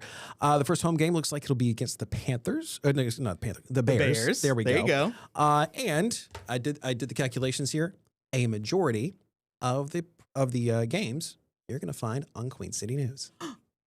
So exciting. So, yes. They also put out this really cool video. Yeah. They're, every team kind of makes a spectacle now of the schedule release. It used to not be that way, but here's all for the social clicks. Now, as you can see, I love this. spectacle. They teamed up with the CMPD bomb squad. They blew up a bunch of stuff, which, hey, who doesn't like that? Slow motion camera shots. It was great. They blew up a giant teddy bear for week 1 against the Bears. A lot of different things. I think they had a stuffed lion at some point for the Detroit Sunday Night Football game. But it was a very cool video. It was a great time. A lot of teams, Part of me wonders where actually they did the exploding from. I assume wherever CMPD does their bomb squad testing. Yeah, I would just wonder if any of the people living nearby was like, yeah, you hearing that? What's going on there? A lot of stuff going on. But a lot of really cool things. Like you're saying, the big highlights, 3 primetime games. That has not happened in 10 years, folks. That was the last time the Panthers went to the Super Bowl. And if you're a fan, you know how that ended. So hopefully we saw some good signs last year. We're hoping they come back with some new tools. Maybe Bryce is just slinging it like never before this year. Just a few other things. Last year, they only had 1 primetime game. That was the Monday Night Football loss to the 49ers where, it was painful. It was like, oh, Christian McCaffrey's back. And then it just hurt again. But bye week 5 early on, they're going to start and end the season at home. So if you're looking for tickets, I think I got the alert from Ticketmaster. They started today. Potentially, I need to. Well, you can go ahead and buy tickets on the website. You can buy tickets on the website. Yes. So lock your stuff in. It's going to be a great year, hopefully. And by the way, if you were watching Queen City News Plus last night, you heard and saw all of this as well as some of the breakdown with the CSL Plus team. How'd that go, by the way? It was great. 30 minutes. It's on YouTube right now. Check it out, or on the Queen City News Plus app. Okay. That will do it for us for today here on Queen City News Plus Live. And again, we're here 5 days a week, Monday through Friday, 3 o'clock. Again, CW Charlotte, Queen City News Plus app, YouTube Live, Facebook Live. You can catch us pretty much everywhere. But we will see you back here on Monday. See you then.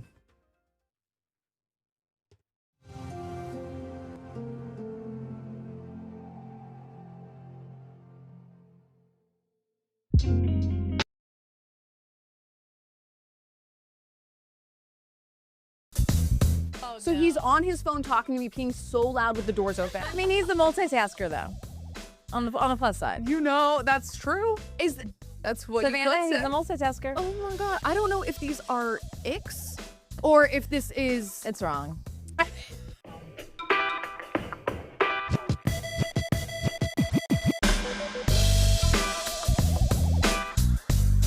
Welcome back into Unhinged. If you've been following along with any of our previous podcasts, you know that us three, we're really trying to put ourselves out there a little bit more, all on our own journeys. And Alicia, you said that you had a little bit of some news interaction. I pulled a little of both of your energy, and I actually, hell broke over. I approached a man, you guys. I am stunned and thrilled to hear this news. Tell us all about it. How did you do it? I did it. Okay, so I was out at Barcelona with my girlfriends on Friday, and no, so it was Saturday. And I walk in, and we're sitting at the bar, and I see this guy sitting directly across from me, and I went, and I don't do that, Alicia. No, I don't do that. That is like a cartoonish flirting. I love that. And then he like smiled back and waved, and I was with my friend Val, who y'all met. And so she's like, ooh, and I was like, tone it down. Don't scare him off. I was like, don't scare him off. We can't both be doing this. So we're like making eye contact. I wave at him again. I'm like, who am I? Oh my gosh, you're so bold. So eventually we both get up, we meet in the middle, and I was like, I never, ever wave at men. And he goes, well, it's our energy. It's energy. And I was like, yes, boy. So was he right? Did you just feel like it was an energy thing. It was a total energy thing. Like, I don't have it in me. You guys know I don't approach guys. But it was just an energy thing. We had the best conversation. We've been texting. Oh my gosh, shut up, Alicia. Yeah, so he's from New York. So, listen, I don't know what this could be, but it was really good. And I told him, like, did you guys know I'm always like leery, like, what will a guy think dating a mom? Off the bat, I was like, I moved here because, I have kids, blah, blah, blah. And he's like, well, do you want more? And I was like, yeah. And he's like, we there quickly. I told you, like, I'll probably marry this guy. And we fall out all in 2 seconds. Yeah, that's so, you know what I mean. So it was, but either way, it felt really good to have a flirt. It felt really good to be confident enough to like, it just felt good. It felt good, girls. Okay, so he lives in Charlotte. He lives in Charlotte. He's from New York. He's lived here for 8 years. He does not have kids, but he wants kids. This is perfect. Yeah. It was a good vibe. 6'4", nice and tall. 6'4". 6'4". So far, we'll see, girls. We'll see. It was just baby steps. Happy again that it felt right. You girls were rubbing off on me. It felt right. It's not even about the result. No, it's just about. It was about the act, and I was like, okay, I can do this. I can actually not like be shy and socially weird. I can approach somebody, and that felt good. Which it's so funny because you're the least shy, socially weird person that I know. Right. So like when it comes to like these romantic situations, it's always so surprising to me that you feel that way. But also, it's so true because I feel like the first few times that you do it, the worst possible thing is when you have those memories where you're like, I want to, and I said something, and now it replays in my mind for the rest of my life when I'm trying to fall asleep. I'm like, I can't believe I said that. There's things like that. Oh yeah, but this was a success. This was a success. This was like a little god now. The universe being like, put yourself out there, girl. So thanks, girls, for all the talk. I think it's rubbed off on me. I like that. See, I have over the weekend found new reasons to not approach people. Why? I got kind of like into a rabbit hole of like more icks that people are going through. And of course there's the traditional ones, but the latest one that I saw, and as you know, summer's coming up, is she was filming like a group snorkeling or whatever, and I think her boyfriend had a little, like, not like a floaty, but just like holding on to it like a little light vest. And then she panned down underwater and his feet were just kicking. He just had like little pointed toes kicking under the water. Now, granted, if we're talking form, very pointed feet. I love that. I think it's cute. I think it's really cute. But here's my question also. Do you think when people get these icks, do you think that just means you're starting to not like them? And this is just manifesting in another way, and you're trying to find an excuse for why you don't like them? You gotta hit on something deep. Yes, I think so. Like any little thing's gonna start to annoy you about that person. Can you maybe subconsciously want out? Sure. Some of it's that. Some of it, when we talk about icks specifically, for me, that's just like, I don't even know the person necessarily, but I like see them from afar and I go, it's like, that's like kind of an ick. But definitely if it's like someone you're dating or seeing or talking with, and then you're starting to notice, like I definitely get bothered by smaller things. Sure. Yes. That you usually let slide. So isn't that just like, you're moving into a different phase of your relationship and maybe they're just bugging you? No, because if you're really locked in and you love that person, those little things won't even annoy you. You'll be like, oh my God, but he's so true. Now, Alicia, I got a question about this. What? You were married. Yes. Did you, and you were in love. Yes, I was. Were there things that he was doing that you were like, this is bugging me, and you were like, I'm just going to choose to not let it bug me because I love you? Or, you know what I'm saying? Where's that Or balance? clearly you like deeply loved this person, but not in my marriage. Like I never caught the ick with him ever. I did date somebody for 4 years, the artist, and I distinctly remember this when I caught the ick. My parents were visiting, and he was like sitting in my hallway eating Chinese food out of the, and he, like I guess he was at the bottom of the bowl, and he started scraping the fork against the bowl, and I was like. That's finally, I funny. snapped at him, and I was like, oh, this is really mature. You said, oh, I was like, oh, and then that was the beginning of the end, because I started noticing everything. I mean, beginning of the end was also he was sleeping with somebody else. But, you know, I didn't know that then. But when you catch the icks, then you start noticing every little thing where you're like, oh. There are icks, and then there are world-shattering behaviors. Right. Thank you. Very wide range. Yeah. And really major ick, getting cheated on. That's right. I am curious, though, as to, all right, where you would stop a date at this point. Because I had a date that was full of so many icks. I didn't know what to do. Yeah. So I had been seeing this guy for a couple times. And it was like a Sunday night. And at this point, I'm still not sure if I like him, if he likes me. Like, I don't really know if he cares if I live or die. You know, like, it's kind of one of those. You've told me about this guy. Have you? I might have. Okay. So we had like watched a movie at his place one time, and that was fine. And I noticed though, like when we were there, he put on a sweatshirt that had like a little like toothpaste stain on it. And I was like, okay, like just throwing on your dirty clothes. I guess we're casual. I'm not that prissy. That's fine. But then one Sunday night, he texts me and he's like, what are you doing?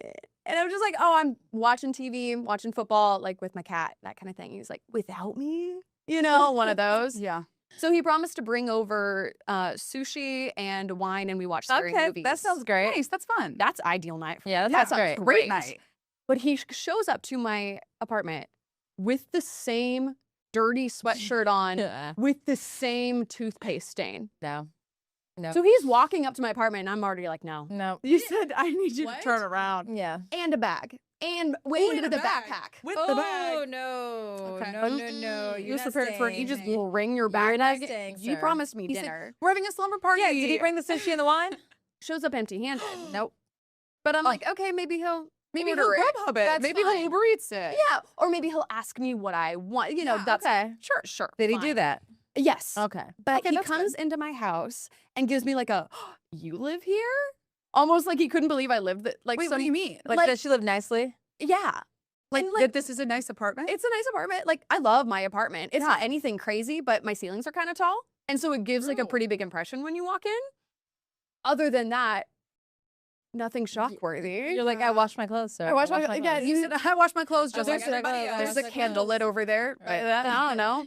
So I was off put by that too, right? So he's already done like 3 things before he has walked into my apartment that I'm like upset with. But it's like a straight shot down the hallway, and then you go in the little living room area, and I bring him in. I was like, oh yeah, no, here's the place, yada yada. And you have to like walk by the bedroom and bathroom, but like, you know, no reason to stop. And he goes, oh, gotta see the bedroom. Oh, no, you don't. And I turn around, he's walking himself into my bedroom. Yeah. Starts opening doors. Oh, in there. you know what? That's like what I would do when I was in middle school and I would go over to my best friend's house. I would go straight to her pantry. Right. I was walking in there. Or guess what? I was in middle school and We're wrapped arms. arms. Yeah. Raised in a barn? Jeez. Well, she didn't have sugar in her household. Okay. Yeah. All right. Yeah, that's true. different. That's true. That's different. I don't have any Pop-Tarts in my bedroom, so I have no idea. No, what he was exactly. doing There was no there. excuse. You had no Pop-Tarts and he was like, No. He has no home training, as we say. Right. Mm. So I shout after him. I'm like, by all means, give yourself the tour. And he's like, it's really nice in here. Get out. Then he goes into my bathroom, right? And it's not like you have to ask permission to use my bathroom, Sure. but like, I'm nowhere near you. And then there's like 2 doors to it, like 2 entrances. He starts peeing in the bathroom with both doors open so loudly. You said, hey, we're not that close. So loud. We're not that close. So loud. And then starts talking to me. As he's while, peeing? And he goes, hey, it looks like there's a lot of places that will deliver sushi around here. Oh, So he's on his phone talking to me, peeing so loud with the doors open. I mean, he's the multitasker, though. On the plus side. You know, that's true. That's what Savannah, you he's could say. a multitasker. Oh my God. I don't know if these are icks or if this is. It's wrong. I didn't know what to do. And I felt bad because if none of those reasons felt like reason enough to be Sure. like, go home. As Liza would It say, her was. 13th reason. That No, like, It was. I realize now it probably No. was. But I felt, again, like I was like, oh, I don't want to be too rude. Yeah. Why do they always feel like that? Guys don't feel like that. Like, if they need to get out of something, they get out. I get out. Yeah. And then we do end up, he does order sushi. So we eat and then we start a movie. And he's kind of doing one of those things where he's just like sitting there next to you on the couch going, and I know the minute I make eye contact, like he's going to try to pull a move. And I'm just not wanting that. Because again, I am so off of this guy at this point. Yeah. I just pretend to fall asleep during the movie. Yeah. I just kind of give one of the, oh, because I don't know how to kick him out. Yeah. And I don't know. You should have said your stomach hurt from the sushi. Maybe. I didn't really know what to do. I know, but that's what's tough is like when it's your place, it's like, what you can't just be like, hey, You can. Because You it's your can. place. Get That's out. your That's place to go. But it's uncomfortable to be like. That's that nice Midwestern you to girl leave. that's in That's you. true. You're right. The New That's Yorker so me is true. like, here we go. Yeah, Get out. Get out. Said, don't come back. Don't pass go. And I would Don't pass go. I'd be like, listen, I got to work early tomorrow. So, Yeah, she said, let's wrap it up. Yeah, so I was like, I fell asleep and then pretended to wake back up. And I was like, oh my goodness, I'm so sorry I fell asleep. And I asked him what happened and he explained the end of the movie. And he was wrong, by the way, because I was still listening to it. And he was was wrong. And I was I'm like, surprised man. that you didn't actually fall asleep. I feel like if I have my eyes closed for a certain period of time, I'm Well, gonna. she didn't know this guy. Yeah, my That's fight true, or you're flight right. was activated. Your fight or Yeah, flight. yeah. Or freeze. Shit, Yeah. fight, freeze. I am Froze. a freezer. Yeah. Yeah. So I don't know. Are those icks? Are those? Yes, he came into your house with a dirty sweatshirt on and gave himself a tour. Yeah. Peed with both doors open while he had a phone in his hand and was talking to you. It is icky. I love that summary, Alicia. That was really good. That you. was Think really. about I that. think that is true. And now the question is like, is it icks or is it just dating etiquette? You know, Right. things like that. Where is it these things that are standards and are important to you? Like, you know what I mean? Where is it? What warrants the difference between an ick and an etiquette rule? I think we can go through some of the most common ones when we come back.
Welcome back into Unhinged. We are talking about the icks.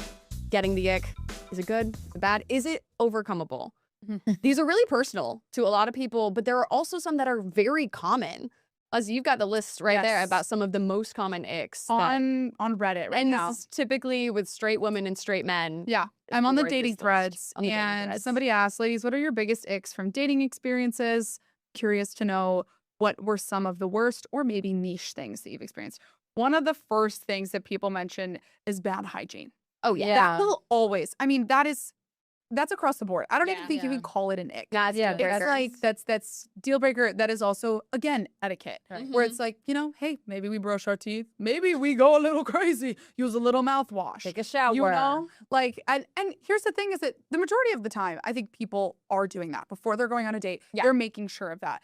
But if you're maybe falling out of that habit a little bit later, The into the stinky dates, apples that ruin it for everybody else. Yeah, That's one true. bad hygiene date, you're just like, ah. That's true. Yeah. So that's one of them. Let's see. Here we've got also. Oh, I won't date smokers. I can't stand the smell of cigarettes. And my last date had this gross smoker laugh. Oh. Yeah. See, I feel like the smoker laugh is more of an ick versus smoking. Because again, that's like also part of a lifestyle. I think it's do you want to kiss a smoker? I don't want to kiss a smoker. Right. Yeah. Right. But like, oh, they had a weird laugh. Yeah. That's an ick. Yeah. Yeah, that's an ick. But also, again, this is the same thing where it's like, oh, if you have young kids, maybe you're like, I don't want somebody who smokes Yeah. like around them or something like that. So again, might be preference. But also now I feel like we're in a time where it's less cigarettes and more Juul vape, you know, like all of those things. Mine is table manners. I'm really big on that. So if somebody is chewing with their mouth open or talking, somebody doesn't know how to hold their fork, like all elbows on the table, like that drives me crazy. Like let's be adults here. Yeah. Have some etiquette. I'll let the most ridiculous thing slide, and then on the opposite side of the coin, like the smallest thing will just set me off and go no. You have a list of icks. Okay, what are your icks? This is a list. We have an ick alert. They're all really weird. So we got a button. We've got a button for it. Okay, we're gonna tell. Last night I'm gonna type we agree. Go. Yeah. When they tie their sweatshirt around their waist. Oh, I don't mind that. It's kind of girly, but I'm not defending myself. I'm just saying it's I get it, but I think, you know, I'm gonna let you have that. Okay, one. yeah, you can have it. Yeah, you can have it. Go ahead. when they hold something small or like a cup that doesn't need two hands, but they hold it like here. That's so funny to me. I think it's so funny. Like someone's. Who notices this stuff, Savannah? Okay. Okay. Just go. Okay, So if they're drinking and they're like really thirsty, and you can hear them breathe into the glass like a little kid. Okay, now what's interesting is that I can understand how it would be an ick to you, but I've had this in previous relationships and it's so funny to me. I'm like, wait, do that again. Like, let me take a picture. That was I've so never even noticed it. Like, is that what I should do to get over it? Just like film them and be like, hey, you're being weird. Yeah, I think that and that's the question is how do you overcome an ick? You I think can't. But I was dating a guy and he started talking to me in a baby voice. And I was like, how's your day? He'd be like, hit the button. I can't even do it. Hit the button. Yeah. No, on the same side that when they like won't cuss, but they use something close to it.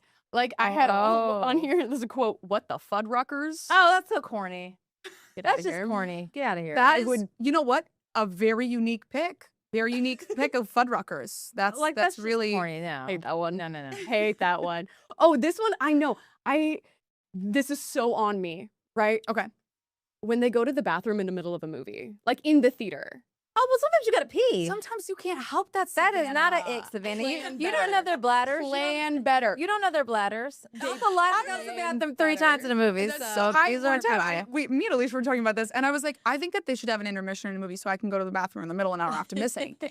And this is why this is like the difference between like an ick and like a deal breaker. Right. Yes. Obviously, that's not a deal breaker for me. But this weird stuff will just make me side eye you a little bit. Yeah. Like, I mean, if you're rude to servers, if you're like that is huge. And also that was on Reddit as well, where a lot of people were saying that. But it's also just like that I think is indicative of how you treat many people in your life. You know? If you're cheap, it's a deal breaker. I'm not expecting to be a sugar baby over here, but don't be cheap. I can't stand a cheap person. That's fair. Absolutely not.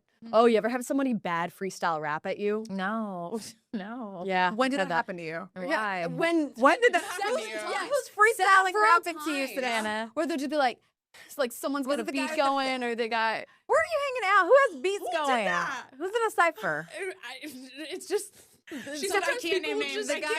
I'm not naming names because I'm sure he thought he was very good, right? Or like they'll like make up songs that are like songs or raps that are just really bad, like bad freestyling. And unironically, like he's being serious. Yeah. Okay. Wow. Like you want to check this out? No. You know what?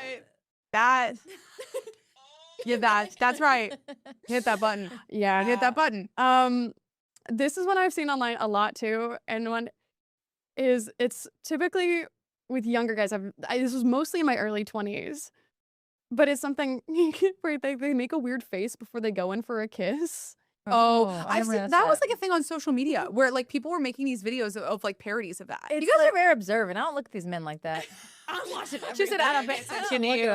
I don't look at you. Where it's like they like take a deep breath in, but like through their mouth, and so it feels like a Dementor is coming at you as they go in. Breath coming out. Yeah, where it's like, I mean, like, choo choo, here comes the plane. Like it's that, and it's so bad, and it makes me never want to kiss anyone again. Now, here's what I will say is that I think that I see this also on social media where guys are commenting, they're like, I don't even know what I can do that won't be an ick. And you know, and it's true. Like I feel for him. Okay, I really, I'm sorry. exhibit A. Yeah. Savannah busted out a list. She's like, "Oh, you guys want to know icks?" She's like, like, "I'm going on my weirdest life." let me scroll Through the through. list. Yes. There's so many more Before to it. break, Savannah, give us one more before we go for break. No, right? That's all I'm She's like, realistic. okay, thanking people with their hands like clasped and like a short bow, like if it's not part of their culture, where they go, "Thank you," but like it's not. It has nothing to do with their culture. It's just something to choose to do. At least they're saying thank you. That's true. It doesn't have to be that serious. That's a baby ick. No, it's not. That's not an ick. I think it's She nice. said it doesn't warn the buttons. No, it doesn't. You're not about saying thank you. Yeah, well, thank you thank for joining you. us today on Unhinged. Appreciate you and your time. Yeah. We'll be right back after this short break.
Welcome back to Unhinged. We're still talking about icks because we just started going off the topic too, where again, well, first of all, let me apologize to anybody who I've personally offended by my very, very hyper specific list. I don't think anybody, Savannah, very few people are holding little things with their little hands. What'd you say? Like, Holding two things with their hands, like if it's like a Cheeto very few people or are a walking on their tiptoes. Your list is very specific. Yes. Yeah. But we were talking also about, where there are these icks, but I don't think that icks really apply to friends. I think they 1,000% do. Really? Yes. The difference is you'll dump a boy, you won't dump your friend. That's You'll just be true. annoyed with them. Yeah, I've caught the okay. icks with friends. I have a friend that holds her fork or knife like this. No. And like Oh, like when yeah, she's like cutting like her that? steak like this, and I'm like, Oh, what the hell? Who taught you to cut a steak? That I caught the ick. okay. That freaks is me out. so interesting. I have a friend who puts her towel over the door instead of hanging it on the hook, and I'm like, do animals raise you? I caught the ick. But yeah, that But is. here's also my question. Do you tell your friends these things? Do you tell them? Yeah, well, you know me. Like, yeah. Alicia, yes. And then they catch the ick. She will. I do, but I say it with love because I want everybody to be at their best, and I want them to put me at my best. But this is my other question is when you are dating somebody, do you tell them about the ick? Because I think with friends, I think you feel more like you're more capable of sharing that with a friend because also friend breakups don't happen as often. Right. But then when you say like, I don't like that you did that, Like, no, because how can you you sanely know? look at a person and say, I don't want to see you anymore because I watched you chase a ping pong ball across the room and that was bad for me. That you can't say it. You go more vague. Yeah. Yeah, I it's guess- hard to say when you're in a relationship. So if it's reverse, if you do something to ick someone else, Should they tell do you? you want? Do you want to know? Do you want to Yes, know? I wanna know. Or do you want the? I don't think we're a match. I want to know why we're not a match. No, I think a candid conversation is always going to be better. Because if someone's like, "Yeah, I watched you trip," and like, I just can't come back from that. And you know what? And then at that point, you're like, "Well, fair enough." Yeah. But it's hard to be honest. I once broke up with a guy because he ate like Dave's hot chicken and tried to kiss me. I'm like, I don't want to kiss you. I don't want your hot chicken mouth. No, like then I was like, we're just not aligned. That is Like, so funny because, like, again, these are such hyper specific things. Yes. And like, but I again keep going back to the fact that it's like, you know what? You probably didn't like Yeah, them that you're much right. Didn't anyway. like them that You much were really anyways. just looking for something for a way out. Yep. Like, I'm just gonna call it a night. that's Yeah, really yeah, it. that's it, girls. really it. I don't know. That's hard out here. I feel bad for these people who I'm putting this on, but listen, if you're swinging your feet weird on the bar stool, like, But then think about it. When you're hyper in love, we're not thinking about icks. No, So it's these are more true. for, you know, just the generalness of it all. this is why dating is weird and hard. Yeah. This is where I admit I am part of the problem. Yeah. Yeah. But I'd also like to be part of the solution. There we go. There we go. Okay, we gotta have some like closing words. Ladies, what has been your biggest ick in a relationship and how did you deal with it? My biggest ick was someone being mean and making comments about other people's physical appearance. Oh, well, that's just nasty. Which I was like, That's really bad. we don't need to do that. We don't need to do that. And then I was like, yeah, let's wrap it up. Like, I don't need to be in a relationship with Good somebody for who's you. like that. Yeah, nasty person. Yeah. No, not good. You know, I'm double checking my list here. You know, like Savannah's like me where she loves a list. I love I list too, but now I just set my ick list. I'm a journalist. I document these things. I got to know what's happening to me. I would have to say the bad freestyle rapping is the That's worst good of on it. multiple occasions. That's fair. Well, no, there's multiple people who have tried to freestyle. You've had multiple people what kind of freestyle people are you rapping? dating? You guys, Savannah. you guys. Savannah. I know. I think Are you might need to dating? you might need to send these to people to vet them for you before you That go part. on the date. That A part. questionnaire. Yes. Have you? I will. I'm gonna make an it questionnaire. Questionnaire. Oh, Do you do these things? Actually, I know. So one of my friends went on a date with a girl and didn't go well. He ended things. She sent him a Google Doc saying, "Hey, could you give me feedback on what I could have done better?" And I'm like, you know what? Yeah. That's mature. I like that. I that. like You that. appear to have ghosted.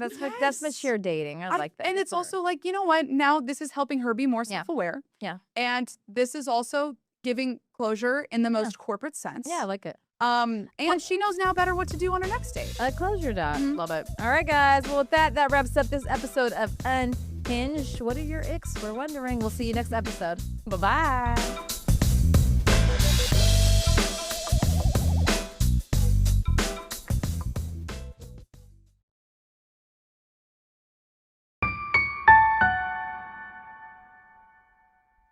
City News, a renewed effort to eliminate South Carolina's only majority black district. Changes discussed in today's special session and how it could impact the upcoming primary. And after absolutely incredible weather to end this week, what is in store for your weekend forecast? We've got the full breakdown coming up at 4. All right, and with that incredible weather Andrew just talked about now, boaters return to Lake Laura for the first time since before Hurricane Helene. So how much of an impact the lake's reopening has on the recovering community. Good afternoon. Thanks for joining us this afternoon. I'm Alicia Barnes. Queen City News at 4 starts right now.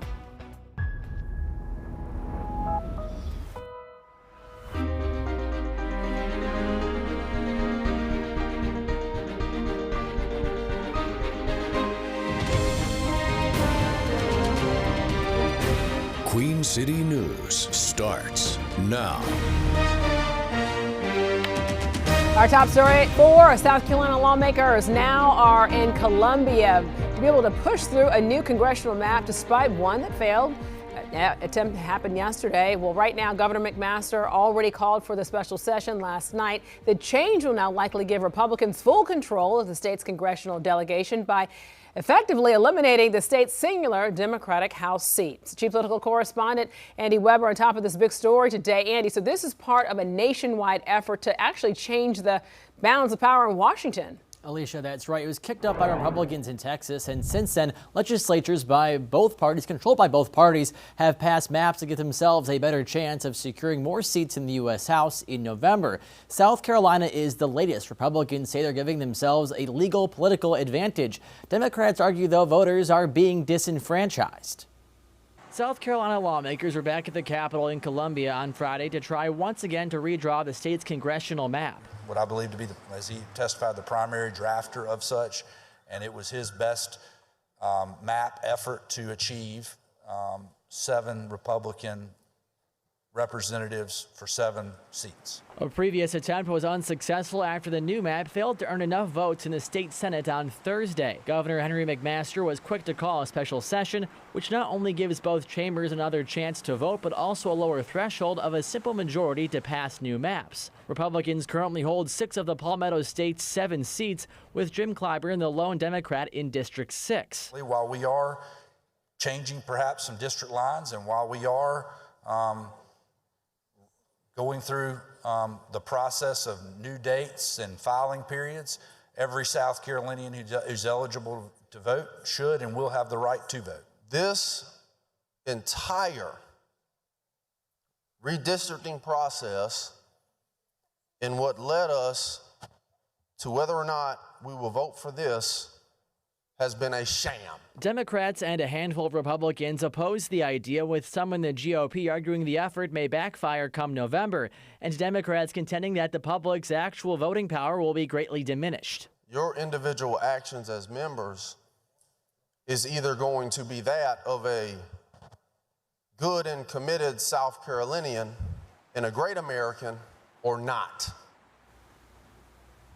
While the House heard debate today, that debate will continue into next week. Lawmakers are on the clock, early voting for the primary set to start on May 26th. If a new map is passed, the June 9th primary will likely be pushed back to August. Alicia? All right, thank you, Andrew, for that. So looking at the weather now, let's take a live look here over uptown Charlotte from our Arlington camera. Just a gorgeous day to get outside, to be able to end the work week right now.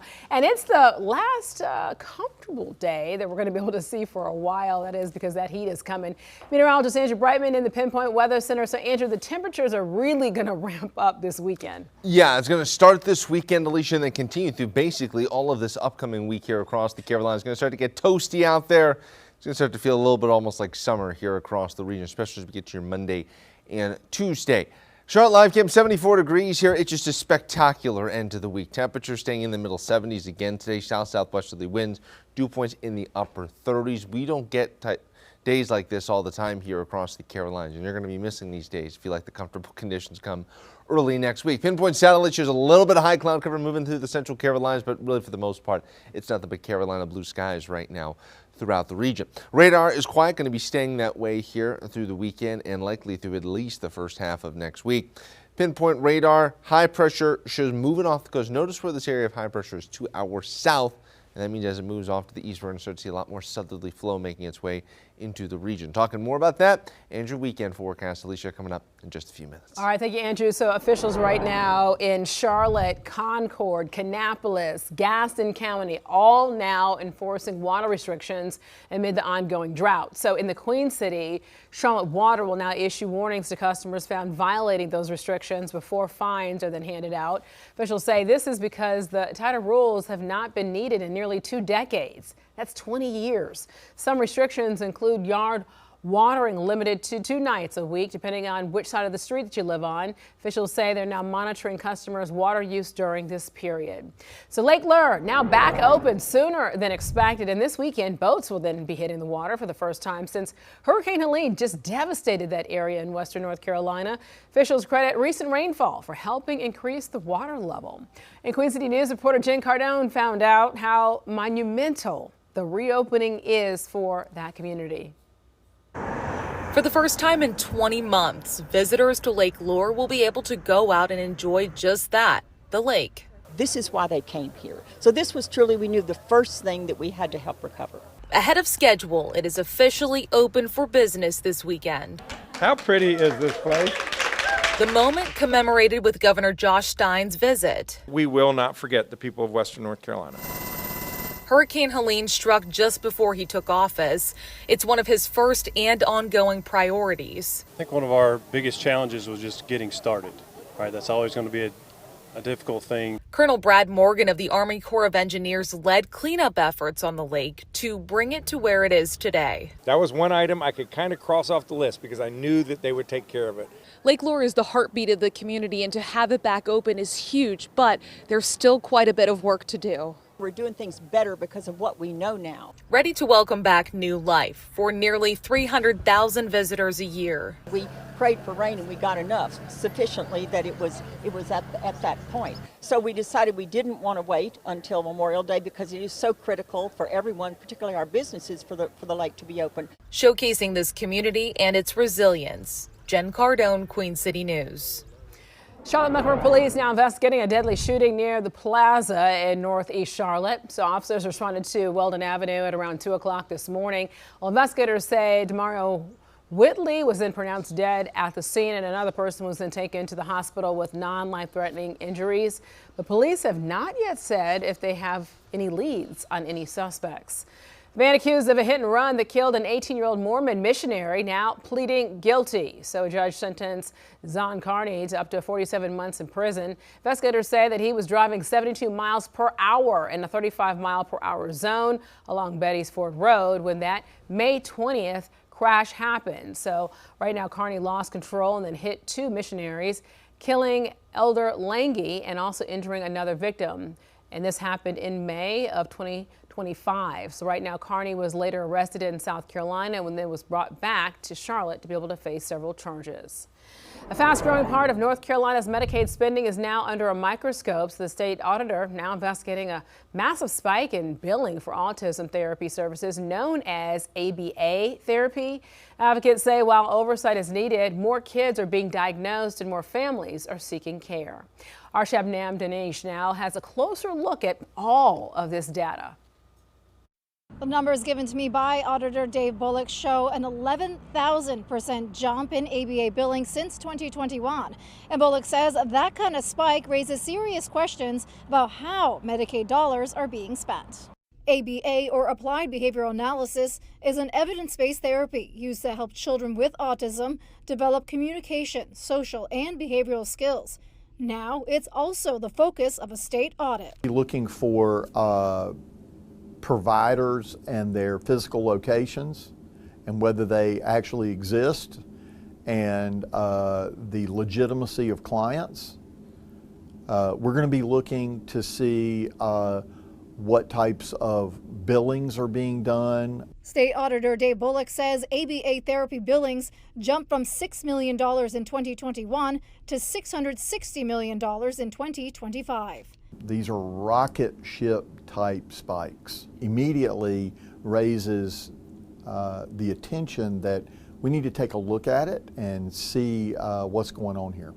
But he stresses they haven't found any fraud. We're in the middle of that investigation. You don't find fraud by flicking on or off a light switch. It requires investigation and it requires a deep dive. The audit is part of the new Medicaid rebase law that also adds more oversight for ABA providers, including tighter billing rules, more supervision requirements, and limits on some telehealth services. These are not bad suggestions that have been put into the law. It's probably necessary. David Laxton with the Autism Society of North Carolina says about 35,000 kids with autism are receiving services. And that number had doubled over the last 10 years. Laxton says that growth is driven by more autism diagnoses, expanded insurance coverage, and more providers entering the field.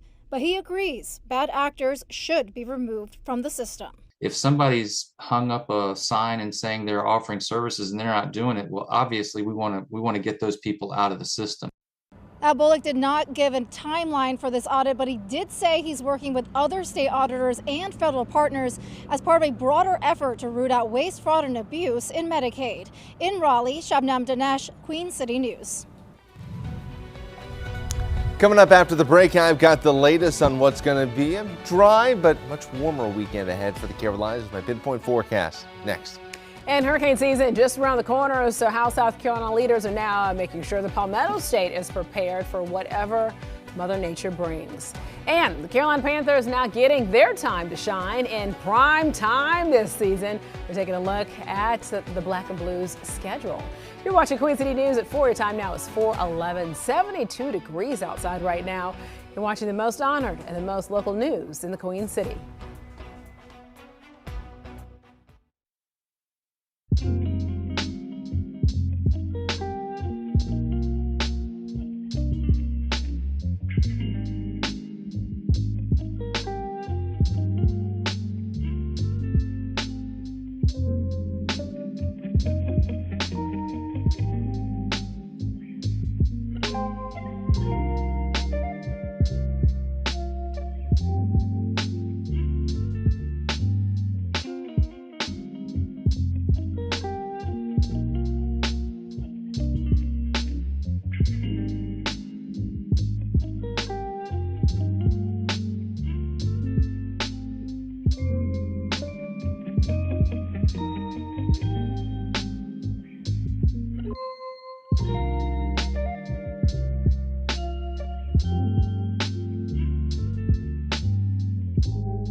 All right, it's never too early to talk football, right? Carolina Panthers schedule for the upcoming season is now out, and fans are now getting excited because it's something they haven't seen in a decade. Casey Funderburg is here. So, Casey, the team has 3 primetime games. Oh, yeah. Well, that's what happens, right, when you have a really good season like they did last season. And so that's exciting for the Panthers because they did end last year atop the NFC South, and that gained the Panthers those primetime action games, but it also gained them one of the hardest schedules in the league. So here it is in all of its glory. Carolina's road back to the postseason will start at home. The Panthers are opening a season at the bank for the first time since 2022. And for those wanting to plan a fall vacation or figure out the ideal time to have a football season wedding, the bye weekend falls in early October during week 5. Now for those prime time games, the first coming in week 4 on Sunday Night Football against the Lions. The bank will be rocking in that one for sure. And then the next primetime matchup is at the historic Lambeau Field for a week 8 battle against the Packers. And that's a Thursday night game just before Halloween. And wrapping up the slate for the Black and Blue is on November 30th in Tampa Bay against the Bucs for a Monday night showdown. And Carolina has the 10th hardest schedule in 2026. 4 of their last 5 games will be at home. One of those games being against the defending Super Bowl champs, the Seattle Seahawks, in Week 17. So a lot of great matchups and challenges ahead for the Panthers this season. All right, very exciting. 3 primetime games. Thanks, Casey, for that. We'll see you a little later on the show. The Charlotte Crown now also make history tonight as they now tip off their inaugural season. The newest addition to Charlotte sports now is a professional women's basketball team in the Upshot League. And the team's first game on the road in Jacksonville, and that's against the Waves. Tip-off now is at 7 and the Crown's home opener next Thursday. Get your tickets at Bojangles Coliseum. Charlotte FC returns to the pitch tomorrow at Bank of America Stadium. The club continues to search now for that exclusive win. So something that just has not been seen in almost a month.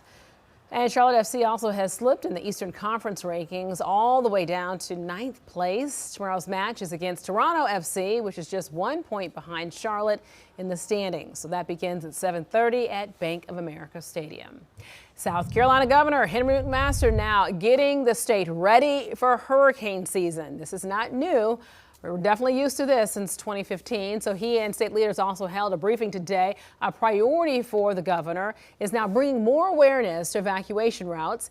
It's been a while since evacuations have been ordered, but officials say it could happen to more than 1 million people along the coast at any time. Officials say they now continuously update evacuation zones to ensure a fast process for residents.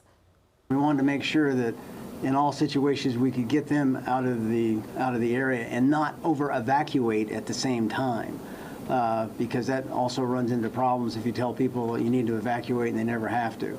So having that area along the coast identified as a separate evacuation zone has certainly, we haven't used it yet, but it certainly is going to increase our flexibility in the evacuation operation. Oh, of course. Officials say preparation now is key. The Atlantic hurricane season kicks off June 1st. Let's take a live look here over now at Independence Boulevard in East Charlotte as we're now heating up as we head into the weekend with temperatures set to climb over the next few days. And let's bring in meteorologist Andrew Brightman to talk about all of this heat coming our way. Andrew?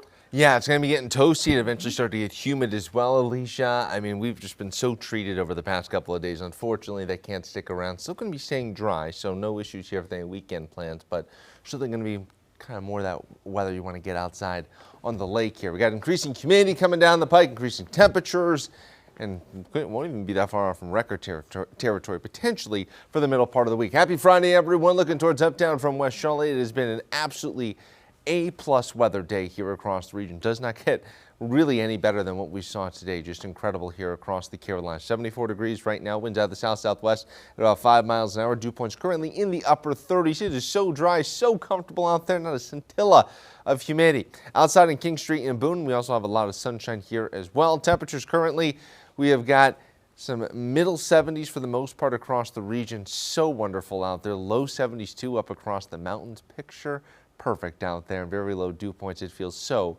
comfortable. Pinpoint satellite here shows a little bit of high cloud cover moving through the Carolinas. Otherwise, there's nothing really to talk about here. Radar is quiet. We zoom out, high pressure and control. A little bit of cloud cover, high cloud cover trying to move in, but nothing's going to bring us any raindrops here for the foreseeable future across the region. All across the southeast, it's still comfortable, but you can already see the warmer weather here as you get towards Jackson, Mississippi, Memphis. Starting to get warmer and warmer, and that's what's going to be moving in for us here as we go throughout your weekend. Going to be heading to the Charlotte FC match here on your Saturday night. Going to have great weather for it, though a little bit on the warmer side here. You notice that 83 at the opening kick here at 7 o'clock, or 7:30, excuse me, and then from there, going to be in good shape as we go through the rest of the evening. Futurecast as we get going here overnight, heading into your Saturday morning.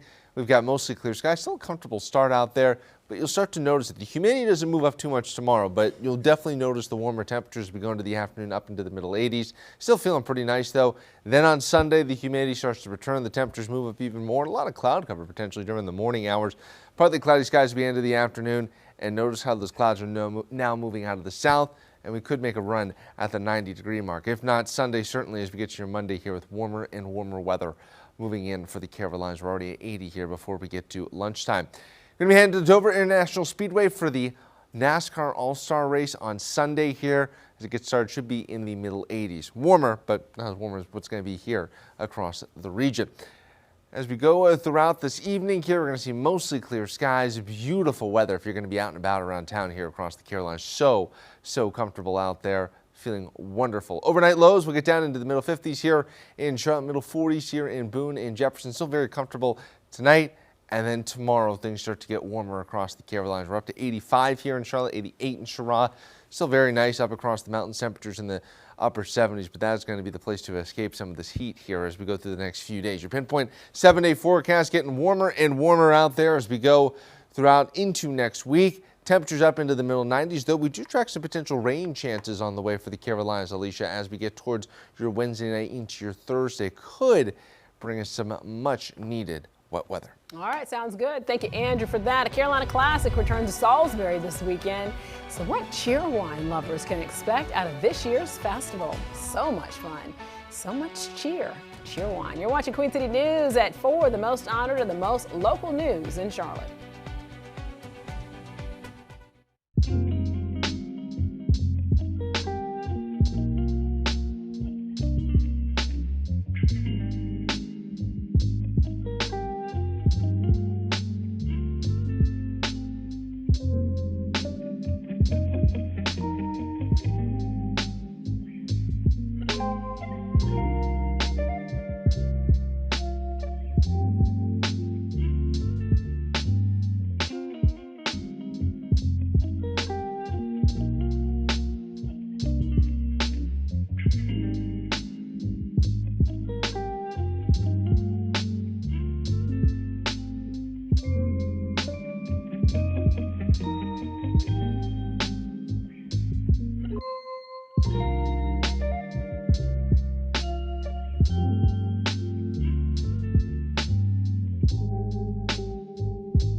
Welcome back. We are now 50 days away from America's big birthday, and Queen City News will provide special coverage as we count down to July 4th and the 250th anniversary of the signing of the Declaration of Independence. This One Charlotte landmark gives us a wide-ranging glimpse of local history dating back to before the Revolutionary War.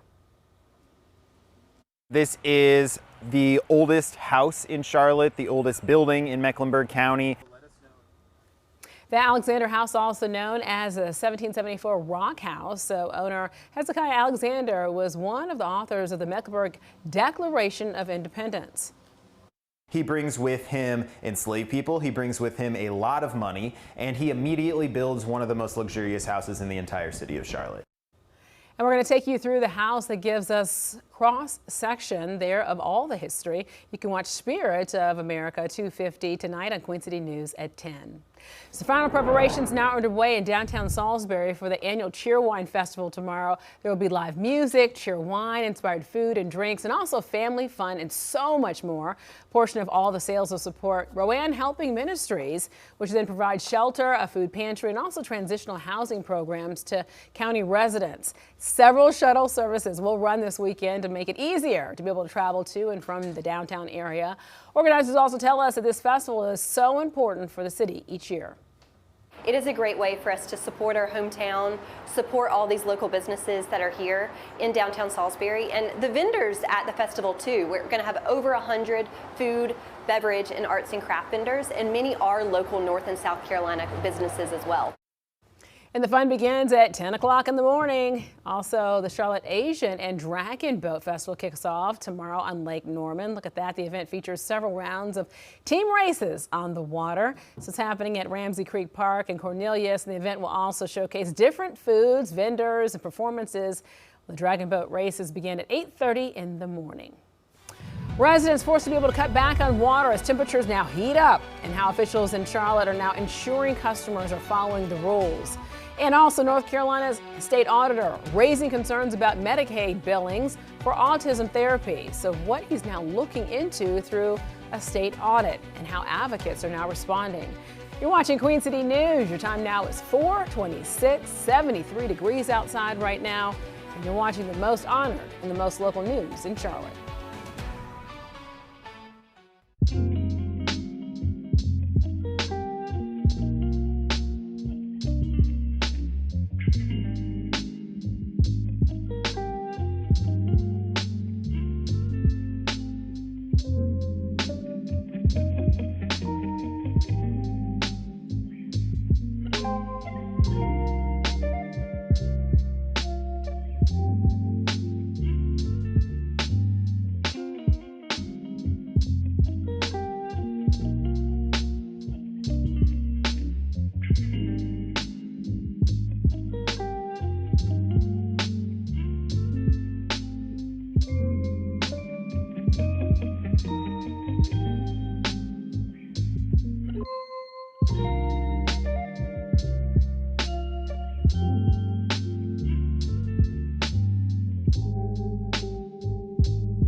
One of the big stories following right now, South Carolina lawmakers back in Columbia to push through a new congressional map, despite one that failed already in terms of the attempt that happened. So right now, Governor Henry McMaster in the Palmetto State called for the special session last night.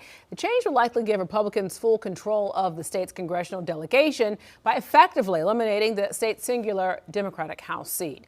Chief Political Correspondent Andy Weber is here with us now. Andy, so this is part of a nationwide effort to change the balance of power in Washington, right? Alicia, it was kicked off by Republicans in Texas, and since then legislatures controlled by both parties have passed maps to give themselves a better chance of securing more seats in the U.S. House in November. South Carolina is the latest. Republicans say they're giving themselves a legal political advantage, but Democrats argue voters are being disenfranchised. South Carolina lawmakers were back at the Capitol in Columbia on Friday to try once again to redraw the state's congressional map. What I believe to be, as he testified, the primary drafter of such, and it was his best map effort to achieve 7 Republican representatives for 7 seats. A previous attempt was unsuccessful after the new map failed to earn enough votes in the state Senate on Thursday. Governor Henry McMaster was quick to call a special session, which not only gives both chambers another chance to vote, but also a lower threshold of a simple majority to pass new maps. Republicans currently hold 6 of the Palmetto State's 7 seats, with Jim Clyburn the lone Democrat in District 6. While we are changing perhaps some district lines. And while we are going through the process of new dates and filing periods, every South Carolinian who's eligible to vote should and will have the right to vote. This entire redistricting process and what led us to whether or not we will vote for this has been a sham. Democrats and a handful of Republicans oppose the idea, with some in the GOP arguing the effort may backfire come November, and Democrats contending that the public's actual voting power will be greatly diminished. Your individual actions as members is either going to be that of a good and committed South Carolinian and a great American or not. While the House heard some debate today, that debate will continue into next week. Lawmakers are on the clock. Early voting for the primary is set to start on May 26th. If a new map is passed, the June 9th primary will likely be pushed back to August. Alicia? All right, thank you so much for that, Andy. Lake Lure back open sooner than expected this weekend. Boats will then hit the water for the first time since Hurricane Helene devastated western North Carolina. Officials now credit recent rainfall for helping increase the water level. And Queen City News reporter Jen Cardone found out today just how monumental the reopening is for this community. For the first time in 20 months, visitors to Lake Lure will be able to go out and enjoy just that, the lake. This is why they came here. So this was truly, we knew, the first thing that we had to help recover. Ahead of schedule, it is officially open for business this weekend. How pretty is this place? The moment commemorated with Governor Josh Stein's visit. We will not forget the people of Western North Carolina. Hurricane Helene struck just before he took office. It's one of his first and ongoing priorities. I think one of our biggest challenges was just getting started. Right, that's always going to be a difficult thing. Colonel Brad Morgan of the Army Corps of Engineers led cleanup efforts on the lake to bring it to where it is today. That was one item I could kind of cross off the list because I knew that they would take care of it. Lake Lure is the heartbeat of the community, and to have it back open is huge, but there's still quite a bit of work to do. We're doing things better because of what we know now. Ready to welcome back new life for nearly 300,000 visitors a year. We prayed for rain and we got enough, sufficiently that it was at that point. So we decided we didn't want to wait until Memorial Day because it is so critical for everyone, particularly our businesses, for the lake to be open. Showcasing this community and its resilience. Jen Cardone, Queen City News. Well, officials in Charlotte, Concord, Kannapolis, also Gaston County now all enforcing water restrictions amid the ongoing drought. So the Queen City, Charlotte Water will now issue warnings to customers found violating the restrictions, but before those fines are handed out. So officials say this is because the tighter rules have not been needed in nearly 2 decades. And some restrictions include yard watering limited to 2 nights a week, depending on which side of the street you live on. Officials say they are now monitoring customers' water use during this period. The man accused of a hit and run that killed an 18-year-old Mormon missionary now pleading guilty. So judge sentenced Zon Carney to up to 47 months in prison. Investigators say that he was driving 72 miles per hour in a 35-mile-per-hour zone along Betty's Ford Road when that May 2025 crash happened.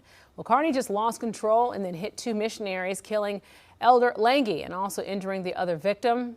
Right now, Carney was later arrested in South Carolina, was then brought back to Charlotte to face several charges. We are now getting a look at the aftermath of a natural gas fire that damaged multiple homes this week in Matthews.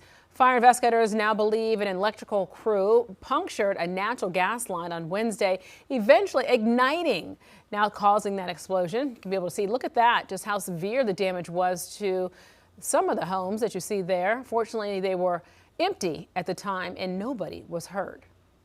Charlotte Metro police leaders now honoring those who lost their lives in the line of duty. The Peace Officers Memorial Service was held this morning in Uptown, and it included a procession and wreath-laying ceremony at the Fallen Officer Memorial statue. Officials from throughout the state attended, and new CMPD Chief Estella Patterson spoke about the importance of the ceremony. Although we gather every year for this memorial service, the weight of the moment never diminishes. This is my first ceremony here as the Chief of Police. And as I stand here and I look into the sea of blue and green and gray and tan, and the many faces of our community, my desire to serve this community is reaffirmed. And while I am humbled and honored to serve the city of Charlotte, it is an even greater honor to stand among the families, friends, and colleagues of the heroes we gather today to remember. Well, today's event marks the end of National Police Week. A fast-growing part of North Carolina's Medicaid spending now under a microscope. So the state auditor is investigating a massive spike in billing for autism therapy services known as ABA therapy. Advocates say while oversight is needed, more kids are being diagnosed and more families are seeking care. Our Shabnam Dinesh now has a closer look at all the data. The numbers given to me by Auditor Dave Bullock show an 11,000% jump in ABA billing since 2021.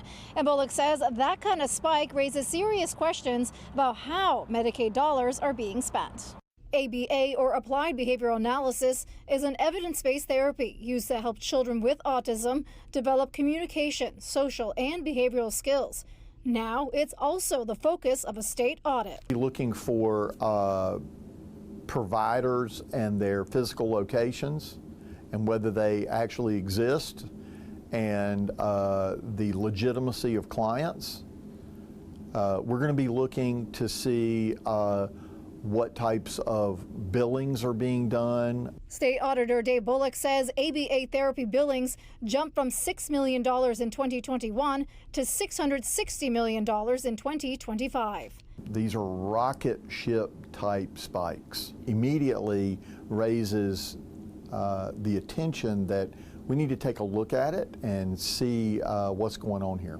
But he stresses they haven't found any fraud. We're in the middle of that investigation. You don't find fraud by flicking on or off a light switch. It requires investigation and it requires a deep dive. The audit is part of the new Medicaid rebase law that also adds more oversight for ABA providers, including tighter billing rules, more supervision requirements, and limits on some telehealth services. These are not bad suggestions that have been put into the law. It's probably necessary. David Laxton with the Autism Society of North Carolina says about 35,000 kids with autism are receiving services. And that number had doubled over the last 10 years. Laxton says that growth is driven by more autism diagnoses, expanded insurance coverage, and more providers entering the field. But he agrees bad actors should be removed from the system. If somebody's hung up a sign and saying they're offering services and they're not doing it, well, obviously we want to get those people out of the system. Now, Bullock did not give a timeline for this audit, but he did say he's working with other state auditors and federal partners as part of a broader effort to root out waste, fraud, and abuse in Medicaid. In Raleigh, Shabnam Dinesh, Queen City News. All right, thank you, Shab, for that report there. So a former Charlotte mayoral candidate expressing interest in becoming the city's interim mayor. Outgoing Mayor Vi Lyles now resigning at the end of the next month. And Brendan McGinnis pitching this idea. Well, he lost to Lyles in 2025 in that Democratic primary by a wide margin against Lyles. So in a letter to the city council, McGinnis now says that he's already addressed Charlotte's most pressing issues, including affordable housing and economic growth. And he says that his role as a white male would then give better representation to city council, as none of the Democrats are a part of that demographic. City council members say they want to be able to have an interim mayor up to speed as soon as Mayor Lyles steps down. Coming up after the break, I've got the latest on the heat wave that starts this weekend and how long these toasty temperatures are going to be sticking around. With my full forecast next. And hurricane season just around the corner. How South Carolina leaders are now making sure the Palmetto State is prepared for whatever Mother Nature brings. You're watching Queen City News, the most honored and the most local news in Charlotte.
President Trump now headed back to the U.S. after his visit to Beijing. Now, he and the Chinese president now calling their talks productive.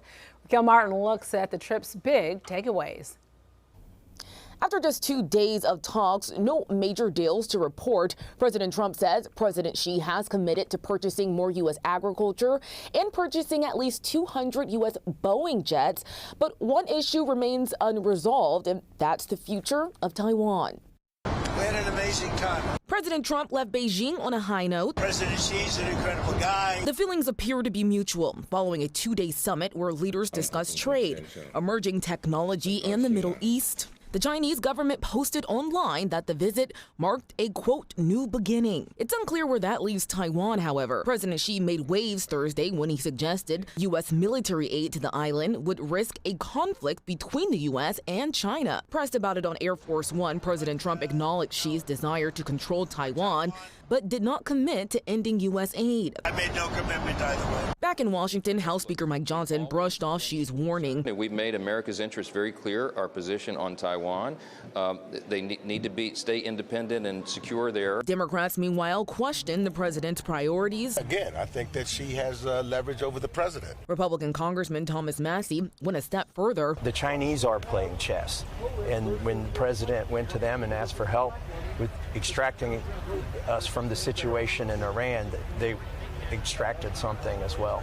Although President Trump previously asked China to help reopen the Strait of Hormuz, he told reporters he didn't make the ask during his visit. We don't need favors. President Trump says China did agree not to send Iran any aid as the conflict continues. For now in Washington, Raquel Martin, back to you. All right, thank you, Raquel, for that. So gas prices, they're still above $4 as we now head into the weekend. AAA reports that the national average for a gallon of regular gas now sitting at $4.52. Prices in the Carolinas, though, remain a little lower. The North Carolina average is at $4.21 a gallon, but it's a little higher in the Charlotte metro area at $4.25 a gallon. South Carolina averaging at $4.20 a gallon. South Carolina Governor Henry McMaster now getting the state ready for hurricane season. And he and state leaders now held a briefing today. A priority for the governor is bringing more awareness to evacuation routes. So it's now been a while since the evacuations have been ordered, but officials say it could happen to more than 1 million people along the coast at any time. And they also say that they now could just continuously update evacuation zones to ensure a fast process for the residents.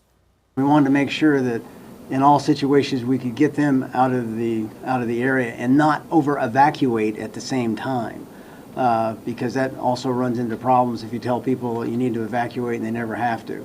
So having that area along the coast identified as a separate evacuation zone has certainly, we haven't used it yet, but it certainly is going to increase our flexibility in the evacuation operation. So officials say right now preparation is the key, and the Atlantic hurricane season kicks off June 1st. Let's take a live look here now over Independence Boulevard and East Charlotte. Now we are heating up as we now head into the weekend with temperatures set to climb over the next couple of days. It's going to get hot, and here to talk about all that heat is meteorologist Andrew Brightman. So Andrew, even for me, it's going to be hot, but it kind of feels like it's going to be like summer temps. It is going to feel very much like summer temps out there Right. across the Carolinas. Getting toasty, heading well above average here. Even could see a possible record as we get towards the middle part of next week. It's just been so beautiful out there to be wrapped up this week here across the region. Heading into the weekend, though, we've got more dry weather on tap here. Some increasing humidity, too, for the Carolinas. Right now, though, it just feels wonderful here as we wrap up your week for the region. Mostly clear skies, looking absolutely beautiful out there right now. Current temperature 74 here in Charlotte. Winds out the south-southwest about 3 to 5 miles an hour. Dew points currently in the upper 30s right now. It just feels so comfortable outside King Street in Boone.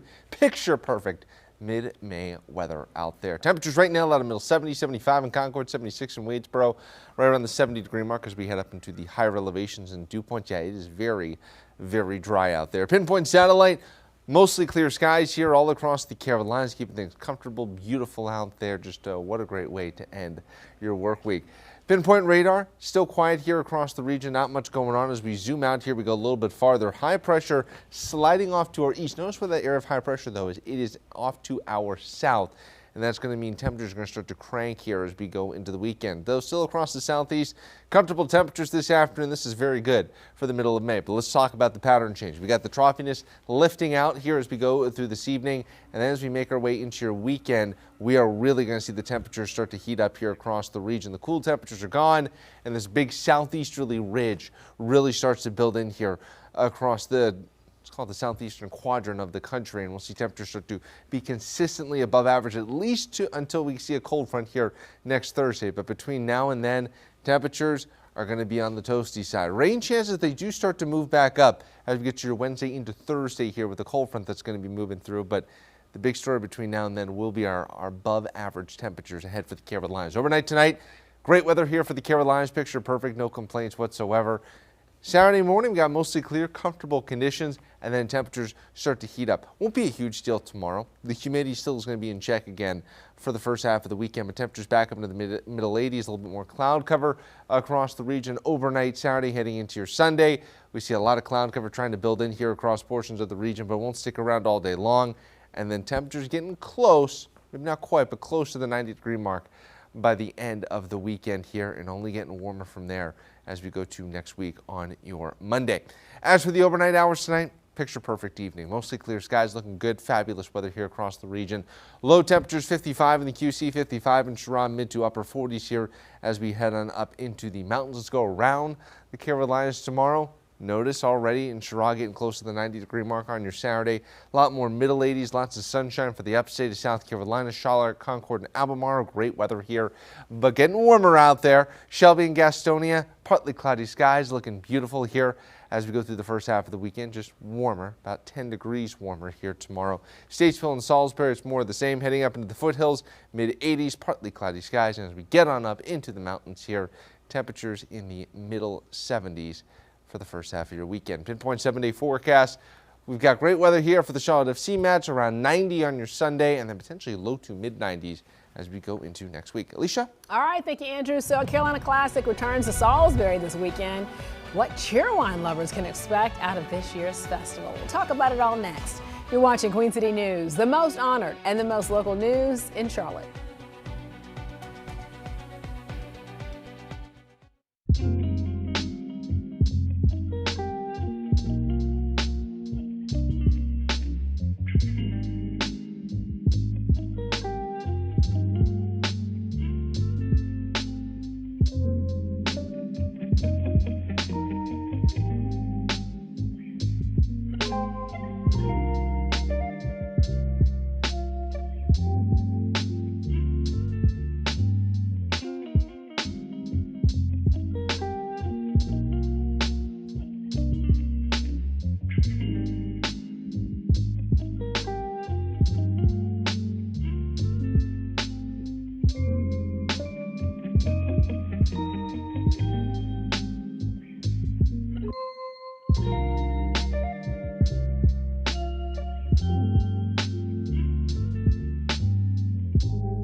So we're now 50 days away from America's big birthday, and Queen City News will provide special coverage as we count down to July 4th and the 250th anniversary of the signing of the Declaration of Independence. So One Charlotte Landmark gives us a wide-ranging glimpse of local history dating back to before the Revolutionary War. This is the oldest house in Charlotte, the oldest building in Mecklenburg County. The Alexander House, also known as the 1774 Rock House, owner Hezekiah Alexander was one of the authors of the Mecklenburg Declaration of Independence. He brings with him enslaved people, he brings with him a lot of money, and he immediately builds one of the most luxurious houses in the entire city of Charlotte. So we're going to take you through the house that gives us a cross-section of history. You can watch Spirit of America 250 tonight on Queen City News at 10. Final preparations are underway in downtown Salisbury for the annual Cheerwine Festival tomorrow. So there'll be live music, Cheerwine-inspired food and drinks. So much family fun out there and so much more. And a portion of the sales then will support Rowan Helping Ministries, which then provides shelter, food pantry, and also transitional housing programs to county residents. So several shuttle services will also run this weekend to make it so much easier for you to get to and from the downtown area. Well, organizers tell us the festival is so important for the city each year. It is a great way for us to support our hometown, support all these local businesses that are here in downtown Salisbury, and the vendors at the festival too. We're going to have over 100 food, beverage, and arts and craft vendors, and many are local North and South Carolina businesses as well. And that fun begins at 10 o'clock in the morning. The Charlotte Asian and Dragon Boat Festival also, that's going to kick off tomorrow in Lake Norman. So the event features several rounds of team races on the water happening at Ramsey Creek Park in Cornelius. So this event will also showcase different foods, vendors, and performances. Dragon boat races begin at 8:30 in the morning. The Hickory Aviation Museum celebrating the opening of its new facility at the Hickory Regional Airport. Opening day tomorrow. Admission is free. The museum is a nonprofit staffed by volunteers, so they are always taking donations to support the historical archive and community hub. The grand opening is from 10 o'clock in the morning until 5 in the afternoon. So only on Queen City News Plus, Chief Legal Analyst Khalif Rhodes and Brian Blakely dig into the big legal topics of the week on order in the court. So most recently, a new lawsuit with accusations of stealing trade secrets within NASCAR. Well, what happens then? What's the penalty? If they can point to use of their trade secrets, their data that they've created over years to make their vehicles perform faster, and now this other company is now utilizing it to win. I mean, you can point to any profits that they gained from that, and you could say, hey, from the day he got here, if they were finishing dead last and now they're finishing 15th, I want to be able to recover all of those amounts, and I can directly connect it to his, taking of our trade secrets. That is going to be hard to prove. It will. So you can be able to watch that full episode right now for free. All you got to do is download the Queen City News Plus app on your Roku, Apple TV, or Amazon Fire device. On Queen City News at 5, residents forced to be able to cut back on water as temperatures now heat up. Now officials in Charlotte are ensuring customers are following the strict rules. And also North Carolina's state auditor raising concerns about Medicaid billings for autism therapy. What he's now looking into through a state audit and how advocates are now responding. Stay with us. Right now you're watching Queen City News, the most honored and the most local news in Charlotte.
Now in Queen City News, a renewed effort to eliminate South Carolina's only majority black district. The change is discussed in today's special session and how it could impact the upcoming primary. Andrew. After a spectacular Friday, what's in store for the all-important weekend forecast? I've got my latest Pinpoint 7-day coming up at 5. All right, with that rising heat and humidity, boaters return to Lake Laura for the first time since before Hurricane Helene. How much of an impact the lake's reopening has on the recovering community? Well, good evening to you. I'm Alicia Barnes. Queen City News at 5 starts right now.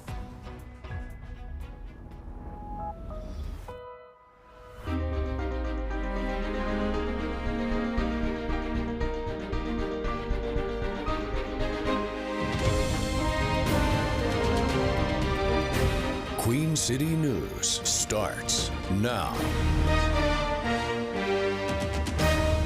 South Carolina lawmakers now back in Columbia to push through a new congressional map, despite one that failed already in an attempt. So right now, Governor Henry McMaster called for the special session last night. The change will likely give Republicans full control of the state's congressional delegation by effectively eliminating the state's singular Democratic House seat. Chief political correspondent Andy Weber is here. Andy, so this is all part of that nationwide effort to change the balance of power in Washington. Alicia, it was kicked off by Republicans in Texas, and since then legislatures controlled by both parties have passed maps to give themselves more seats in the U.S. House in November. South Carolina is the latest. Republicans say they're giving themselves a legal political advantage. Democrats argue voters are being disenfranchised. South Carolina lawmakers were back at the Capitol in Columbia on Friday to try once again to redraw the state's congressional map. What I believe to be, as he testified, the primary drafter of such, and it was his best map effort to achieve 7 Republican representatives for 7 seats. A previous attempt was unsuccessful after the new map failed to earn enough votes in the state Senate on Thursday. Governor Henry McMaster was quick to call a special session, which not only gives both chambers another chance to vote, but also a lower threshold of a simple majority to pass new maps. Republicans currently hold 6 of the Palmetto State's 7 seats, with Jim Clyburn the lone Democrat in District 6. While we are changing perhaps some district lines, and while we are going through the process of new dates and filing periods, every South Carolinian who's eligible to vote should and will have the right to vote. This entire redistricting process and what led us to whether or not we will vote for this has been a sham. Democrats and a handful of Republicans oppose the idea, with some in the GOP arguing the effort may backfire come November, and Democrats contending that the public's actual voting power will be greatly diminished. Your individual actions as members is either going to be that of a good and committed South Carolinian and a great American or not. And while the House heard debate today, that debate will continue into next week. Lawmakers are on the clock. Early voting for the primary is set to start May 26th. If a new map is passed by the June 9th primary, will likely have to be pushed back to August if that happens. Alicia? All right, thank you, Andy, for that. Let's take a break from news right now and talk about this gorgeous weather outside as we take a live look here over uptown Charlotte from our Arlington camera. That is what we call a Carolina blue sky right there. A little cloudy, but just gorgeous. So it's a pleasant end to the work week, and it is the last comfortable day that we're going to be experiencing for a while, so get used to it. Go out tonight, enjoy, and have date night. Meteorologist Andrew Brightman in the Pinpoint Weather Center. Great ideas. Well, we had date night last night. You guys doing date night tonight, Andrew? My wife is actually out of town right now. Maybe I got to work it out before it gets boys too date humid. night, you know? Yeah, maybe, Alicia. We've got a beautiful weather here as we go throughout the rest of today. Dry weekend forecast here, but also we start to turn up that heat as Alicia was talking about across the region here. Charlotte live cam right now, 75 degrees. It's just unbelievable, amazing. All the positive adjectives talk about your forecast. That's what we have going on right now. 75 degrees was the high today. The low this morning, it was a little on the chilly side. 45 degrees is what we got down to here in Charlotte. Pinpoint satellite, a little bit of high cloud cover moving through. Otherwise, we are in good shape across the region. Pinpoint radar shows quiet conditions out there across the region. We are in good shape. High pressure starting to slide off to our east. And that's going to start to bring in some of that southerly wind flow, and that's going to start to turn our temperatures and humidity up across the region. Middle 70s, though, right now outside the mountains where they're right around the 70-degree mark. Temperatures compared to 24 hours ago dramatically warmer up in the mountains. Elsewhere, though, kind of a more gradual 2 to 3 degrees warmer out there. Coming up in a few minutes, I've got more on that toasty weekend forecast and whether or not there's any more rainfall in our future, Alicia, with my Pinpoint forecast. All right, and because the lack of rainfall that Andrew just mentioned right there, officials in Charlotte, Concord, Kannapolis, and Gaston County now all enforcing water restrictions amid the ongoing drought. So in the Queen City, Charlotte Water will issue warnings to customers found violating the restrictions before they start to hand out fines. Officials say this is because the tighter rules have not been needed in nearly 20 years. That's 2 decades, right? So some restrictions include yard watering limited to 2 nights a week, depending on which side of the street you live on. Officials say they're now monitoring customers' water use during this period. Lake Lure back open. Very exciting here, sooner than expected. This weekend, boats will then be hitting the water for the first time since Hurricane Helene just devastated this area of western North Carolina.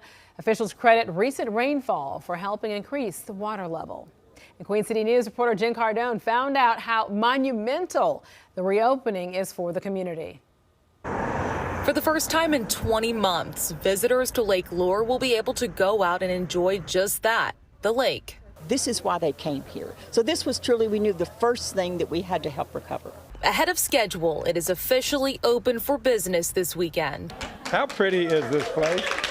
The moment commemorated with Governor Josh Stein's visit. We will not forget the people of Western North Carolina. Hurricane Helene struck just before he took office.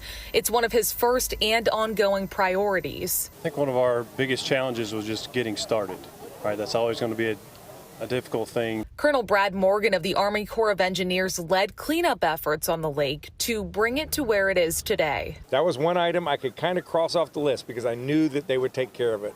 Lake Lure is the heartbeat of the community, and to have it back open is huge, but there's still quite a bit of work to do. We're doing things better because of what we know now. Ready to welcome back new life for nearly 300,000 visitors a year. We prayed for rain and we got enough, sufficiently that it was at that point. So we decided we didn't want to wait until Memorial Day because it is so critical for everyone, particularly our businesses, for the lake to be open. Showcasing this community and its resilience. Jen Cardone, Queen City News. Charlotte McClure Police now investigating a deadly shooting near the Plaza area in northeast Charlotte.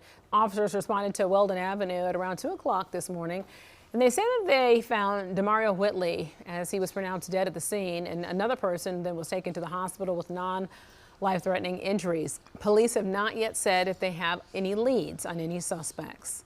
The man accused of a hit and run that killed an 18-year-old Mormon missionary, now pleading guilty. So judge sentenced Zon Carney to up to 47 months in prison. Investigators say that he was driving 72 miles per hour in a 35-mile-per-hour zone along Bettysford Road when the May 2025 crash happened. Well, Carney lost control and then hit two missionaries, killing Elder Lange and also injuring another victim. Carney was later arrested in South Carolina and was then brought back to Charlotte to face several charges. A fast-growing part of North Carolina's Medicaid spending is now under the microscope, and the state auditor is now investigating a massive spike in billing for autism therapy services, also known as ABA therapy.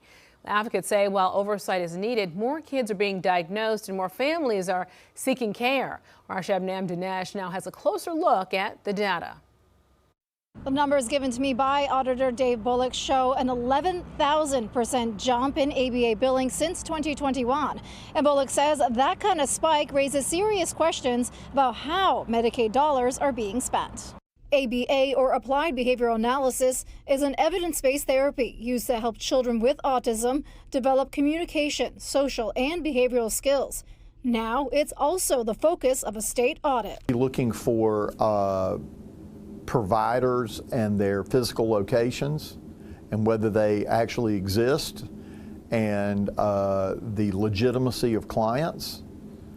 We're going to be looking to see what types of billings are being done. State Auditor Dave Bullock says ABA therapy billings jumped from $6 million in 2021 to $660 million in 2025.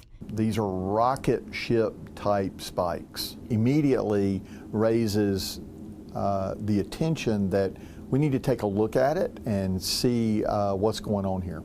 But he stresses they haven't found any fraud. We're in the middle of that investigation. You don't find fraud by flicking on or off a light switch. It requires investigation and it requires a deep dive. The audit is part of the new Medicaid rebase law that also adds more oversight for ABA providers, including tighter billing rules, more supervision requirements, and limits on some telehealth services. These are not bad suggestions that have been put into the law. It's probably necessary. David Laxton with the Autism Society of North Carolina says about 35,000 kids with autism are receiving services. And that number had doubled over the last 10 years. Laxton says that growth is driven by more autism diagnoses, expanded insurance coverage, and more providers entering the field.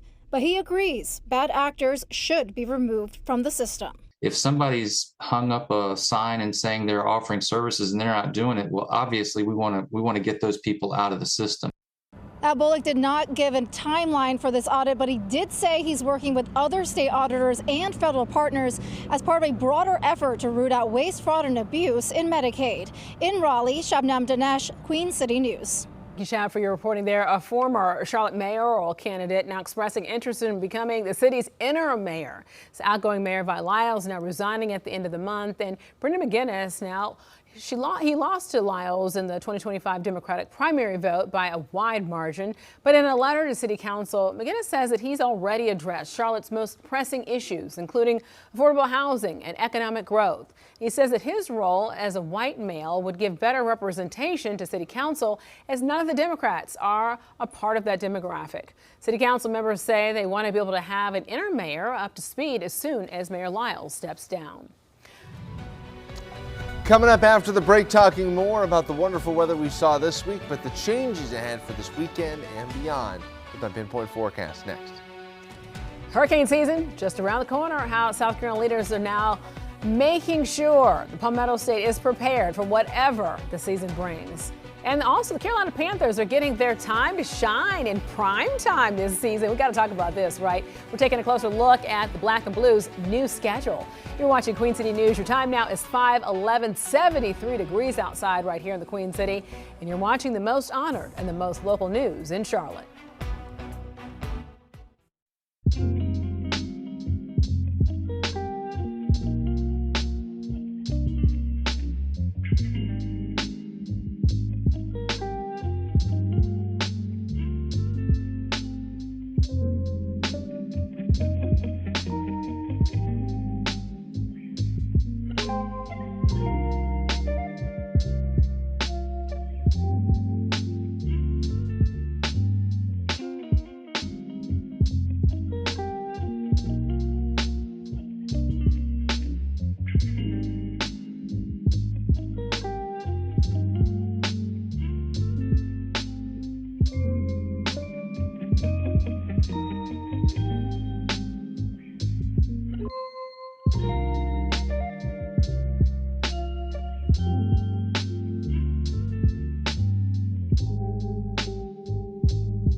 Carolina Panthers schedule for the coming season now is out. I know a lot of people are excited about this. Fans getting something that they have not seen in decades.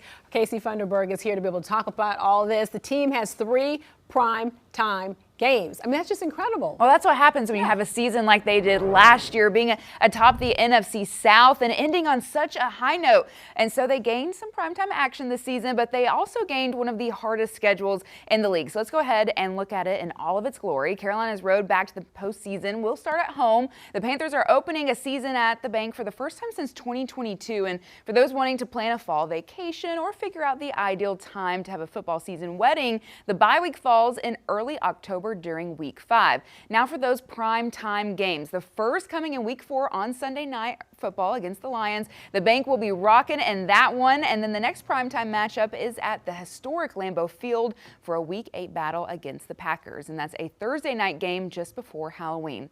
And wrapping up the slate for the Black and Blue is on November 30th in Tampa Bay against the Bucs for a Monday night showdown. And Carolina has the 10th hardest schedule in 2026. 4 of their last 5 games will be at home, and one of those games being against the defending Super Bowl champs, the Seattle Seahawks, in week 17. So a lot of great matchups and challenges ahead for the Panthers this season. All right, thank you, Casey, for that.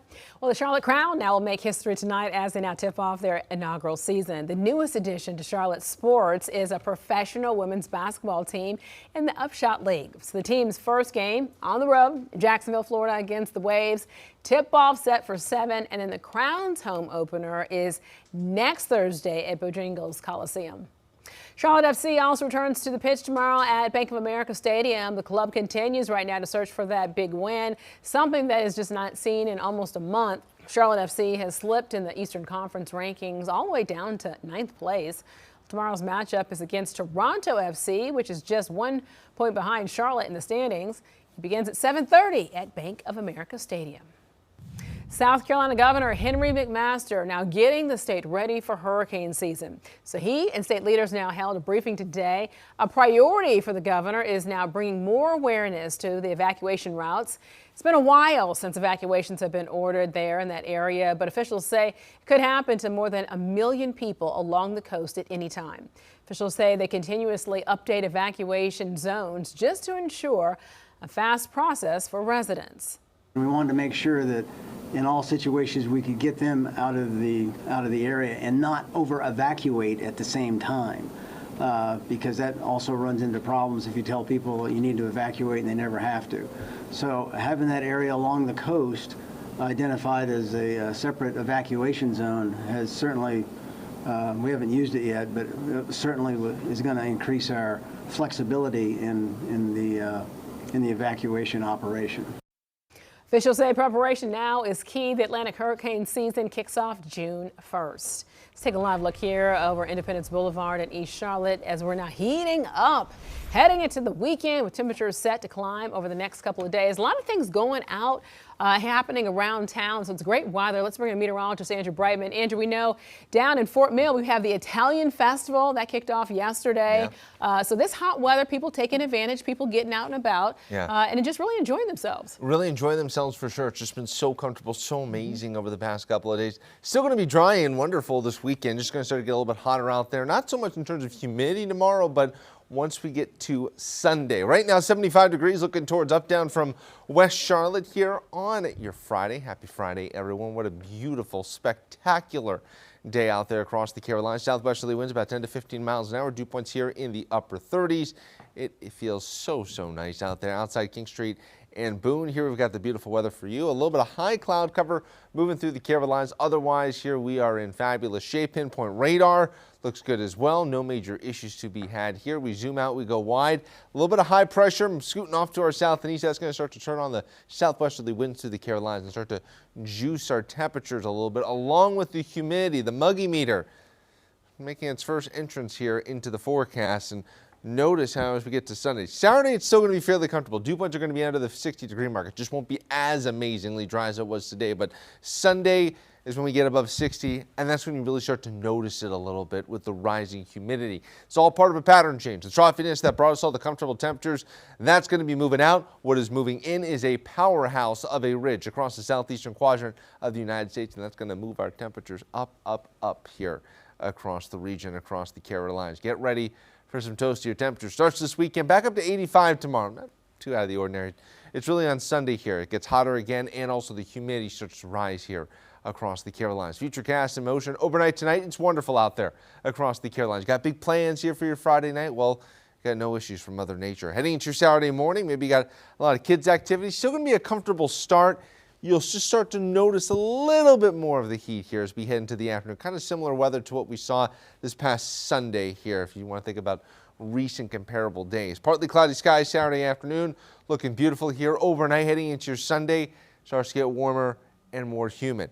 A lot of cloud cover potentially here Sunday morning, but from there the clouds will start to break, the temperatures start to move up, and we move up towards the 90-degree mark by the time it's all said and done on your Sunday, and likely getting even warmer than that as we head into early next week.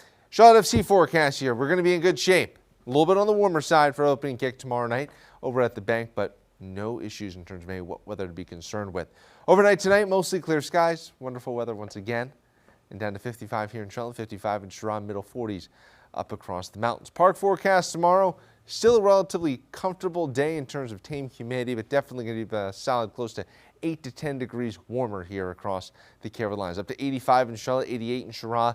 Upper 70s here as we head on up into the higher elevations. Your pinpoint 7-day forecast, watching temperatures getting warmer and warmer out there. Would not be shocked if we're flirting with a record high here on your Wednesday. And then we are tracking a cold front along with some cooler temperatures trying to make a comeback as we get towards the end of next week with a cold front. Alicia? All right, thank you, Andrew, for that. A Carolina Classic returns to Salisbury this weekend. What cheer wine lovers can expect out of this year's festival? You're watching Queen City News. Your time now is 5:20, 75 degrees outside, and you're watching the most honored and the most local news in Charlotte.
So we're now 50 days away from America's big birthday, and Queen City News will provide special coverage as we count down to July 4th.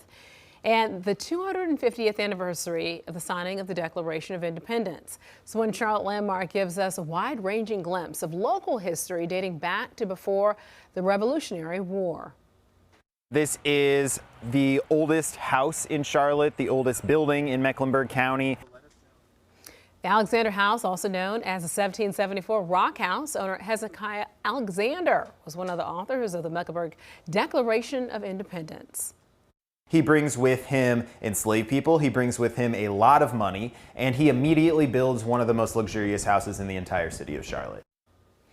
So we're going to take you through the house that gives us a cross-section of history. You can watch Spirit of America at 2:50 tonight on Queen City News at 10.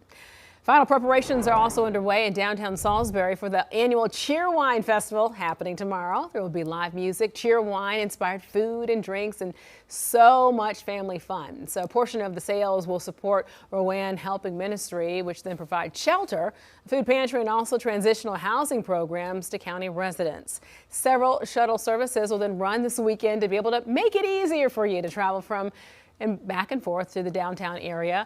Organizers tell us that the festival is so important for the city each year. It is a great way for us to support our hometown, support all these local businesses that are here in downtown Salisbury, and the vendors at the festival too. We're going to have over 100 food, beverage, and arts and craft vendors, and many are local North and South Carolina businesses as well. And the fun begins at 10 in the morning. So the Charlotte Asian and Dragon Boat Festival also kicks off tomorrow on Lake Norman. The event features several rounds of team races on the water. Look at that right there. Isn't that amazing? So it's happening at Ramsey Creek Park in Cornelius, and the event will also showcase different foods and vendors and performances. So Dragon Boat races begin at 8:30 in the morning. And the Hickory Aviation Museum celebrating the opening of its new facility at the Hickory Regional Airport. It's opening day set for tomorrow. A lot going on right in the Queen City, right? Admission is free for this, and the museum is also a nonprofit staffed by volunteers, so they are always taking donations to support the historical archive and also the community hub. Grand opening set for 10 o'clock in the morning and goes to 5 p.m. in the afternoon. Residents forced to cut back on water as temperatures heat up. So how officials in Charlotte are now ensuring customers are following the strict rules. And North Carolina's state auditor raising concerns about Medicaid billings for autism therapy. It's what he's looking into to be able to look at this state audit and also how advocates are now responding to all of this. You're watching Queen City News. Your time is 5:26. I'm Alicia Barnes. That's going to do it for me. Matt Stella's up next at 5:30. You're watching the most honored and the most local news in Charlotte.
Well, South Carolina lawmakers are back in Columbia to push through a new congressional map, despite one failed attempt already.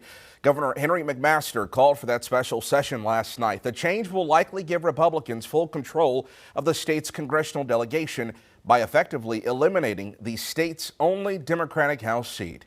Chief Political Correspondent Andy Weber is here. And Andy, this is part of a nationwide effort to balance the change of power in Washington, right? Matt, that's right. It was kicked off by Republicans in Texas, and since the legislatures controlled by both parties have passed maps to give themselves a better chance of securing more seats in the U.S. House come November. South Carolina is the latest. Republicans say they're giving themselves a legal political advantage. Democrats argue voters, though, are being disenfranchised. South Carolina lawmakers were back at the Capitol in Columbia on Friday to try once again to redraw the state's congressional map. What I believe to be, as he testified, the primary drafter of such, and it was his best map effort to achieve 7 Republican representatives for 7 seats. A previous attempt was unsuccessful after the new map failed to earn enough votes in the state Senate on Thursday. Governor Henry McMaster was quick to call a special session, which not only gives both chambers another chance to vote, but also a lower threshold of a simple majority to pass new maps. Republicans currently hold 6 of the Palmetto State's 7 seats, with Jim Clyburn the lone Democrat in District 6. While we are changing perhaps some district lines, and while we are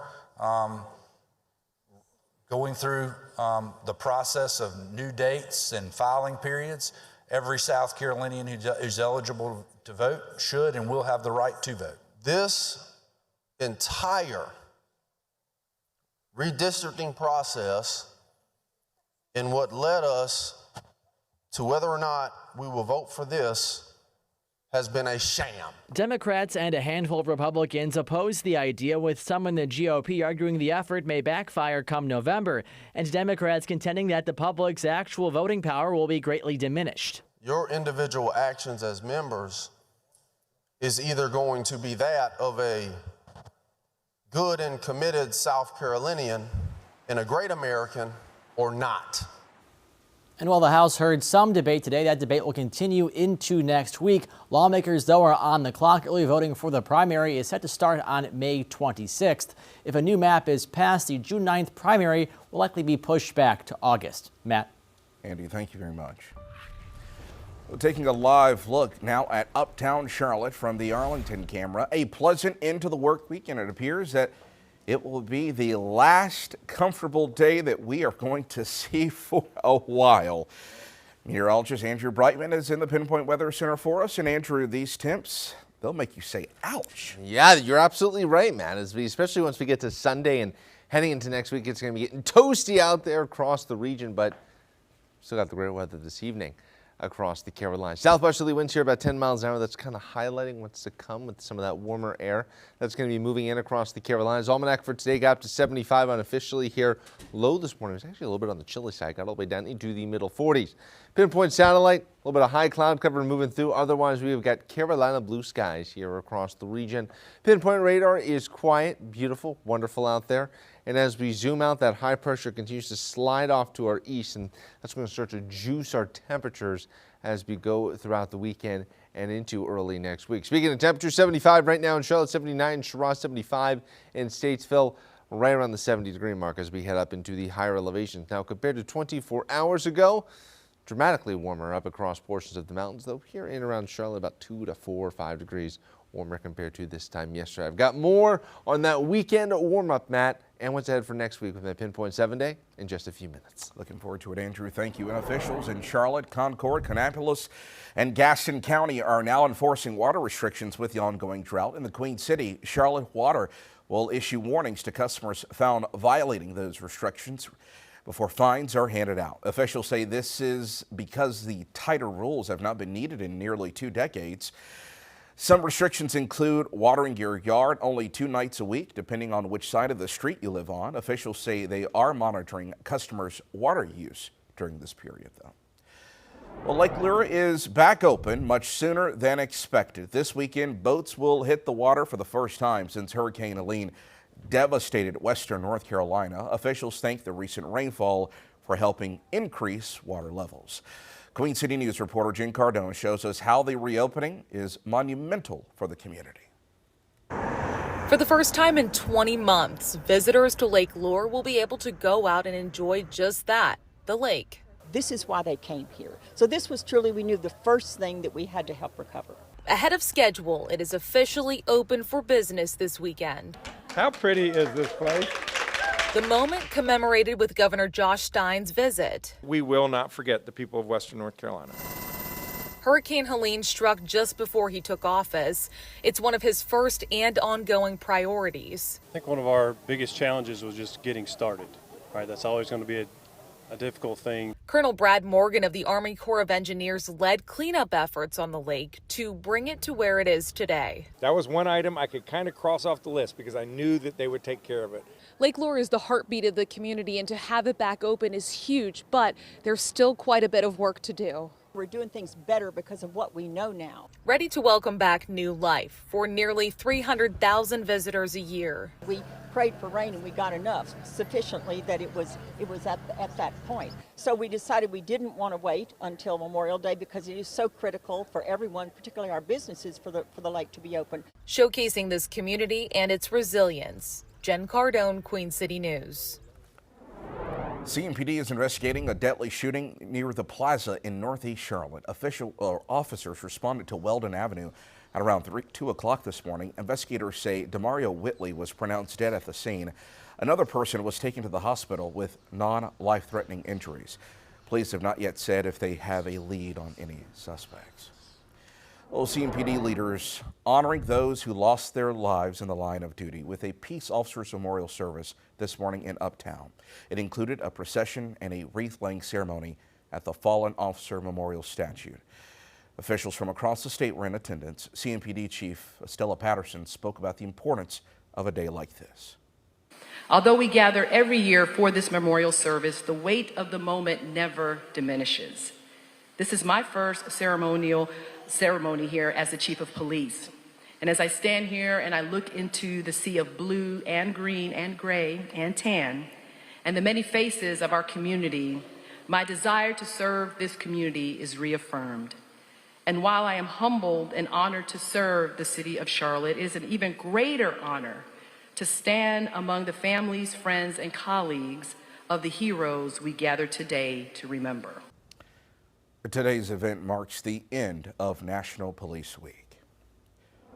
The fast-growing part of North Carolina's Medicaid spending is now under a microscope. The state auditor is investigating a massive spike in billing for autism therapy services known as ABA therapy.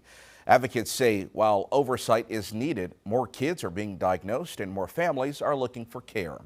Our Shabnam Dinesh has a closer look at those numbers for us. The numbers given to me by Auditor Dave Bullock show an 11,000% jump in ABA billing since 2021. And Bullock says that kind of spike raises serious questions about how Medicaid dollars are being spent. ABA, or Applied Behavioral Analysis, is an evidence-based therapy used to help children with autism develop communication, social, and behavioral skills. Now it's also the focus of a state audit. Looking for providers and their physical locations and whether they actually exist and the legitimacy of clients. We're going to be looking to see what types of billings are being done. State Auditor Dave Bullock says ABA therapy billings jumped from $6 million in 2021 to $660 million in 2025. These are rocket ship type spikes. Immediately raises the attention that we need to take a look at it and see what's going on here. But he stresses they haven't found any fraud. We're in the middle of that investigation. You don't find fraud by flicking on or off a light switch. It requires investigation and it requires a deep dive. The audit is part of the new Medicaid rebase law that also adds more oversight for ABA providers, including tighter billing rules, more supervision requirements, and limits on some telehealth services. These are not bad suggestions that have been put into the law. It's probably necessary. David Laxton with the Autism Society of North Carolina says about 35,000 kids with autism are receiving services. And that number had doubled over the last 10 years. Laxton says that growth is driven by more autism diagnoses, expanded insurance coverage, and more providers entering the field. But he agrees bad actors should be removed from the system. If somebody's hung up a sign and saying they're offering services and they're not doing it, well, obviously we want to get those people out of the system. Now, Bullock did not give a timeline for this audit, but he did say he's working with other state auditors and federal partners as part of a broader effort to root out waste, fraud, and abuse in Medicaid. In Raleigh, Shabnam Dinesh, Queen City News.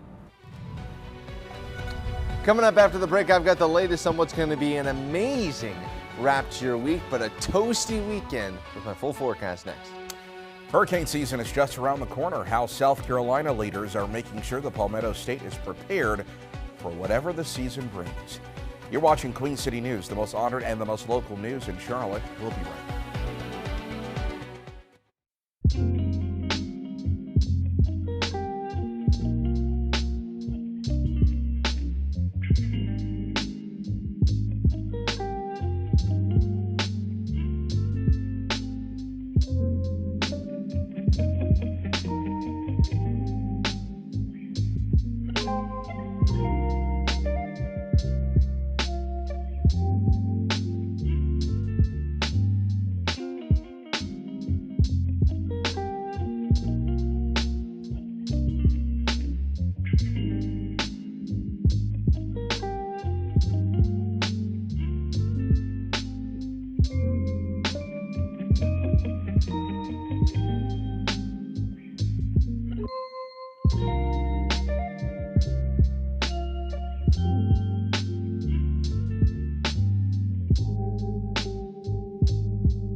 Well, President Trump is headed back to the U.S. tonight after his two-day summit in Beijing. He and the Chinese president are calling the talks productive.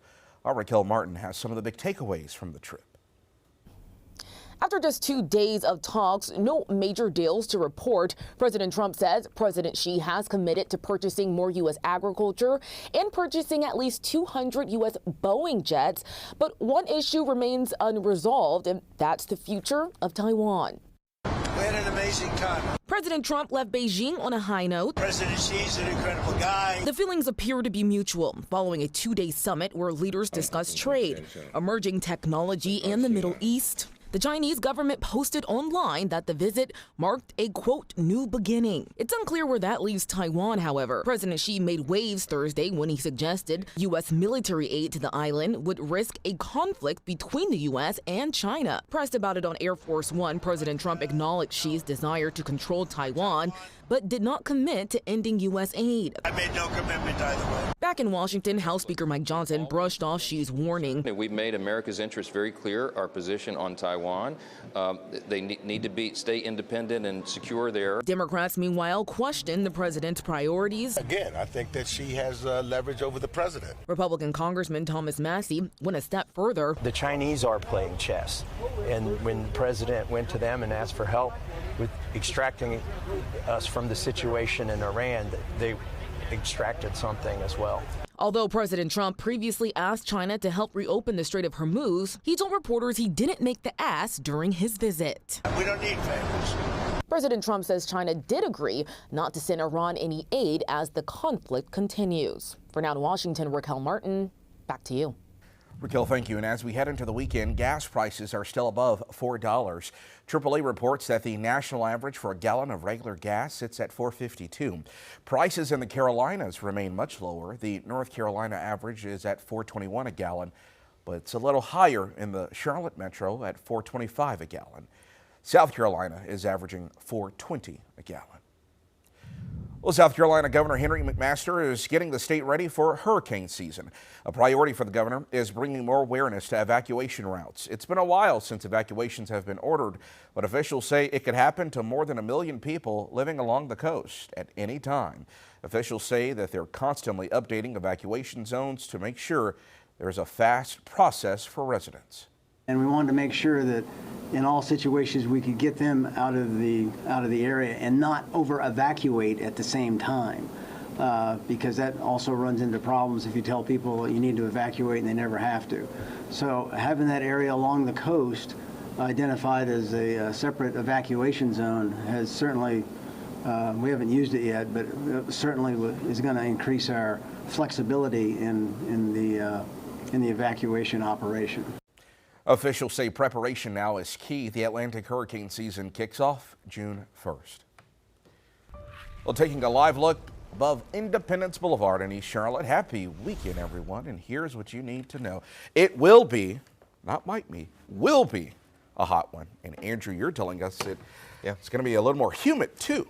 Yeah, really once we get to Sunday, temperatures start to get noticeably warmer tomorrow. Still fairly comfortable though in terms of the mugginess map, but once we get to Sunday and beyond, that's when the humidity really starts to feel more like summer out there basically across the Carolinas. So I hope everyone at home has enjoyed the wonderful weather we've seen here for the most part this week. The low humidity, the comfortable temperatures, the sunshine.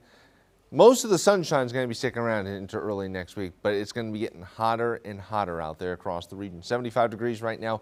Southwesterly winds about 10 to 15 miles an hour. That nice freshening breeze blowing outside on King Street. We've got the beautiful weather as well right now. Pinpoint satellite. We've got a little bit of high cloud cover moving through the region right now. And radar, it's quiet here across the region as we zoom out. High pressure in control. A little bit of southwesterly flow through the Carolinas here. Eventually, that's going to really start to turn up our humidity as we get to Sunday. Notice on Sunday here the rising humidity. The dew point's getting over the 60-degree mark. Rain chances, they stay low until about the middle part of the week. Then we have our next frontal boundary moving in, and that's going to be our next chance for some shower activity across the Carolinas. Weekend forecast, well, it's going to be getting hot out there. A little bit toastier tomorrow, but really getting hot as we get to your Sunday along with that rising humidity I was just highlighting here across the Carolinas. Futurecast this evening, it's going to be quiet out there. Wonderful weather here across the Carolinas as we wrap up heading into your Sunday. We've got mostly clear skies, no major issues. And as we go into the afternoon, starts to get warmer out there as those temperatures begin to move up into the middle 80s, getting warmer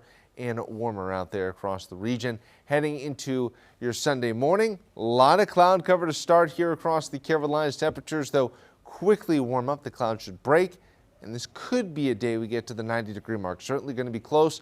Also going to be staying dry out there across the Carolinas as we wrap up your weekend. Heading into your Monday, it's really just more of the same. Each day getting a little bit warmer out there across the Carolinas as we head into early next week. So get ready for some of those toasty temperatures.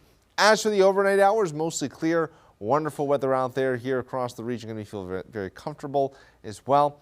And then as we get your Saturday, things start to change a little bit. Middle 50s in around Charlotte, up across the mountains, temperatures in the middle 40s here to right around the 50-degree marker. So let's take a little trip here around the Carolinas on your Saturday. Mostly clear skies, looking good, though noticeably warmer down across the Sandhills compared to what we saw today. Chester, Lancaster, Rock Hill, Monroe, also lots of sunshine, beautiful weather as well. Just getting a little bit warmer out there across the region. Charlotte, Concord, and Albemarle, we got sunshine, More great weather. Temperatures, though, about, let's call it 8 to 10 degrees warmer compared to what we saw today. Shelby and Gastonia, also great weather for you. Statesville and Salisbury, partly cloudy skies, pleasant conditions, even with the warmer temperatures.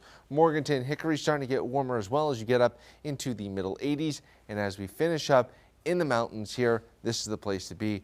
Temperatures likely staying below the 80-degree mark. Your pinpoint 7-day forecast. We are tracking temperatures. They keep getting warmer and warmer out there, maybe even close to a record here on your Wednesday before we do track that cold front mat that's going to be moving through the Carolinas once we get to your Thursday here with some potentially much needed rainfall. Andrew, thank you. Carolina Classic returns to Salisbury this weekend. What cheerwine lovers can expect out of this year's festival. You're watching Queen City News, the most honored and the most local news in Charlotte. We'll be right back.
We are now 50 days away from America's big birthday, and Queen City News will provide special coverage as we count down to July 4th and the 250th anniversary of the signing of the Declaration of Independence.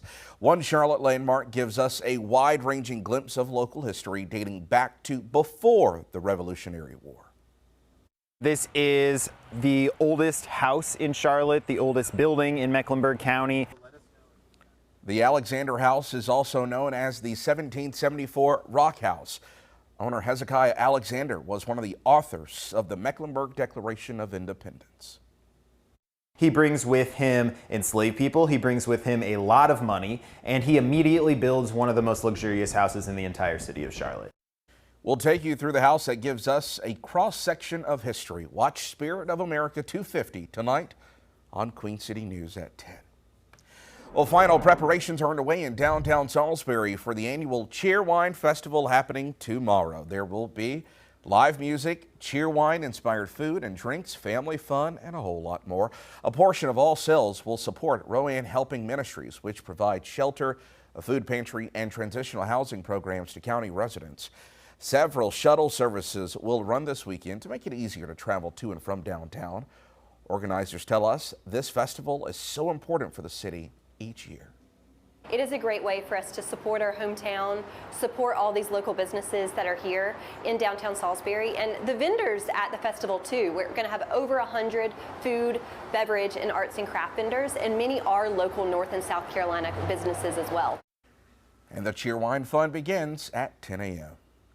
Well, the Charlotte Asian and Dragon Boat Festival kicks off tomorrow on Lake Norman. The event features several rounds of team races on the water. It's happening at Ramsey Creek Park in Cornelius. The event will also showcase different foods, vendors, and performances. Dragon boat races begin at 8:30 tomorrow morning. Well, the Hickory Aviation Museum is celebrating the opening of its new facility at the Hickory Regional Airport. Opening day is tomorrow and admission is free. The museum is a nonprofit staffed by volunteers, so they are always taking donations to support the Historical Archive and Community Hub. That grand opening is from 10 a.m. to 5. Only on Queen City News Plus, Chief Legal Analyst Cleef Rhodes and Brian Blakely dig into the big legal topics of the week on Order in the Court. Most recently, the new lawsuit with accusations of stealing trade secrets within NASCAR. Well, what happens then? What's the penalty? If they can point to use of their trade secrets, their data that they've created over years to make their vehicles perform faster, and now this other company is now utilizing it to win. I mean, you can point to any profits that they gained from that, and you could say, hey, from the day he got here, if they were finishing dead last and now they're finishing 15th, I want to be able to recover all of those amounts, and I can directly connect it to his, taking of our trade secrets. That is going to be hard to prove. It will. You can watch that full episode right now for free. Just download the Queen City News Plus app on your Roku, Amazon Fire Stick, or Apple TV. On Queen City News at 6, residents forced to cut back on water as temps heat up. How officials in Charlotte are making sure customers are following the rules. And the North Carolina state auditor raising concerns about Medicaid billings for autism therapy. What he's looking into with a state audit and how advocates are responding. You're watching Queen City News, the most honored and the most local news in Charlotte.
Now on Queen City News, a renewed effort to eliminate South Carolina's own majority black district. The changes discussed in today's special session, how it could impact the upcoming primary. And it was a wonderful week of weather across the Carolinas. Still going to be staying dry this weekend, but some changes are ahead. I've got the latest, my pinpoint forecast at 6. And boaters return to Lake Lure for the first time since before Hurricane Helene. How much of an impact the lake's reopening will have on this recovering community. Thanks for being with us again. I'm Matt Stell. Queen City News at 6 starts now.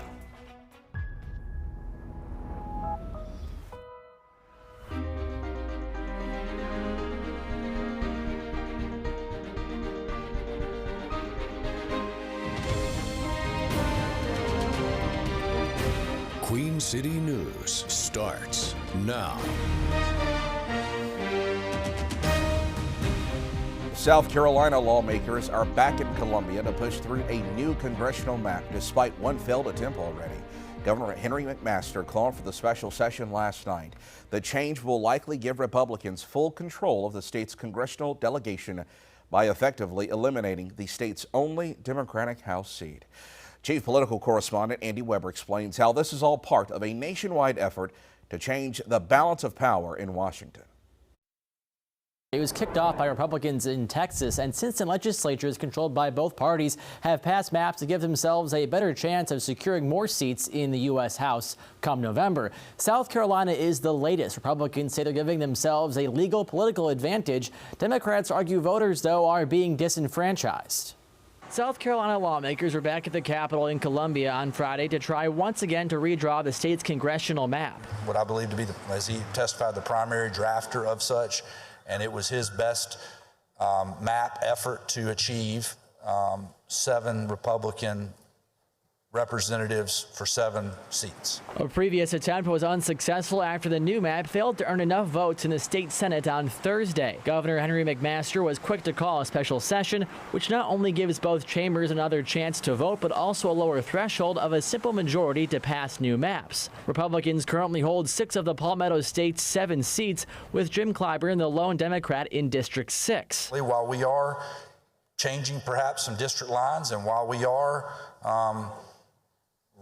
going through the process of new dates and filing periods, every South Carolinian who's eligible to vote should and will have the right to vote. This entire redistricting process and what led us to whether or not we will vote for this has been a sham. Democrats and a handful of Republicans oppose the idea, with some in the GOP arguing the effort may backfire come November, and Democrats contending that the public's actual voting power will be greatly diminished. Your individual actions as members is either going to be that of a good and committed South Carolinian and a great American or not. And while the House heard some debate today, that debate will continue into next week. Lawmakers, though, are on the clock. Early voting for the primary is set to start on May 26th. If a new map is passed, the June 9th primary will likely be pushed back to August. Andy, thank you. Taking a live look now at uptown Charlotte from the Arlington camera. A pleasant end to the work week, and it appears to be the last comfortable day that we're going to see for a while, though. Meteorologist Andrew Brightman is in the Pinpoint Weather Center for us. And Andrew, these temps, they'll make you say, ouch. Yeah, that's right. It's a great way to describe it, Matt. Once we get to early next week in particular, it's going to feel like a different type of Carolinas here across the region. That big rage is going to start cranking here. And we do have a dry weekend, but the big story is the heat wave that's on the way, with temperatures getting warmer and warmer out there. Still amazing, though, as we head into the early evening here on your Friday. 76 degrees, wind out of the south-southwest of 5 to 10 miles an hour. Dew points currently in the upper 30s. Almanac, 75 degrees was the high today. Low this morning was 45. A bit of a cool start out there across the region. Pinpoint radar, mostly clear skies. There's nothing really to talk about here. High pressure starting to slide off to our east, and that's going to bring in that southwesterly flow, and that's going to start to move your temperatures up across the Carolinas this weekend. Middle 70s here in Charlotte, 79 in Cheraw, right around the 70-degree mark as we get on up into the mountains. Temperatures compared to 24 hours ago, about 2 to 6 degrees warmer compared to this time yesterday. Up across the mountains, though, dramatically warmer, over 20 degrees warmer. In fact, I've got more on the weekend warm-up, Matt, coming up in my pinpoint forecast in just a few minutes. Thanks, Andrew. You know, officials in Charlotte, Concord, Kannapolis, and Gaston County are now enforcing water restrictions with the ongoing drought in the Queen City. Charlotte Water will issue warnings to customers found violating these restrictions before fines are handed out. Officials say this is because the tighter rules have not been needed in nearly 2 decades.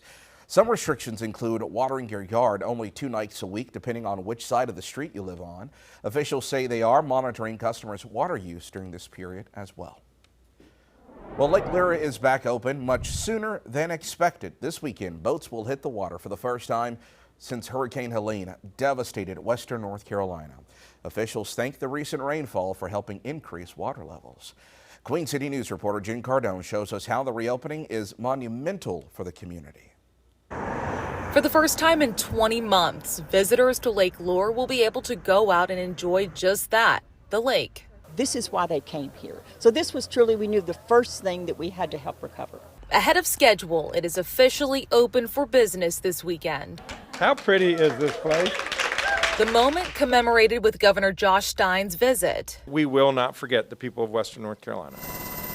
Hurricane Helene struck just before he took office. It's one of his first and ongoing priorities. I think one of our biggest challenges was just getting started, right? That's always going to be a difficult thing. Colonel Brad Morgan of the Army Corps of Engineers led cleanup efforts on the lake to bring it to where it is today. That was one item I could kind of cross off the list because I knew that they would take care of it. Lake Lure is the heartbeat of the community, and to have it back open is huge, but there's still quite a bit of work to do. We're doing things better because of what we know now. Ready to welcome back new life for nearly 300,000 visitors a year. We prayed for rain and we got enough, sufficiently that it was at that point. So we decided we didn't want to wait until Memorial Day because it is so critical for everyone, particularly our businesses, for the lake to be open. Showcasing this community and its resilience. Jen Cardone, Queen City News. Well, you're looking live at a SpaceX Falcon 9 rocket carrying a new load of supplies to the International Space Station. This mission was supposed to happen Wednesday, and we have liftoff, folks. Wow, look at that. NASA delayed the launch to today because of inclement weather, but it seems that everything is working out smoothly as we watch liftoff right there. What a sight. Well, CMPD is investigating a deadly shooting near the plaza in northeast Charlotte. Officers responded to Weldon Avenue at around 2 o'clock this morning. Investigators say Demario Whitley was pronounced dead at the scene. Another person was taken to the hospital with non-life-threatening injuries. Police have not yet said if they have a lead on any suspects. Well, CMPD leaders are honoring those who lost their lives in the line of duty with a Peace Officers Memorial Service happening this morning in Uptown. It included a procession and a wreath-laying ceremony at the Fallen Officer Memorial statue. Officials from across the state were in attendance. CMPD Chief Estella Patterson spoke about the importance of a day like this. Although we gather every year for this memorial service, the weight of the moment never diminishes. This is my first ceremony here as the Chief of Police. And as I stand here and I look into the sea of blue and green and gray and tan and the many faces of our community, my desire to serve this community is reaffirmed. And while I am humbled and honored to serve the city of Charlotte, it is an even greater honor to stand among the families, friends, and colleagues of the heroes we gather today to remember. And today's event marks the end of National Police Week. Well, the fast-growing part of North Carolina's Medicaid spending is now under a microscope. The state auditor is investigating a massive spike in billing for autism therapy services known as ABA therapy. Advocates say while oversight is needed, more kids are being diagnosed and more families are looking for care. Our Shabnam Dinesh has a closer look at those numbers for us. The numbers given to me by Auditor Dave Bullock show an 11,000% jump in ABA billing since 2021. And Bullock says that kind of spike raises serious questions about how Medicaid dollars are being spent. ABA, or applied behavioral analysis, is an evidence-based therapy used to help children with autism develop communication, social, and behavioral skills. Now, it's also the focus of a state audit. Looking for providers and their physical locations and whether they actually exist, and the legitimacy of clients. We're going to be looking to see what types of billings are being done. State Auditor Dave Bullock says ABA therapy billings jumped from $6 million in 2021 to $660 million in 2025. These are rocket ship type spikes. Immediately raises the attention that we need to take a look at it and see what's going on here. But he stresses they haven't found any fraud. We're in the middle of that investigation. You don't find fraud by flicking on or off a light switch. It requires investigation, and it requires a deep dive. The audit is part of the new Medicaid rebase law that also adds more oversight for ABA providers, including tighter billing rules, more supervision requirements, and limits on some telehealth services. These are not bad suggestions that have been put into the law. It's probably necessary. David Laxton with the Autism Society of North Carolina says about 35,000 kids with autism are receiving services. And that number had doubled over the last 10 years. Laxton says that growth is driven by more autism diagnoses, expanded insurance coverage, and more providers entering the field. But he agrees bad actors should be removed from the system. If somebody's hung up a sign and saying they're offering services and they're not doing it, well, obviously we want to get those people out of the system. Now, Bullock did not give a timeline for this audit, but he did say he's working with other state auditors and federal partners as part of a broader effort to root out waste, fraud, and abuse in Medicaid. In Raleigh, Shabnam Dinesh, Queen City News. Coming up after the break, I've got the latest on the weekend warm-up ahead for the Carolinas with my pinpoint 7-day forecast. Hurricane season is just around the corner. How South Carolina leaders are making sure the Palmetto State is prepared for whatever the season brings. And the Carolina Panthers are getting their time to shine in prime time this season.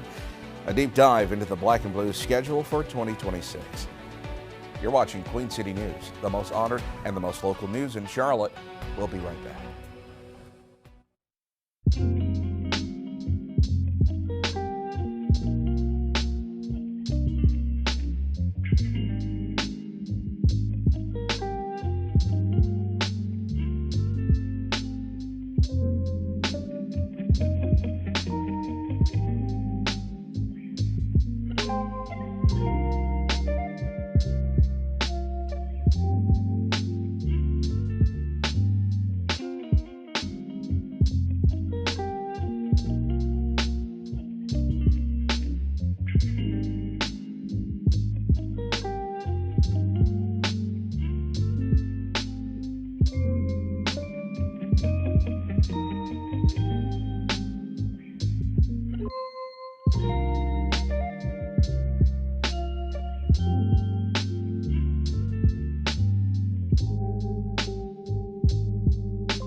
Well, the Carolina Panthers schedule for next season is out, and fans are getting something they haven't seen in a decade. All right, Casey Funderburg is here. What stands out to you on that schedule? Well, first off, they're getting some prime time games, right? And that's what happens when you have a season like the Panthers did last year. They were able to not only get those prime time games, but it was because of what they were able to do during that season. They had a great year, ending it atop of the NFC South, and that gave the Panthers that prime time action, but also one of the hardest schedules in the league. So here it is in all of its glory. Carolina's road back to the postseason will start at home. The Panthers are opening a season at the Bank for the first time since 2022. Now, for those of you who are wanting to plan a fall vacation or figure out the ideal time to have a football season wedding, the bye week falls in early October during week 5.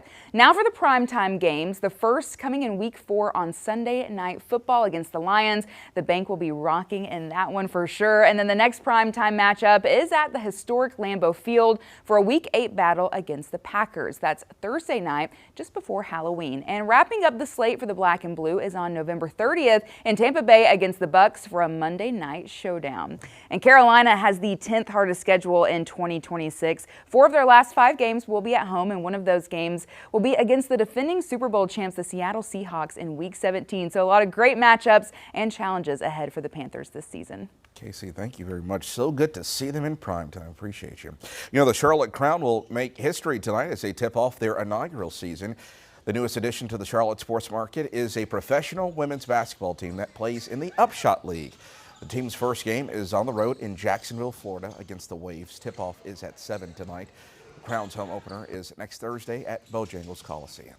Well, Charlotte FC returns to the pitch tomorrow at Bank of America Stadium. The club continues to search for that elusive win, something that it has not seen in almost a month.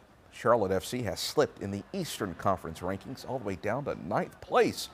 But tomorrow's match is against Toronto FC, which is just 1 point behind Charlotte in the standings. The whistle blows at 7:30, right back at the Bank. Well, South Carolina Governor Henry McMaster is getting the state ready for hurricane season. A priority for the governor is bringing more awareness to evacuation routes.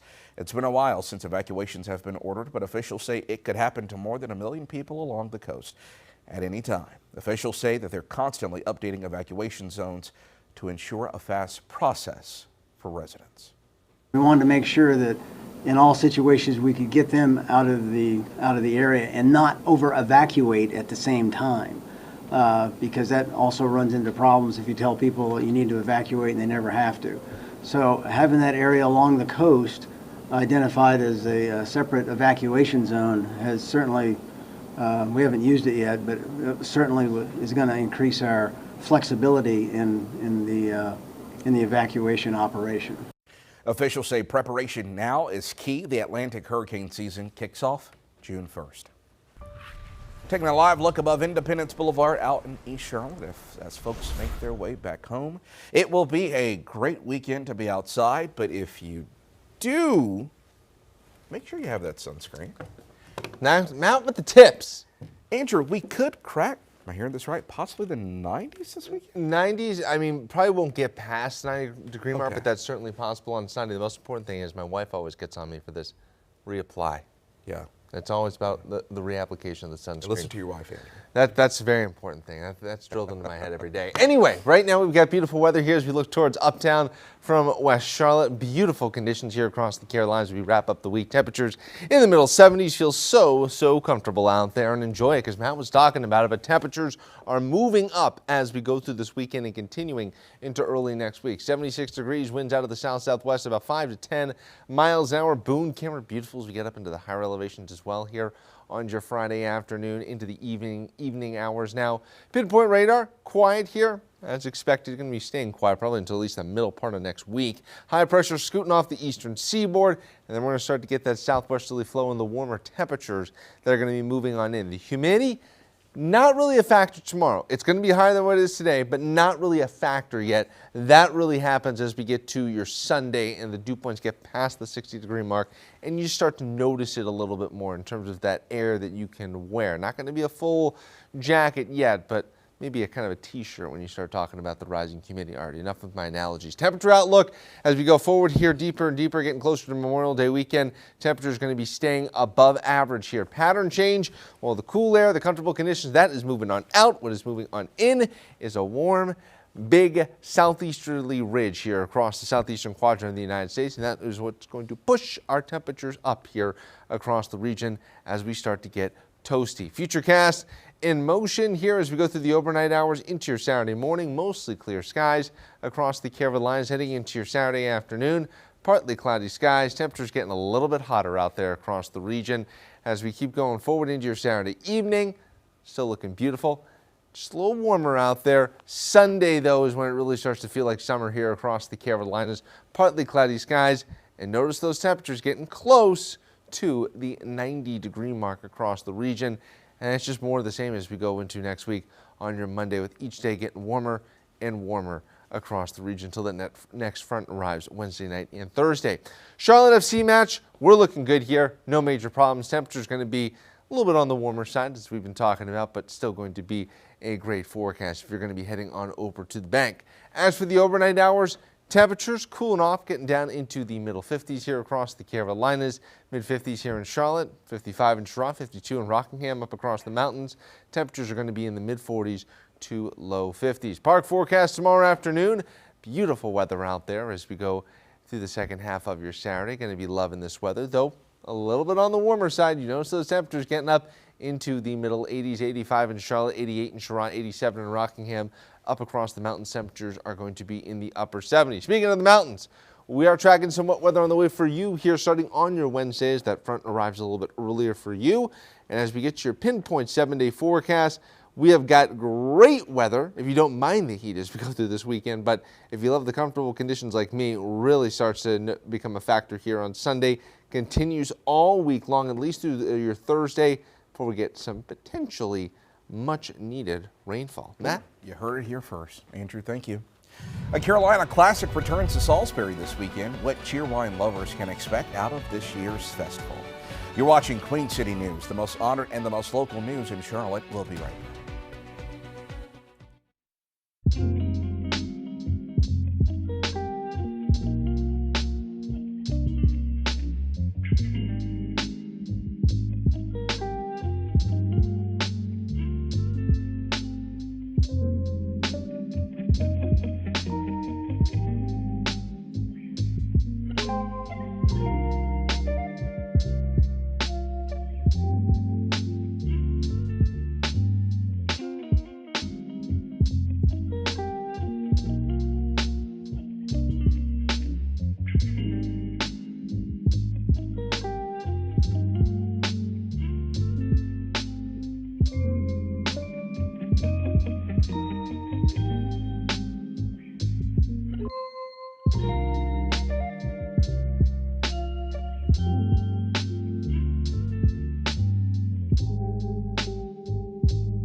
We are now less than 50 days away from America's big birthday, and Queen City News will provide special coverage as we count down to July 4th and the 250th anniversary of the signing of the Declaration of Independence.